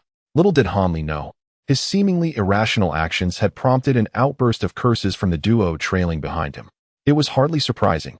Few would rise before dawn to embark on a journey, and had they not tampered with Han Li beforehand, they might have lost him entirely. Yet, their meticulously laid plans to set a trap and ambush Han Li ultimately fell apart. What further aggravated the pair was Han Li's swift pace, which left them choking on dust and nearly exhausted from the chase. After all, the two of them had long been accustomed to a life of luxury as cultivators, and it had been ages since they had embarked on a long journey on foot. Time passed without notice as Han Li sat cross-legged in a hollow beneath a hill, his eyes closed and utterly still, seemingly transcending into a state of oblivion. The only sounds surrounding him were the rhythmic chirps of mountain insects, devoid of any other noise. Just then, from the soil nearby, a dozen beams of white light suddenly burst forth, directed straight at Han Li. Startled, Han Li opened his eyes wide, revealing a chilling glare. He unexpectedly soared into the air and lightly landed on a patch of ground on the opposite side. Consequently, the white beams missed their mark, plunging into the earth where Han Li had been seated, revealing their true form, over 10 razor-sharp ice spikes. Seeing this, Han Li's expression darkened. He extended his right hand. Fingers splayed, and with a crackling sound, 5 small fireballs ignited at his fingertips, each considerably smaller than typical fireball spells. "Allow me to demonstrate my 5-fold barrage," Han Li intently declared, focusing on the location from which the ice spikes had emerged. He slightly curled his fingers and then flicked them sharply, sending the 5 fireballs racing in a straight line toward their target. Just as the fireballs were about to strike the ground, a figure clad in yellow suddenly appeared out of thin air, swiftly dodging to another location, narrowly escaping the attack's range. With a resounding boom, the area was blasted into a deep crater by Han Li's fireballs, the heat radiating fiercely and showing signs of melting in some spots, leaving the narrowly escaped individual drenched in cold sweat. At that moment, Han Li paid no heed to the crater but fixed his gaze on the yellow-clad figure, a lean man in his 30s with a cunning expression. "Why did you ambush me?" Han Li questioned in a frigid tone. Upon hearing this, the man's eyes shifted mischievously, and he chuckled. "If you wish to know, perhaps in your next life." Suddenly, he shouted, "Attack!" Startled, Han Li was about to move when he heard 2 faint sounds of soil breaking beneath him. In an instant, a pair of large hands glowing with yellow light shot out, snapping shut around Han Li's ankles like iron bands, rendering him immobile. "You're finished, kid. With your feet restrained. Let's see how you evade my ice spike technique." The yellow-clad man cackled triumphantly, raising his hands toward Han Li and beginning to chant incantations. As a chilling aura emanated from his hands, white crystals gradually formed into sharp ice spikes. Han Li's face paled. He pressed his hand to his waist, and with a metallic clang, a gleaming sword appeared in his grip. Without hesitation, he swung the sword down. Clang! The blade struck like stone, sending sparks flying. Yet the yellow hand remained unscathed. Han Li was filled with both shock and fury, and just as he sought another method, the sound of the yellow-clad man's maniacal laughter echoed across. "Ha! Kid, perish!" Han Li's heart sank as he quickly lifted his gaze. Before him, a multitude of sharp icicles surged forth from the figure clad in yellow, enveloping him entirely, leaving no avenue for escape. Han Li's expression grew profoundly grave. He inhaled deeply, clenched his teeth, and despite his feet remaining anchored, his body twisted in an uncanny manner. Remarkably, most of the icicles were evaded through this maneuver. Yet 2 struck, one piercing through his right shoulder and the other through his left leg, causing blood to gush forth, staining his garments with crimson. With a decisive motion, Han Li hurled his long sword, his fingers dancing swiftly to staunch the blood flow from the wounds, halting the bleeding abruptly. Meanwhile, the yellow-clad man, once brimming with arrogance, now stared in disbelief at the unfolding events. Han Li's countenance turned fierce. He exerted force in his calves, and astonishingly, they twisted as if devoid of bones. With a series of resounding snaps, his feet shrank considerably, and then, with a sudden surge, he propelled himself upwards, slipping from the grasp of the enormous hands, only to land several yards away, casting a cold gaze back at the giant. It was inconceivable. How could he possibly extract his feet while under the influence of such immense force? From beneath the earth, a furious buzzing sound erupted. The colossal hands then parted, revealing a robust figure, radiating a yellow luminescence, emerging forcefully from the ground. The newly emerged giant and the initial yellow-clad figure were the duo that had been relentlessly pursuing Han Li. Upon catching up, they were wary of Han Li making another escape, and after regaining a modicum of their magical prowess, they stealthily conspired this ambush. At this moment, Han Li felt a searing pain in his injured thigh, a reminder that his earlier actions had exacerbated the wound. However, there was no time for such reflections. The giant, who had been concealed in the earth, drew forth a long knife wreathed in dark energy, lunging menacingly at Han Li. Observing the giant's form, Han Li noted that while his speed was commendable, his movements were rigid, clearly relying solely on the enhancement of the spell. A sense of relief washed over him, for he knew that in terms of agility and elusiveness, he was far superior. With this thought, Han Li dismissed the imposing giant from his focus and redirected his attention to the yellow-clad figure, who had produced a dark-hued gourd, seemingly preparing to cast another spell. "Where do you think you're looking? Prepare to die." The giant had closed the distance, his yellow aura intensifying as he raised the ominous knife, striking down towards Han Li with ferocity. Han Li scoffed, shifting his body to evade the blade's trajectory. "You've fallen for my trick." The giant suddenly cackled, as the knife in his hand shimmered with dark light, transforming into an elongated black cord that slithered towards Han Li like a serpent, intent on ensnaring him without relent. Han Li was taken aback, his figure instantly becoming blurred and elusive, shifting left and right, forward and backward, as if several versions of Han Li were circling around the burly man. The man, witnessing the spectacle, was initially startled but soon reassured by the protective earth armor enveloping him, dismissing the phenomenon. He continued to manipulate the flexible black cord, desperately pursuing Han Li's true form. Bang! Bang! Han Li zipped past the man, and in that fleeting moment, he unleashed a barrage of fireballs from his clasped hands, striking the man and causing the yellow light surrounding him to flicker momentarily, though it quickly returned to its original state. The protective technique enveloping the man was impervious to such trivial fireball spells.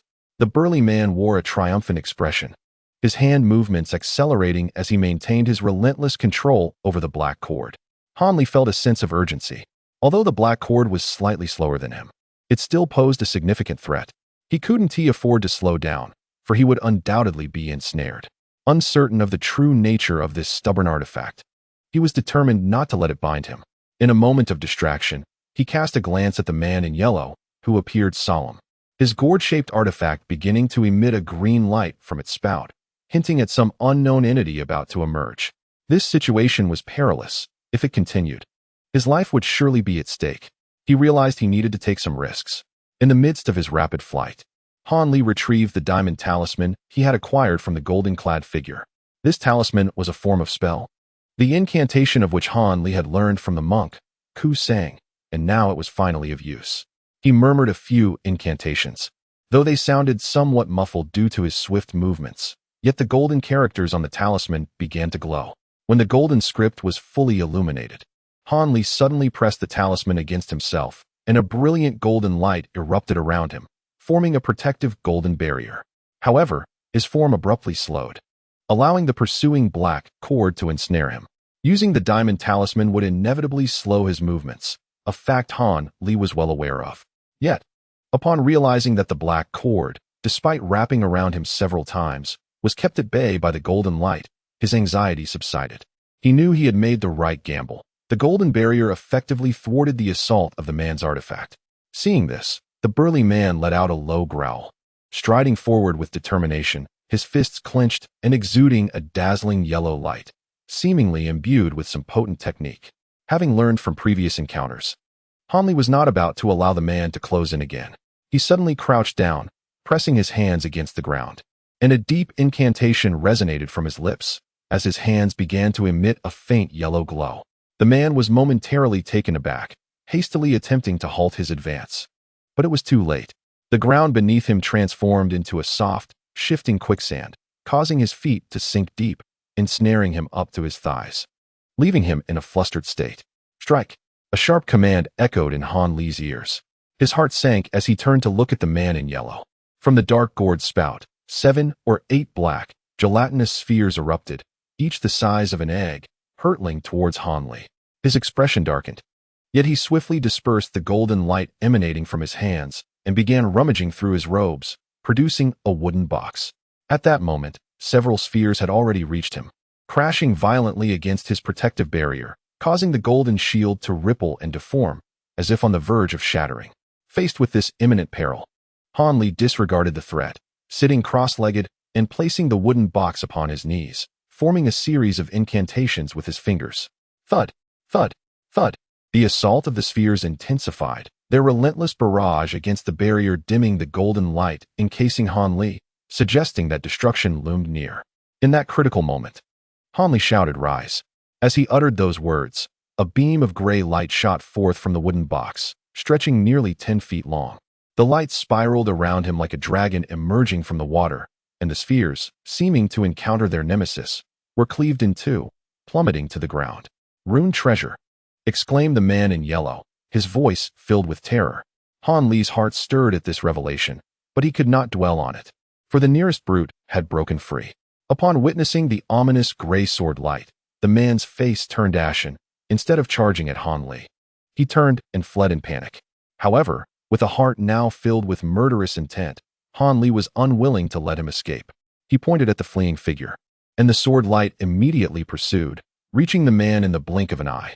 Enveloping the man's neck, his head effortlessly rolled to the ground, and the protective golden light surrounding him proved utterly ineffective. Upon witnessing this, the man in yellow dared not linger any longer. He produced a talisman from his belongings, slapping it onto himself. Instantly, a pair of massive yellow wings sprouted, and with a gentle flap, he soared into the sky, fleeing into the distance. Han Li commanded the sword light to pursue closely behind, but the man in yellow accelerated rapidly, evading the gray light for a time. Growing anxious, Han Li steeled himself, unleashing all his magical power without restraint. The gray light surged forward as if invigorated, darting through the yellow-clad man's chest, delivering a chilling blow. The man screamed in agony and fell from the sky. Elated, Han Li summoned the gray light back and rushed to the fallen figure, intent on capturing him alive for interrogation. Alas, upon arriving at the site, he found the man had met an untimely demise, having been killed by the fall. This left Han Li deeply frustrated. With no living captive to question, he resolved to search the bodies of the two men for any useful clues. After thoroughly scavenging their belongings without hesitation, he found no pertinent information but did stumble upon a considerable fortune, 50 low-grade spirit stones, not to mention various talismans and magical artifacts. While perplexed by the inexplicable ambush, Han Li could not help but feel a mix of confusion and intrigue. It is uncertain whether the previous disappearances of scattered cultivators are connected to these two individuals. However, I did not dare to linger any longer. After consuming a few medicinal pills, I continued my journey. Chapter 144. The contest for Foundation Establishment Pills. Jianzhou lies in the northern region of the Yu Kingdom, ranking second in area among the 13 states. Its landscape is predominantly comprised of mountains and hills, with a sparse population, and it shares a border with the neighboring Yuanwu Kingdom. The Taiwa mountain range stretches across the western part of Jianzhou, extending for thousands of miles. It is teeming with various ferocious beasts and birds of prey, representing an untouched wilderness where even the occasional woodcutter or hunter claims to have encountered deities or supernatural creatures, shrouding the area in an aura of mystery. Unbeknownst to the mundane world, the central part of this mountain range has long been occupied by Huangfeng Valley, one of the 7 major sects of cultivation. For thousands of years. From an aerial perspective, this place bears no distinction from other mountain ranges, characterized by steep cliffs and lush greenery. Yet, it is actually concealed beneath an enormous and intricate formation, all mere illusions. In reality, countless towers and grand halls have been constructed below, where cultivators utilizing leaf-shaped artifacts flit about in the lower skies, busily attending to their tasks. The current leader of Huangfeng Valley, the esteemed Zhongling Dao, is over 100 years old yet retains the appearance of a middle-aged man with 3 strands of long beard. He possesses late-stage foundation establishment cultivation, exhibiting a calm demeanor and exceptional organizational skills, earning him great respect among the elders and his fellow disciples within the sect. However, this usually composed and self-assured Grand Master Zhong now wore a furrowed brow as he sat at the head of the Grand Hall, observing with some exasperation the heated debate between a middle-aged man and an elder. Meanwhile, a dozen or so cultivators, each displaying varied expressions, occupied the sides of the hall, all of whom were administrative personnel of Huangfeng Valley. Brother Moro, several months ago, the allocation of the Foundation Establishment Pills was clearly established. Yet now you have cancelled the allocation for my grandnephew, giving it instead to a scattered cultivator. This is utterly unreasonable, the elder exclaimed in righteous indignation, directing his ire towards the white-bearded middle-aged scholar. Brother Yi, this is merely an unexpected circumstance. Such occurrences, which happen only once in several centuries, demand that we address the situation when someone presents the ascension order to enter the sect. We must grant them a Foundation Establishment Pill. The middle-aged scholar replied calmly and methodically. But this individual is not from a cultivating family. He is merely a scattered cultivator. Should we really provide him with a Foundation Establishment Pill? I believe allowing him to enter the sect should suffice. That alone would be a significant blessing, the elder retorted, his face flushed with anger. Brother Yi, one cannot speak in such absolute terms. How do you know that this person's ancestors were not from a cultivating family? Perhaps they simply fell into decline, leading to their current scattered state. Furthermore, who can guarantee that their family will not decline in the future? What if one day a descendant of your Yi family comes seeking entry with an ascension order? Should we then deny them a foundation establishment pill, merely permitting them to enter? Brother Morong interjected. If you dare make such a rash vow in front of everyone, I, Morong Shan, shall turn and leave, never to speak of the foundation establishment pill again. The middle-aged man spoke eloquently, causing the elder's face to alternate between pallor and flush, leaving him speechless. How could the elder dare to utter such a vow, fraught with endless repercussions? Moreover, even if he did make such a promise, it would merely disregard the individual he had always found disagreeable. Who could ascertain whether others might not emerge later? Yet, why must it be the particle belonging to my grandnephew that must be relinquished? Could it not be someone else? The elder, unwilling to accept this, vociferously questioned. This must be attributed to the lamentable performance of the disciple's grandnephew, who ranked so low in the assessment, the middle-aged man replied, shaking his head with a look of regret. Observing the pretense of the individual before him, the elder felt a surge of indignation.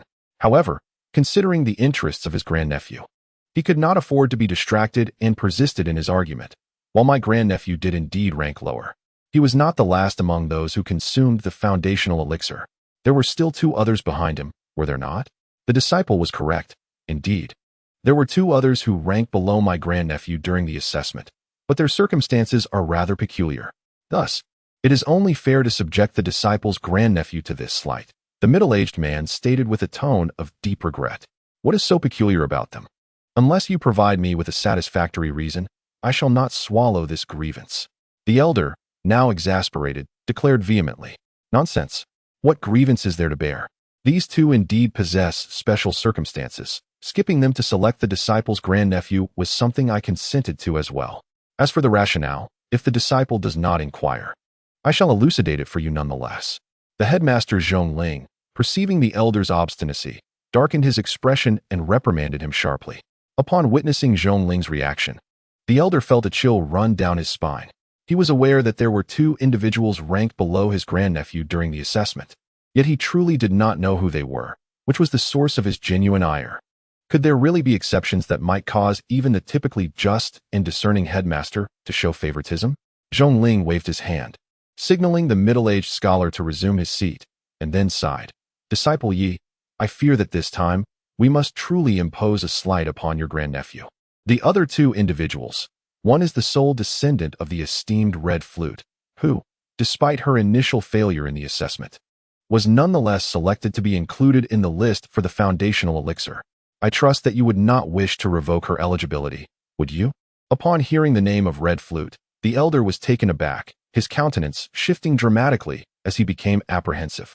Being the descendant of Red Flute, she undoubtedly deserves our care. How could I be so disrespectful to my elders? I wholeheartedly accept the arrangement regarding this individual, the elder replied, his face pale. Headmaster Zhong, observing the elder's sudden change in demeanor, was not surprised. After all, as the only female cultivator in the Golden Maple Valley's core formation stage, everyone knew of Red Flute's protective disposition. Should her eligibility for the foundational elixir be revoked, it would spell misfortune not only for the elder, but potentially for the headmaster as well. And what of the remaining individual? The elder inquired, still harboring a glimmer of hope. Although he knew the last individual would undoubtedly have ample justification, he could not help but ask with a sense of optimism. The final individual possesses a wind attribute spirit root. Do you find this justification sufficient? Zhongling stroked his beard thoughtfully, speaking slowly. Upon hearing these words, the elder fell into a contemplative silence. The regulations of Huangfeng Valley explicitly state that those with heavenly roots and otherworldly spiritual roots are prioritized for foundation establishment. There is certainly no room for complaint. However, his nephew, though not his biological grandson, had been nurtured under his watchful eye since the day he entered the sect, growing dearer to him than a true grandson. How could he bear to convey the disheartening news of the cancellation of his foundation establishment eligibility? Was his nephew truly without hope? He lamented that should they wait another decade, his nephew would miss the optimal period for foundation establishment, rendering him forever unable to progress in this lifetime. The elder's words bore a tone of melancholy, inciting a flurry of hushed whispers among those seated nearby. Junior brother Yi. There might indeed be a solution. A slightly grim-faced elder with a hawkish nose stepped forward, offering words of comfort to the Yi elder. What? Senior brother Wu has a plan? The Yi elder perked up, for within the sect, Senior brother Wu was renowned for his ingenuity and resourcefulness. And perhaps he truly had a viable solution. With a slight smile, Wu elder refrained from answering immediately. Instead, he turned to Zhongling and respectfully inquired, May I ask? Master, has the spiritual root attribute of this individual bearing the Ascension Order been tested? What is their aptitude? It appears to be quite lacking, Zhongling replied, gesturing to someone in the row to her left. Yes, master. A middle-aged man with a faint green hue stood up, stating flatly, this individual is relatively young. Around 18 or 19 years of age, with a foundational cultivation of the wood attribute at the initial 9th layer. Their spiritual root is a composite of 4 attributes, lacking metal, qualifying them as a pseudo-spiritual root. Overall, this person seems to possess poor aptitude, but they must have encountered fortuitous circumstances and diligently practiced. Otherwise, they would not have reached their current level. Without further opportunities, they are likely to peak at the 11th or 12th layer of foundational cultivation, never entering the foundation establishment phase. Even with the consumption of a foundation establishment pill, the likelihood of entering that stage is merely 1%. Excellent. Wu elder interjected before the man could finish. What do you mean by excellent? The Yi elder inquired, unable to suppress his curiosity. Others looked on with puzzled expressions, while only Zhongling furrowed her brow, grasping part of the situation. Master, if the individual voluntarily relinquishes the use of the foundation establishment pill, would that not imply we have not breached our promise? Wu elder posited. Indeed, however, no one is permitted to employ threats or coercive tactics to achieve this, lest our reputation in Huangfeng Valley be tarnished. Zhongling gently reminded. Rest assured, master, that will not be the case. Wu elder replied with a slight smile, then turned to the Yi elder, saying, Junior brother Yi, would you consider investing some resources to acquire his foundation establishment pill? Given his low aptitude, the success rate for foundation establishment is dismally low, and he would likely be inclined to trade the pill for something more practical. Wu elder exuded confidence. Indeed. Senior brother Wu, what a splendid idea. The Yi elder's eyes sparkled with excitement. He then turned his head and eagerly addressed Zhongling, saying, Senior brother, may I have the honor of meeting the owner of this Ascension Order? I wish to negotiate with him for the relinquishment of the foundation establishment pill. Upon hearing this, Zhongling pondered for a moment before nodding in agreement. However, he cautioned the elder once more against employing any unscrupulous methods in their dealings, before allowing that disciple Wang to escort him to the unexpected guest. Upon exiting the grand hall, the elder and disciple Wang swiftly ascended into the air on a leaf-shaped magical artifact, soaring towards the reception pavilion of Huangfeng Valley. Inside a chamber of the reception pavilion, a young man lay on the bed, gazing intently at the ceiling. This was Han Li, who had arrived at Huangfeng Valley alongside the victors of the Ascension Conference. After Han Li had slain the 2 cultivators who had ambushed him, he had made his way without further incident to a secluded mountain ridge in Lanzhou, where the Ascension Conference was soon to be held. He had witnessed a contest far more brutal than what Gu Ping had described. After a series of life-and-death battles, the final victors were determined across the various stages, at which point the guides from the 7 great sects finally made their appearance, with the guide from Huangfeng Valley being none other than Disciple Wang. Upon meeting the guide from Huangfeng Valley, Han Li, after careful consideration, resolved to take a risk and presented the Ascension Order for the guide's inspection, much to the latter's astonishment. The guide immediately indicated that he could escort Han Li back to the sect, but the specifics of how to handle him and the Ascension Order would be determined by their master. Given that the previous retrieval of an Ascension Order had occurred 400 to 500 years prior, naturally, Han Li did not object.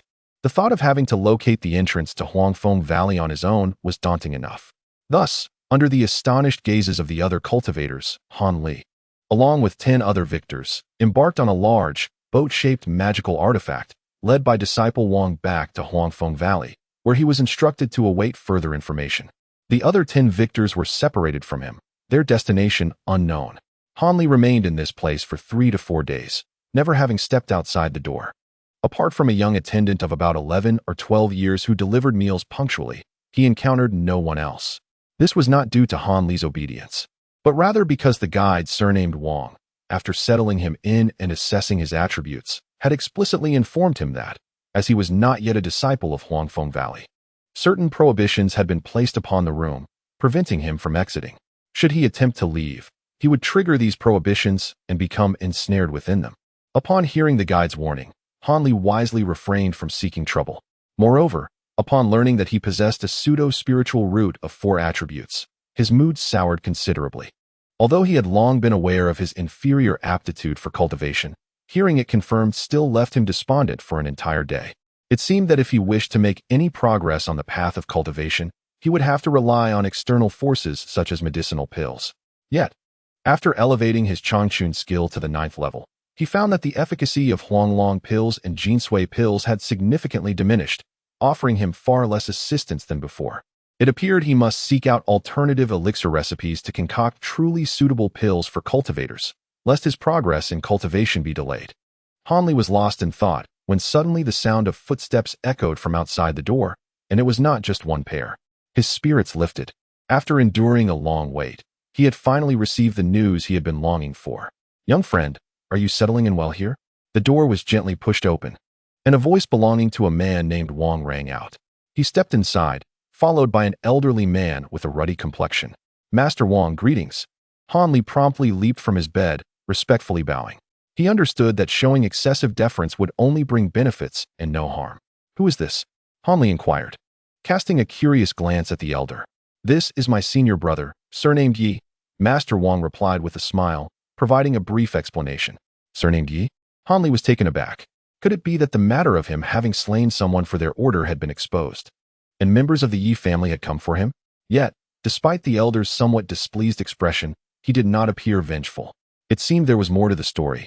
Han Li mused internally, though he revealed no signs of his apprehension and respectfully addressed the elder. "So it is Master Yi." The elder scrutinized Han Li from head to toe, finding him utterly ordinary, devoid of any extraordinary qualities, which only bolstered his confidence in his purpose for being there. Upon hearing Han Li's greeting, he softened his demeanor, smiling as he said, "Ha, young friend Han, there is no need for such formalities. Since you possess the Ascension Order and have come to our Yellow Maple Valley, you are now a disciple of our sect. Therefore, you may simply call me Master Yi. No need for such distance." Han Li felt a wave of relief wash over him upon hearing the elder's words, though a hint of confusion lingered in his mind. Since the elder spoke so courteously, it seemed he was not here for vengeance. Yet, the extent of his politeness felt somewhat excessive. What did he mean by saying he was not an outsider? Han Li was puzzled. "Young friend Han, Brother Yi is correct. Our sect's leader has agreed to allow you to join our valley as a disciple, and a foundation establishment pill has also been prepared for you," Master Wang said with a gentle smile. "Really?" Even though Han Li was typically composed and calm, upon hearing this news, he could not help but feel a surge of excitement, wanting to dance in joy to express his exhilaration. Seeing Han Li's reaction, Master Wang smiled, seemingly unfazed, as if he had anticipated this display of emotion. "Master Wang, I would like to have a private conversation with Junior Han. Could you please step out?" The elder, unable to contain his impatience any longer, finally uttered the words he had been wanting to say since entering the room. "Of course, I shall take my leave. After your discussion, Brother and Junior Han can join me with the sect leader," Master Wang said with a subtle sigh, casting a glance at Han Li before exiting the room. Now, only the elder surnamed Yi and Han Li remained inside. Han Li gazed in astonishment at the unfolding events. Why did Master Wang leave so abruptly? Why was this self-identified uncle staying behind to discuss something with him? Although uncertain of the elder's intentions, Han Li sensed an ominous premonition creeping in. The elder noticed Han Li's unease but seemed unconcerned by it. He firmly believed that what he could offer would undoubtedly broaden the horizons of this young man, who had seen little of the world, ensuring the successful completion of their transaction. "Disciple Han, Master Uncle is a straightforward person, so I shall not beat around the bush. Let me be frank. I wish to discuss the matter concerning the Foundation Establishment pill allocated to you, and I intend to purchase this pill from you. May I inquire about your thoughts on this?" The old man stated directly. Could it be that he was truly seeking to acquire the Foundation Establishment pill designated for him? Had he misheard? Who would be willing to part with such a precious item? Upon hearing these words, Han Li was momentarily taken aback, but his expression soon darkened considerably. "Disciple Han, rest assured, I will not ask you to part with the Foundation Establishment pill without compensation. I can offer you 7 or 8 mid-tier spirit stones, a selection of intermediate and advanced talismans, along with several exquisite magical artifacts. Should that prove insufficient, I also possess some elixirs that can enhance one's magical prowess. While they may not compare to the Foundation Establishment pill, they are indeed rare spiritual medicines within our sect. If you agree, I can present these in exchange for the pill. The elder, keenly observing Han Li's change in demeanor, hastily clarified his intentions. After hearing these words, Han Li's expression improved significantly. He sensed the sincerity in the elder's voice. It appeared that this master uncle had no intention of forcefully seizing his possession, but genuinely wished to purchase the Foundation Establishment pill. Though he had never laid eyes on the pill, Han Li was acutely aware of its value and significance. He recalled the fierce competition among nearly 1,000 cultivators at the Ascension Conference atop the Misty platform, where many had fought to the death, all for the allure of the Foundation Establishment pill. Now, this elder Yi believed he could simply trade some spirit stones and artifacts for it, as if he were merely a novice fresh from the mountains. Han Li inwardly scoffed at the notion but maintained a respectful demeanor, feigning earnest attention to the elder's words. Elder Yi was quite pleased with Han Li's response. The aspiring disciple did not outright reject the proposal to exchange the Foundation Establishment pill, indicating that there was indeed potential for negotiation. He had never intended to genuinely part with the items he had mentioned. Any sensible person would never relinquish such a valuable treasure for a mere pittance. His earlier statements had merely served as a means to gauge Han Li's interest. Observing the disciple's attitude, Elder Yi felt a surge of excitement. It seemed that a deal was truly possible, as long as the disciple was willing to negotiate. The elder was confident he could meet his demands to acquire the Foundation Establishment pill. With this thought, the smile on Elder Yi's face widened, finding Han Li's demeanor significantly more agreeable than before. Disciple Han, you are surely aware of your spiritual root attributes, correct? To be frank, given your qualifications, even consuming the Foundation Establishment pill presents a slim chance of success. The Foundation Establishment pill, at most, serves merely to enhance the foundational skills of a disciple by a couple of levels.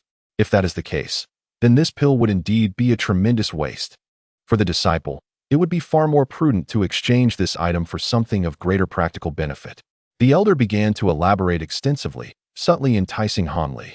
While Han Li appeared to be attentively listening to the lengthy discourse of his Uncle Yi, his mind was already engaged in analysis and deliberation regarding the implications at play. To be candid, he understood all too well that, contrary to what the other was suggesting, the probability of successfully establishing a foundation after consuming this singular pill was virtually negligible. Yet, the thought of relinquishing the Foundation Establishment pill without a fight was quite unpalatable to Han Li. After all, no matter how slim the chances, there still existed a flicker of hope for success, was there not? However, if Han Li were to deny this Uncle Yi his request, his days in Huangfeng Valley would undoubtedly become intolerable, likely resulting in unwarranted animosity from this individual, who appeared to wield some degree of authority within the valley. Uncle Yi, may I inquire on whose behalf this Foundation Establishment pill is being sought? I presume it is of no use to you? Han Li pondered for a long while, deciding it prudent to gauge the other's intentions first. Although the elder was interrupted in his speech, he did not display any displeasure.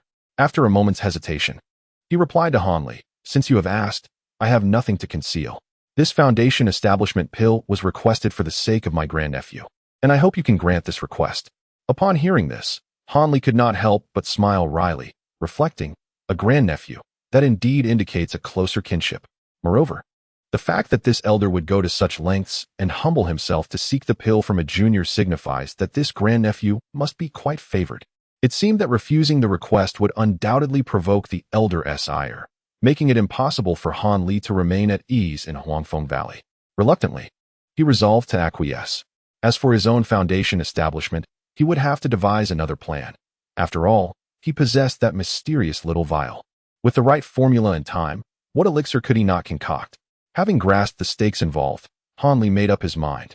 Yet he intended to extract a significant price for his concession.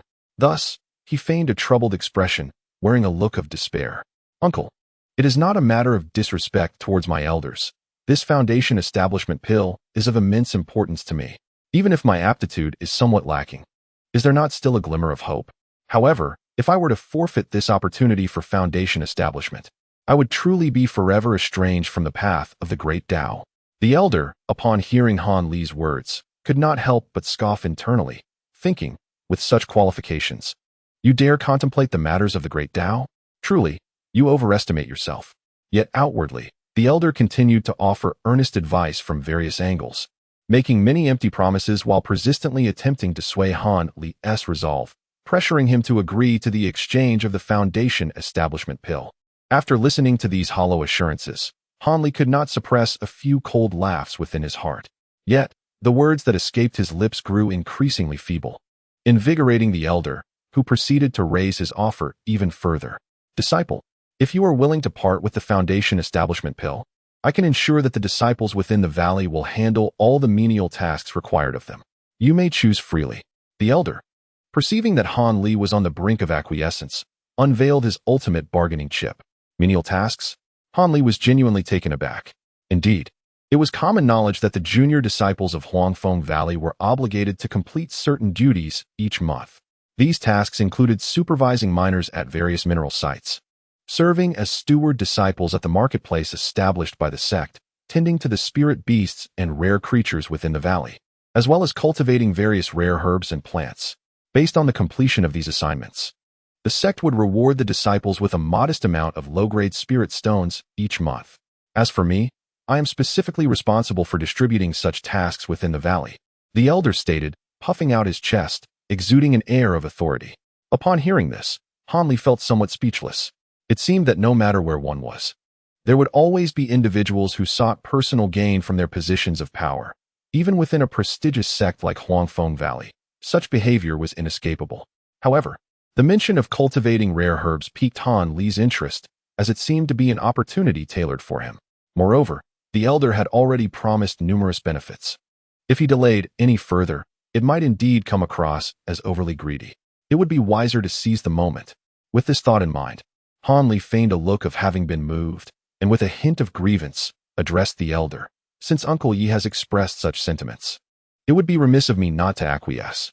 As long as you truly uphold the conditions you just mentioned, I shall gladly part with this Foundation establishment pill for your esteemed grandson. I hope he achieves success in his Foundation establishment. Upon hearing these words, the elder was overjoyed and repeatedly assured him, rest assured, my disciple, my words are as solid as stone. However, when we meet with the sect leader, it is best to share only the overt details of our transaction with others and refrain from mentioning the promises made privately. Han Li, understanding the implications, smiled knowingly and replied, you need not worry about that, uncle. I am well aware and would not act so foolishly. The elder beamed with satisfaction at Han Li's perceptiveness. After the transaction was completed, the elder took Han Li aboard his magical artifact and flew towards the assembly hall to report to the sect leader, Zhong Lingdao. Shortly thereafter, Han Li found himself before the towering stone hall, observing curiously the several disciples of Huangfeng Valley stationed at the entrance. Their magical prowess far surpassed his own, each appearing to possess foundational skills at least 10 levels deep, causing Han Li to inwardly marvel at the formidable strength of the cultivators within this sect. Moments ago, the elderly gentleman with the surname Yi instructed Han Li to remain outside the hall, awaiting the summons of the esteemed Master Zhong, while he himself entered. This led to an awkward situation where Han Li found himself standing alone in the cold, waiting idly, which provoked a series of inward complaints. Fortunately, after a while, a middle-aged man clad in white emerged from within, approached Han Li with a frosty demeanor, and curtly instructed him to follow, as the master wished to see him. Without awaiting Han Li's response, the man turned and walked away. Han Li couldn't help but chuckle wryly to himself. Evidently, as a cultivator at the 9th layer of Qi refining, he held little significance in the eyes of this person, who couldn't even be bothered to exchange more than a few words. Though his heart brimmed with dissatisfaction towards this individual, Han Li was acutely aware of his own standing in this place and dutifully followed behind him into the grand hall. After passing through 3 gates guarded by disciples, Han Li finally came face to face with the master of Huangfeng Valley, Zhong Lingdao, a middle-aged man with 3 strands of long beard. On either side of the hall sat a dozen or so individuals, each adorned in diverse attire. As Han Li entered, these individuals briefly appraised him, but, finding his appearance rather unremarkable and lacking any allure, quickly diverted their gazes. Among them sat the elder Yi and his junior brother Wang. Young friend, your name is Han Li, correct? Master Zhong inquired with a serene expression. Indeed, I am Han Li, a humble disciple, paying my respects to the master. Han Li responded earnestly, stepping forward to bow deeply. There's no need for excessive formalities. Since you have brought the Ascension Order, I, as the master, shall honor the customs established by our forebears and accept you as a disciple, Zhong Lingdao said, his smile warm as a spring breeze, gently waving his sleeve. However, Han Li felt an unseen, gentle force lifting his body as he attempted to bow, preventing him from completing the gesture. Startled, he found himself harboring a deeper respect for this master. By rights, apart from joining our sect, you are also qualified to consume a Foundation Establishment pill. However, prior to this, I heard from Elder Yi that you relinquished your pill for the benefit of another. Is this true? Master Zhong stated directly, eschewing any superfluous dialogue. Indeed, Master, I believe my aptitude is lacking, and consuming such a precious Foundation Establishment pill would be extravagant. It is far better to bestow such a valuable item upon a senior brother who is in greater need, Han Li replied. Yet, deep down, he felt a pang of regret. This was a Foundation Establishment pill, not merely an ordinary elixir to be consumed casually. Such a pill, if placed within the realm of cultivation, could incite a storm of bloodshed. Despite possessing a mysterious little bottle as a backup, Han Li had little confidence in his ability to replicate a spirit pill of such caliber. Thus, his words felt particularly disingenuous. While internally reluctant, Han Li maintained an outward appearance of obedience and respect, which garnered the approval of most in the hall. Very well. I am greatly heartened by your noble spirit. Young Han, rest assured, I shall not allow your sacrifice to go unrewarded. After speaking, Master Zhong turned his attention towards the Elder Yi. Elder Yi, Han Xiaoyu relinquished this Foundation Establishment pill, which would be administered to his nephew. However, my junior brother must adequately compensate the young friend for his loss. It is essential to ensure his satisfaction, declared Zhong Ling with an air of solemnity. Haha, rest assured, the sect leader, I will certainly ensure Han Shizhi's contentment. The elder, witnessing the smooth progression of events as he had envisioned, could not help but feel elated, responding repeatedly in affirmation. Observing the elder's demeanor, Zhong Ling stroked his long beard and smiled faintly. The challenge that had seemed formidable could be resolved so effortlessly, bringing a sense of relief to the esteemed sect leader. Thus, the matter of the Foundation Establishment pill was settled, and from this day forth, Han Xiaoyu would be a disciple of our sect. Junior Brother Wang, please arrange accommodations for Han Shizhi, and take the opportunity to explain our valley's regulations. Let him train alongside the disciples responsible for imparting teachings, should he exhibit exceptional talent. We shall consider his promotion later, Zhong Ling articulated with precision, directing Junior Brother Wang. As you command, sect leader. Junior Brother Wang rose to his feet, acknowledging the directive. Consequently, this esteemed Uncle Wang promptly led Han Li towards the temple's exit, commencing his explanation of the various rules and essential knowledge of Huangfeng Valley. Along the way, Han Li listened intently, gaining a preliminary understanding of Huangfeng Valley to some extent. Huangfeng Valley boasted over 10,000 disciples, with those in the Qi refinement stage constituting more than 90%, while only a few hundred were in the Foundation Establishment stage, representing the core strength of the valley. In contrast, the elite masters at the core formation stage numbered merely a handful, most of whom remained in seclusion, detached from the valley's affairs. Unless it pertained to matters of life and death for Huangfeng Valley, even the sect leader Zhong would seldom encounter these individuals. The sole nascent soul-level cultivator within the valley was an esteemed elder, a great-uncle to Zhong and the others, reputed to be over 900 years old. Not only did he possess unfathomable magical powers and profound Taoist techniques, but he could also exit his nascent soul and traverse vast distances in spirit, embodying a living immortal. However, this venerable elder had long departed the valley, wandering through other nations, and no one knew when he might return.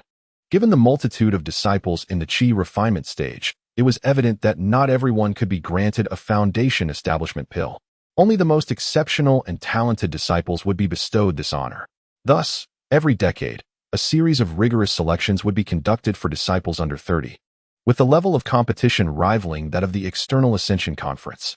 Essentially, only those who had mastered their foundational techniques to the 11th or 12th layer, truly gifted cultivators, would emerge victorious, earning the right to consume the Foundation Establishment pill. Of the hundreds of top disciples rigorously selected, Merely 20 to 30 would successfully transition into the foundation establishment stage after consuming the pill. The others would at most enhance their magical prowess, refining their foundational techniques to their peak, remaining within the chi refinement stage. Consequently, the disciples within the valley were naturally categorized into 3 distinct tiers. The lowest tier comprised those who had never partaken of the foundation establishment pill. This group was the most numerous and possessed the most superficial magical abilities. These individuals not only engage in the most menial tasks and possess the least time for cultivation, but they also occupy the lowest status within the valley. Despite their imposing title of disciples in charge, their standing is surpassed by those who have consumed foundation establishment pills yet have not yet transitioned into the foundation establishment stage. The foundational techniques of these disciples have reached their zenith, and their spiritual power significantly exceeds that of the disciples in charge. They are capable of executing even some basic intermediate techniques, thereby assuming the responsibilities of leading and managing the numerous disciples in charge. Commonly referred to as consular disciples, the highest status and best treatment are reserved for those who have entered the foundation establishment stage. These favored children of destiny can truly be regarded as cultivators, having embarked on the genuine path of cultivation. Once they successfully establish their foundation, they are permitted to seek out a location rich in spiritual energy within the expansive Taiyue mountain range to cultivate in solitude, free from any menial duties, allowing them to focus solely on their practice. Furthermore, they receive an annual allocation of various rare materials and abundant spirit stones to expedite their cultivation. Their only obligation is to assist the sect in times of dire threat, with disobedience being unacceptable. Beyond these disciples, Huangfeng Valley also boasts various administrators wielding true authority within the sect. These administrators emerge from those disciples who, after entering the foundation establishment stage and a period of cultivation, realize their prospects of reaching the core formation stage are bleak. They willingly relinquish their pursuit of further cultivation to take charge of the valley's miscellaneous affairs. The elderly gentlemen of the Yi family and the dozen or so individuals convening in the hall are such administrators. Strictly speaking, the sect leader, Zhong Lingdao, is also a senior administrator. However, his responsibilities encompass the overarching planning of the entire sect, serving as the overseer of the other administrators. The true determinants of the sect's survival and demise remain those cultivators above the core formation stage, who eschew external matters. It is their presence that deters malevolent forces from encroaching, allowing Huangfeng Valley to stand resolute as one of the 7 great sects to this day. Otherwise, as one of the 7 great sects, Huangfeng Valley would have long been obliterated by those with profound magical prowess. Of course, the aforementioned details are not the exact words of this Uncle Wang, but rather a synthesis derived by Han Li from the other's insinuations and remarks. This realization has afforded Han Li a clearer understanding of his environment and status, proving beneficial for his future interactions with fellow sect members. Chapter 148. The Elder in Gray accompanied by Uncle Wang. Han Li traversed the skies atop a leaf-shaped magical artifact for a little over an hour before descending upon a lush, verdant mountain range, landing in a dense cluster of humble, flat-roofed dwellings. These rudimentary structures, constructed from ordinary stones, were exceedingly simple, and the entire area seemed devoid of life, appearing as though it were merely an empty housing complex, which puzzled Han Li. There is no need for astonishment. Indeed, these dwellings are entirely vacant. This locale was originally designated for newly initiated disciples to reside in, who would only relocate upon achieving a modicum of magical prowess. Currently, it is the cyclical period of 10 years, and as the new disciples have yet to be inducted, the dwellings remain unoccupied. Uncle Wang discerned Han Li's bewilderment and spoke with a measured tone, which prompted Han Li to realize the situation. Uncle Wang led Han Li through a labyrinth of stone houses, leaving him somewhat disoriented, until they finally halted before a considerably larger dwelling compared to the ordinary stone structures. Without offering any explanation to Han Li, he raised his voice. "Junior brother Lin, open the door. I have brought a new disciple to collect his items." As soon as Uncle Wang's words fell, the door swung open with a whoosh, revealing the interior. Without hesitation, Uncle Wang stepped inside, and after a moment's hesitation, Han Li followed suit. Upon entering, Han Li was struck by the spaciousness of the room, which appeared even larger than it seemed from the outside, leaving him marveling at the subtle intricacies of the space. However, the overall impression the room imparted was one of chaos. Various items, haphazardly strewn about, cluttered every corner. There were garments and an array of weapons, but judging by the spiritual energy emanating from them, they were, in fact, well-crafted magical implements. In addition to these items, the room housed an assortment of everyday tools such as shovels and hammers, all imbued with a vibrant aura of spiritual energy, suggesting they too had been refined into something akin to magical artifacts. Han Li was thoroughly intrigued, pondering the wondrous effects these tools might possess. In the center of the room stood a square 8 immortals table, behind which sat an elderly man clad in gray robes, his hair disheveled. The old man paid no heed to the two newcomers, engrossed in carving a palm-sized piece of yellow wood with a gleaming little knife. Uncle Wong observed this scene with a slight furrow of his brow, but his expression quickly returned to normal. He chose not to interrupt the old man's work. Instead, he pulled up a chair from one corner and seated himself opposite the artisan, patiently awaiting the completion of the carving. Han Li, noticing the situation, blinked in understanding and silently positioned himself behind Uncle Wong, discreetly waiting alongside him. The old man's hands moved with remarkable speed, wood shavings cascading from his fingers like a flurry of autumn leaves.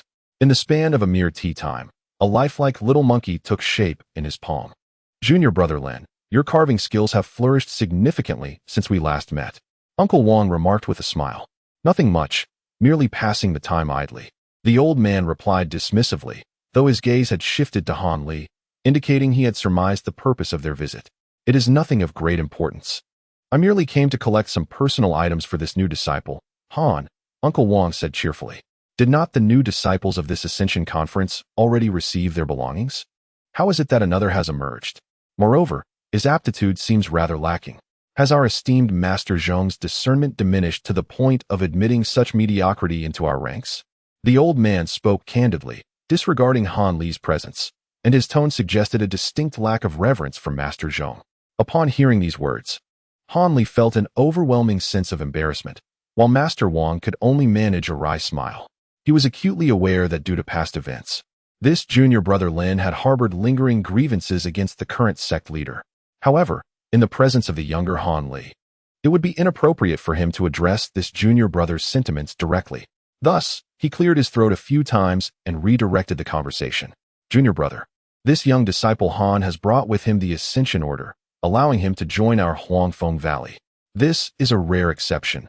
Hence, his qualifications are of little consequence. What truly matters is that our sect must honor its commitments. The gray-robed elder was taken aback, casting a renewed gaze at Han Li. Ah, so, this lad possesses significant fortune and is even eligible to consume a Foundation establishment pill? The elder's expression conveyed a sense of incredulity as he exclaimed, "What extraordinary luck this young man has." Indeed, that is the case. However, our disciple Han has struck a deal with Brother Yi and has voluntarily renounced the Foundation establishment pill, Master Wong said with a smile. Renounced the Foundation establishment pill? The elder was momentarily stunned, but for reasons unbeknownst to him, his expression soon turned somber. After a brief silence, he uttered a statement that took Han Li by surprise. It is commendable to be able to renounce such an opportunity. The most important trait in a person is self-awareness. To comprehend the principle of gain and loss at such a young age is a quality far superior to mine. The elder's demeanor appeared profoundly lonely, and the previously cold gaze he cast upon Han Li softened slightly. However, Han Li found himself perplexed by the elder's words, feeling greatly unconvinced. What did it mean to possess self-awareness? He had been compelled by circumstance to relinquish the Foundation establishment pill, shedding blood from his heart in the process. Were it not for such dire reasons, who would willingly part with it? Without delving deeper into Han Li's internal grievances, the elder abruptly adopted a serious expression and stood up with sudden vigor. He extended his hands, grasping at the surrounding emptiness, and in an instant, various items began to materialize in his grasp, multiplying before Han Li's astonished eyes.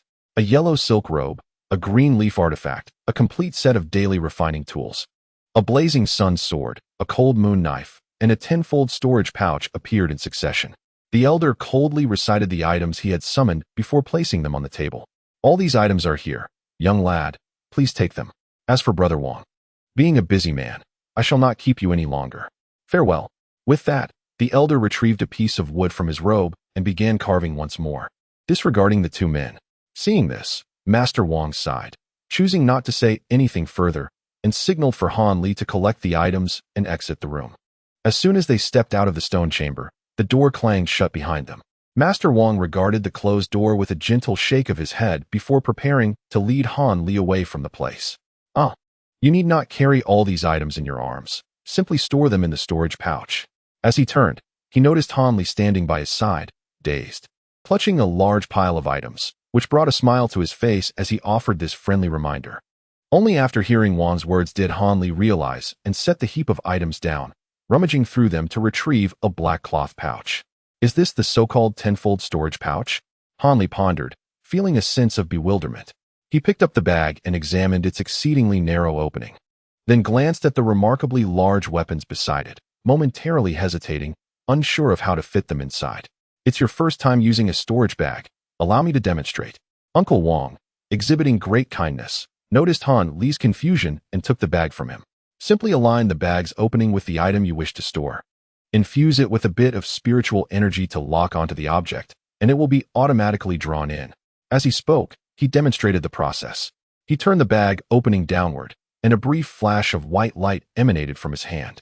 Instantly, a beam of white radiance erupted from the bag, enveloping the items on the ground, causing them to shrink rapidly until they were small enough to be absorbed into the bag. Han Li watched in astonishment and delight. The method to retrieve items is equally straightforward. One merely needs to lock onto the desired item with spiritual energy beforehand. Uncle Wang returned the bag to Han Li, adding, "However, there are several taboos regarding the use of storage bags that you must remember." With his hands clasped behind his back, he spoke earnestly. Upon hearing this, Han Li nodded vigorously, like a chick pecking at grain. First, storage bags have a defined capacity and limitations on the reduction of items. If an object is too large or if too many items are stored, the bag will become ineffective and unable to hold anything else. Second, living beings cannot be stored. Placing a living creature inside will undoubtedly lead to its demise. Lastly, and most importantly, low-tier storage bags do not possess the ability to recognize their owner. Whoever seizes your storage bag can claim its contents. Therefore, do not carelessly reveal your storage bag in front of other cultivators. It is imperative to keep it well hidden to avoid attracting fatal peril. After absorbing this information, Han Li committed it to memory. Now that we have gathered everything, let us proceed to meet the disciple of transmission.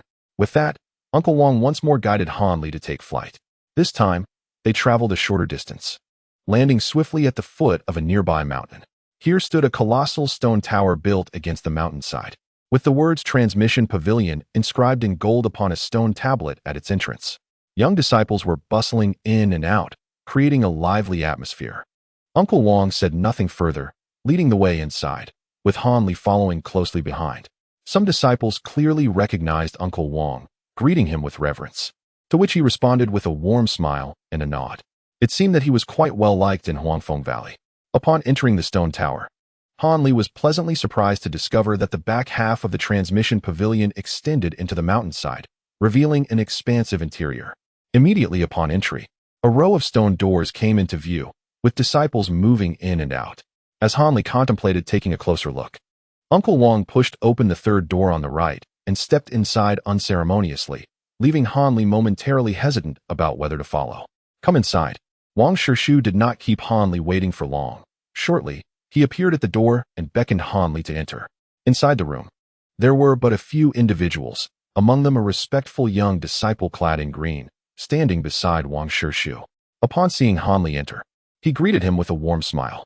This was Wu Feng, who was responsible for the martial arts techniques of new disciples.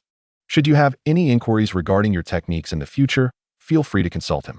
In terms of mastering the fundamental arts, Wu Feng undoubtedly ranks among the top 10 of his generation. Wang Shirshu's words conveyed his high regard for the man.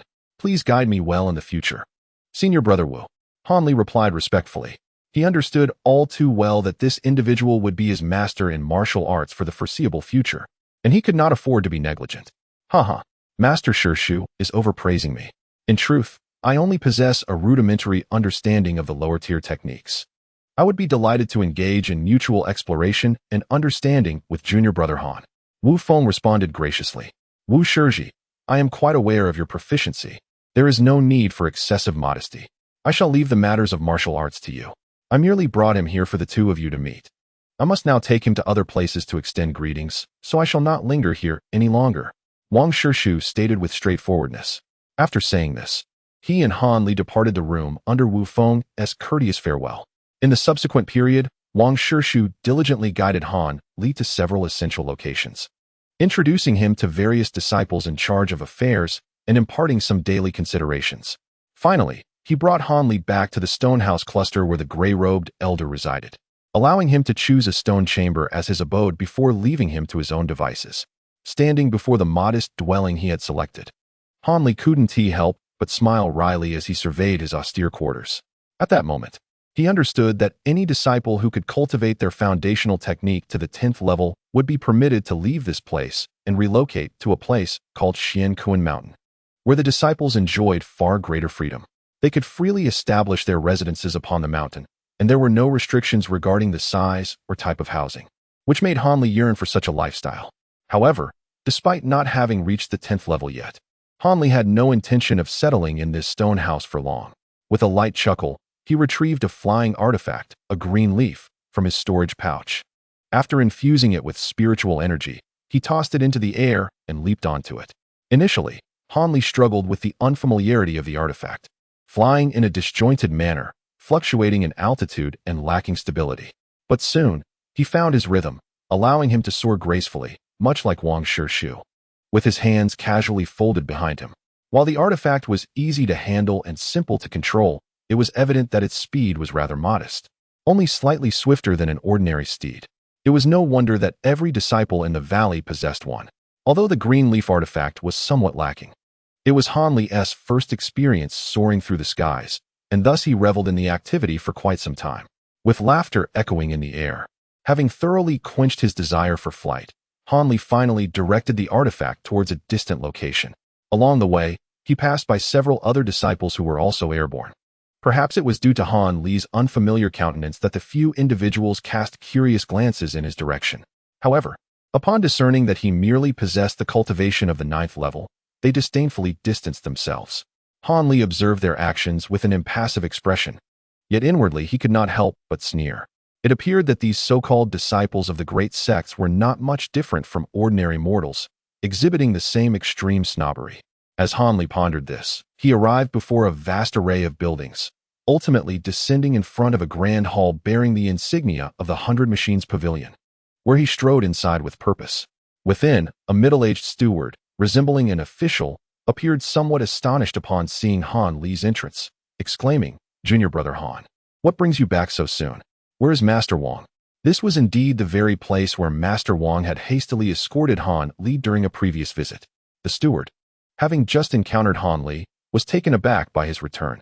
"Senior brother Yu, I was informed upon my arrival that this is the place to request miscellaneous tasks. Is that correct?" Han Li did not directly respond to the inquiry, but instead posed a question with a smile. "Indeed it is. Do you wish to undertake a task so soon? As a newly admitted disciple, you are permitted to acclimatize to the sect for a month before taking on work." "There is no rush," exclaimed the steward in surprise. It is quite all right. I simply wish to engage in some work. Might there be vacancies in the planting sector?" Han Li replied with a slight smile.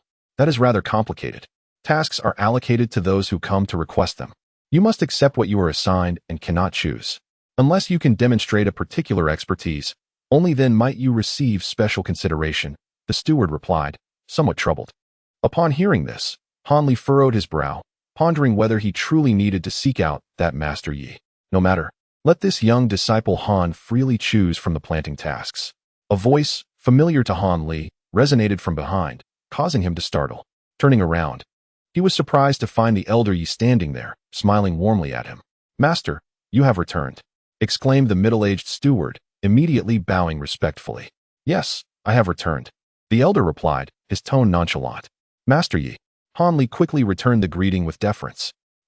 Young disciple Han, you have arrived rather swiftly.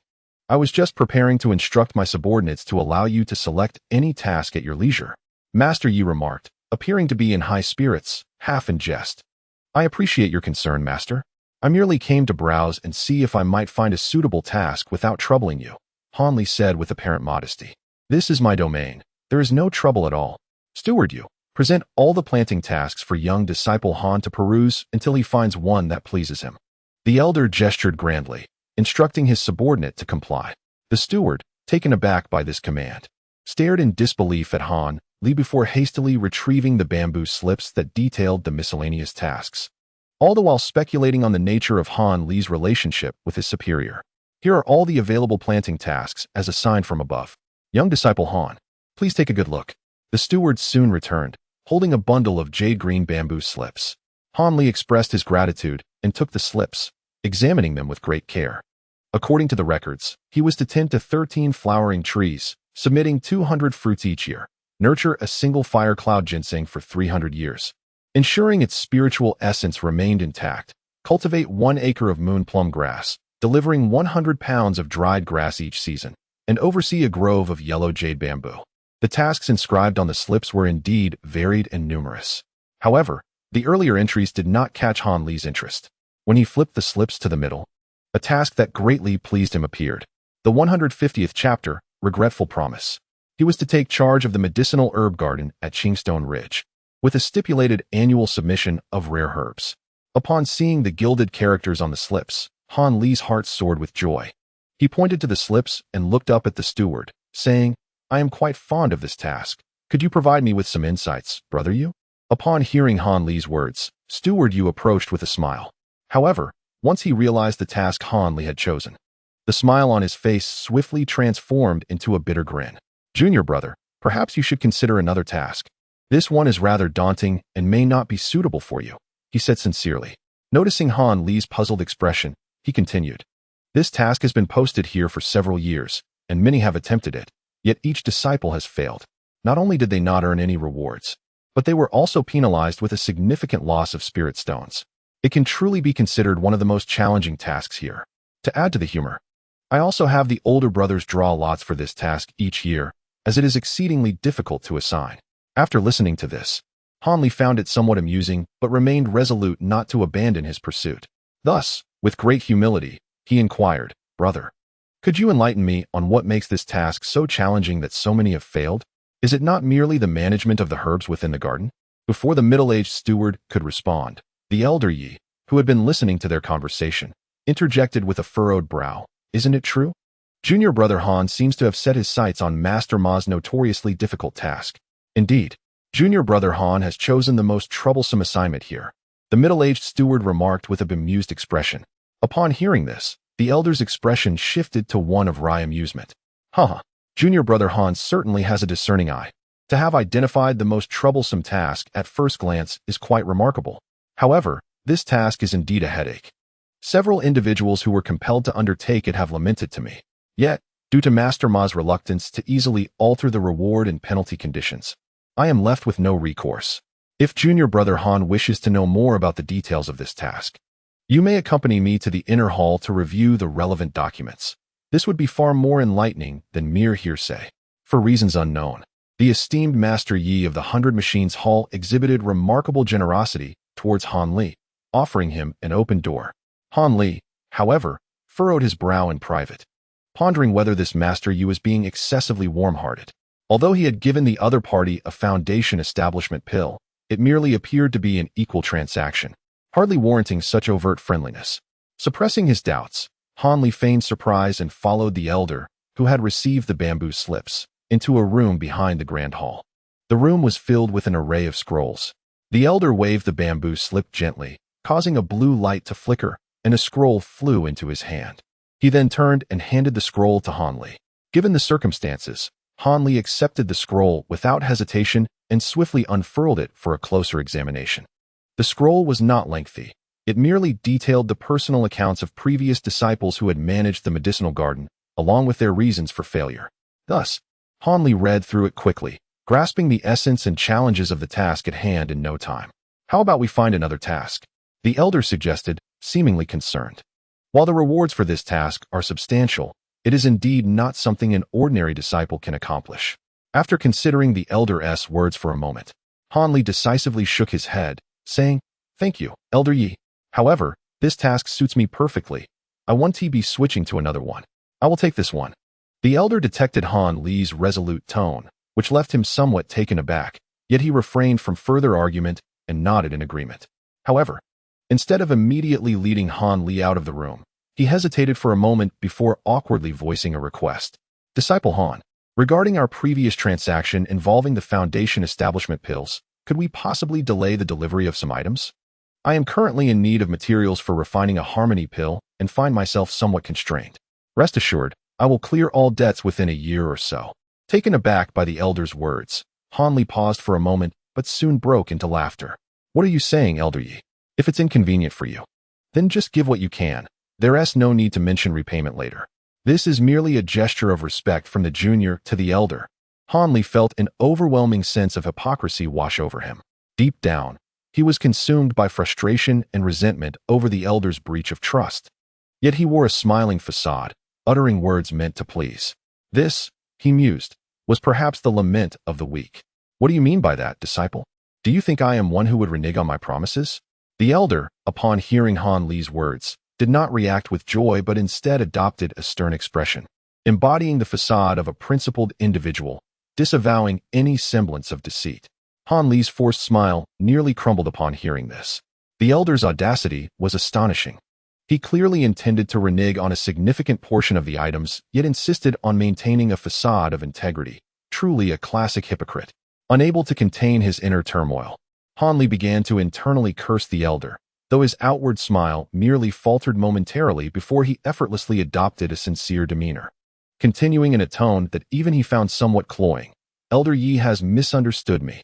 I merely feel that, as a newcomer, such items would be too extravagant for me. Thus, it is best to temporarily place the majority of the items with my esteemed uncle. I have no immediate use for them. Upon hearing Han Li's disingenuous words, the elder of the Yi clan relaxed his expression slightly and nodded, acknowledging, there is indeed some merit in what you say, Han nephew. If new disciples become overly reliant on external possessions, it can significantly hinder your cultivation. Let us proceed as you suggest. I shall hold some items for you, and you may retrieve them whenever necessary. Thank you, Uncle Yi, Han Li replied with a forced smile, all the while reassuring himself that these were merely material possessions, and he could not afford to offend the elder at this moment. He resolved to reclaim everything, with interest, when the opportunity arose. Haha, this is nothing. Let us venture outside. The elder's mood appeared to brighten further. The subsequent matters were considerably easier to handle.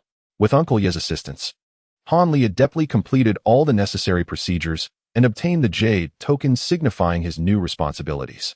Under the enthusiastic guidance of the steward, he set off to the 100 Herbs Garden at Jean Fa Ridge.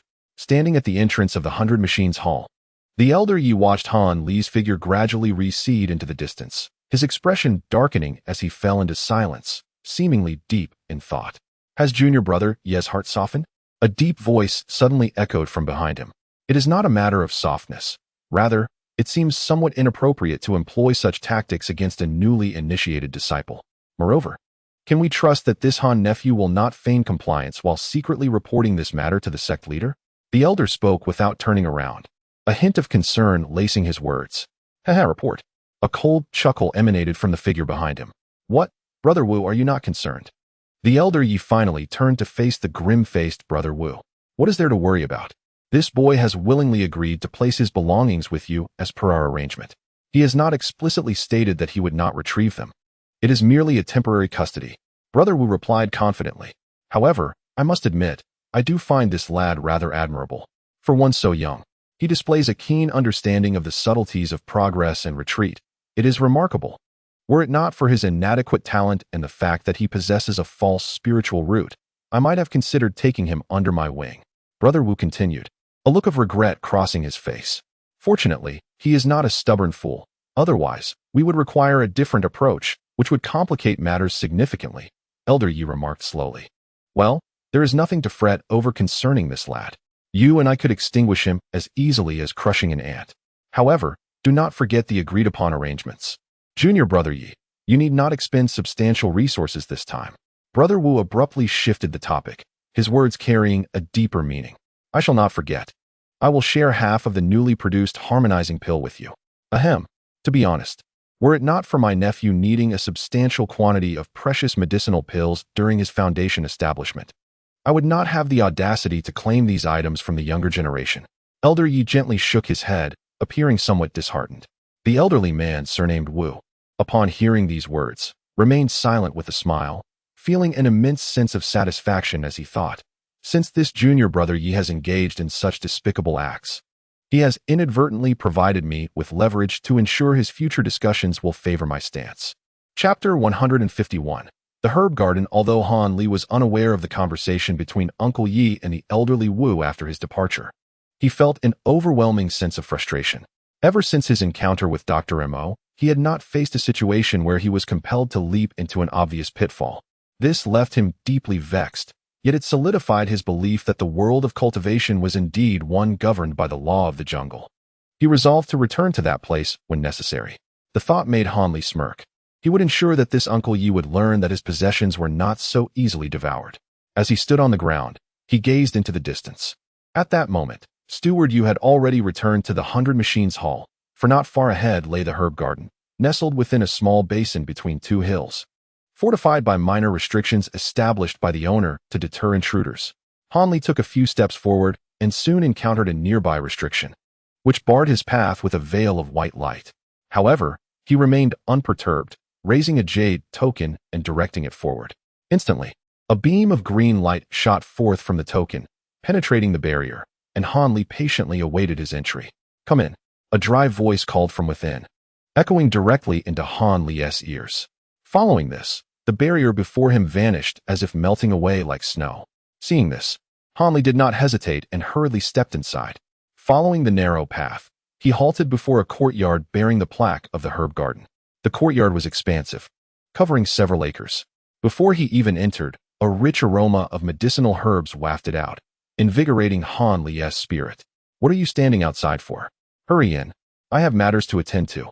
At this, Han Li was momentarily taken aback, but he promptly complied and entered. Once inside, Han Li truly grasped the scene before him.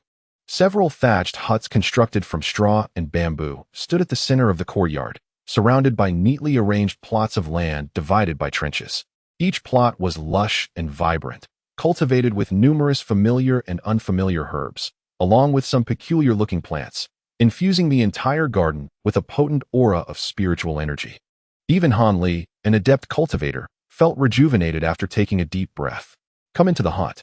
The voice's owner, noticing Han Li's hesitation, expressed impatience.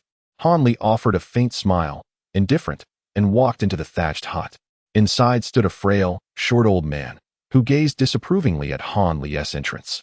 The old man appeared to be in his 50s, sporting two sparse, yellowish whiskers, and his somewhat murky eyes darted about restlessly. At first glance, he resembled a humanoid rat that had gained sentience. "Are you the disciple sent by the 100 Machines Hall to manage the garden? You seem rather young, and your skills appear quite lacking. Is that fellow surnamed Yi merely toying with me? Why do the people he sends seem to be getting progressively worse?" The frail old man's expression darkened upon seeing Han Li, and he erupted in anger. "Disciple Han Li, I pay my respects to Master Ma." Han Li, already aware of the old man's peculiar temperament from the records, was not taken aback. He stepped forward to pay his respects. "Humph. Do you understand the grave consequences of failing to complete your task? Return now and instruct my junior brother Yi to send another in your place. There is still time." The old man rolled his eyes, speaking with evident displeasure. "Is it a matter of maintaining the size of the medicinal garden, ensuring the herbs do not wither, and submitting a certain quantity of herbs each month? If that is the case, I still possess some confidence," Han Li said, his demeanor unruffled. Surprised by Han Li's words, the old man realized that it was his first encounter with a garden disciple who exuded such confidence from the outset. He scrutinized Han Li anew, though the look of skepticism in his eyes remained unchanged. "Come with me," the old man said coldly, then exited the thatched cottage. Without hesitation, Han Li followed closely behind. "How many of these herbs can you identify?" the old man asked, gesturing at the myriad flowers and plants in the garden, casting a sidelong glance at Han Li. "1/10. Han Li replied after a brief survey. The old man was momentarily taken aback by Han Li's statement, but soon scoffed. "Little fellow, if you can truly identify 1/10 of the herbs, I will entrust the garden to your care without further ado." With this affirmation, Han Li smiled slightly and stepped away from the old man. Midnight flower, yellow ball grass, white crane mushroom, moon-watching herb, Han Li strolled through the garden, casually naming the herbs he recognized.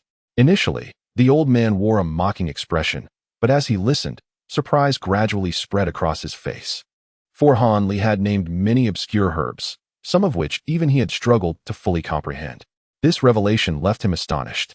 Enough, the old man interjected, halting Han Li's display after he had only named a fraction of the herbs he knew. Well, it appears you are not entirely boastful. I shall temporarily assign the management of this garden to you. Here is the token of restriction for this place. Handle it with care. The old man's face displayed satisfaction as he swiftly produced a dark green wooden plaque and tossed it to Han Li. Within the cottage are my insights from years spent cultivating herbs. You must study them diligently, as you are still unfamiliar with most of the medicinal plants. Do not let them wither under your care. The old man stroked his small beard, imparting his advice. Thank you for the reminder, master. I shall take it to heart. Han Li responded respectfully. Ahem. I hope your abilities prove as effective as your words. Only then can I truly be liberated from this garden and resume my cultivation without further delay. This garden is my personal domain. So if you can genuinely fulfill this role, I will not treat you unfairly. However, let it be known, should you fail, it would be best for you to leave at once and let another take your place. Do you understand? The old man warned, blending sternness with encouragement. Han Li, unfazed by the old man's blunt remarks, felt a surge of goodwill towards him, perceiving him as far superior to Master Yi. If only for the fact that he was not a hypocritical scoundrel. He nodded eagerly in agreement. After providing a few more instructions on managing the garden, the old man hurried back to his hut, quickly tidying up before departing from the medicinal garden without a backward glance, soaring into the sky. Observing the retreating figure of Master Ma, Han Li casually selected a hut for himself and began to make it his residence. Having been busy all day without a moment's rest, even a cultivator like Han Li felt a sense of fatigue and climbed onto the bed, swiftly succumbing to a deep slumber. To him, no matter the magnitude of events unfolding outside, it was prudent to await a moment of rejuvenation before addressing them. And just then, nightfall gracefully descended. Thus, Han Li's first day as a new disciple of Huangfeng Valley passed, albeit with its share of tribulations. On the following day, awakening with renewed vigor, Han Li's path of cultivation officially commenced. In the days that ensued, he devoted his daytime to studying the insights and notes left by the old man, while by night, he clandestinely buried the mysterious small vial in a corner of the medicinal field, covering it with fragments of a precious artifact to conceal its astonishing ability to absorb spiritual energy. Consequently, aside from a slight increase in spiritual energy in that corner compared to other areas, it indeed attracted no further attention, allowing Han Li to finally set his mind at ease. A few days later, Master Yi arrived, bringing with him the so-called exchange items for the foundation-building pills. He presented Han Li with less than 1/5 of the originally promised spiritual stones and artifacts. As for the matter of the pills, it seemed Master Yi had long forgotten, and Han Li feigned ignorance. Nevertheless, despite this, Han Li found himself suddenly affluent, acquiring 2 mid-grade spiritual stones, dozens of low-grade ones, 3 finely crafted artifacts, and various talismans. Chapter 152. 2 years later, it was Han Li's first encounter with mid-grade spiritual stones. One was a fiery red stone of the fire attribute, while the other was a deep yellow stone of the earth attribute, both being the most commonly seen mid-grade stones. They indeed appeared distinctly different from the faintly colored low-grade stones, not only in their luster, but also in the powerful spiritual waves emanating from them. Leaving no room for confusion, the 3 artifacts were equally impressive, clearly crafted by a master in the foundation-building stage, far superior to the inferior items Han Li had encountered at the Tainan conference. One artifact resembled a ring forged from fine steel, which, once activated, could autonomously fly out to lock onto enemies and could also change size within a certain range. In a moment of inspiration, Han Li infused it with his entire magical energy, resulting in the ring emitting a soft yellow glow and expanding to a terrifying size that could encompass his entire hut, leaving Han Li utterly astonished. The second artifact was a small triangular black flag, whose usage was even more straightforward. By infusing spiritual power into the flag and then waving it, it would immediately conjure swirling black mist around the flag bearer, rendering enemies before him blind and concealing his own presence, making it an excellent defensive artifact. The first 2 magical artifacts were exquisite treasures rarely seen in the outside world. Yet it was the final auxiliary artifact that filled Han Li with unparalleled joy, a brass vial capable of preserving the spiritual energy of its contents. Upon acquiring this vessel, Han Li was immediately reminded of a long-standing dilemma regarding the storage of the enigmatic green liquid that had troubled him for quite some time. Ever since he became aware of the existence of spiritual energy, he had suspected that the small vial absorbed and condensed the natural spiritual essence of the world each night. However, lacking a suitable means to validate this theory, such musings had remained buried deep within his heart. The emergence of this brass vial now provided him with an opportunity to confirm his hypothesis. That very evening, he placed the condensed green liquid into the brass vial, eager to test its ability to retain the liquid. Unfortunately, the outcome was disappointing.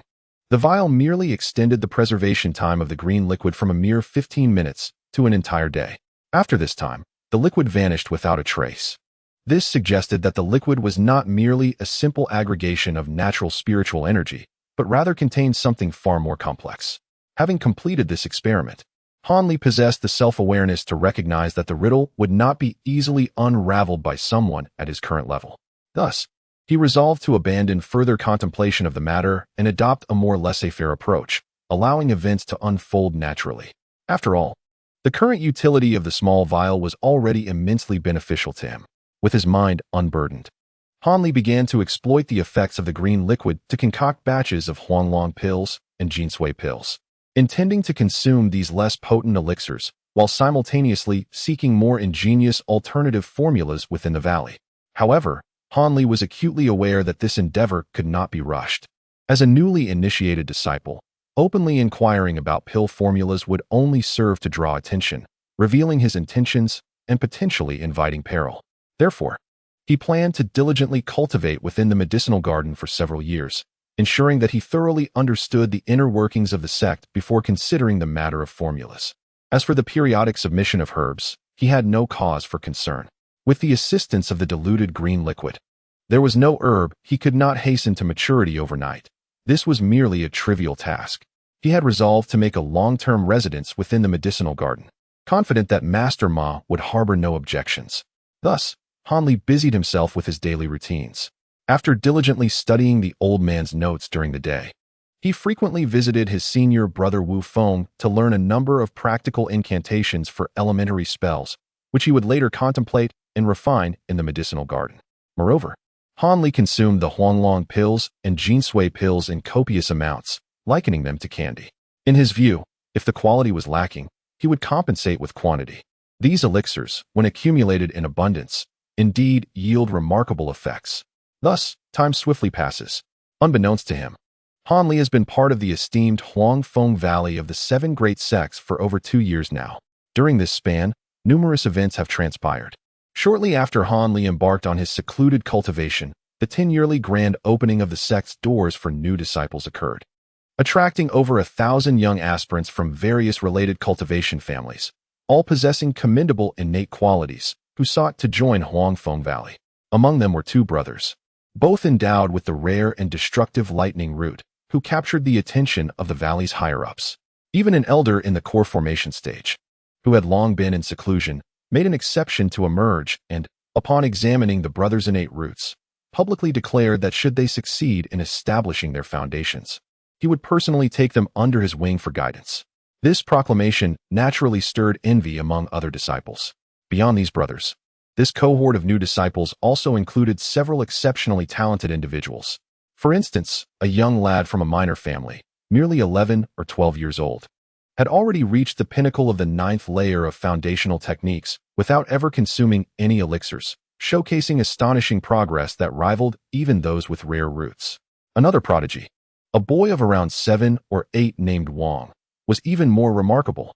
Not only was he a direct descendant of the illustrious Wang family, but he also possessed the innate Xianyin eye, enabling him to cultivate the long-lost Qi Mu divine light, a technique capable of subduing all malevolent spirits. Certainly, aside from these 2, there were other outstanding talents whose capabilities were significantly above those of ordinary disciples. Compared to previous recruitments, this occasion could be deemed an extraordinary harvest, leaving the esteemed sect leader Zhong grinning from ear to ear for days on end. He even speculated whether the heavens had favored Huangfeng Valley in its quest to surpass other sections. However, when news reached the valley that the most powerful sect among the 7, the Yanyu sect, had discovered a girl with a heavenly root among their newly recruited disciples, The once ambitious sect leader Zhong found himself momentarily speechless. Regardless, this influx of new disciples entirely captivated the attention of Huangfeng Valley, drawing even the earlier entrants into discussions about the latest advancements of their talented junior brothers and their astounding feats. Amidst the brilliance of these emerging stars, Han Li, who had originally gained entry through the Ascension Order, was completely forgotten by sect leader Zhong and the valley's administrators. Coupled with his preference for seclusion in the medicinal herb garden, his acquaintances dwindled to a mere few. Perhaps only the transmission master Wu Feng and the steward from the 100 Mechanism Hall, who occasionally recalled Han Li, as they would meet while he sought guidance on techniques and collected spirit stones each month. Regardless of how others perceived him, Han Li was thoroughly content with his semi-reclusive cultivation, and the elderly gentleman who visited every few months to collect certain herbs was even more pleased with him. After all, where could one find another disciple like Han Li, who consistently submits the required items on time without any delays? Thus, in order to secure the talents of this extraordinary disciple, the old man increasingly enhanced Han Li's reward in spirit stones, escalating from the initial 2 low-grade spirit stones per month to the current 5.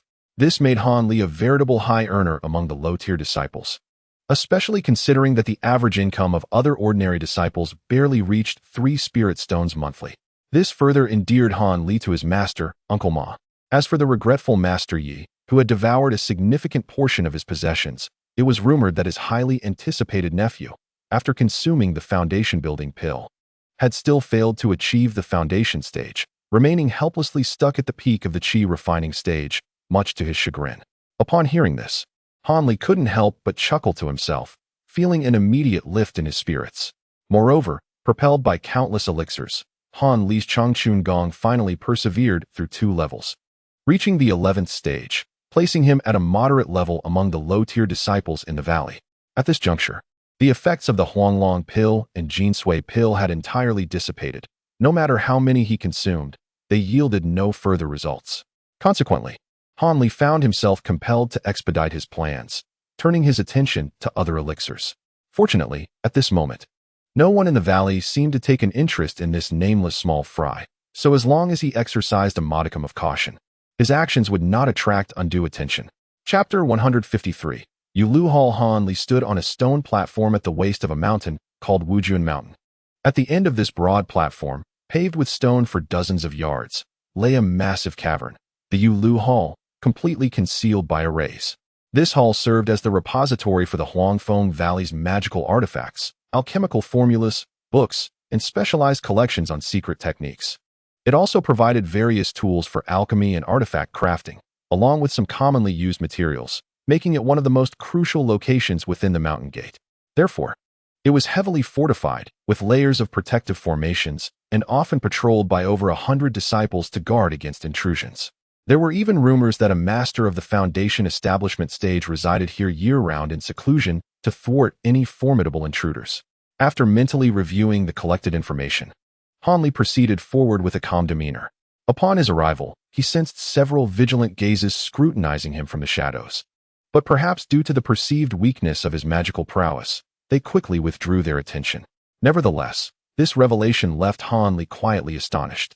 The fact that these individuals could evade his detection indicated that they either possessed exceptional artifacts that concealed their presence or their magical power indeed surpassed his, being elite disciples at the 12th stage or above. Such realizations only heightened Han Li's caution. After taking a few steps forward, he paused, softly chanting a few incantations. With a flick of his hand, a red light shot forth, striking what appeared to be an empty space ahead. As a result of a sudden fluctuation in space, a radiant wall of light, shimmering with a crimson hue, manifested before him. Shortly thereafter, 2 disciples clad in red emerged behind this luminous barrier. "Did you breach the forbidden law?" One of the red-clad disciples remarked coldly. "I am Han Li," he introduced himself. "And who are you to us? Since you lack the foundation-building stage, you must surely have a guarantor. Present the token of your guarantor." The disciple impatiently interrupted Han Li's explanation.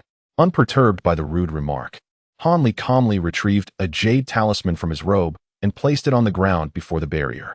At that moment, the coldly spoken red-clad disciple reached out and touched the luminous wall, causing a circular aperture, about the size of a palm, to appear.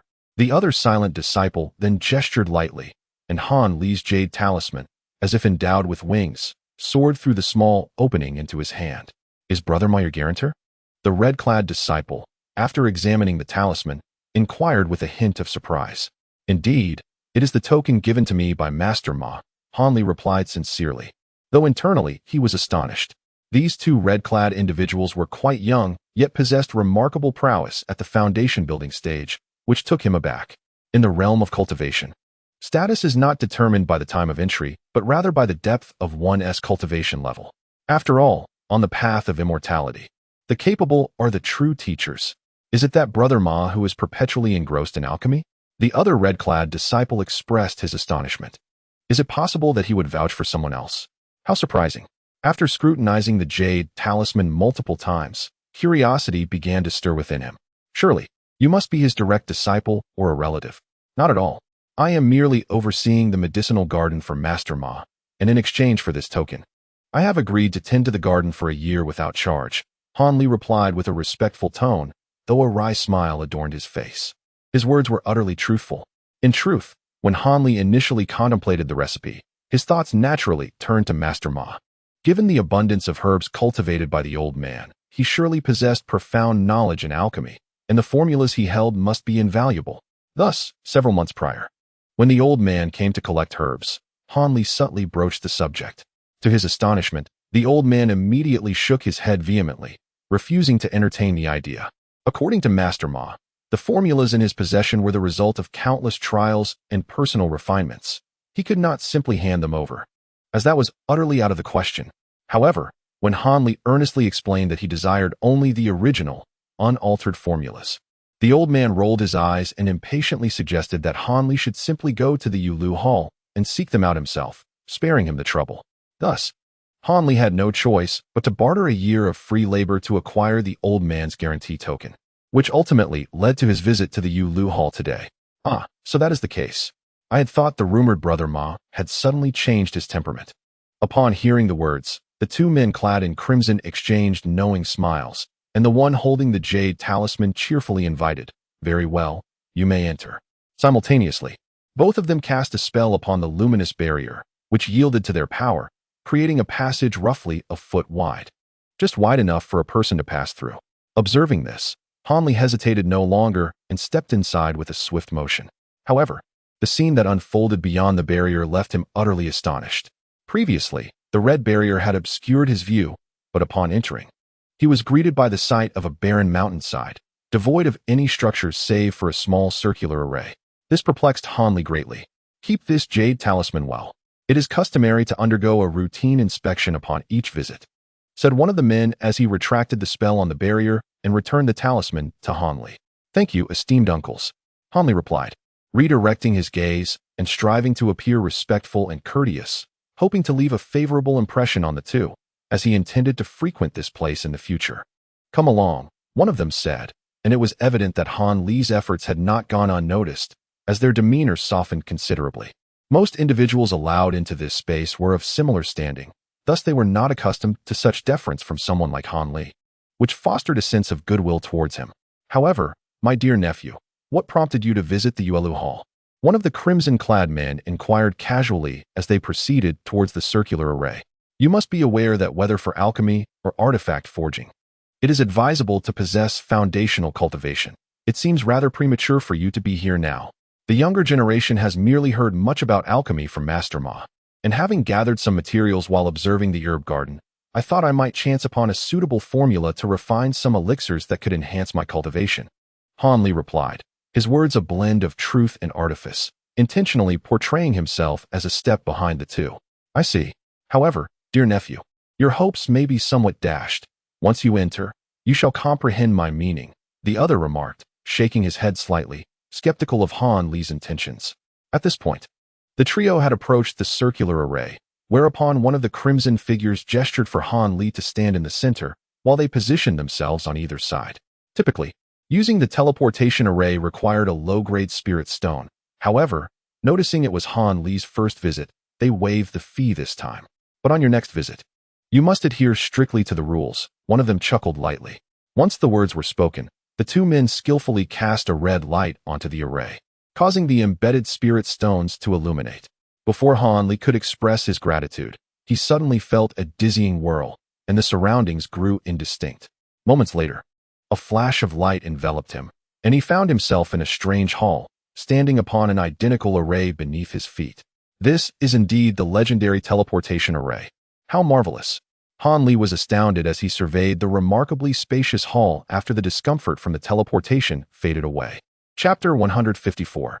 Elder Su. In the storage room, the hall in which Han Li found himself was extraordinarily peculiar. Resembling an enormous cylindrical chamber with a diameter of approximately 30 zhang and a height of 4 or 5 zhang. The azure stone walls were adorned with pale red crystals, while a fine layer of white sand covered the floor, lending an air of cleanliness and order to the entire space.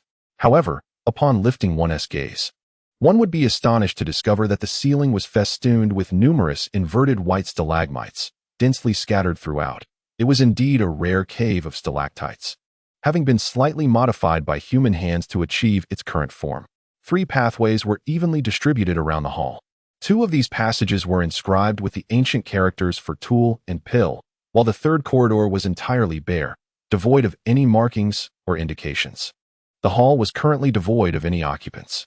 After a brief moment of hesitation, Han Li proceeded down the corridor marked with the character for pill. The passage was not lengthy, and after taking a few steps and rounding a corner, he arrived at a somewhat larger room at the end of the corridor.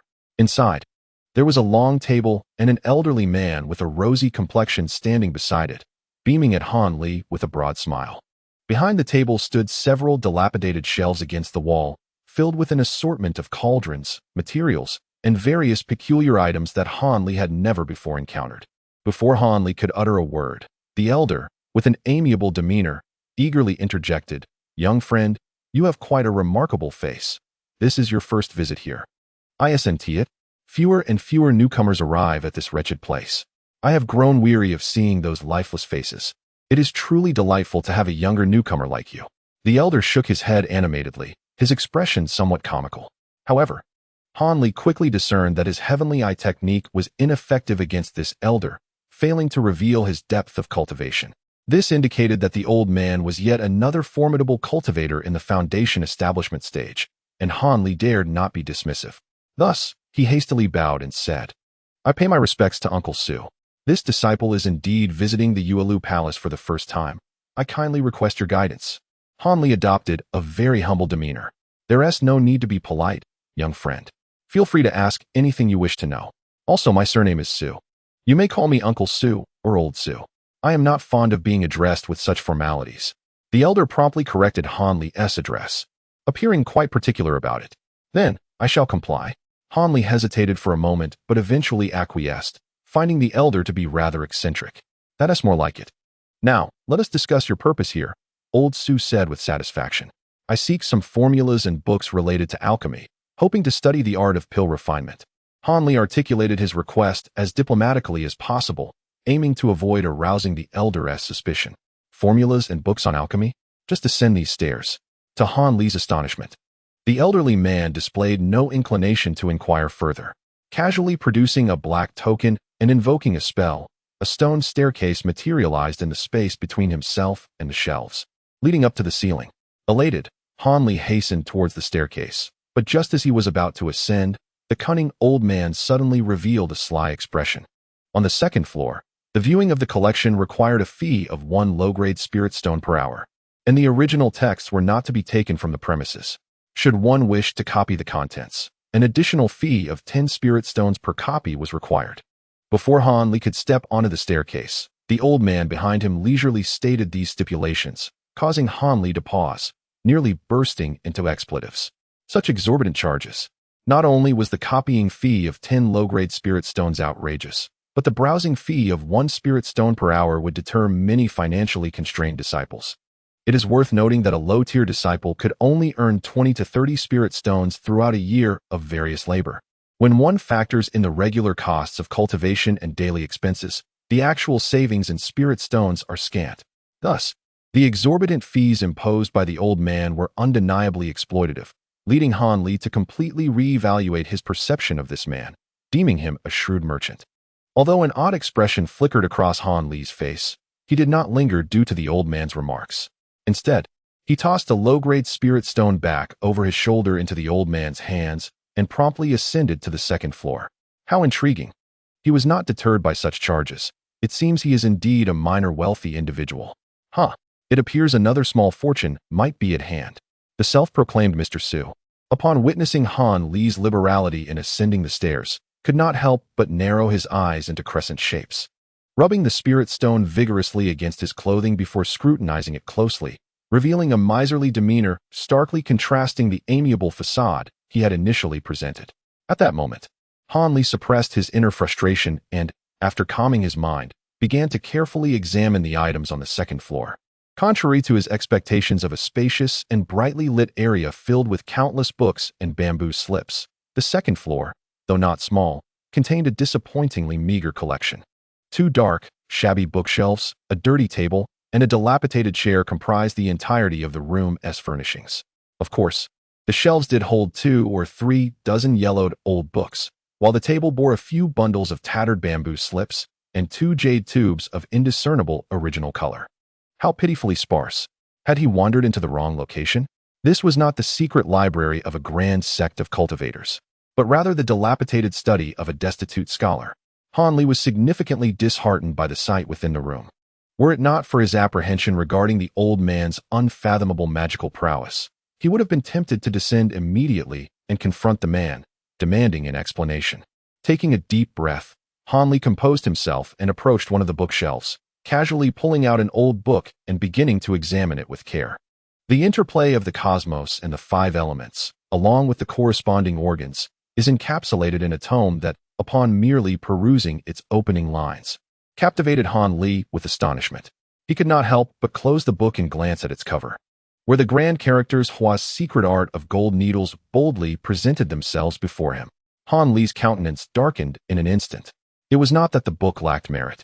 Indeed, it contained rare and remarkable methods of healing with gold needles, capable of reviving the dead and unlocking latent potential in patients. Yet, he could not fathom the connection between this technique and alchemy. What vexed him further was that he had already perused this text countless times at the hands of Dr. Mo, to the point of being able to recite it from memory. This was undeniably a manual of mundane medicine. How could it brazenly appear here? A torrent of questions surged through Han Li's mind, causing his brow to furrow in confusion. However, as his gaze fell upon the remaining books on the shelf, an even grimmer premonition enveloped his heart. With frantic hands, he began to sift through each of the aged volumes. With every book he completed, the shadow upon his face deepened. After perusing the entire collection on another shelf, his expression mirrored the ominous skies before a tempest. None of the 20-odd tomes pertained to alchemy. Rather, they were filled with esoteric healing techniques and remedies for obscure ailments. Strangely, one volume even chronicled the experiences of a poison master, all of which belonged to the realm of ordinary knowledge. As an hour elapsed, he realized that any further examination would require an additional payment of spiritual stones. Suddenly, the old man Su shouted from downstairs. Han Li, somewhat at a loss for words, contemplated the absurdity of having to pay for such worthless texts. Yet, as his eyes shifted to the items on the table, he reluctantly produced a spiritual stone from his belongings and tossed it down the staircase. Your stone has been received. Please continue your reading, young friend. I shall not intrude. The jovial old Su remarked from below. Han Li chose to ignore the elder, fully aware that, for one so unabashedly driven by desire, his respect was inconsequential. What mattered was his ability to provide spiritual stones for continued profit. Nevertheless, Han Li resolved not to squander another stone frivolously. Thus, his subsequent examination of the bamboo slips on the table was markedly quicker, merely skimming their contents without delving into each line. Bathed in the gentle white glow of a large moonstone atop the roof, Han Li's expression fluctuated between joy and melancholy, shifting like the weather as he navigated through the stacks of bamboo slips. Upon concluding his review, he returned the slips to their original place, letting out a soft sigh. This time, the slips indeed contained several formulas for elixirs and insights into their preparation. Regrettably, the ingredients aligned closely with those of his Huanglong pill and Jinsui pill, rendering them of little use to Han Li, whose cultivation in the evergreen technique had already reached the 11th level. Thus, His sole hope now rested upon the 2 jade tubes, each the size of a fist, praying that their contents would not leave him empty-handed. Chapter 155. Frustration. Hanli picked up a jade tube and gently blew on it, revealing its vibrant green form. He pressed the tube against his forehead, allowing his consciousness to slowly delve into its contents. A method for refining a specific medicinal pill astonishingly appeared before him. It was the foundational pill formulation he had ardently sought. The entire process, from the required materials to the intricate steps of condensing the pill, was laid out in exquisite detail, filling him with both astonishment and delight. However, as he absorbed the information, he stumbled upon the necessity of employing innate true fire for the refining process, leaving him momentarily dazed, as if struck by a bolt of realization. Innate true fire is a type of Taoist fire that can only be wielded by foundational stage cultivators, a fundamental energy that manifests naturally once one has transcended to that level. Its potency increases alongside the practitioner's meditative refinement, and upon reaching the core formation stage, this true fire is said to transform into the legendary 3 flavors of fire, capable of incinerating all things. Yet, how could Hanli, still in the qi refining stage, possibly summon such a force? It was only after achieving the foundational stage that he would gain access to it.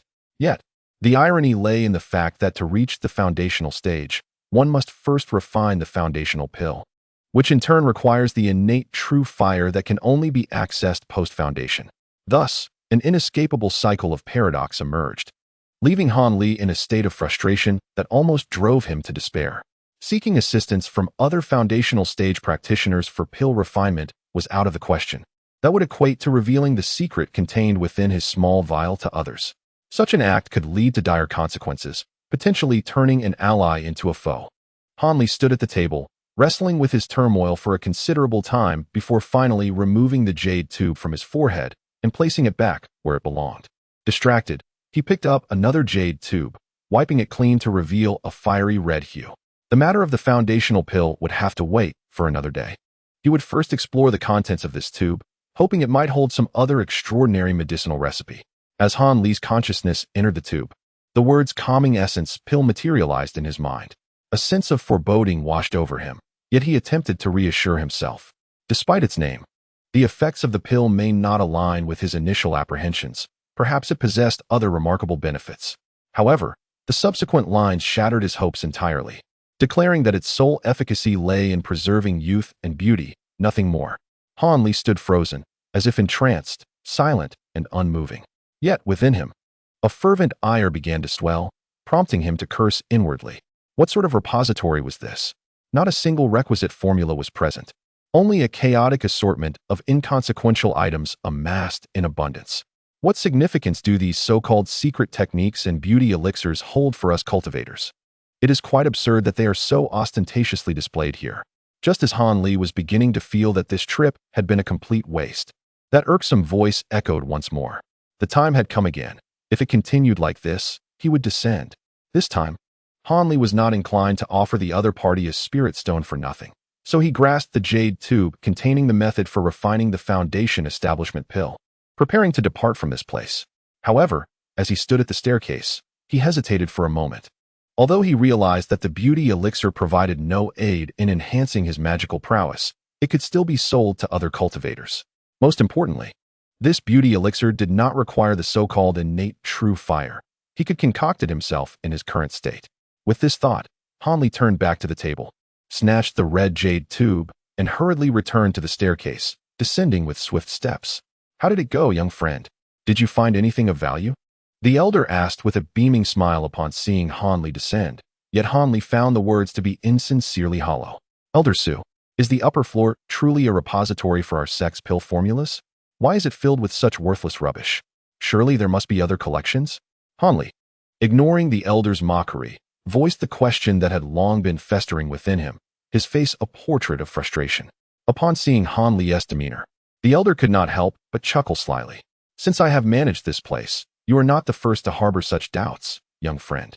Almost every newcomer to the Yuelu Hall who has visited the upper floor has inquired about this matter. However, if you wish to know the details." Elder Su deliberately elongated his tone, yet the implication of seeking benefits was unmistakable. The avaricious expression on the other party's face left Han Li speechless. This man was no longer merely a foundation establishment cultivator. He resembled a greedy merchant from the mundane world, a veritable embodiment of a stingy miser. At this moment, Han Li finally grasped the reason for the elder's request to be addressed as elder son instead of Sherbois. It was clear that he believed that by not assuming the role of a senior in the sect, he could demand benefits more openly, thus resorting to this petty ruse. Han Li raised an eyebrow, and without further ado, he placed 2 jade tubes on the elder's table with a sharp clap. I initially intended to copy both jade tubes, but upon reflection, it seems my spirit stones may be insufficient. Therefore, I shall only replicate one for now, while the other I will return. Han Li, having spent considerable time in the mundane world, was not without guile, and he made a slight retort to prevent the other party from growing increasingly demanding. Young friend, do you wish to copy 2 copies? Elder Su's eyes widened in delight. That was the plan, but it appears my resources are lacking. Ha. Since you are so forthright, of course, the answer to your previous question will be complimentary. I shall prepare the copies for you. The elder hurriedly took the 2 jade tubes into his hands and quickly retrieved 2 white jade tubes from a shelf behind him, hastily beginning the copying process. As if anxious that Han Li might change his mind.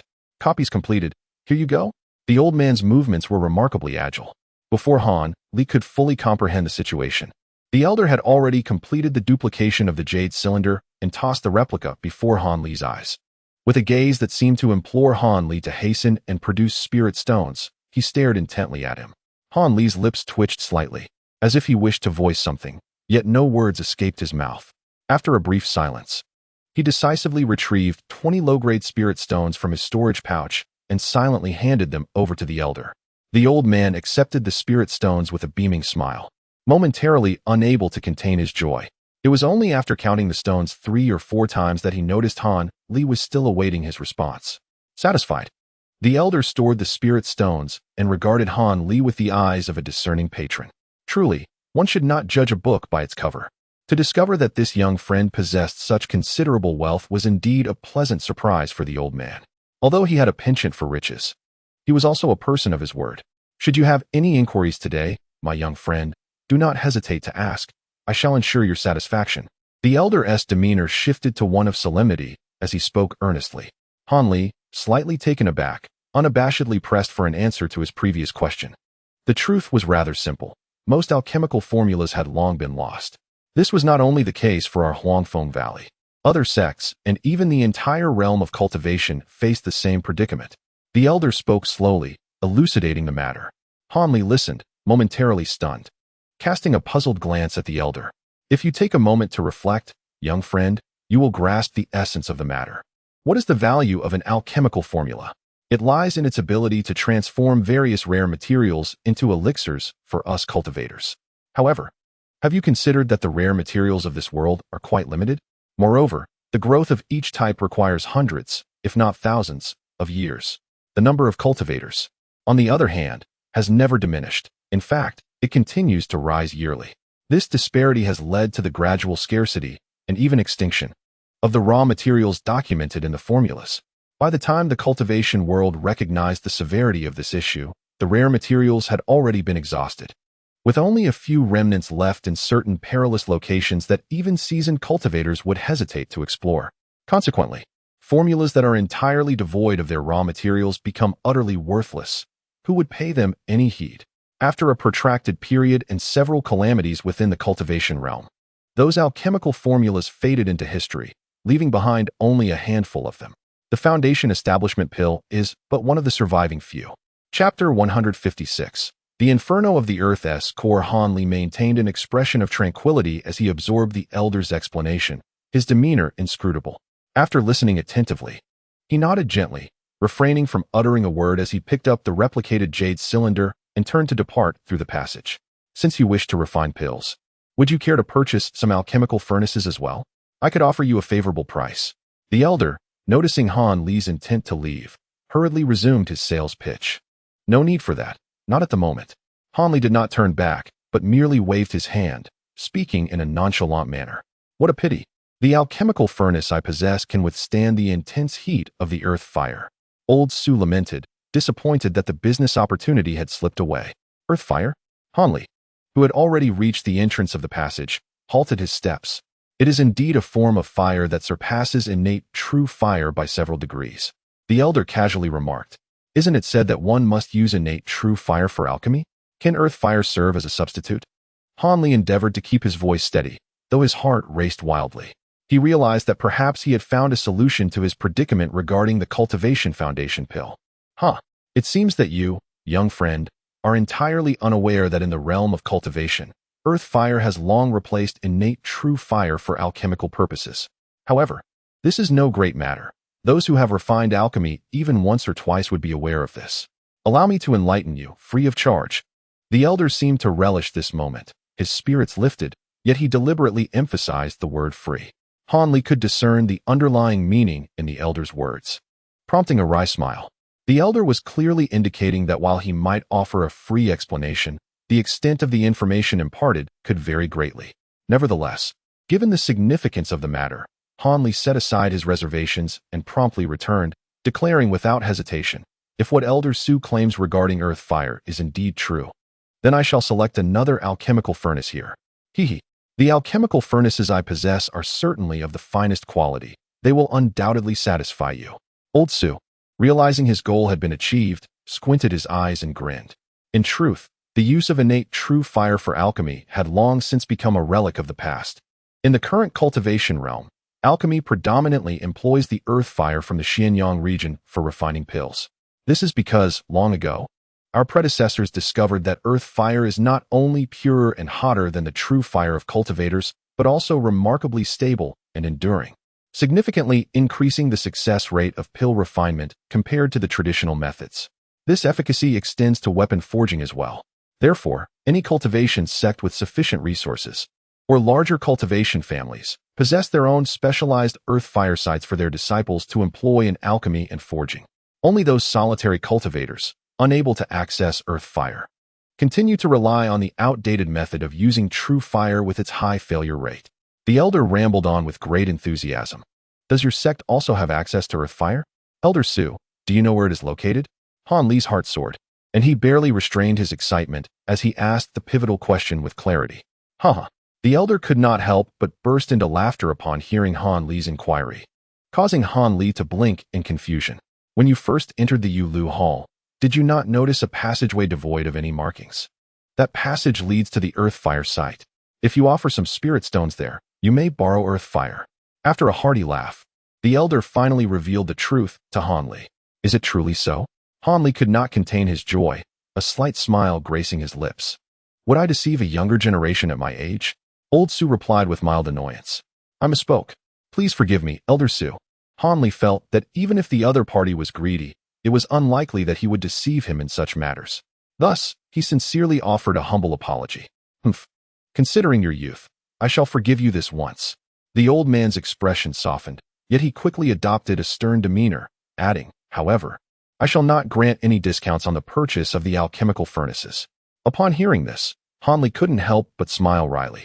This old man truly never missed an opportunity to profit. "Are these the alchemical furnaces?" Han Li inquired, pointing at the various sized furnaces on the merchant's shelf. "Certainly not. Those are merely mundane items, capable of refining only inferior elixirs. They cannot withstand the scorching heat of the earth's fire. The true exquisite alchemical furnaces are all here." The old man, reverting to his merchant persona, jovially patted a nondescript gray bag at his waist.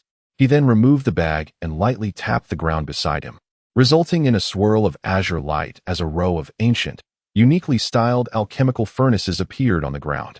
"What do you think? These are all top-notch furnaces from my collection, each one a masterpiece, certainly not ordinary goods." The old man proudly picked up the nearest furnace and gave it a gentle tap, his pride evident. Indeed, these furnaces radiated strands of spiritual energy, prompting Han Li to utter a soft gasp. However, what truly captured his attention was that unassuming bag. It undoubtedly possessed a storage capacity exceeding 10 times the norm, for it could not possibly contain such substantial items otherwise. It's not boastful of me. Su is a master in crafting alchemical furnaces, and most of the low-level disciples' furnaces are produced by my hands. These are the finest of the finest." Seeing Han Li's interest piqued, the old man was filled with delight. Han Li smiled slightly, refraining from contradiction, and slowly approached the furnaces to begin his selection. This is the Luo Ho furnace, capable of absorbing high temperatures, enhancing the success rate of elixir refinement. Every time Han Li examined a furnace closely, the old man incessantly praised them, eager to depict each as a rare treasure, as if failing to purchase one would be an act of folly. This made Han Li smile wryly. This one, after inspecting each furnace and contemplating for a moment, he pointed to the smallest silver furnace and addressed the old man. "TSK, TSK, you truly have a discerning eye. This silver-threaded furnace is undoubtedly a gem among alchemical furnaces, a rare high-quality artifact. Among all my furnaces, it is second to none." The old man was slightly taken aback that Han Li chose the smallest one, but he quickly regained his composure and extolled the virtues of the silver furnace with fervor. "What does that have to do with discernment? I merely considered the limited space of my storage bag, allowing only this furnace to fit." Han Li thought to himself, growing increasingly annoyed by the old man's incessant chatter. After much haggling, Han Li acquired the furnace for 32 low-grade spirit stones and left without hesitation. In the brief period of interaction with the venerable Su, Han Li expended over 50 spirit stones, a considerable sum even for his affluent status, causing him considerable discomfort. Reluctant to linger any longer in the presence of such fervent hospitality, he exited Su's abode and returned to the grand hall where the teleportation array was located. However, instead of immediately departing, he contemplated for a moment and chose to traverse a passageway devoid of any markings. At the end of this corridor, he encountered a massive stone door that barred his path, adorned with a kaleidoscope of shimmering lights that revealed the presence of formidable prohibitive spells, instilling a sense of caution in any who might approach. Adjacent to the door was a modest stone chamber occupied by a grotesque man, his face marred by numerous blemishes. This man, having merely reached the pinnacle of foundational cultivation, regarded Han Li with an air of disdainful indifference, prompting a surge of irritation within Han Li. Yet Han Li, being of a composed demeanor, masked his inner disdain and engaged the man with a facade of tranquility. Despite the man's reluctant responses to his inquiries, Han Li gleaned a comprehensive understanding of the locale, ensuring he was well informed. Subsequently, he politely took his leave, only to be met with the man's derisive mutterings as he stepped away. An impoverished low-ranking disciple aspires to learn the art of alchemy? Has he lost his mind? All talk and no practice, wasting my breath. Upon hearing the contemptuous remarks, Han Li's expression remained unperturbed, yet a frostiness emanated from his back, and a fleeting glimmer of menace flashed in his eyes. Chapter 157. Brothers Morong having exited the Yuelu Hall and bid farewell to the two individuals in crimson attire, Han Li summoned his magical artifact and soared towards the 100 Herbs Garden. As he ascended, he pondered the intricacies of the foundation-building elixir while casting a glance at the undulating hills beneath him. Suddenly, a thunderous roar echoed from below, startling him into attentive focus.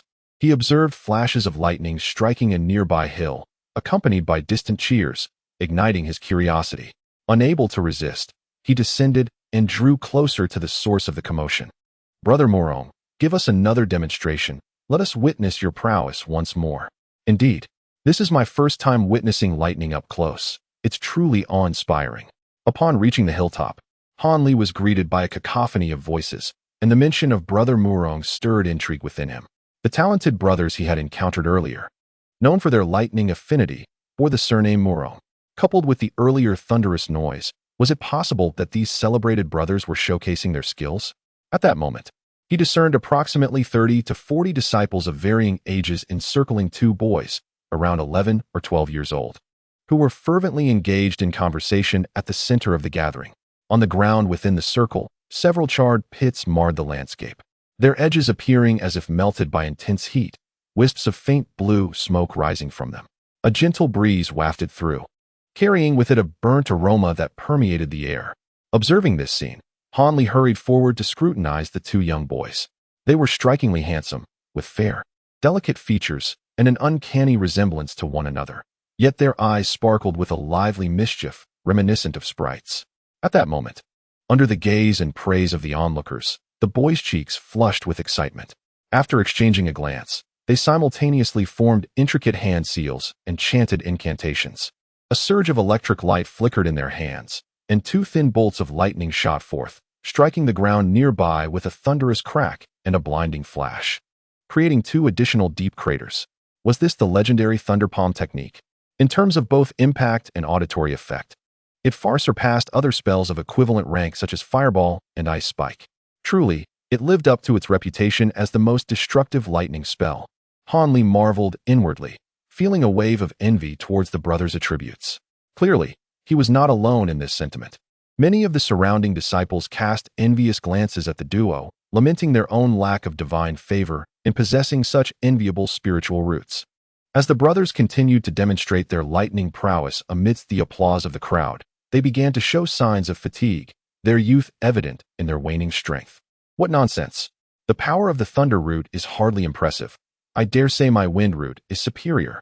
At that moment, a voice filled with disdain erupted from the crowd opposite Han Li, drawing the attention of those nearby. A striking young couple stood side by side.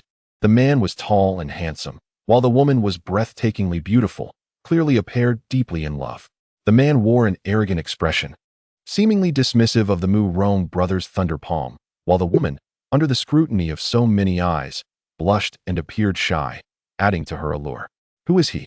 How arrogant! Windroot. Isn't that also a type of extraordinary spiritual root? Could he possess one as well? I know him. He is Senior Brother Lu. Indeed a practitioner of the wind attribute. His wind-based spells are quite formidable. Even if he shares the same extraordinary root, why would he speak in such a manner? Perhaps out of jealousy.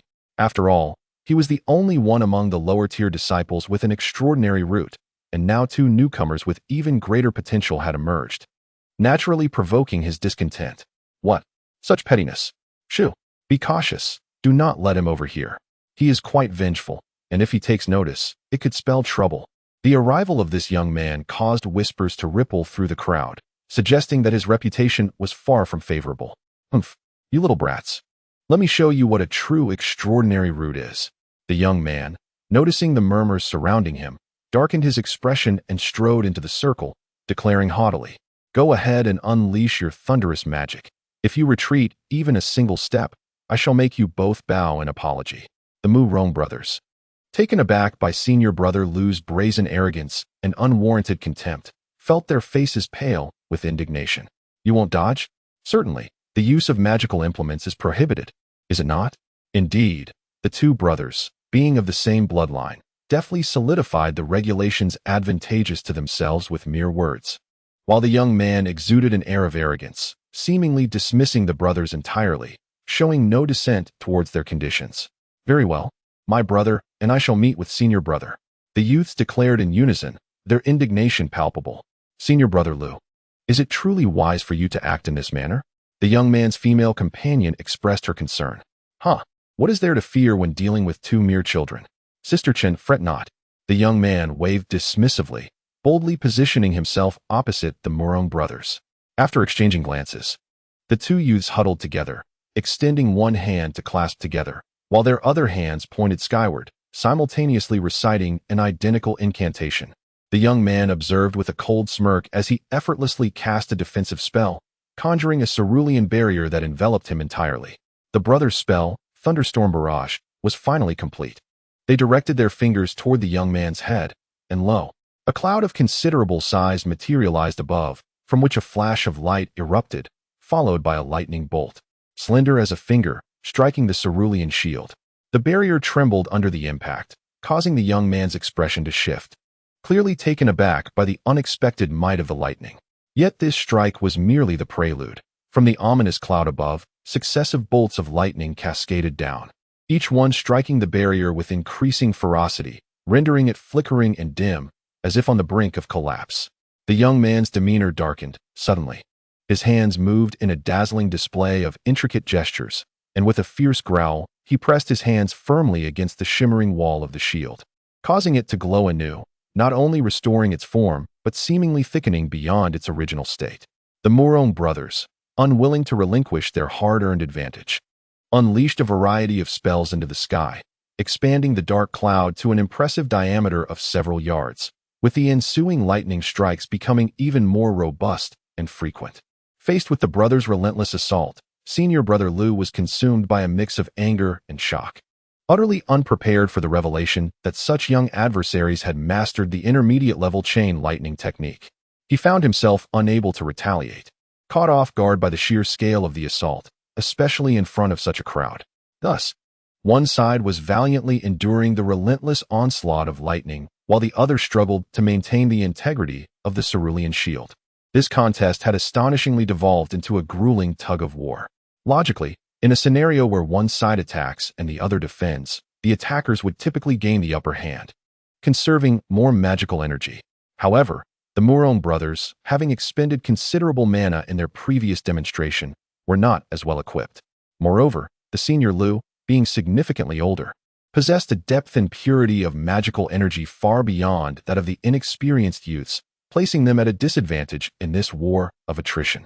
Amidst the watchful eyes of the crowd, the dark cloud, after releasing its final flashes of lightning, dissipated into clarity. The young man, exhausted of his magical energy, was compelled to cease the lightning strike. Chapter 158. The woman in blue. Upon witnessing this scene, the youth let out a chilling smirk. Since I have already endured your assault, is it not my turn to retaliate? As he spoke, he retracted his protective shield, clasped his hands together, and suddenly pulled them apart, conjuring a massive crescent-shaped blue blade of light between his palms. Let us see how you fare against my azure arc slash, he said ominously, and the blade soared toward the two individuals across from him. The onlookers gasped in astonishment. It was evident to all that the Morone brothers were in no position to cast spells, let alone defend themselves. Panic ensued among the youths. After a frantic glance around, they hastily split apart, fleeing into the surrounding crowd. Go! The youth shouted fiercely. The blue arc, upon his command, split in midair and, guided by his hand, divided into two paths, continuing its pursuit of the boys. Coincidentally, one of the youths recognized that Han Li, among the spectators, possessed considerable magical prowess and thus made a beeline toward him, startling Han Li. Han Li had no intention of intervening. He understood that despite the youth's arrogance, he would not dare to openly harm the Morone brothers. His intent was merely to intimidate and toy with them. Therefore, he had no desire to become the scapegoat in this scenario. Moreover, the youth was quite cunning, clearly intending to use him as a shield. He would not allow himself to be so easily manipulated. With a subtle shift, he vanished from sight, leaving the youth to grasp at thin air, infuriating him to the point of shouting curses as he continued his frantic escape. With a thunderous sound, the ground trembled in the direction of another fleeing youth.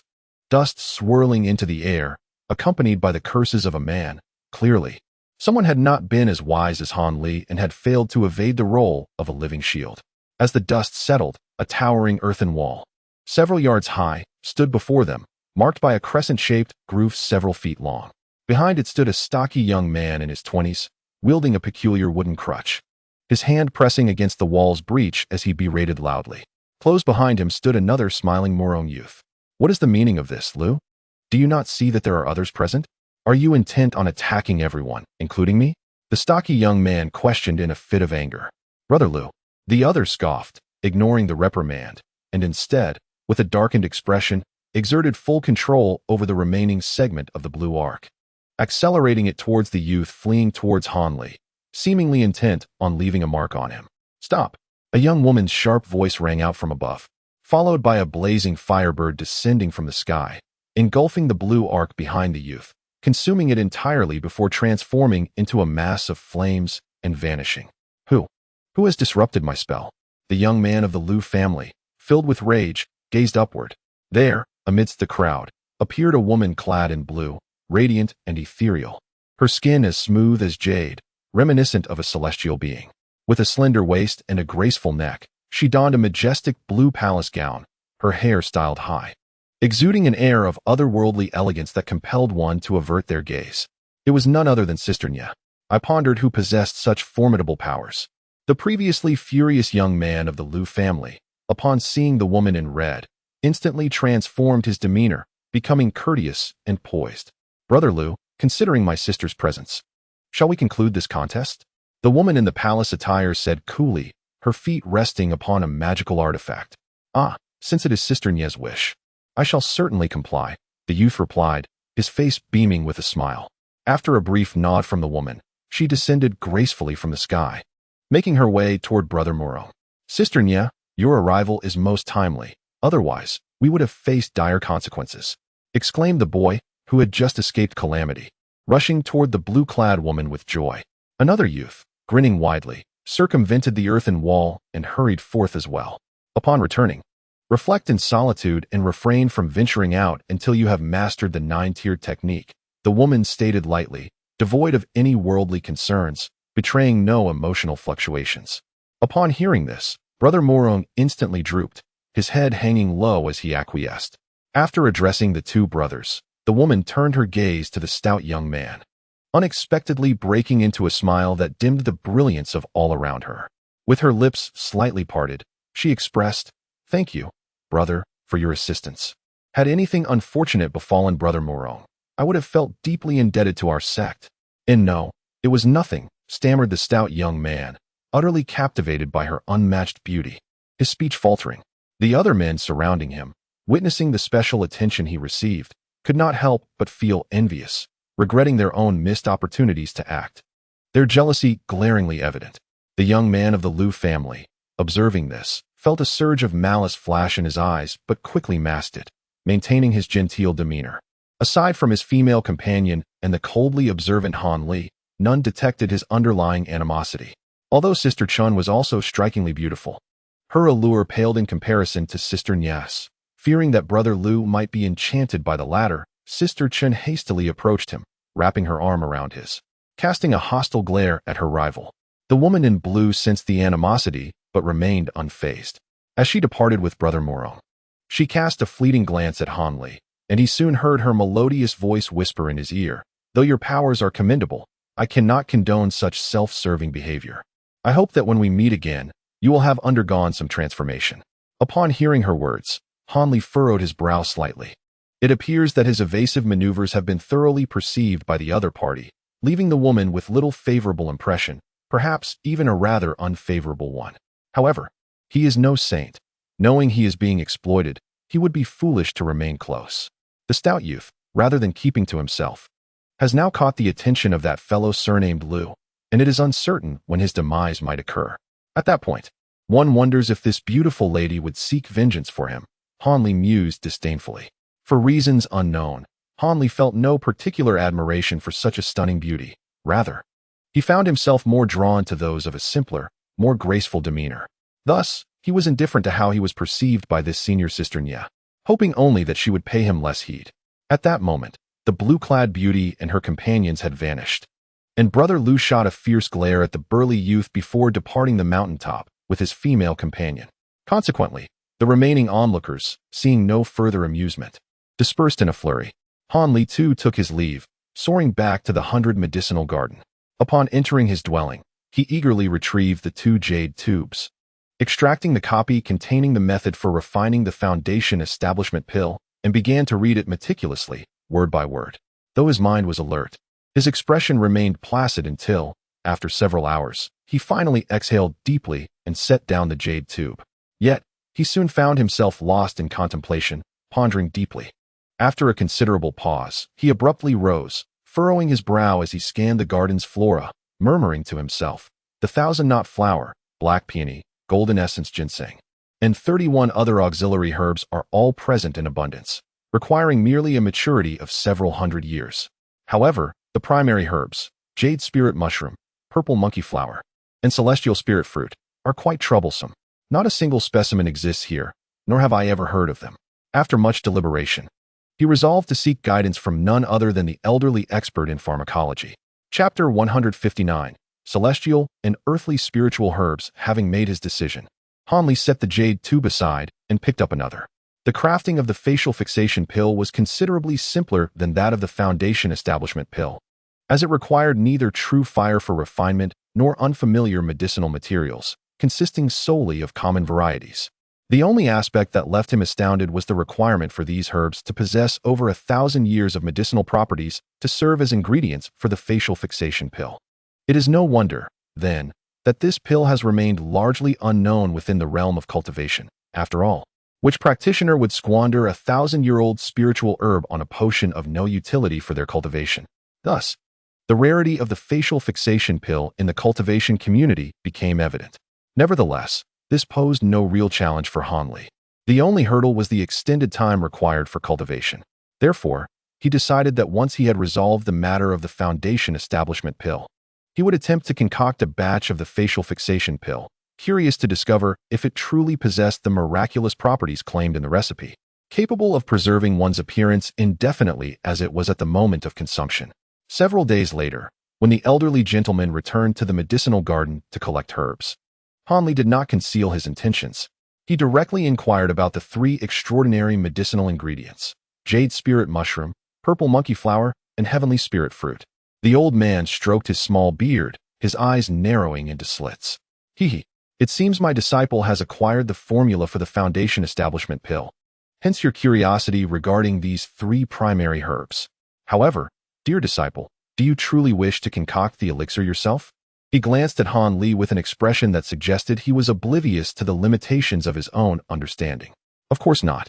To say I am entirely ignorant of these 3 primary herbs is an understatement. As for the hundreds of years' worth of auxiliary herbs, where would I possibly procure them? The oldest specimen in your garden is merely 100-year-old transformation grass.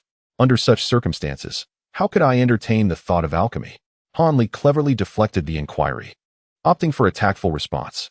If you do not intend to refine pills, why the inquiry about these 3 rare herbs?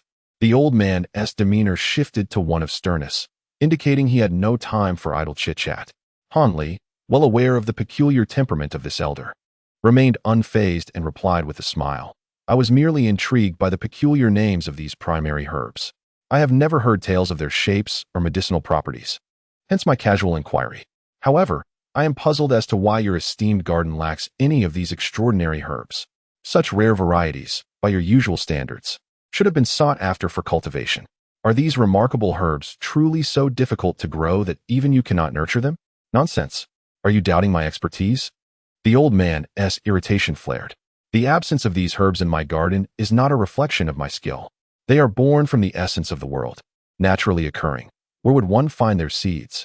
Even if seedlings were acquired, their unique growth conditions render them incapable of thriving in ordinary environments.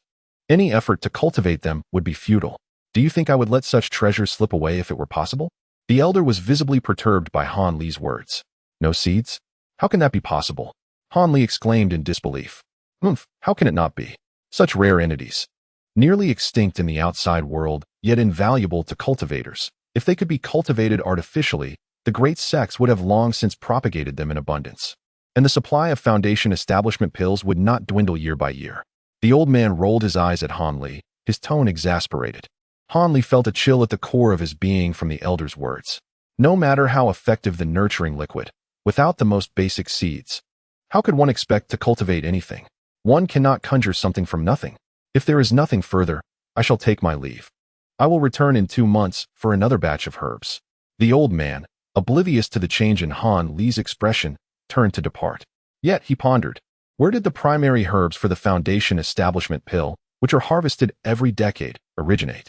If what the elder claimed was true, there must be a specific environment where they thrive. Han Li's mind raced, and he quickly conceived another avenue of escape. The absence of seeds was inconsequential. Were there not immature saplings yet to mature? If he could gather enough, he could still coax them into fruition. Thus, he hurriedly inquired further. Your curiosity is indeed quite remarkable. However, I advise you to abandon all hope. Seeking those 3 rare medicinal herbs in that cursed place is akin to courting death. The old man, disinterested, merely cast a cold remark over his shoulder before soaring away, leaving Han Li standing dazed in his wake, motionless for an extended time. I must procure those 3 rare herbs, he resolved. Even if he chooses not to inform me, will I not be able to glean information from others? Han Li exhaled deeply, speaking softly to himself. During his 2-year sojourn in Huangfeng Valley, aside from the elder Ma, the only other familiar faces were Steward Yu and the disciple Wu Feng. Steward Yu was too cunning and exceedingly self-serving, which made Han Li reluctant to engage with him. Thus, his first choice was the elder brother Wu Feng. Should he fail to uncover any clues there, his only recourse would be to visit the avaricious elder at Yuelu Hall. Surely he would possess knowledge, though it would likely come at a price. Upon arriving at the transmission pavilion, designated for lower-tier disciples, Han Li found Wu Feng engrossed in instructing several young apprentices in basic spells. Upon noticing Han Li, Wu Feng merely acknowledged him with a slight gesture before continuing his explanations. Han Li paid this little mind, understanding that Wu Feng's diligence extended beyond just him. Speaking of Wu Feng, Han Li held a measure of respect for him. Although Wu Feng remained at the pinnacle of the Qi refinement stage after consuming the Foundation Establishment pill, his comprehension of lower-tier spells was nothing short of extraordinary, intuitive, and insightful, leaving Han Li in awe and benefiting greatly from his teachings.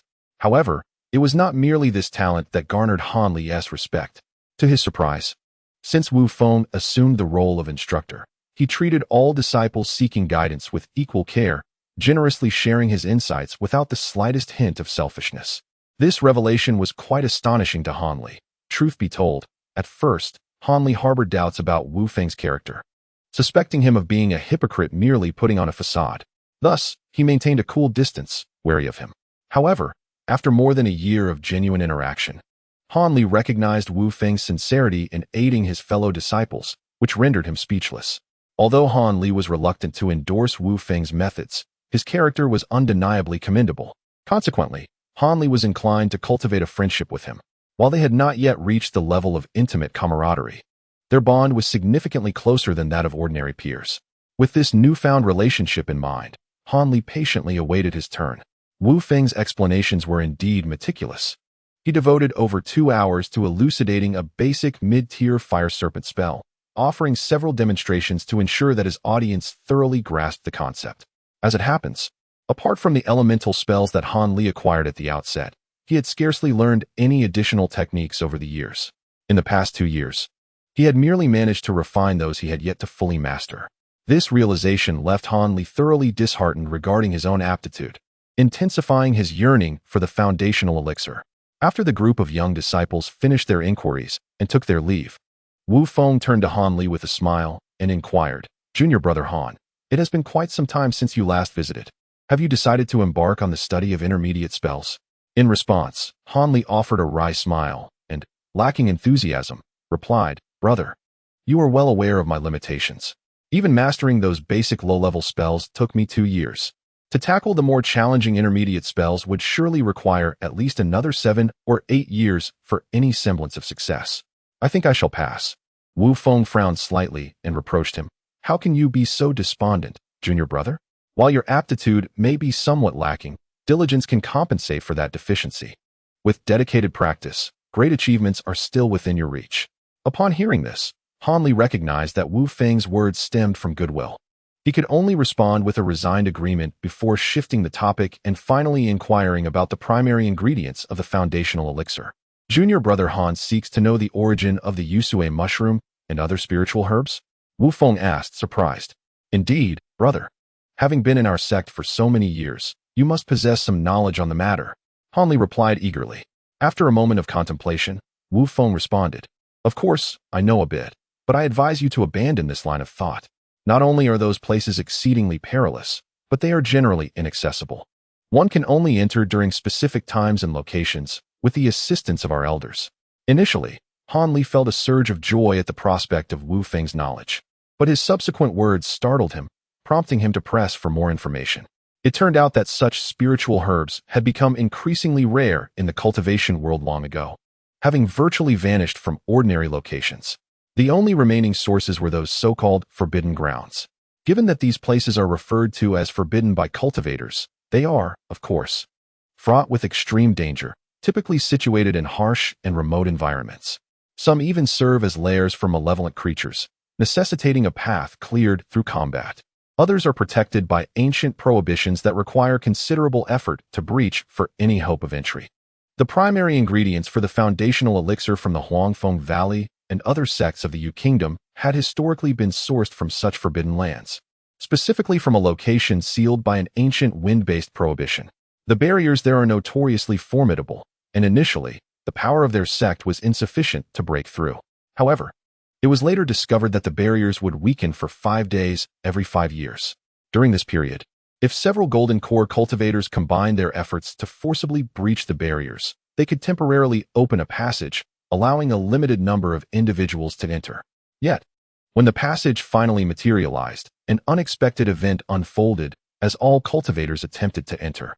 After establishing their foundations, the cultivators were obstructed by an enigmatic barrier, while those in the Qi refinement stage entered without hindrance, gathering a plethora of rare spiritual herbs to bring back. This discovery sent shockwaves through the cultivation community of the U Kingdom. Consequently, every 5 years, the 7 major sects dispatched a cohort of disciples below the foundation establishment stage into the forbidden grounds to harvest abundant spiritual herbs, with the foundation establishment elixir being of utmost importance. Initially, the disciples from various sects acted independently, relishing the opportunity. However, as the years progressed and the spiritual herbs dwindled, disputes over unique specimens arose, leading to increasingly frequent and violent altercations among the sections. Several centuries ago, a particularly fierce conflict resulted in the loss of a disciple's life. This incident shattered the fragile camaraderie among the sects, igniting an outright struggle for survival under the banner of the ruthless doctrine of the strong preying upon the weak. Such a shift turned the expeditions into blood-soaked endeavors. As the quantity of spiritual herbs continued to decline, the competition within the forbidden grounds grew more intense and brutal. In the past century, due to the horrific bloodshed, less than a third of the disciples who entered the forbidden grounds emerged alive, resulting in significant losses among the elite of the lower-ranked disciples. The journey was soon dubbed the blood trial by the disciples, who began to avoid it altogether, leading to an embarrassing situation where no one was willing to participate. As for the more forceful sects, their attempts to compel disciples to enter were futile. Those who lacked genuine intent to search for herbs would inevitably feign effort, often hiding away until the time elapsed, thereby incurring the ire of their superiors. However, given that the disciples were reluctant to enter in the first place, it was unreasonable to blame them for their lack of enthusiasm when they were coerced into such peril. Thus, as the various sects grew more covetous of the spiritual herbs, the number of willing adventurers dwindled. All sects began to offer substantial rewards to recruit disciples for the expeditions, tying the allure of spiritual herbs to the magnitude of the rewards. Take the Huangfeng Valley, for instance. From previous instances, it was explicitly stated that any disciple who registered would receive a mid-tier spirit stone and a spiritual artifact as a preliminary incentive. Furthermore, upon successfully retrieving spiritual herbs from the forbidden grounds, the sect would bestow even greater rewards based on the quantity and quality of the herbs brought back, ranging from spirit stones to magical artifacts and elixirs. The most coveted reward included the sect's secret stash of foundation establishment elixirs, a prize worth risking everything. Such generous rewards indeed generated a brief surge of eager applicants. However, this fervor quickly waned after just 2 or 3 rounds. The brutal reality awakened the disciples to the sobering truth that these rewards were not easily attained.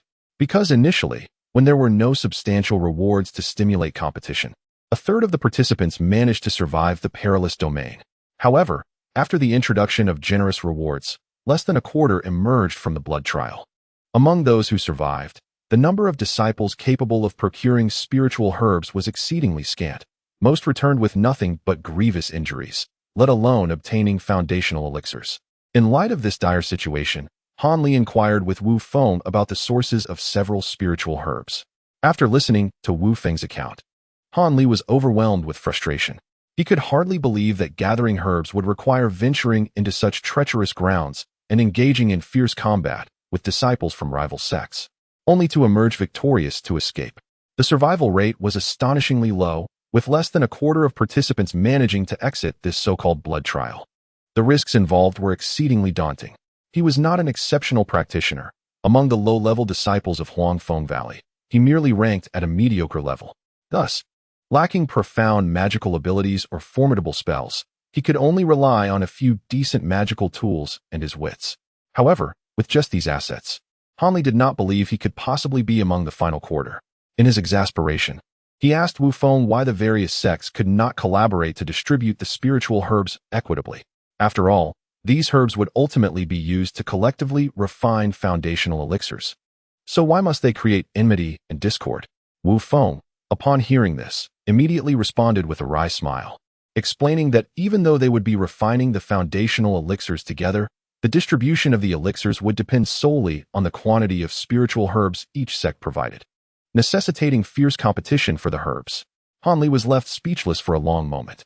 Ultimately, burdened with concerns, he learned that the next blood trial would take place in 6 months.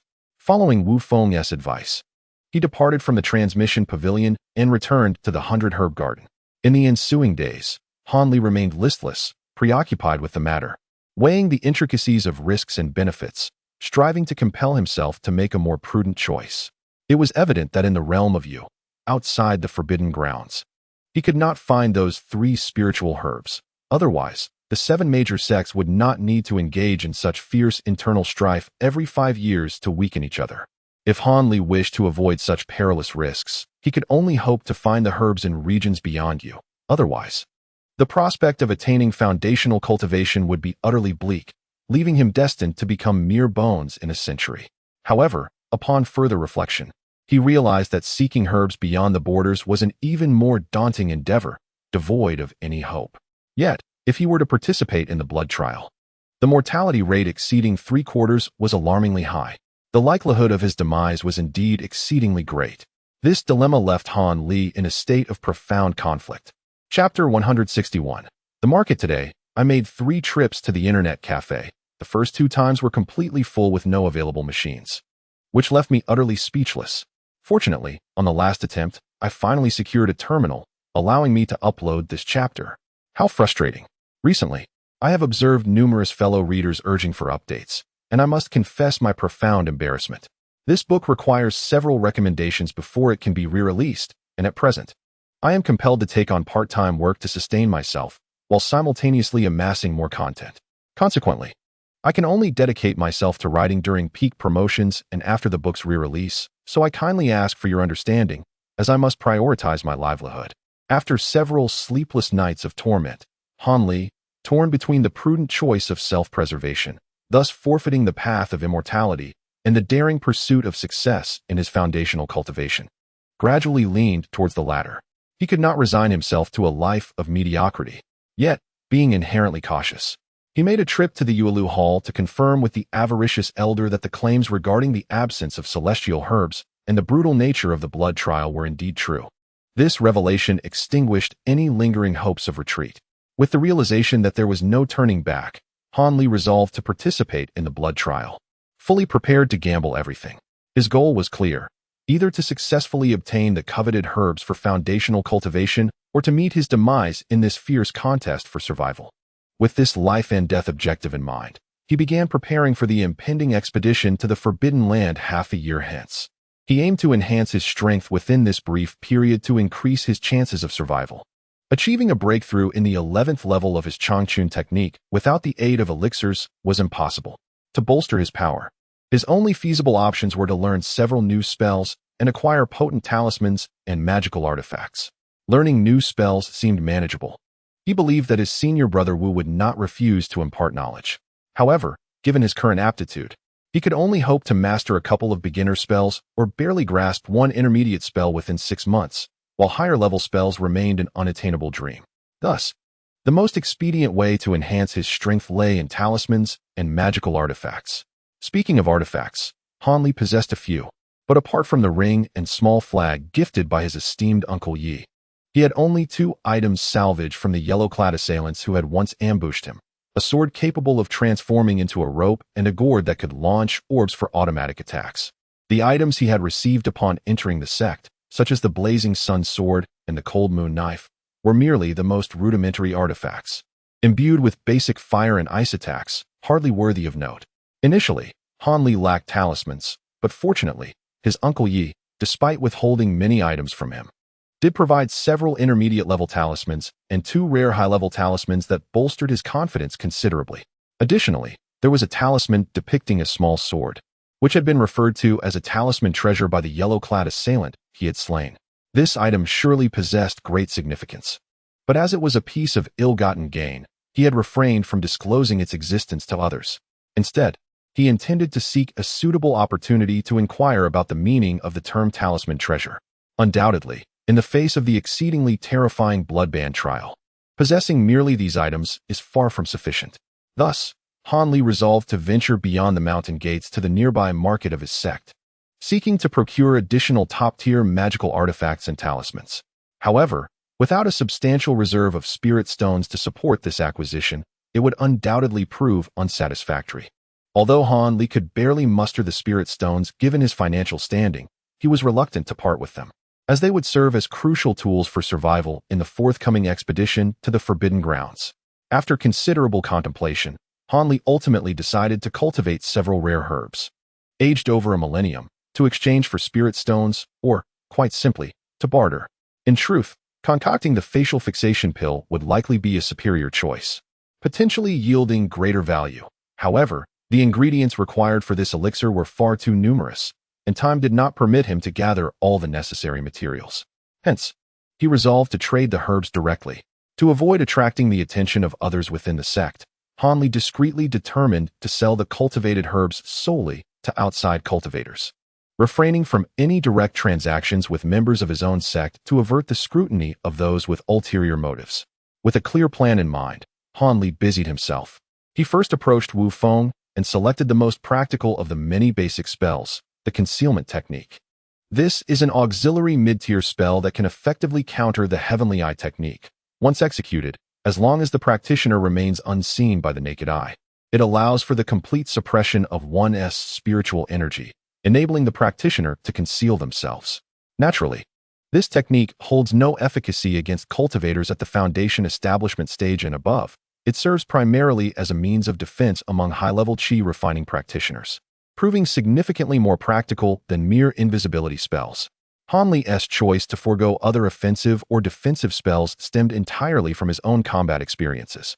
His solitary encounter with other cultivators revealed that the opportunity to cast mid-tier spells during battles is exceedingly rare. Instead, most confrontations rely on the swift deployment of lower-tier spells and artifacts, talismans, and other means for rapid offense or defense.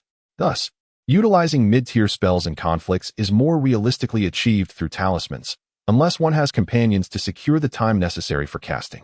Upon acquiring the cultivation methods for this spell and inquiring in detail about the nuances of practicing it from Wu Feng, Han devoted himself to rigorous practice.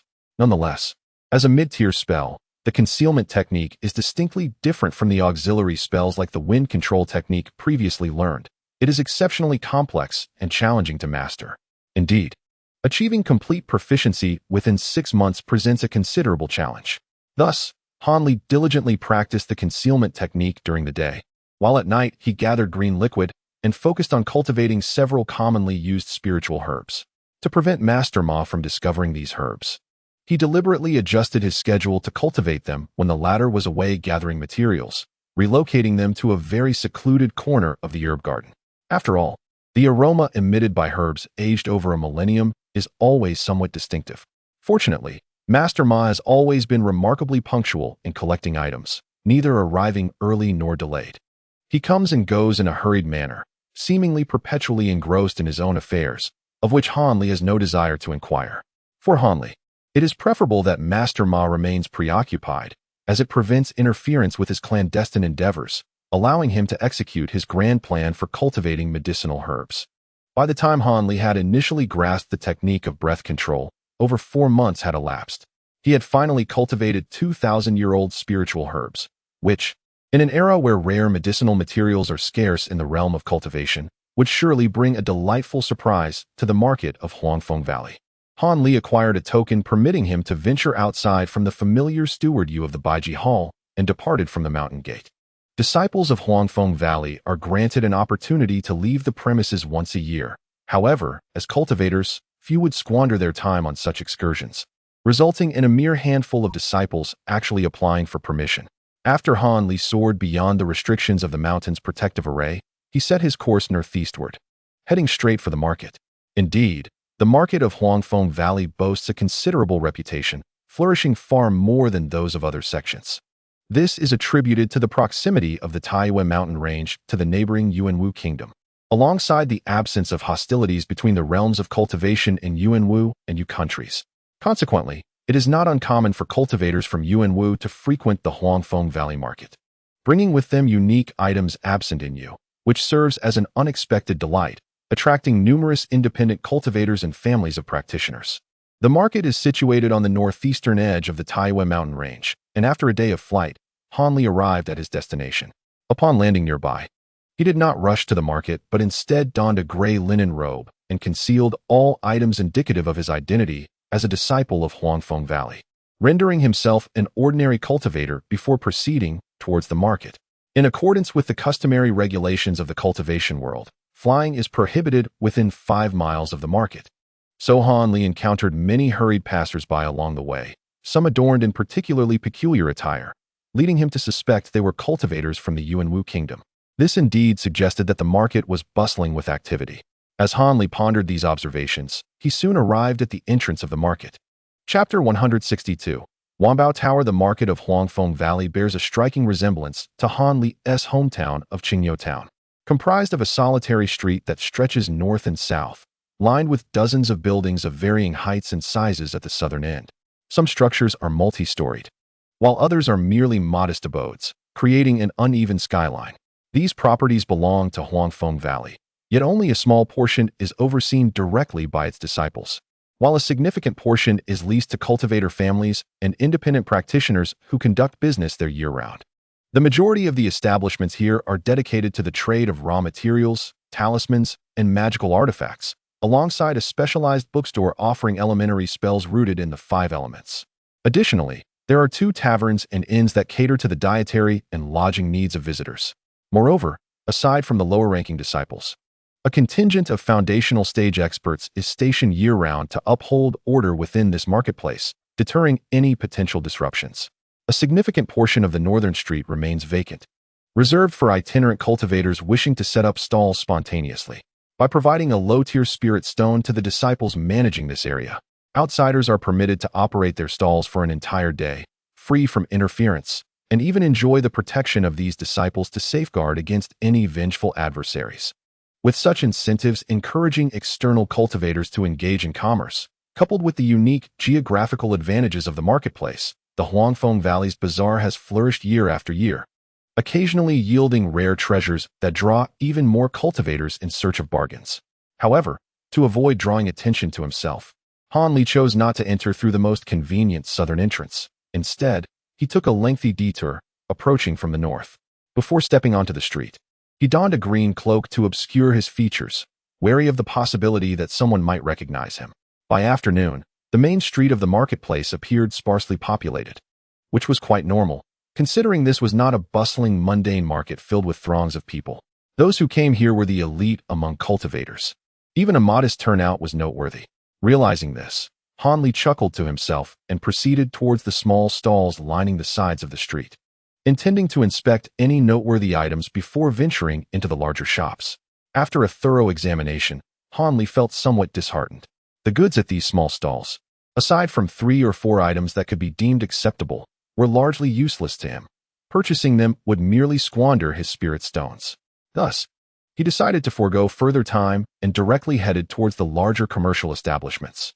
He strolled past the likes of 7 Wonders Pavilion, Wind Drawing Pavilion, and Artisan's Loft, this time exercising caution rather than recklessly entering any shop. He leisurely ambled along the street, committing the names and sizes of the stores to memory, before ultimately selecting the most imposing and frequently visited establishment, the Treasure House, to enter. The name alone suggested that the proprietor had considerable confidence in their merchandise, and Han Li hoped it would yield some rare finds, sparing him from leaving empty-handed. Upon entering, Han Li was momentarily taken aback.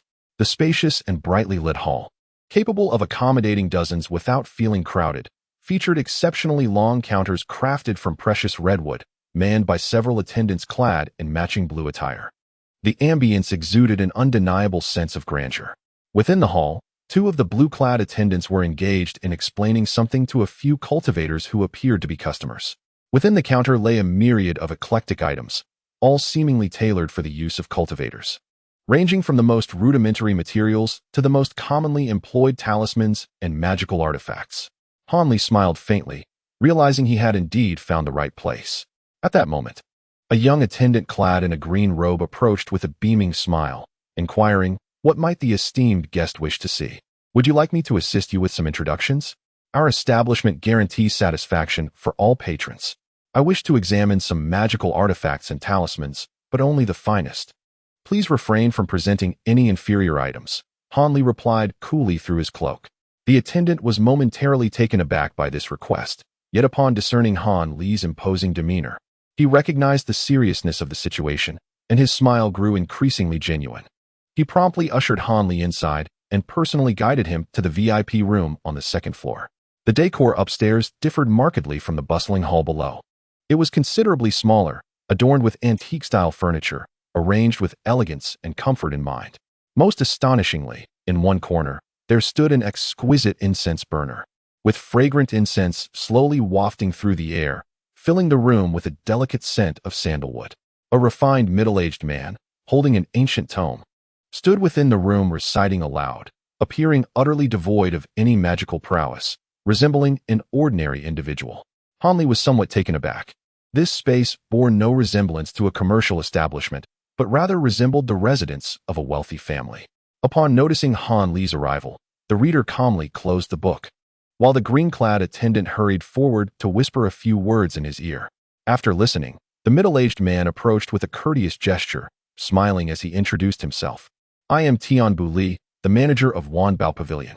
May I inquire your name, esteemed guest?" Li Feiyu. Han Li nonchalantly borrowed his friend's name. "Ah, Brother Li. Please, take a seat. Go fetch a pot of the finest by Yun tea." The middle-aged man guided Han Li to a chair and then instructed a servant. "Brother Li, is this your first visit to our establishment?" The manager inquired politely once Han Li was seated. "Hee. Manager Tian, you have quite the discerning eye, indeed. This is my inaugural visit to your esteemed pavilion." Han Li deliberately altered his voice to sound like a burly man. "Whether it is your first visit or not is inconsequential. The mere fact that you have chosen to come here is an honor for us at Wanbao Pavilion, and we shall ensure your complete satisfaction." Manager Tian responded confidently. "Finding everything I need in one place is preferable. I have no desire to complicate matters by visiting multiple establishments. I hope the offerings here truly meet my expectations," Han Li remarked, seemingly skeptical. "Rest assured, Brother Li, our reputation is second to none on this street. If our establishment fails to meet your satisfaction, then there is little hope for others." The manager spoke with a calm demeanor, exuding an air of confidence. At that moment, a maid entered, carrying a teapot and several cups, ascending the stairs. Before approaching the two individuals, a delicate aroma of tea permeated the room. This was a specially crafted fragrant tea of this establishment, seldom found elsewhere. Not only did it exude an exquisite fragrance, but it also invigorated those who partook of it. "Brother Li, do savor it," Mr. Tian suggested with a smile. After the maidens had arranged the tea set and descended the stairs, taking a modest sip himself, Han Li glanced at the fragrant tea, shook his head lightly, and, with a hint of impatience, replied, "Mr. Tian, we can enjoy the tea leisurely, but let us attend to business first." "Oh, I did not realize you were such a man of urgency." "Very well, please wait a moment. I shall return shortly," Mr. Tian said with a tinge of regret, rising to bow respectfully to Han Li before departing downstairs. After approximately the time it takes to brew a cup of tea, Mr. Tian reappeared before Han Li, now carrying several intricately designed brocade boxes of various sizes. "I heard from the servants below that you seek only the finest artifacts and talismans. So I have made a special trip to the storeroom to retrieve some long-preserved treasures for your consideration. I hope they will meet your discerning eye, Mr. Tian announced with a cheerful demeanor, patting the boxes. Upon hearing this, Han Li's eyes brightened with curiosity about the contents of the boxes, wondering what rare treasures could be esteemed so highly and whether they would exceed his expectations. Mr. Tian carefully arranged the brocade boxes on the table and opened them one by one for Han Li to inspect. However, as the boxes were unveiled, Han Li sensed two formidable pressures of spiritual energy, far surpassing his own, that locked onto his every movement. Initially startled, he soon understood that this was a security measure of the Wanbao Tower, a precaution to prevent any sudden attempts to seize the treasures within the boxes. With this realization, he relaxed, gaining a further appreciation for the tower's strength. Mr. Tian began to introduce the items within the boxes. Here we have a set of golden insect mother and child blades, 1 mother blade and 8 child blades, crafted from exquisite iron and gold, forged over 3 days and nights by a master at the foundation establishment stage. By wielding the mother blade, one can simultaneously command the 8 child blades to attack foes, rendering them defenseless, he explained, pointing to a set of pale golden blades in one of the boxes. Han Li remained silent, picking up one of the child blades to examine it closely before nodding in approval and placing it back down. This is the Mystic Iron Flying Shield, an exceptionally rare defensive artifact, forged from large quantities of cold, dark iron. It is not only incredibly sturdy and unbreakable, but also automatically defends its wielder when activated by a spell, Mr. Tian continued, holding up a palm-sized miniature shield. He casually handed it to Han Li for further inspection. Han Li took the shield in his hand, gently caressing its ornate patterns. After a moment of contemplation, he inquired, "May I cast a spell to test its efficacy?" "Of course. Please feel free to do so," Mr. Tian replied graciously. Having heard the other party's words, Han Li did not hesitate to infuse spiritual power into the object in his hand. Instantly, the iron shield emanated a dark gleam, and within moments, it expanded several times in size, detaching from his palm to float gracefully in the air, orbiting around him. Its dimensions were such that it effectively concealed several vital areas of his body. Han Li felt a surge of joy in his heart, with a slight distraction. He maneuvered the shield, discovering its remarkable agility and responsiveness. After a brief trial, he found himself exceedingly satisfied with this magical artifact, as it was precisely the type of life-preserving item he desperately needed. With the shield in his possession, his chances of survival during the blood-forbidden trial would undoubtedly increase significantly. However, Han Li refrained from expressing his thoughts immediately. He quietly returned the iron shield to its box and awaited further introductions from the other party. Shopkeeper Tian, undeterred by Han Li's actions, continued to enthusiastically present the next item, a small, blue orb resembling a marble. This was the Thunder Pearl, an extraordinary creation formed centuries ago by a mysterious cultivator who inadvertently captured and refined the essence of celestial lightning. Each pearl possessed immense power, capable of obliterating even foundation-building cultivators upon direct impact. Originally, there had been 73 pearls, but only a few remained today, and this particular one had been acquired with considerable effort. Upon concluding his explanation, Shopkeeper Tian could not help but display a hint of pride, underscoring the rarity and value of the Thunder Pearl. Han Li's interest was piqued. To possess such a potent item capable of vanquishing foundation-building cultivators was indeed a rare opportunity. If he could secure it, his expedition into the Forbidden Grounds would be armed with a formidable advantage. However, the price would likely be exorbitant, which explained why it had yet to be sold. After presenting the blue Thunder Pearl, Shopkeeper Tian fell silent, casting a meaningful glance at Han Li before leisurely savoring a cup of fragrant tea. Although there remained a tightly sealed brocade box yet to be introduced, he chose not to mention it. Han Li smiled slightly, fully aware of Shopkeeper Tian's intentions. He understood that it was time to demonstrate his own capabilities, as the treasure within the final brocade box would not be revealed easily otherwise. In preparation for this visit, Han Li had brought not only 2 millennium-old spiritual herbs, but also all his spirit stones, including 2 mid-tier stones and nearly 100 low-tier stones. Nonetheless, he was reluctant to expend these spirit stones lightly. His reliance lay primarily on the 2 spiritual herbs. Truth be told, Han Li recognized that herbs over 1,000 years old were exceedingly rare in the current cultivation world and should command a considerable value. However, he was uncertain about their exact worth in spirit stones or what kind of magical artifacts they might procure. Nevertheless, he believed they would be more than sufficient to exchange for the small shield and the initial golden insect mother knife.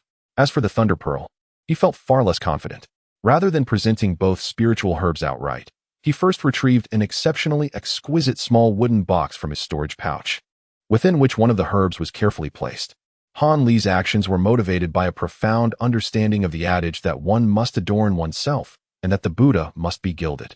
He recognized that a well-crafted presentation could elevate the value of the herbs by a significant margin, ensuring that he would not be at a disadvantage. Instead of opening the box, Han Li simply presented the entire container to his counterpart. Manager Tian had been discreetly observing Han Li's movements, and upon witnessing this scene, he made no further remarks. He accepted the box, examined it briefly, and then calmly lifted the lid. Upon seeing the contents within, Manager Tian was momentarily taken aback, but his expression soon shifted to one of displeasure. "Are you intending to exchange this Huang Jingzi for treasures from our establishment? It is hardly a rare item. Unless it is of exceptional quality and aged over 200 to 300 years, it holds little monetary value," he remarked coldly. Han Li let out a few quiet chuckles, offering no explanations or words, and mimicked his counterpart's earlier demeanor by pouring himself a cup of fragrant tea, savoring it with delight. Observing Han Li's audacious demeanor, Manager Tian became somewhat suspicious. He focused intently once more, lowering his gaze to scrutinize the spiritual herb within the box. As he continued to examine it, a sudden gasp escaped his lips, and he immediately rose from his seat, taking the box to the area with the best lighting. He inspected it from various angles, muttering to himself, "Impossible. Could it truly be over 1,000 years old?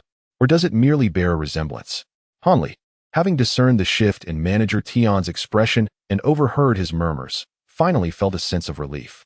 At that moment, he was convinced that the value of the millennium-old herb was indeed greater than his initial estimation, and it seemed he had a promising chance of acquiring the Thunder Pearl. After a thorough examination, Manager Tion suddenly realized his lapse in composure, having unwittingly revealed much about his intentions. Nonetheless, he was too engrossed in the object before him to care. If this item truly was the exceptional 1,000-year rarity he envisioned, he would spare no expense to secure the Millennium Herb for Wanbao Tower, as it would yield immeasurable benefits for both him and the establishment. However, the only dilemma he faced was that while he had heard of the 1,000-year spiritual herb, he had never encountered one in person, making it impossible to ascertain the exact age of the item within the box. Yet, even if the Huang Jingzi were not genuinely over 1,000 years old, he was certain it was at least 700 to 800 years matured, which was still exceptionally valuable. Someone, after a prolonged period of contemplation, Manager Tion called out, summoning a young servant from downstairs, "Please fetch Elder Ding, and inform him that there is a rare item requiring his esteemed appraisal," he commanded earnestly. In the interim, Manager Tion and Han Li engaged in a congenial conversation, tactfully avoiding any mention of the herbs, as if the contents of the box had momentarily slipped from their minds. Before long, an elderly gentleman with graying hair ascended the stairs, assisted by the young servant. Upon seeing him, Manager Tion promptly approached with respect, offering his seat to the elder while standing aside, indicating that this Elder Ding was indeed a person of great stature and repute. However, Han Li discerned that this individual, much like Manager Tion, was merely an ordinary elder, devoid of any aura characteristic of a cultivator. "Manager Tion, you have summoned this aged individual on the brink of the grave. Is there truly anything that remains inscrutable to you?" the elder managed to utter after a few labored breaths. "Dear Elder Ding, would you kindly examine this item for me? While I suspect it to be a millennium-old spiritual herb, I am not entirely certain and would greatly appreciate your confirmation regarding its age." Manager Tion spoke humbly, presenting the brocade box. "A millennium spiritual herb?" Elder Ding expressed incredulity upon hearing this, yet he accepted the brocade box nonetheless. "Please examine it closely. Is it truly the yellow essence mushroom of 1,000 years?" Manager Tion urged, suppressing his excitement and speaking with a hint of urgency. The elder did not immediately respond. Instead, he narrowed his eyes, focusing intently on the object's shape, color, and even its texture. He occasionally brought the box to his nose, taking gentle whiffs. Han Li, having personally nurtured this herb, was well aware of its authenticity and remained composed, indifferent to the elder's actions as he contemplated the matter of negotiation with Wanbao Building. In stark contrast, Manager Tion was utterly captivated by the elder's every movement. The calm demeanor he exhibited during his meeting with Han Li had vanished, replaced by a complex expression of anticipation and anxiety, reflecting his inner turmoil. Finally, Elder Ding gently placed the box on the table, stroked his beard, and closed his eyes in contemplation for a moment. Upon reopening them, he stated with utmost certainty, "Congratulations, Manager. This is indeed a yellow essence mushroom over 1,000 years old, and it has only recently been unearthed, retaining its medicinal properties intact. I can vouch for this." Upon hearing this, Manager Tion's face lit up with joy. He promptly escorted the elder down the stairs and, overwhelmed with elation, picked up the box containing the spiritual herb. Examining it repeatedly, "Manager Tion, should we not discuss the transaction?" Han Li interjected, noticing that the latter seemed to have forgotten that the owner of the herb was still seated nearby. "Oh, how thoughtless of me. I beg your pardon, brotherly." Manager Tion replied, slightly taken aback, finally recalling that the spiritual herb did not belong to Wanbao Building, his cheeks flushing slightly. "Ah, it is of no consequence. However, how do you intend to conduct this transaction? Given your evident fondness for this item, I trust you shall not disappoint me," Han Li remarked with a light chuckle, subtly pressing for an answer. At this juncture, Manager Tion's expression returned to normalcy as he placed the item back on the table. "Since you are able to present a millennium spiritual herb, you must not be an ordinary cultivator. Thus, I shall forego any deceit customary in business dealings and offer you a fair price." He paused for a moment to consider, then continued earnestly, This spiritual herb can be exchanged for any 2 treasures from the brocade boxes I have shown you, or it may be traded solely for the contents of the last brocade box. If one still finds it unsatisfactory, this establishment can certainly offer you a spirit stone that will leave you utterly content. We can procure the spiritual herbs as well. Brotherly, what do you think? Han Li sensed the sincerity in the other's words and, after contemplating for a while, deemed the price to be relatively reasonable, not exceeding his limits. He felt a burgeoning inclination to agree, but before doing so, he wished to ascertain the contents of the final brocade box. However, before Han Li could voice his thoughts, Manager Tian, with keen insight, had already lifted the lid of the last brocade box and presented it before Han Li with a beaming smile, stating, "What lies within this box is the treasure of our establishment. The question is whether you can recognize its worth."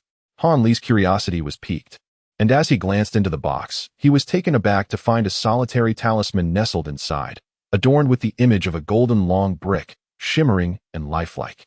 Upon recognizing the item, Han Li's mind raced as he immediately recalled his own talisman, which depicted a gray little sword. Could it be the same artifact? A talisman of treasures? Han Li exhaled deeply and tentatively inquired. Manager Tian's expression momentarily showed surprise, soon replaced by astonishment as he remarked, "I never expected you, Brotherly, to recognize this item. Logically, such treasures are rarely known among cultivators. Your extensive knowledge is truly admirable." Han Li chuckled ruefully, shaking his head as he sighed. "You overestimate me, for I have only heard of this talisman and know little about it. However, since you have presented such an item, you must possess some understanding of it. I would be grateful for your guidance." Han Li spoke these words sincerely, genuinely wishing to seize the opportunity to thoroughly comprehend the origins and intricacies of the talisman, thus alleviating his confusion. Manager Tian regarded Han Li with a hint of surprise, recognizing that this was not information that needed to be kept secret, merely something less known to many. Not wishing to offend such an esteemed client, he readily agreed and proceeded to divulge all he knew about the talisman. This talisman indeed had a remarkable history. It was a unique item that could only be crafted by cultivators who had reached the core formation stage and above. It involved high-level practitioners embedding a portion of the power of a magical artifact in a specially crafted talisman paper, allowing other cultivators to temporarily wield the artifact's might. This special talisman possessed the dual characteristics of a talisman and a magical artifact, and those aware of its existence affectionately referred to it as a pseudo-artifact, which was highly sought after. Such pseudo-artifacts were quite extraordinary. Although they could only be produced by cultivators of the core formation stage or higher, any practitioner, regardless of their level, could utilize them. Even cultivators at the 3rd or 4th layers, like the one Han Li had slain, could wield them with considerable effect. However, practitioners below the foundation establishment stage lacked the ability to condense and refine, thereby only being able to unleash a mere 10th or 12th of the talisman's potential, rendering it less formidable compared to top-tier magical artifacts. On the other hand, cultivators who had reached the foundation establishment stage could utilize their mental faculties to fully harness the talisman's power. While its might not rival that of true magical artifacts in creating cataclysmic events, it was nonetheless sufficient to surpass all other magical tools. Thus, after the foundational period, every practitioner aspires to possess a talisman, for it would grant them a significant advantage in combat, allowing them to look down upon others. Although the power of a talisman is astonishing, its use incessantly depletes the mystical energy contained within. Once this energy is entirely exhausted, the talisman becomes utterly worthless.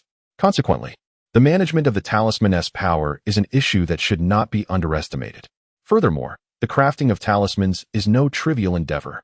Since magical artifacts can only be refined by practitioners at the core formation stage, they are not only scarce, but must also be diligently refined with the practitioner's true essence day and night to enhance their potency, making them seldom displayed in public. Thus, the notion of using them to create talismans is even more far-fetched. It is essential to understand that producing a talisman is akin to a self-sacrificial act, as it involves siphoning a portion of the artifact's power.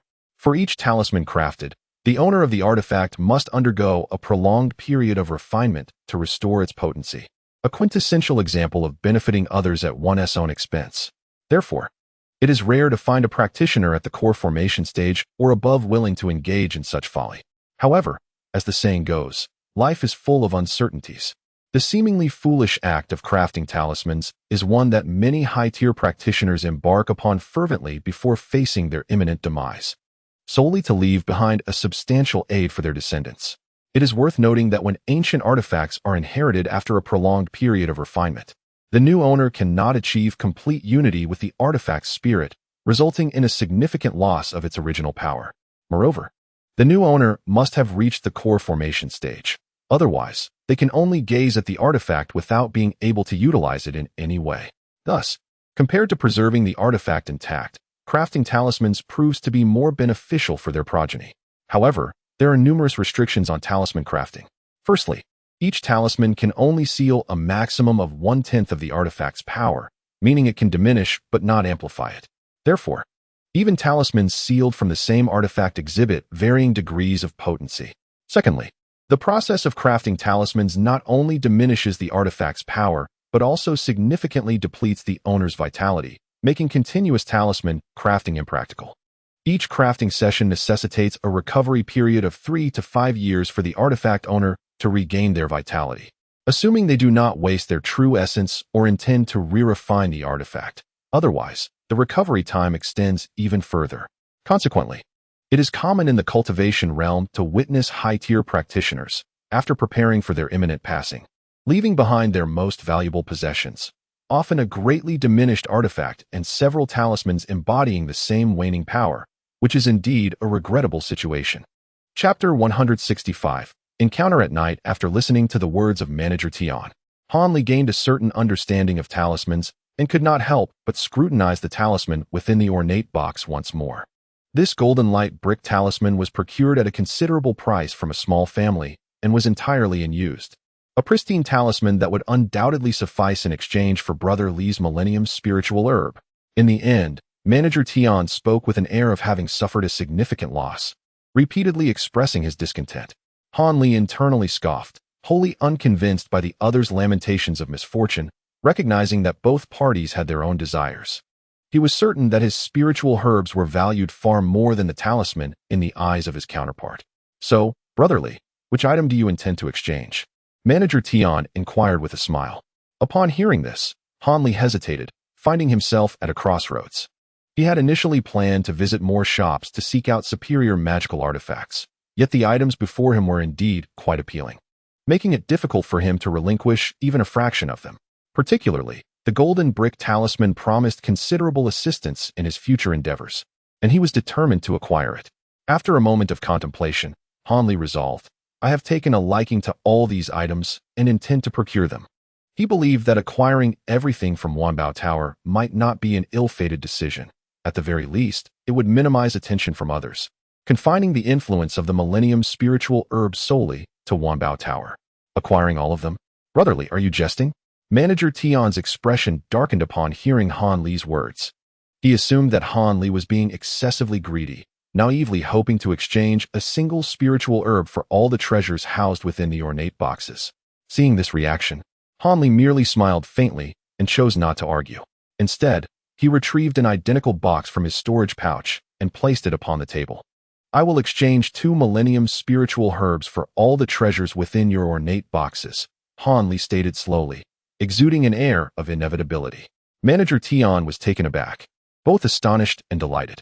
He hastily examined the newly produced spiritual herb, and upon confirming that it was indeed the same rare herb as the first, he scrutinized Han Li with newfound respect. After all, anyone capable of presenting 2 such rare herbs deserved the attention of Wanbao Tower. Draped in a cloak, Han Li's expression remained concealed, which only heightened Manager Tian's sense of mystery surrounding him. After a moment's hesitation, he decisively proclaimed, Very well, since Brother Li has spoken thus, I shall concede a step and agree. However, I have a small request. Should you come across any more spiritual herbs in the future, I hope you will consider our establishment first. I assure you that my offer will be most satisfactory. Han Li chuckled dryly, non-committally nodding in response. Yet internally, he sighed, aware that his counterpart remained suspicious. It seemed prudent to engage in such exchanges of spiritual herbs for treasures sparingly in the future, lest he attract perilous consequences.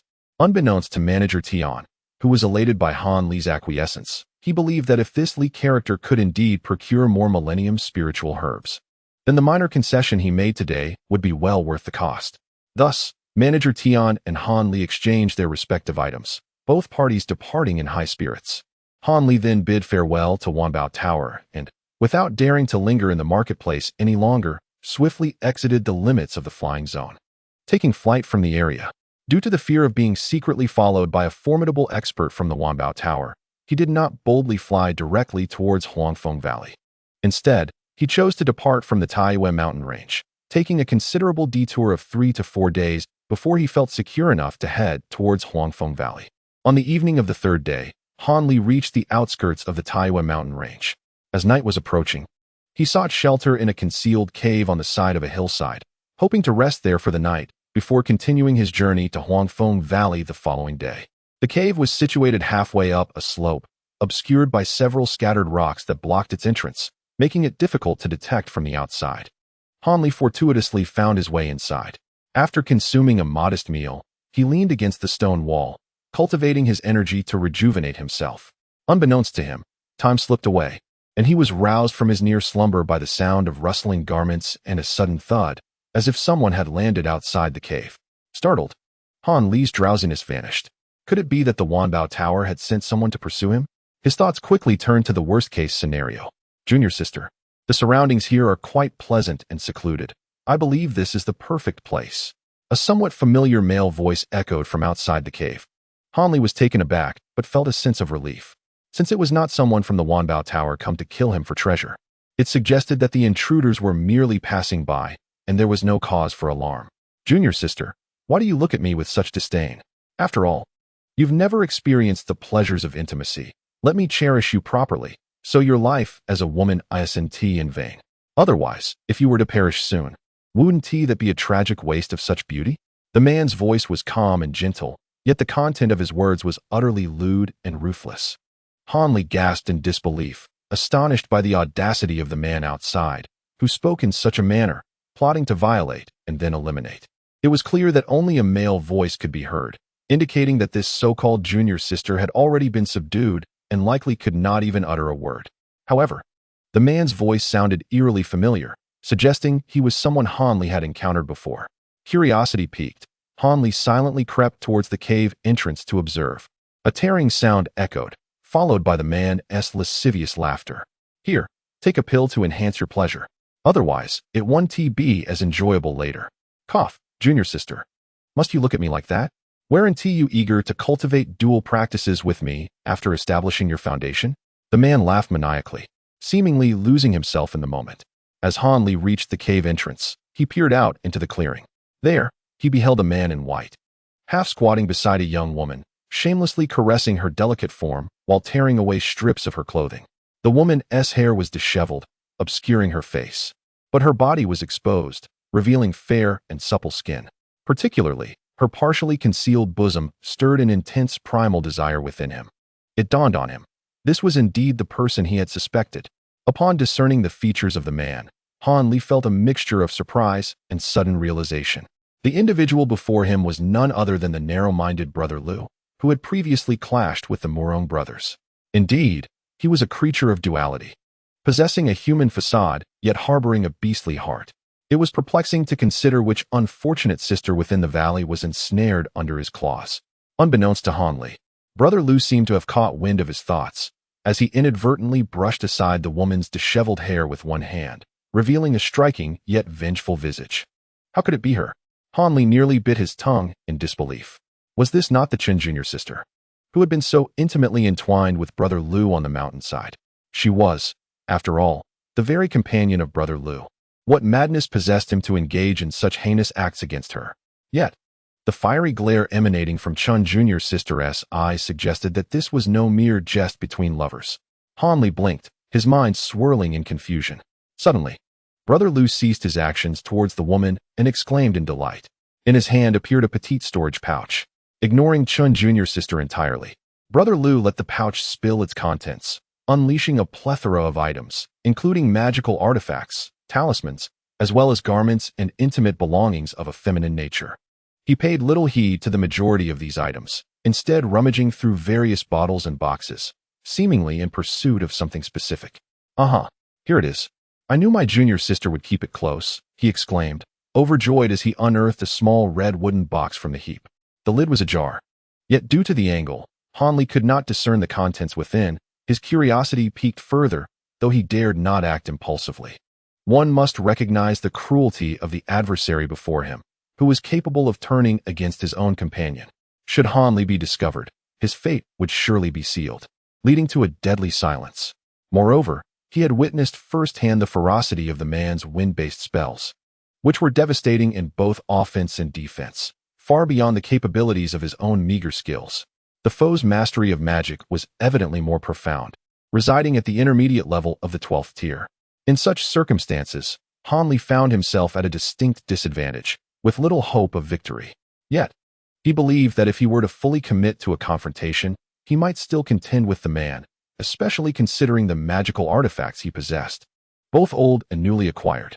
The outcome of a confrontation was uncertain, and the balance of life and death remained to be seen. However, Hanli had no desire to gamble his life in a heroic rescue of someone with whom he shared no bond. After all, Chun Jr.'s sister had been blind to the nature of her companion, willingly placing herself in the clutches of a treacherous wolf. Why should he risk his life for her folly? Thus, Hanli resolved to remain a mere spectator of this unfolding drama, prepared to depart unscathed once the curtain fell on this ill-fated spectacle. Inevitably, Hanli would need to exercise greater vigilance concerning senior brother Lu. After all, it was indeed his first encounter with someone capable of such ruthlessness and cruelty. He found himself in profound admiration of the extent of that cold-heartedness. Contemplating this, Hanli discreetly employed the recently acquired technique of concealing his presence, fearing that the other might inadvertently sense his existence, thus compelling him into a confrontation. At that moment, senior brother Lu placed the wooden box into his storage bag, then let out a lascivious chuckle before sidling up to junior sister Chun once more. In his excitement, he resumed tearing at her garments while revealing his innermost thoughts, sending chills down Hanli's spine as he listened from the shadows. Junior sister, you mustn't blame me. This predicament is beyond my control. You see, that obstinate Dong girl explicitly stated that should I sever all ties with you and engage in dual cultivation with her after establishing my foundation, she would beseech the revered ancestor Hongfu to personally accept me as a disciple and impart to me extraordinary powers. This is a once-in-a-lifetime opportunity to soar to great heights. I simply cannot afford to let it slip away, hence I must impose upon you, dear sister. Lying on the ground, junior sister Chun, her eyes blazing with fury, trembled uncontrollably upon hearing his heartless remarks. She longed to rise and fiercely bite this callous man to vent her pent-up resentment. Alas, the heartless rogue had already bound her with a wind-binding technique, rendering her utterly immobile, unable even to utter a curse, forced to submit to his whims. However, the subsequent words from this unfaithful man left her icy with fear, nearly causing her to lose consciousness. Cough. Were you not the sole daughter of the Chun family's patriarch, I might have considered sparing you. I truly fear that your love could turn to hate, leading you to use the Chun family's influence against me, spreading tales that would tarnish my reputation. I have heard it said that ancestor Hongfu despises men who lack loyalty. Therefore, for the sake of my promising future in my name, it would be best for you to vanish from this world. Surely, no one would suspect me, given how affectionate we once were. Senior brother Lu feigned concern, yet his hands showed no sign of pausing, and in the blink of an eye, junior sister Chin's garments lay in tatters, leaving her utterly exposed. As senior brother Lu beheld the scene before him, his eyes gleamed with desire. His fingers gliding slowly over her smooth skin, an eager expression upon his face as he continued, "What captivates me most is that, like myself, junior sister still possesses an unused foundation-building pill. You must be waiting until your foundational techniques are perfected before consuming it. For such a strategy undoubtedly increases the chances of success." He clicked his tongue thoughtfully. "However, now that junior sister is offering her pure body to me, I can scarcely imagine you would hesitate to part with this foundation-building pill." I was somewhat apprehensive about consuming one, fearing the uncertainty of failure, as even those with extraordinary spiritual roots can falter during the foundation-building process. Yet with your pill in hand, success is undoubtedly assured. At this juncture, Brother Lu withdrew his hands and retrieved a wooden box and a cerulean porcelain vial from his storage bag, examining them with an air of self-satisfaction. Concealed behind a stone, Hanli listened intently, his mind racing. The appearance of foundation-building pills, especially 2 at once, was an irresistible temptation for him. After all, his intention to participate in the blood trial was precisely for such elixirs. If he could obtain them without risking his life, he was certainly inclined to take action. With this thought in mind, Han Li focused intently on Brother Lu's every move, ready to strike without hesitation should any opportunity present itself to seize the 2 foundation-building pills. At that moment, Sister Chun exhibited peculiar symptoms. The malice on her face gradually faded, replaced by an expression of intoxication. Her exposed skin took on a rosy hue, and her trembling lips emitted no sound. It appeared that the elixir was taking effect. Surely, Sister Chun must be suffering greatly, and in gratitude for her past kindness. Han Li felt compelled to endure a little hardship, allowing her to taste the bittersweet agony of desire, thus honoring their previous bond. Brother Lu, in his utter shamelessness, spoke to himself, tucking away his possessions as he began to reach for his belt, seemingly intent on loosening his garments for a more indulgent experience. Observing this, Han Li's heart stirred. If he were to attack once Brother Lu had disrobed, the latter would likely be thrown into disarray, providing a perfect opportunity for success. The more Han Li contemplated this, the more confident he felt about his chances, prompting him to scrutinize Brother Lu closely, even casting a few inadvertent glances at his face. However, after a few observations, Han Li quickly sensed something was amiss. Though Brother Lu fumbled to loosen his belt, the delay was excessive, and the belt remained firmly in place. More strangely, despite his apparent urgency, Brother Lu's eyes shone with clarity, devoid of confusion, and even hinted at a cold smirk. A jolt of unease surged through Han Li, sensing the abnormality, and he heightened his vigilance, swiftly expanding his spiritual awareness and retrieving a water shield talisman. Pressing it into his palm, just as he completed these preparations, Han Li suddenly felt an object silently hurtling towards him from the left. Had he not already activated his spiritual awareness, he might have remained oblivious, igniting a mix of surprise and fury within him. Without a moment's hesitation, he slapped the talisman against himself, and a shimmering blue barrier enveloped him just as a cord-like projectile rapidly approached, only to be thwarted by the timely blue light. Ah! Both Brother Lu and Han Li exclaimed simultaneously. Brother Lu was taken aback by his failed ambush, while Han Li's indignation flared at the cunning trap he had nearly fallen into. Well, such quick reflexes, you are indeed formidable. However, having observed for so long, shouldn't you step forth and have a word with me, Brother Lu? With a swift gesture, Brother Lu summoned the azure rope back to his hand, then calmly directed his cold gaze towards Han Li's hiding spot, indicating that he had indeed discovered his presence. Chapter 167, Fierce Battle, Part 1. Now that his cover was blown, remaining hidden held no significance. Han Li took a deep breath, bracing himself against the blinding protective shield, as he gripped a magical artifact in each hand and stepped out from behind the stone. Upon recognizing Han Li's face, Brother Lu exclaimed in surprise. He had indeed identified him. Han Li's heart sank slightly at the shock in the other's voice. They had only met once on the small mountain amidst a chaotic battle, yet several months had passed, and Brother Lu could still recognize him at a glance. This indicated that he was either remarkably gifted with memory or possessed a keen intellect and cunning. Regardless of the case, it was not promising news for Han Li. In truth, Han Li had an inkling that Brother Lu shared certain similarities with him. Both were adept at employing strategies and equally ruthless in their actions. Particularly, Brother Lu's ostentatious demeanor was a stark contrast to Han Li's low profile, serving merely as a smokescreen, while Han Li sought to avoid attention. Brother Lu intentionally fostered underestimation to mask his true nature. However, Han Li considered himself incapable of being as shameless, cold-hearted, or cruel as Brother Lu. He merely adhered to a path of moderation, striving for self-sufficiency. As Han Li contemplated this with a solemn heart, Brother Lu's expression turned grave. As if he had connected the dots, his gaze towards Han Li now radiating a fierce malice, revealing his murderous intent without disguise. Han Li sighed. He had initially intended to engage in dialogue, hoping to defuse the situation, but observing Brother Lu's demeanor and calculating mind left no room for negotiation. It was clear that only one of them could survive this encounter, and it was best not to squander words. Thus, he resolved to strike first. With that thought, Han Li wasted no time. He raised his left hand, unleashing a steel ring that emitted a shrill wail as it hurtled towards Brother Lu.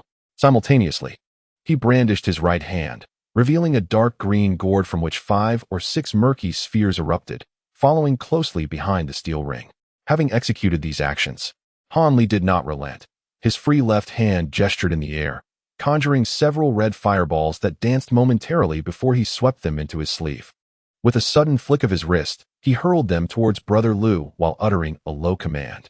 Instantly, propelled by a wave of searing heat, the fireballs surged forth, scattering in various directions as they aimed at Brother Lu. In this flurry of offense, Han Li employed every tactic he had mastered prior to acquiring new artifacts, particularly the rapid-fire technique he had painstakingly learned from Wu Feng, intending to catch his opponent off guard and deliver a decisive blow. Had it not been for his unfamiliarity with the new magical artifacts, Han Li would have unreservedly unleashed them with fervor, as these new tools wield significantly greater power than their predecessors. However, almost simultaneously with Han Li's assault, Brother Lu was not idle. He deftly revealed a long azure banner, approximately 10 feet in length, adorned with a fierce azure dragon, its malevolent fangs and claws vividly embroidered. It was only at this moment that Brother Lu discerned the succession of Han Li's aggressive maneuvers, which, to his surprise, filled him with an immense fury. He had intended to brandish his most formidable artifact, the Azure Dragon Banner, to match Han Li's lethal intent and silence him. To his astonishment, Han Li had made his presence known without uttering a word, immediately launching a ferocious offensive that suggested a relentless determination to prevail. Left with no choice, Brother Lu hastily relinquished the offensive, gripping the azure banner in his right hand while his left delved into his storage pouch, retrieving a yellow talisman. With a reluctant glance at the high-grade talisman, he steeled himself and tossed it lightly before him, fervently reciting incantations. In an instant, Han Li's steel ring, glowing faintly with a yellow hue, surged forward towards Brother Lu, seemingly poised to strike. Reacting swiftly, Brother Lu pointed single-handedly at the yellow talisman and bellowed, "Wind wall technique. Arise." At his command, the talisman erupted into a brilliant white light, transforming into a towering white whirlwind that stood several dozen feet high, obstructing the path of the steel ring. With a resounding thud, the ring plunged into the tempest but was immediately tossed about, somersaulting wildly before being flung back. The subsequent orbs fared even worse, unable to breach the swirling gale, merely circling helplessly outside. Witnessing this, Han Li's expression shifted slightly. He quickly extended his finger, manipulating the last few fireballs that had just arrived. They curved dramatically, skillfully attempting to circumvent the wind wall for another strike at Brother Lu. How naive, Brother Lu sneered, executing a deft hand gesture and pointing towards the center of the wind wall. The tempest split in two with remarkable speed, each segment darting forth to intercept the fireballs. With a series of explosive detonations, the fireballs could not evade their fate, crashing directly into the whirlwind. The wind merely shuddered momentarily before absorbing the fireballs, which vanished without a trace within its confines, leaving Han Li profoundly shaken. At this juncture, the wind wall, under Brother Lu's control, rejoined, restoring its original form. Such trivial techniques, yet you dare to flaunt them. Though I know not your name or origins, this evening, you are surely doomed, Brother Lu proclaimed with a manic laugh. He then clasped his hands together, once more seizing the azure banner, and began to wield it fervently. Han Li felt a surge of anxiety. The adversary's tenacity exceeded his expectations, effortlessly dismantling such a relentless barrage. Although the large banner waved by the opponent has not yet revealed any anomalies, the grave expression on his face indicates that Brother Lu's counterattack is far from a jest. It seems that refraining from utilizing talismans is no longer an option. Han Li coldly reflected. However, due to his inability to refine the talismans, he must allocate a considerable amount of casting time to activate them, thereby ensuring his own defenses are impeccably fortified. Upon this realization, Han Li glanced across to see that the azure flag wielded by Brother Lu was becoming increasingly radiant, emitting a blinding azure light that rendered the azure dragon more menacing. It appeared that the opponent's offensive was imminent. Without further hesitation, Han Li summoned the steel ring, which swiftly returned, hovering a few feet above his head while beginning to spiral incessantly. With a soft utterance, the steel ring burst forth with yellow light, rapidly expanding until it reached the size of a table before ceasing its enlargement. It then obediently descended, encircling Han Li and commencing a slow rotation, forming a colossal protective ring. Yet, Han Li did not cease his preparations. After stowing away the gourd, he summoned a newly acquired shield, amplifying it several-fold beyond the blue light barrier, emanating a dark glow as it floated gently before him. As a result, Han Li was enveloped by 3 layers of defense, the outermost being the robust steel ring, the middle layer constituted by the mysterious iron flying shield, and the innermost layer was the blue light barrier he had activated from the outset. Once these preparations were complete, Han Li felt a sense of relief and retrieved the gray small sword talisman, settling into a meditative posture to begin incantations, aiming to activate the talisman swiftly to strike at the enemy. In that moment, Brother Lu finally amassed sufficient spiritual energy upon the Azure Dragon banner, unleashing a tempestuous assault. He halted the waving of the flag and abruptly thrust the flag's tip towards Han Li, unleashing a barrage of over a dozen crescent-shaped azure wind blades that surged forth with fierce urgency towards Han Li. The speed of these wind blades was astonishing. They transitioned from Brother Lu's side to Han Li's in the blink of an eye. Truly, the swiftness of wind-based spells surpasses that of other elemental magics by a significant margin. Had he not prepared his defenses in advance, Han Li likely would have had no time to react, becoming a victim of the wind blade's lethal onslaught. Just as he was taken aback by the ferocity of the attack, the wind blades collided violently with the outermost steel ring, illuminating the surroundings with a dazzling display of azure and yellow light, accompanied by a series of sharp, slicing sounds. When the brilliance finally faded, the previously smooth exterior of the steel ring bore numerous intersecting grooves, each about a foot long, rendering the once pristine artifact battered and worn. Fortunately, the constant rotation of the artifact during the assault prevented the wind blades from targeting the same area. Otherwise, the barrier would have been breached. Both Han Li and Brother Lu were taken aback by this unexpected outcome. Han Li felt that although the original purpose of this steel ring artifact was not specifically for defense, it was indeed a genuine high-quality magical tool, with materials of impeccable quality. However, he was taken aback that mere gusts of wind blades could rend it into fragments, nearly obliterating it completely. This left him in a state of anxiety, uncertain if he could withstand the opponent's subsequent onslaught. Brother Lu, on the other hand, was even more astonished. The Qingjiao banner was renowned among top-tier artifacts, and he had invested immense effort and resources to obtain it, tailored to complement his spiritual root attributes. This artifact not only enabled the effortless instantaneous casting of simple spells like the wind blade technique, but also amplified all wind element attacks emanating from the banner due to the absorption of spiritual energy. Thus, while the wind blades appeared to be mere elementary spells, each possessed a power that rivaled mid-tier techniques. In other words, the recent attack, though seemingly simplistic, concentrated the force of dozens of mid-tier spells in a relentless barrage. Yet, even so, it had failed to breach the outermost gigantic ring, instilling a sense of dread in Brother Lu and deepening his wariness of Han Li. Although both Han Li and Brother Lu sensed the formidable prowess of one another, their subsequent actions diverged significantly. Han Li, still striving to activate his talisman, was unwilling to abandon his efforts midway. Aware that the opponent's forthcoming assault would be exceedingly fierce, he could only brace himself and endure.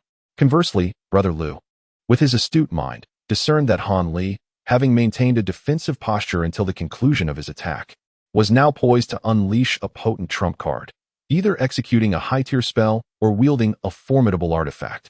Therefore, without hesitation, he channeled his spiritual energy once more into the great banner, vigorously thrusting its tip towards Han Li, unleashing a barrage of azure wind blades. This time, the wind blades were smaller in size, yet their continuous onslaught formed a relentless azure torrent, surging forward with astonishing momentum, leading to a violent clash between the azure and golden lights. This time, the steel ring before Han Li only managed to sustain its defense for a fleeting moment before emitting a deep, resounding roar. The golden light dissipated, and the once mighty steel ring finally met its demise, shattered into countless pieces by the relentless wind blades. With the obstruction removed, the wind blades surged forward without restraint, only to be met by another top-tier artifact, the Xian Iron Shield, which had been lying in wait. This led to yet another explosive collision of black and azure lights. The Xian Iron Shield was markedly different from the steel ring artifact. Firstly, there was a distinction in their ranks. The shield belonged to the same esteemed category as the Qingjiao banner, a rarity in the realm of cultivation not possessed by just anyone. Conversely, the steel ring, while still a high-quality artifact, could be found in the possession of slightly more affluent cultivators, making it somewhat less rare. Moreover, although this iron shield possesses no offensive capabilities, it serves as a dedicated defensive artifact, whose protective strength far surpasses that of the ambiguous steel ring. Not only is it robust and resilient, but it is also imbued with several specialized defensive spells, significantly enhancing its protective power. Thus, the seemingly frenzied assault composed of dozens, even hundreds, of wind blades was effortlessly intercepted by the iron shield hovering before Han Li, akin to a steadfast rock amidst a raging torrent, emanating a cold, black radiance, utterly unmoving, exuding an air of ample confidence. Upon witnessing this, senior brother Lu was filled with rage, though outwardly he merely let out a cold snort. With a shake of his hands, the wind blades at the tip of his banner ceased to emanate outward. However, the hands gripping the flagpole suddenly blazed with white light, causing the spiritual energy within him to surge forth like a released flood, hastening to enter the flagpole.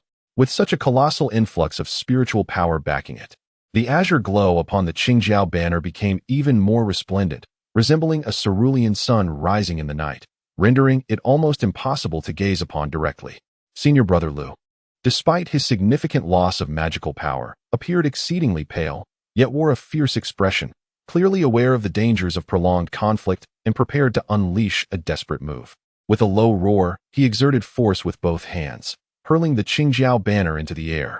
His fingers swiftly performed intricate gestures, and with a decisive point at the flag, he shouted, "Transform." In an instant, the Qingjiao banner radiated brilliant light, its azure glow intensifying, and it transformed into a colossal azure serpent over 10 zhang in length, vividly lifelike, bearing its fangs and claws, identical to the one embroidered on the flag's surface. Without a hint of hesitation, senior brother Lu waved his finger, and the azure serpent immediately opened its massive jaws, ferociously lunging towards Han Li. A thunderous crash resounded as the serpent's head struck the mysterious iron shield. The azure and black lights surged simultaneously, appearing evenly matched for a moment. However, soon the black light emanating from the shield began to wane rapidly, diminishing at a visible rate, losing its brilliance. Just as it seemed that the shield was destined to meet the same fate as the previous artifact, a clear, cold voice emerged from behind. "Retract." At this command, the iron shield swiftly shrank and retreated hastily. Consequently, the azure serpent's ferocity surged, pursuing fiercely, seemingly intent on devouring both Han Li and the shield whole. At that moment, a gray, misty radiance suddenly erupted from Han Li, who had been sitting cross-legged, taking the form of a gigantic sword, boldly countering the serpent's head, intertwining in a fierce struggle. In midair, at times the azure light would overpower the gray radiance, and at other times the gray light would subdue the azure, leaving the outcome uncertain for the moment. Meanwhile, the iron shield returned to its original palm-sized form and fell into Han Li's hand, which he swiftly stowed away in his storage pouch. At this juncture, all of his magical energy was dedicated to directing the talisman's transformation for offense, leaving him with no strength to summon the shield anew. This time, the gray light manifested by the talisman was evidently far superior to that unleashed during the previous confrontation with the man in yellow, with the power emanating from its sword form at least 3 to 4 times greater. It is noteworthy that when this talisman was in the hands of the person enveloped in golden light, it could only transform into a gray glimmer of about a foot in length. However, when it came into the possession of Han Li during his practice of the object manipulation technique, the talisman manifested as a radiant beam extending several feet. Yet, upon the deepening of Han Li's cultivation, when he vanquished the man in yellow, the activated talisman once again assumed a form over 10 feet long. Now, with Han Li's magical power having reached the 11th level, when he activated this talisman, it not only increased in length to 2 or 3 zhang, but also subtly took on the shape of a colossal sword, its brilliance dazzling, and its crystalline radiance flowing, exuding an impressive aura that captured the attention of onlookers. Had it not been for this, the talisman might not have been able to withstand the fierce assault of the malevolent serpent conjured by the azure flood dragon banner. This illustrates that the talisman's might is contingent not only upon the potency of the sealed artifact within, but also significantly relates to the depth of the cultivator's magical prowess. The higher the cultivation, the more effectively one can unleash the talisman's potential. Han Li couldn't help but wonder what form this talisman would take, when he could finally harness it after successfully establishing his foundation. Chapter 169, The Fierce Battle, Part 2. Han Li and senior brother Lu continuously channeled their magical energy into the sword talisman and the azure flood dragon banner, devoting their entire being to the manipulation of their clash, wary of even the slightest negligence or oversight. However, this focus left them with no surplus of energy or magic to employ other tactics for victory. They understood all too well that a moment's carelessness from either side could result in catastrophic ruin, leaving no room for salvation. Thus, amidst the interplay of the azure flood dragon and the colossal sword, their struggle evolved into a protracted battle of attrition, testing whose magical energy would deplete first. When they both realized that the remaining magical energy was the crux of this confrontation, they simultaneously employed methods to augment their spiritual energy, each retrieving a spirit stone and clasping it in their respective hands to replenish their waning energy. However, senior brother Lu possessed a low-tier wind attribute spirit stone, while Han Li held a mid-tier earth attribute spirit stone. This revelation darkened senior brother Lu's countenance with shock and indignation. It was utterly unexpected for a Qi refining stage disciple like Han Li to possess a mid-tier spirit stone, typically accessible only to cultivators at the foundation establishment stage and above. Everyone knew that mid-tier spirit stones replenished spiritual energy far more rapidly than their low-tier counterparts, placing senior brother Lu at a significant disadvantage in terms of energy restoration. Nevertheless, as he reconsidered, senior brother Lu reminded himself that his magical prowess was inherently deeper than that of his opponent. Even if Han Li's spirit stone could replenish energy slightly faster, it would not sustain him for long. After all, this minor increase in energy was trivial compared to the constant expenditure of magical power. With this thought, senior brother Lu regained his composure and refocused his mind. However, when Han Li made his next move, senior brother Lu's expression changed once again, revealing a trace of astonishment and disbelief. In a startling display, Han Li, before brother Lu, audaciously removed the azure shield enveloping him, revealing his true form in plain sight. Even for someone as astute as brother Lu, this unexpected maneuver left him momentarily bewildered, pondering Han Li's intentions. Did he not fear that a mere gust of wind could swiftly extinguish his life? As brother Lu's thoughts swirled, he hesitated not long before decisively extending his left hand, gesturing into the void, summoning a faint azure blade of wind.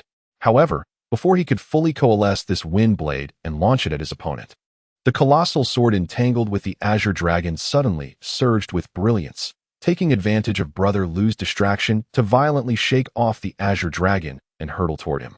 A jolt of alarm coursed through brother Lu. He was taken aback.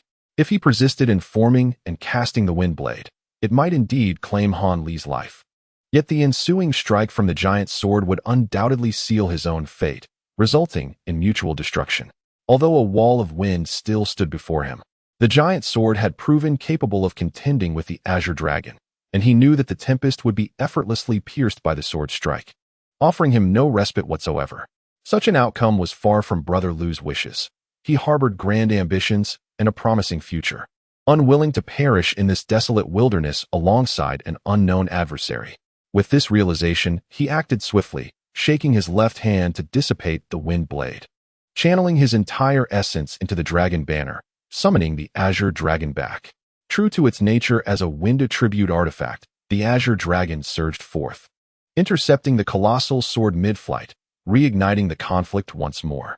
Witnessing this, brother Lu breathed a sigh of relief, beads of cold sweat dotting his brow. In the ensuing moments, brother Lu attempted several spells to ambush Han Li, yet each time he was met with a resolute counter, forced to retreat. Despite Han Li being devoid of a shield, brother Lu found himself utterly confounded, resorting to a war of attrition, relying on his profound magical reserves. Meanwhile, Han Li began extracting an assortment of peculiar herbs and roots from his storage pouch, incessantly chewing them, leaving brother Lu utterly dumbfounded, unable to fathom the purpose behind this bizarre behavior. This perplexing situation, where he could not decipher his opponent's intentions, filled brother Lu with an ominous sense of foreboding. Yet, even with his exceptional cunning, he found himself at a loss. As time wore on, the weight on brother Lu's heart grew heavier. At long last, as the azure glow of the dragon began to fade while the sword's gray radiance remained as brilliant as ever, fear overwhelmed him, prompting a desperate cry. Impossible? Despite my overwhelming magical prowess, even with the replenishment of mid-tier spirit stones, it is inconceivable that you still possess any strength at this point. Surely, you should have exhausted your energy long before now. As the azure dragon swayed precariously, Brother Lu's desperate shout echoed like the final futile barks of a mad dog trapped in a snare, filled with unyielding defiance. Witnessing his schemes unfold before him, Hanli could not help but smile. Yet, upon hearing his opponent's words, the corners of his mouth curled slightly, transforming his smile into a cold smirk. He had no time to engage in explanations with a dying adversary. It was far more critical to eliminate him swiftly. It was worth noting that his own magical energy was also dwindling, leaving no room for idle chatter. With this in mind, Hanli disregarded his opponent's inquiries, gesturing with his hand as the gigantic sword blazed with renewed brilliance, gradually diminishing the azure dragon until it was but a mere length of 10 feet. Its azure glow barely discernible. Witnessing this, Brother Lu was enveloped in utter despair, and a fierce determination surged within him, his eyes gradually betraying a hint of madness. Silently, he suddenly drew back the remnants of magical energy from the azure dragon banner, causing it to revert to its original form and plummet from the sky. Ignoring the colossal sword that was hurtling towards him, he hastily conjured a massive wind blade with the remaining energy, unhesitatingly hurling it at Hanli. Startled, Hanli's heart raced. He quickly maneuvered the giant sword downward towards his opponent's head as the wind blade was unleashed. Then, without a glance back at the impending consequences, he propelled himself several feet away. After several exchanges, Hanli was acutely aware of the wind blade's astonishing speed. If he did not employ the smoke step to evade it swiftly, he would be caught off guard and potentially cleaved in two, a fate he could not afford to contemplate. Indeed, the wind blade was remarkably swift. Just as Hanli darted away, it reached his original position, but to his astonishment, it veered and pursued the direction of his escape, launching itself once more. Without a moment to spare, Hanli pushed the smoke step to its limits, deftly weaving left and right in this confined space, creating the illusion of several phantoms, causing the wind blade to follow closely yet fail to catch up as it twisted in pursuit. Hanli understood that a direct escape would never outpace the wind blade's rapid strike. Only through agile maneuvers could he hope to remain unharmed, which was the very reason he had dared to abandon his defensive spells from the outset.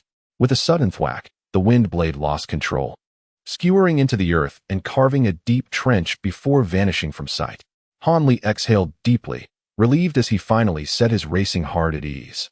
Evading an immortal's magical attacks using mundane agility was indeed a perilous endeavor.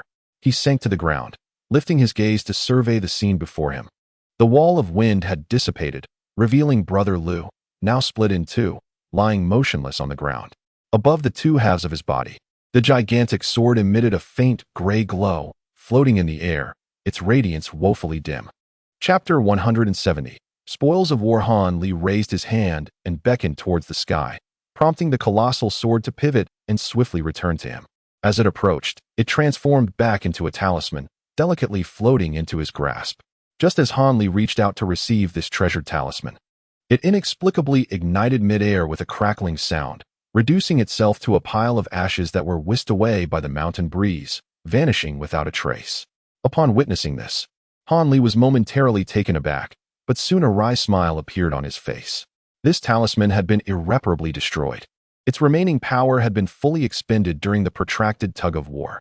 Hanli, well aware of the talisman's worth, felt a pang of heartbreak.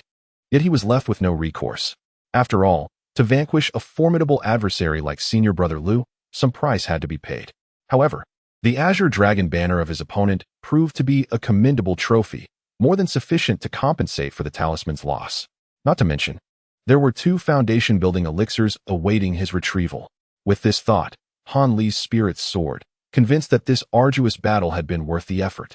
If he could successfully consume the foundation-building elixirs, he would no longer need to risk his life in the blood-soaked trials, where he could only imagine the number of powerful cultivators akin to Senior Brother Lu, if not even more formidable. After a while, Hanli absorbed some spiritual energy from the spirit stones in his hand and felt his magical power partially restored. Rising to his feet, he intended to retrieve the azure dragon banner that lay not far from him. However, as he straightened his back, a sharp pain surged from his dantian. akin to countless steel needles piercing him, forcing Han Li to double over once more, his complexion paling significantly as he grimaced in agony. He remained motionless for a while, and after a brief respite, took a deep breath, noting that the pain had lessened somewhat. Han Li's expression turned sour, his lips twitching slightly. He understood all too well the reason behind his discomfort. It was a direct consequence of having ingested a considerable quantity of aged herbs. Although he had absorbed some of their spiritual energy in time, much of it had coalesced in his dantian, becoming a foreign substance, mingled with various other unidentifiable medicinal impurities. If not expelled promptly, it would undoubtedly lead to dire repercussions. Despite knowing that such an approach to consuming spiritual herbs was inadvisable and would likely backfire, Han Li had no choice but to take the risk to preserve his life. Indeed, this forceful absorption of spiritual energy had greatly aided him in the prolonged battle. Yet, merely relying on consuming herbs was insufficient for Han Li to endure until the end. Apart from the mid-tier spirit stones providing him with swifter replenishment of energy than his opponent, another crucial factor in his triumph was the cancellation of his defensive spell, the water shield technique. During the past 2 years of studying and experimenting with spellcasting techniques, Han Li had inadvertently learned from Wu Feng that most low-tier disciples fell prey to a common misconception regarding the use of talismans. They believed that apart from the initial burst of spiritual energy required to activate the talisman, it would not consume any of the user's magical power. This, in fact, was a grave misunderstanding. In truth, once the talisman is activated, the spells it casts remain intricately linked to the user through a thin thread of spiritual energy, facilitating the practitioner's control over the incantation. Should the spell persist, the user inevitably expends mana to sustain this ethereal connection. Since this thread is imperceptible to disciples in the Qi refinement stage, and the mana required to maintain it is negligible in the short term, most disciples overlook this detail, leading to the misconceptions mentioned earlier. Even among the few who are aware of the truth, the matter is deemed trivial, thus it is not widely disseminated among junior disciples. Wu Feng, however, was one such informed individual. During a casual conversation with Han Li, he inadvertently mentioned this fact, which Han Li keenly remembered. Subsequently, he conducted several tests to experience it firsthand, and indeed, it proved accurate. As a result, when Han Li sensed that the upcoming battle would be protracted, he immediately recalled this information and decisively dispelled his defensive spell to conserve more mana. Although this may seem insignificant at a glance, over time, the cumulative mana expenditure could become substantial. It was apparent that Brother Lu was unaware of this. Ever cautious, he maintained the perilous wind barrier spell, unknowingly leading himself further toward a dire fate. Ultimately, Han Li, by virtue of the mana he had conserved, managed to endure slightly longer than his opponent. Without this advantage, he might not have been able to outlast them. Despite this, Han Li felt that his victory had been exceedingly perilous, and it was only through a series of clever maneuvers that he barely managed to preserve his life. The opponent's strength was indeed formidable. Nevertheless, he was the one who emerged alive in the end. As the pain subsided somewhat, he could no longer restrain himself and gradually made his way toward the spot where the azure flood dragon flag had fallen. He stooped to retrieve the artifact, inspecting it with great delight before carefully stowing it in his storage bag. Next, he approached the lifeless body of Brother Lu, glancing with mild distaste at the gruesome scene before him, and began to search for spoils. The storage bag of his adversary was easily located amidst the remnants of the corpse. Without hesitation, Han Li emptied the contents onto the ground, and immediately spotted a blue vial and box containing Foundation establishment pills. His heart soared with joy, and without pausing to examine other items, he hastily bent down to pick up the box and vial. Upon opening them, he discovered each contained a radiant blue pill. Although the scent was somewhat pungent, he could still sense the powerful spiritual energy within. With a broader smile gracing his face, Han Li confirmed the authenticity of the Foundation establishment pills and, dismissing the thought of identifying other belongings, recognized that this place had recently witnessed a fierce battle and was not a safe locale to linger.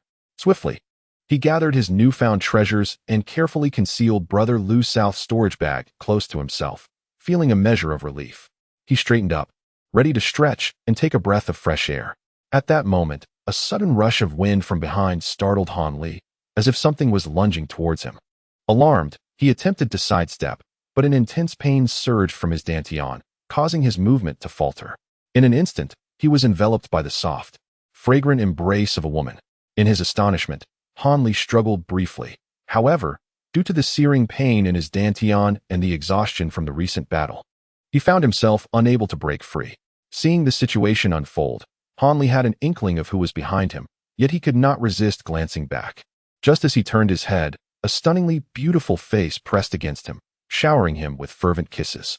It was indeed Chen Shimi, who had previously been incapacitated. At that moment, Chen Shimi's face was flushed, her eyes ablaze with desire, and her limbs clung to Han Li like an octopus, refusing to let go. Her voluptuous form rubbed against him incessantly, and the heat of her longing elicited soft, desperate moans from her lips. Not long before, despite being bound by the wind-binding technique, she had remained unscathed amidst the fierce battle between Han Li and Brother Lu, as all the conflict had conveniently avoided her resting place. Prior to the onset of the skirmish, the effects of the combined elixir had begun to take hold, igniting a fervor within Chen Shimi that clouded her senses with fantasies and an overwhelming desire for intimacy.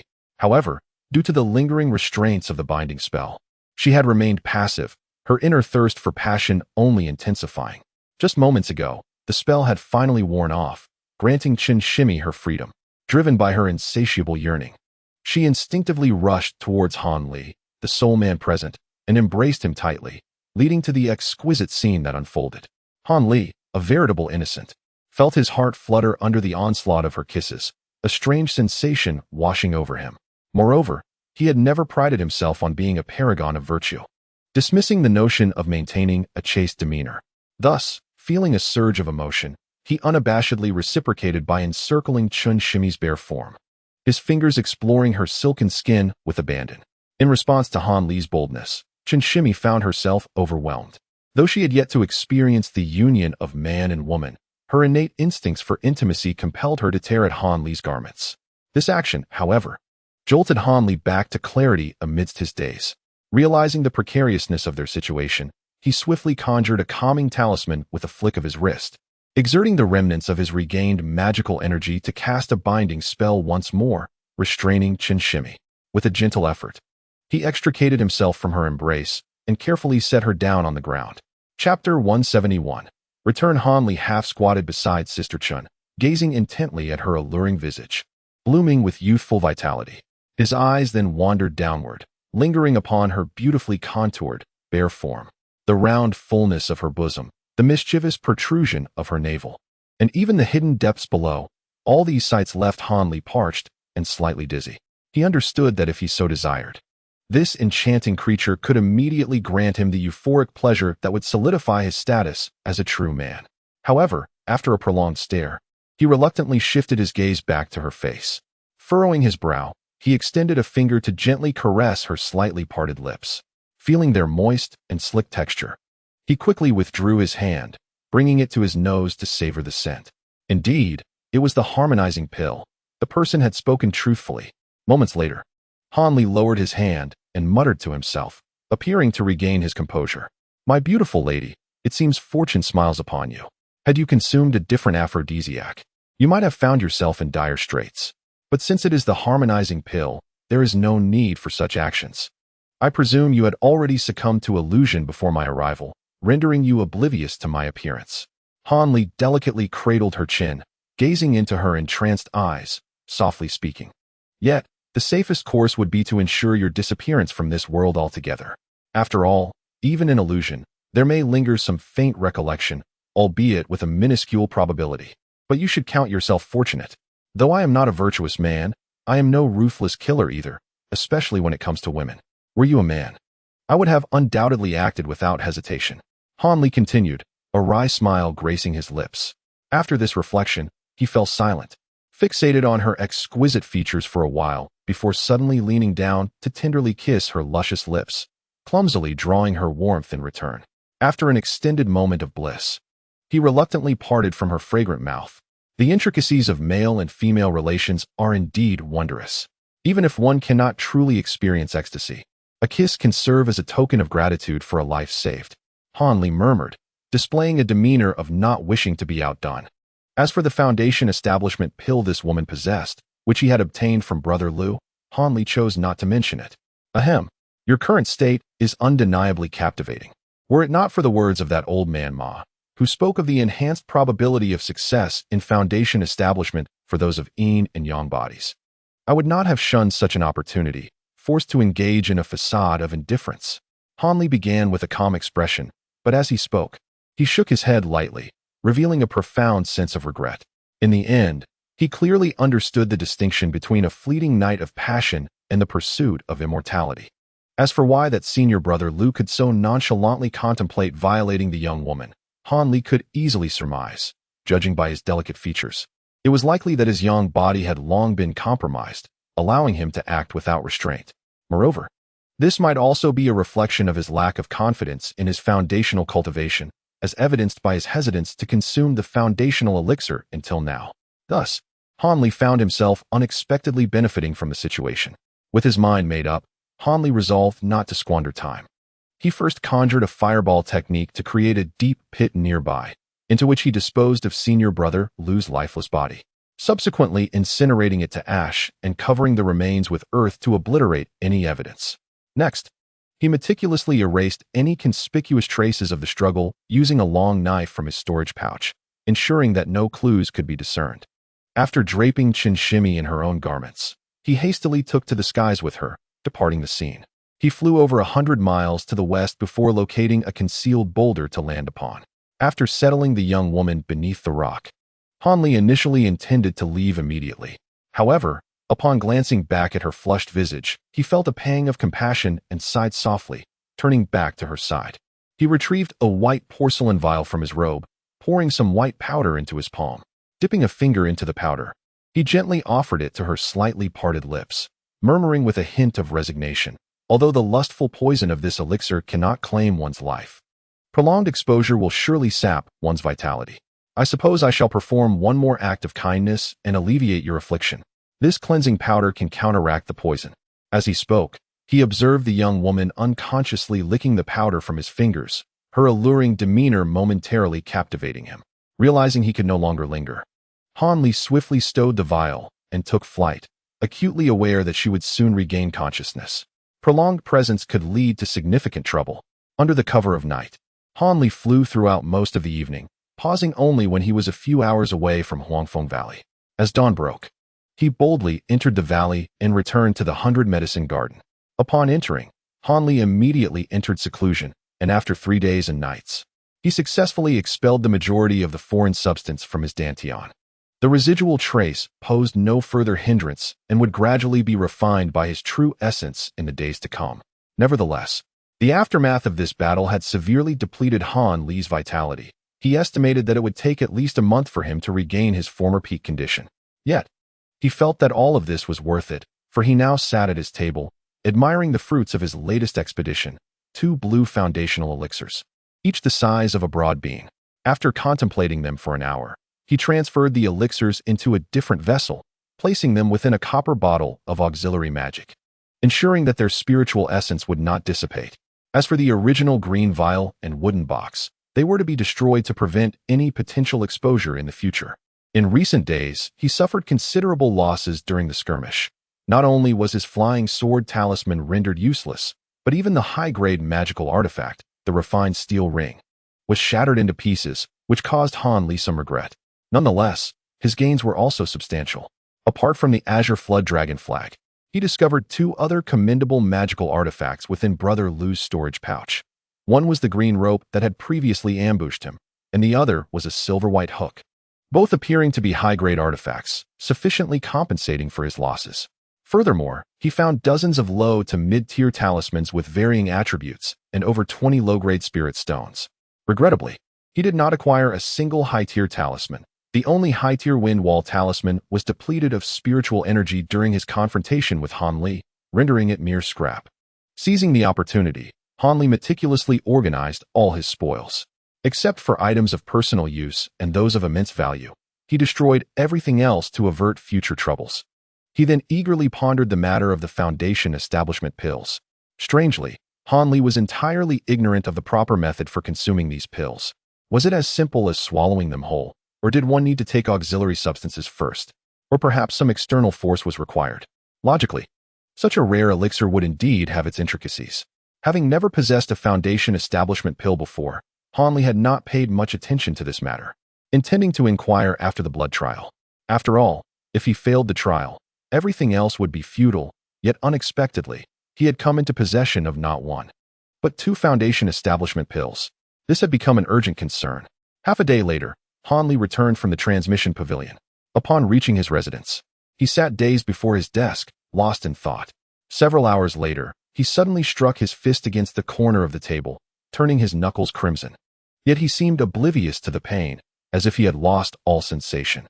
Not long ago, under the pretext of learning new spells, Hanley had subtly pried information from Wu Feng for most of the day, ultimately extracting the method for utilizing the foundation establishment pills. However, the outcome was not favorable for him.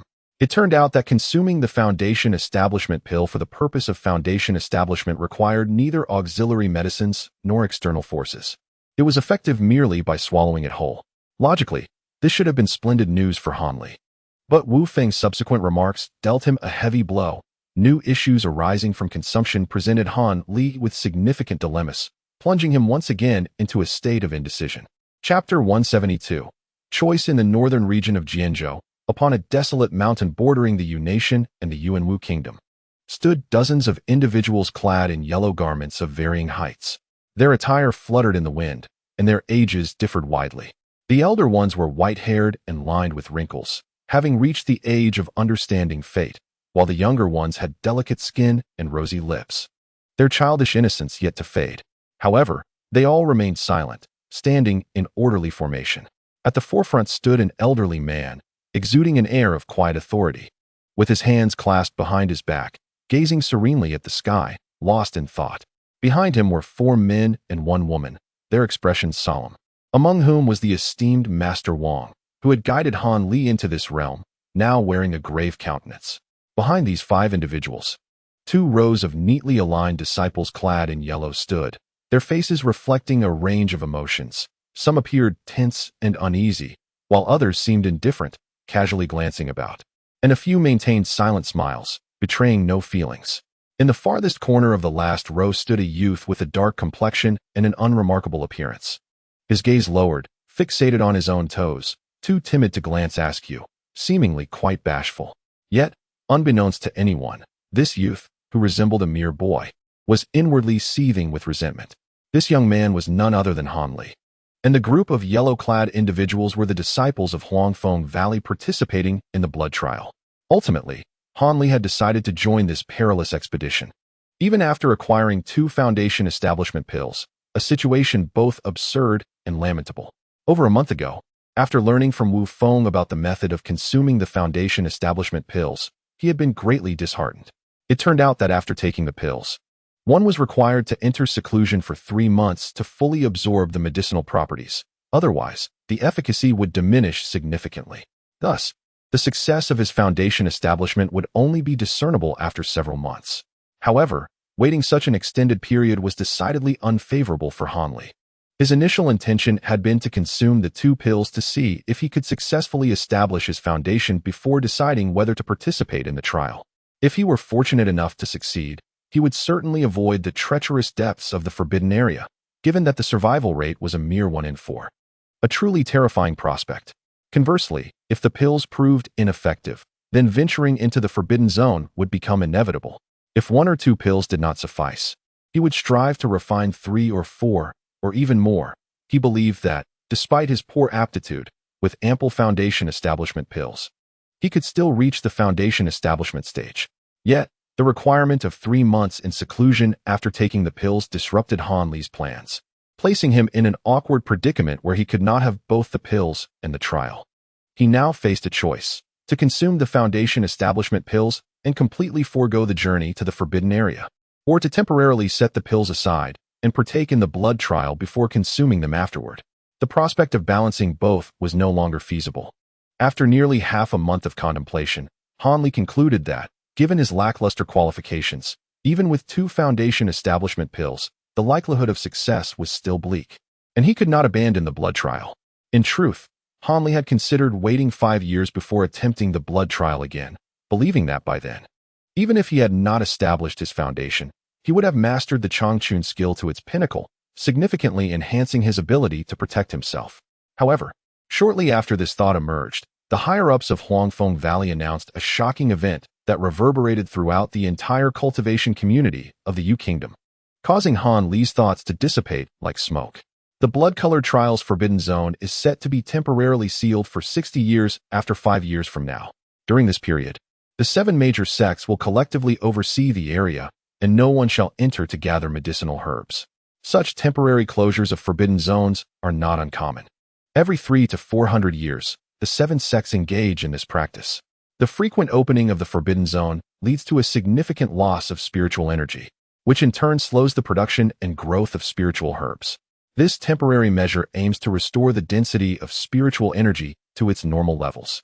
However, despite the implementation of this strategy, the availability of spiritual herbs continues to dwindle each year, particularly those that meet the stringent requirements for alchemy, becoming increasingly rare. According to the insights of certain knowledgeable individuals within the 7 sects, to truly restore the normal quantity of spiritual herbs within the forbidden zone, the closure must be extended for a full millennium. Otherwise, this temporary sealing merely postpones the depletion of the spiritual herbs, as their production and growth cannot be accomplished in just a day or two. Although this reasoning aligns with the realities of the forbidden zone, the leaders of the 7 sects remain unable to make such a decisive choice. The number of Foundation establishment pills is intrinsically linked to the rise and fall of these sections. A shortage of these pills over the next 50 or 60 years would only result in minor losses. However, if the absence extends to hundreds or even thousands of years, the entire cultivation community of the Yu Kingdom might face existential peril. After all, a place that can no longer facilitate the Foundation establishment of cultivators can hardly be termed a cultivation realm. At that point, it is likely that all cultivation families and rogue cultivators would abandon the Yu Kingdom in search of survival elsewhere, and the 7 sects would be no exception. Thus, even though they are aware that frequently opening the forbidden zone is akin to a foolish act of killing the hen that lays the golden eggs, the members of the 7 sects must persevere in their decisions. They hope to discover alternative sources of spiritual herbs before the complete extinction of those found in the forbidden zone. This has prompted even the most powerful figures within the sects, those in the core formation and even nascent soul stages, to venture out frequently in recent centuries, seeking other sources of spiritual herbs or alternative pathways for their sects to ensure their traditions do not dwindle. As for Han Li, he naturally cannot grasp the situation with such clarity. Nevertheless, upon hearing this news, he dares not even contemplate the impending blood-colored trial 5 years hence. Even the most obtuse individual would understand that the opening of the forbidden zone at that time will undoubtedly be fraught with bloodshed and turmoil, with elite disciples from all sects vying to seize one last opportunity to harvest spiritual herbs before the sealing. For Han Li to participate in such a trial would be tantamount to courting death. Although the difficulties of this upcoming expedition into the forbidden zone are sure to increase, and the battles will be more brutal, it is undoubtedly preferable to the next occasion. The thought of participating in the blood-colored trial 50 years later is something Han Li has not even considered, having surpassed the optimal age for foundational cultivation. Even if one were to reluctantly enter the foundational stage thereafter, it would be certain that they would not traverse far upon the path of immortality. This was not the outcome Han Li desired. With this mindset, he enrolled in the medicinal herb gathering team for the forbidden area. To his astonishment, the one responsible for the registrations was none other than Master Wang, which left Han Li both surprised and somewhat regretful. Master Wang, upon encountering Han Li, was equally taken aback. He was astonished that a newcomer like Han Li would partake in the bloody trial, and at the same time, he found it hard to believe the remarkable advancement in Han Li's cultivation, given Han Li's innate qualities. His rapid progression within such a brief period, from the 9th to the 11th level of cultivation, was truly astonishing. While it would not be surprising if Han Li were one of the exceptionally gifted disciples, there were indeed others whose cultivation had advanced even more swiftly. However, Han Li's identity as a pseudo-spiritual root was something Master Wang had personally verified. How could he cultivate at such an extraordinary rate? For a practitioner with a pseudo-spiritual root, achieving the 9th level of cultivation upon entering was already quite exceptional. Typically, such accomplishments stemmed from the infusion of spiritual energy by elders, frequent consumption of spiritual herbs, and diligent training. Yet now, Han Li stood before him, embodying the 11th level of cultivation, leaving Master Wang utterly bewildered. With his mind clouded by confusion, Master Wang took Han Li aside without hesitation and conducted another test on his attributes. The results, however, remained consistent with his previous conclusions. No anomalies in the spiritual root had been detected. This only deepened Master Wang's perplexity.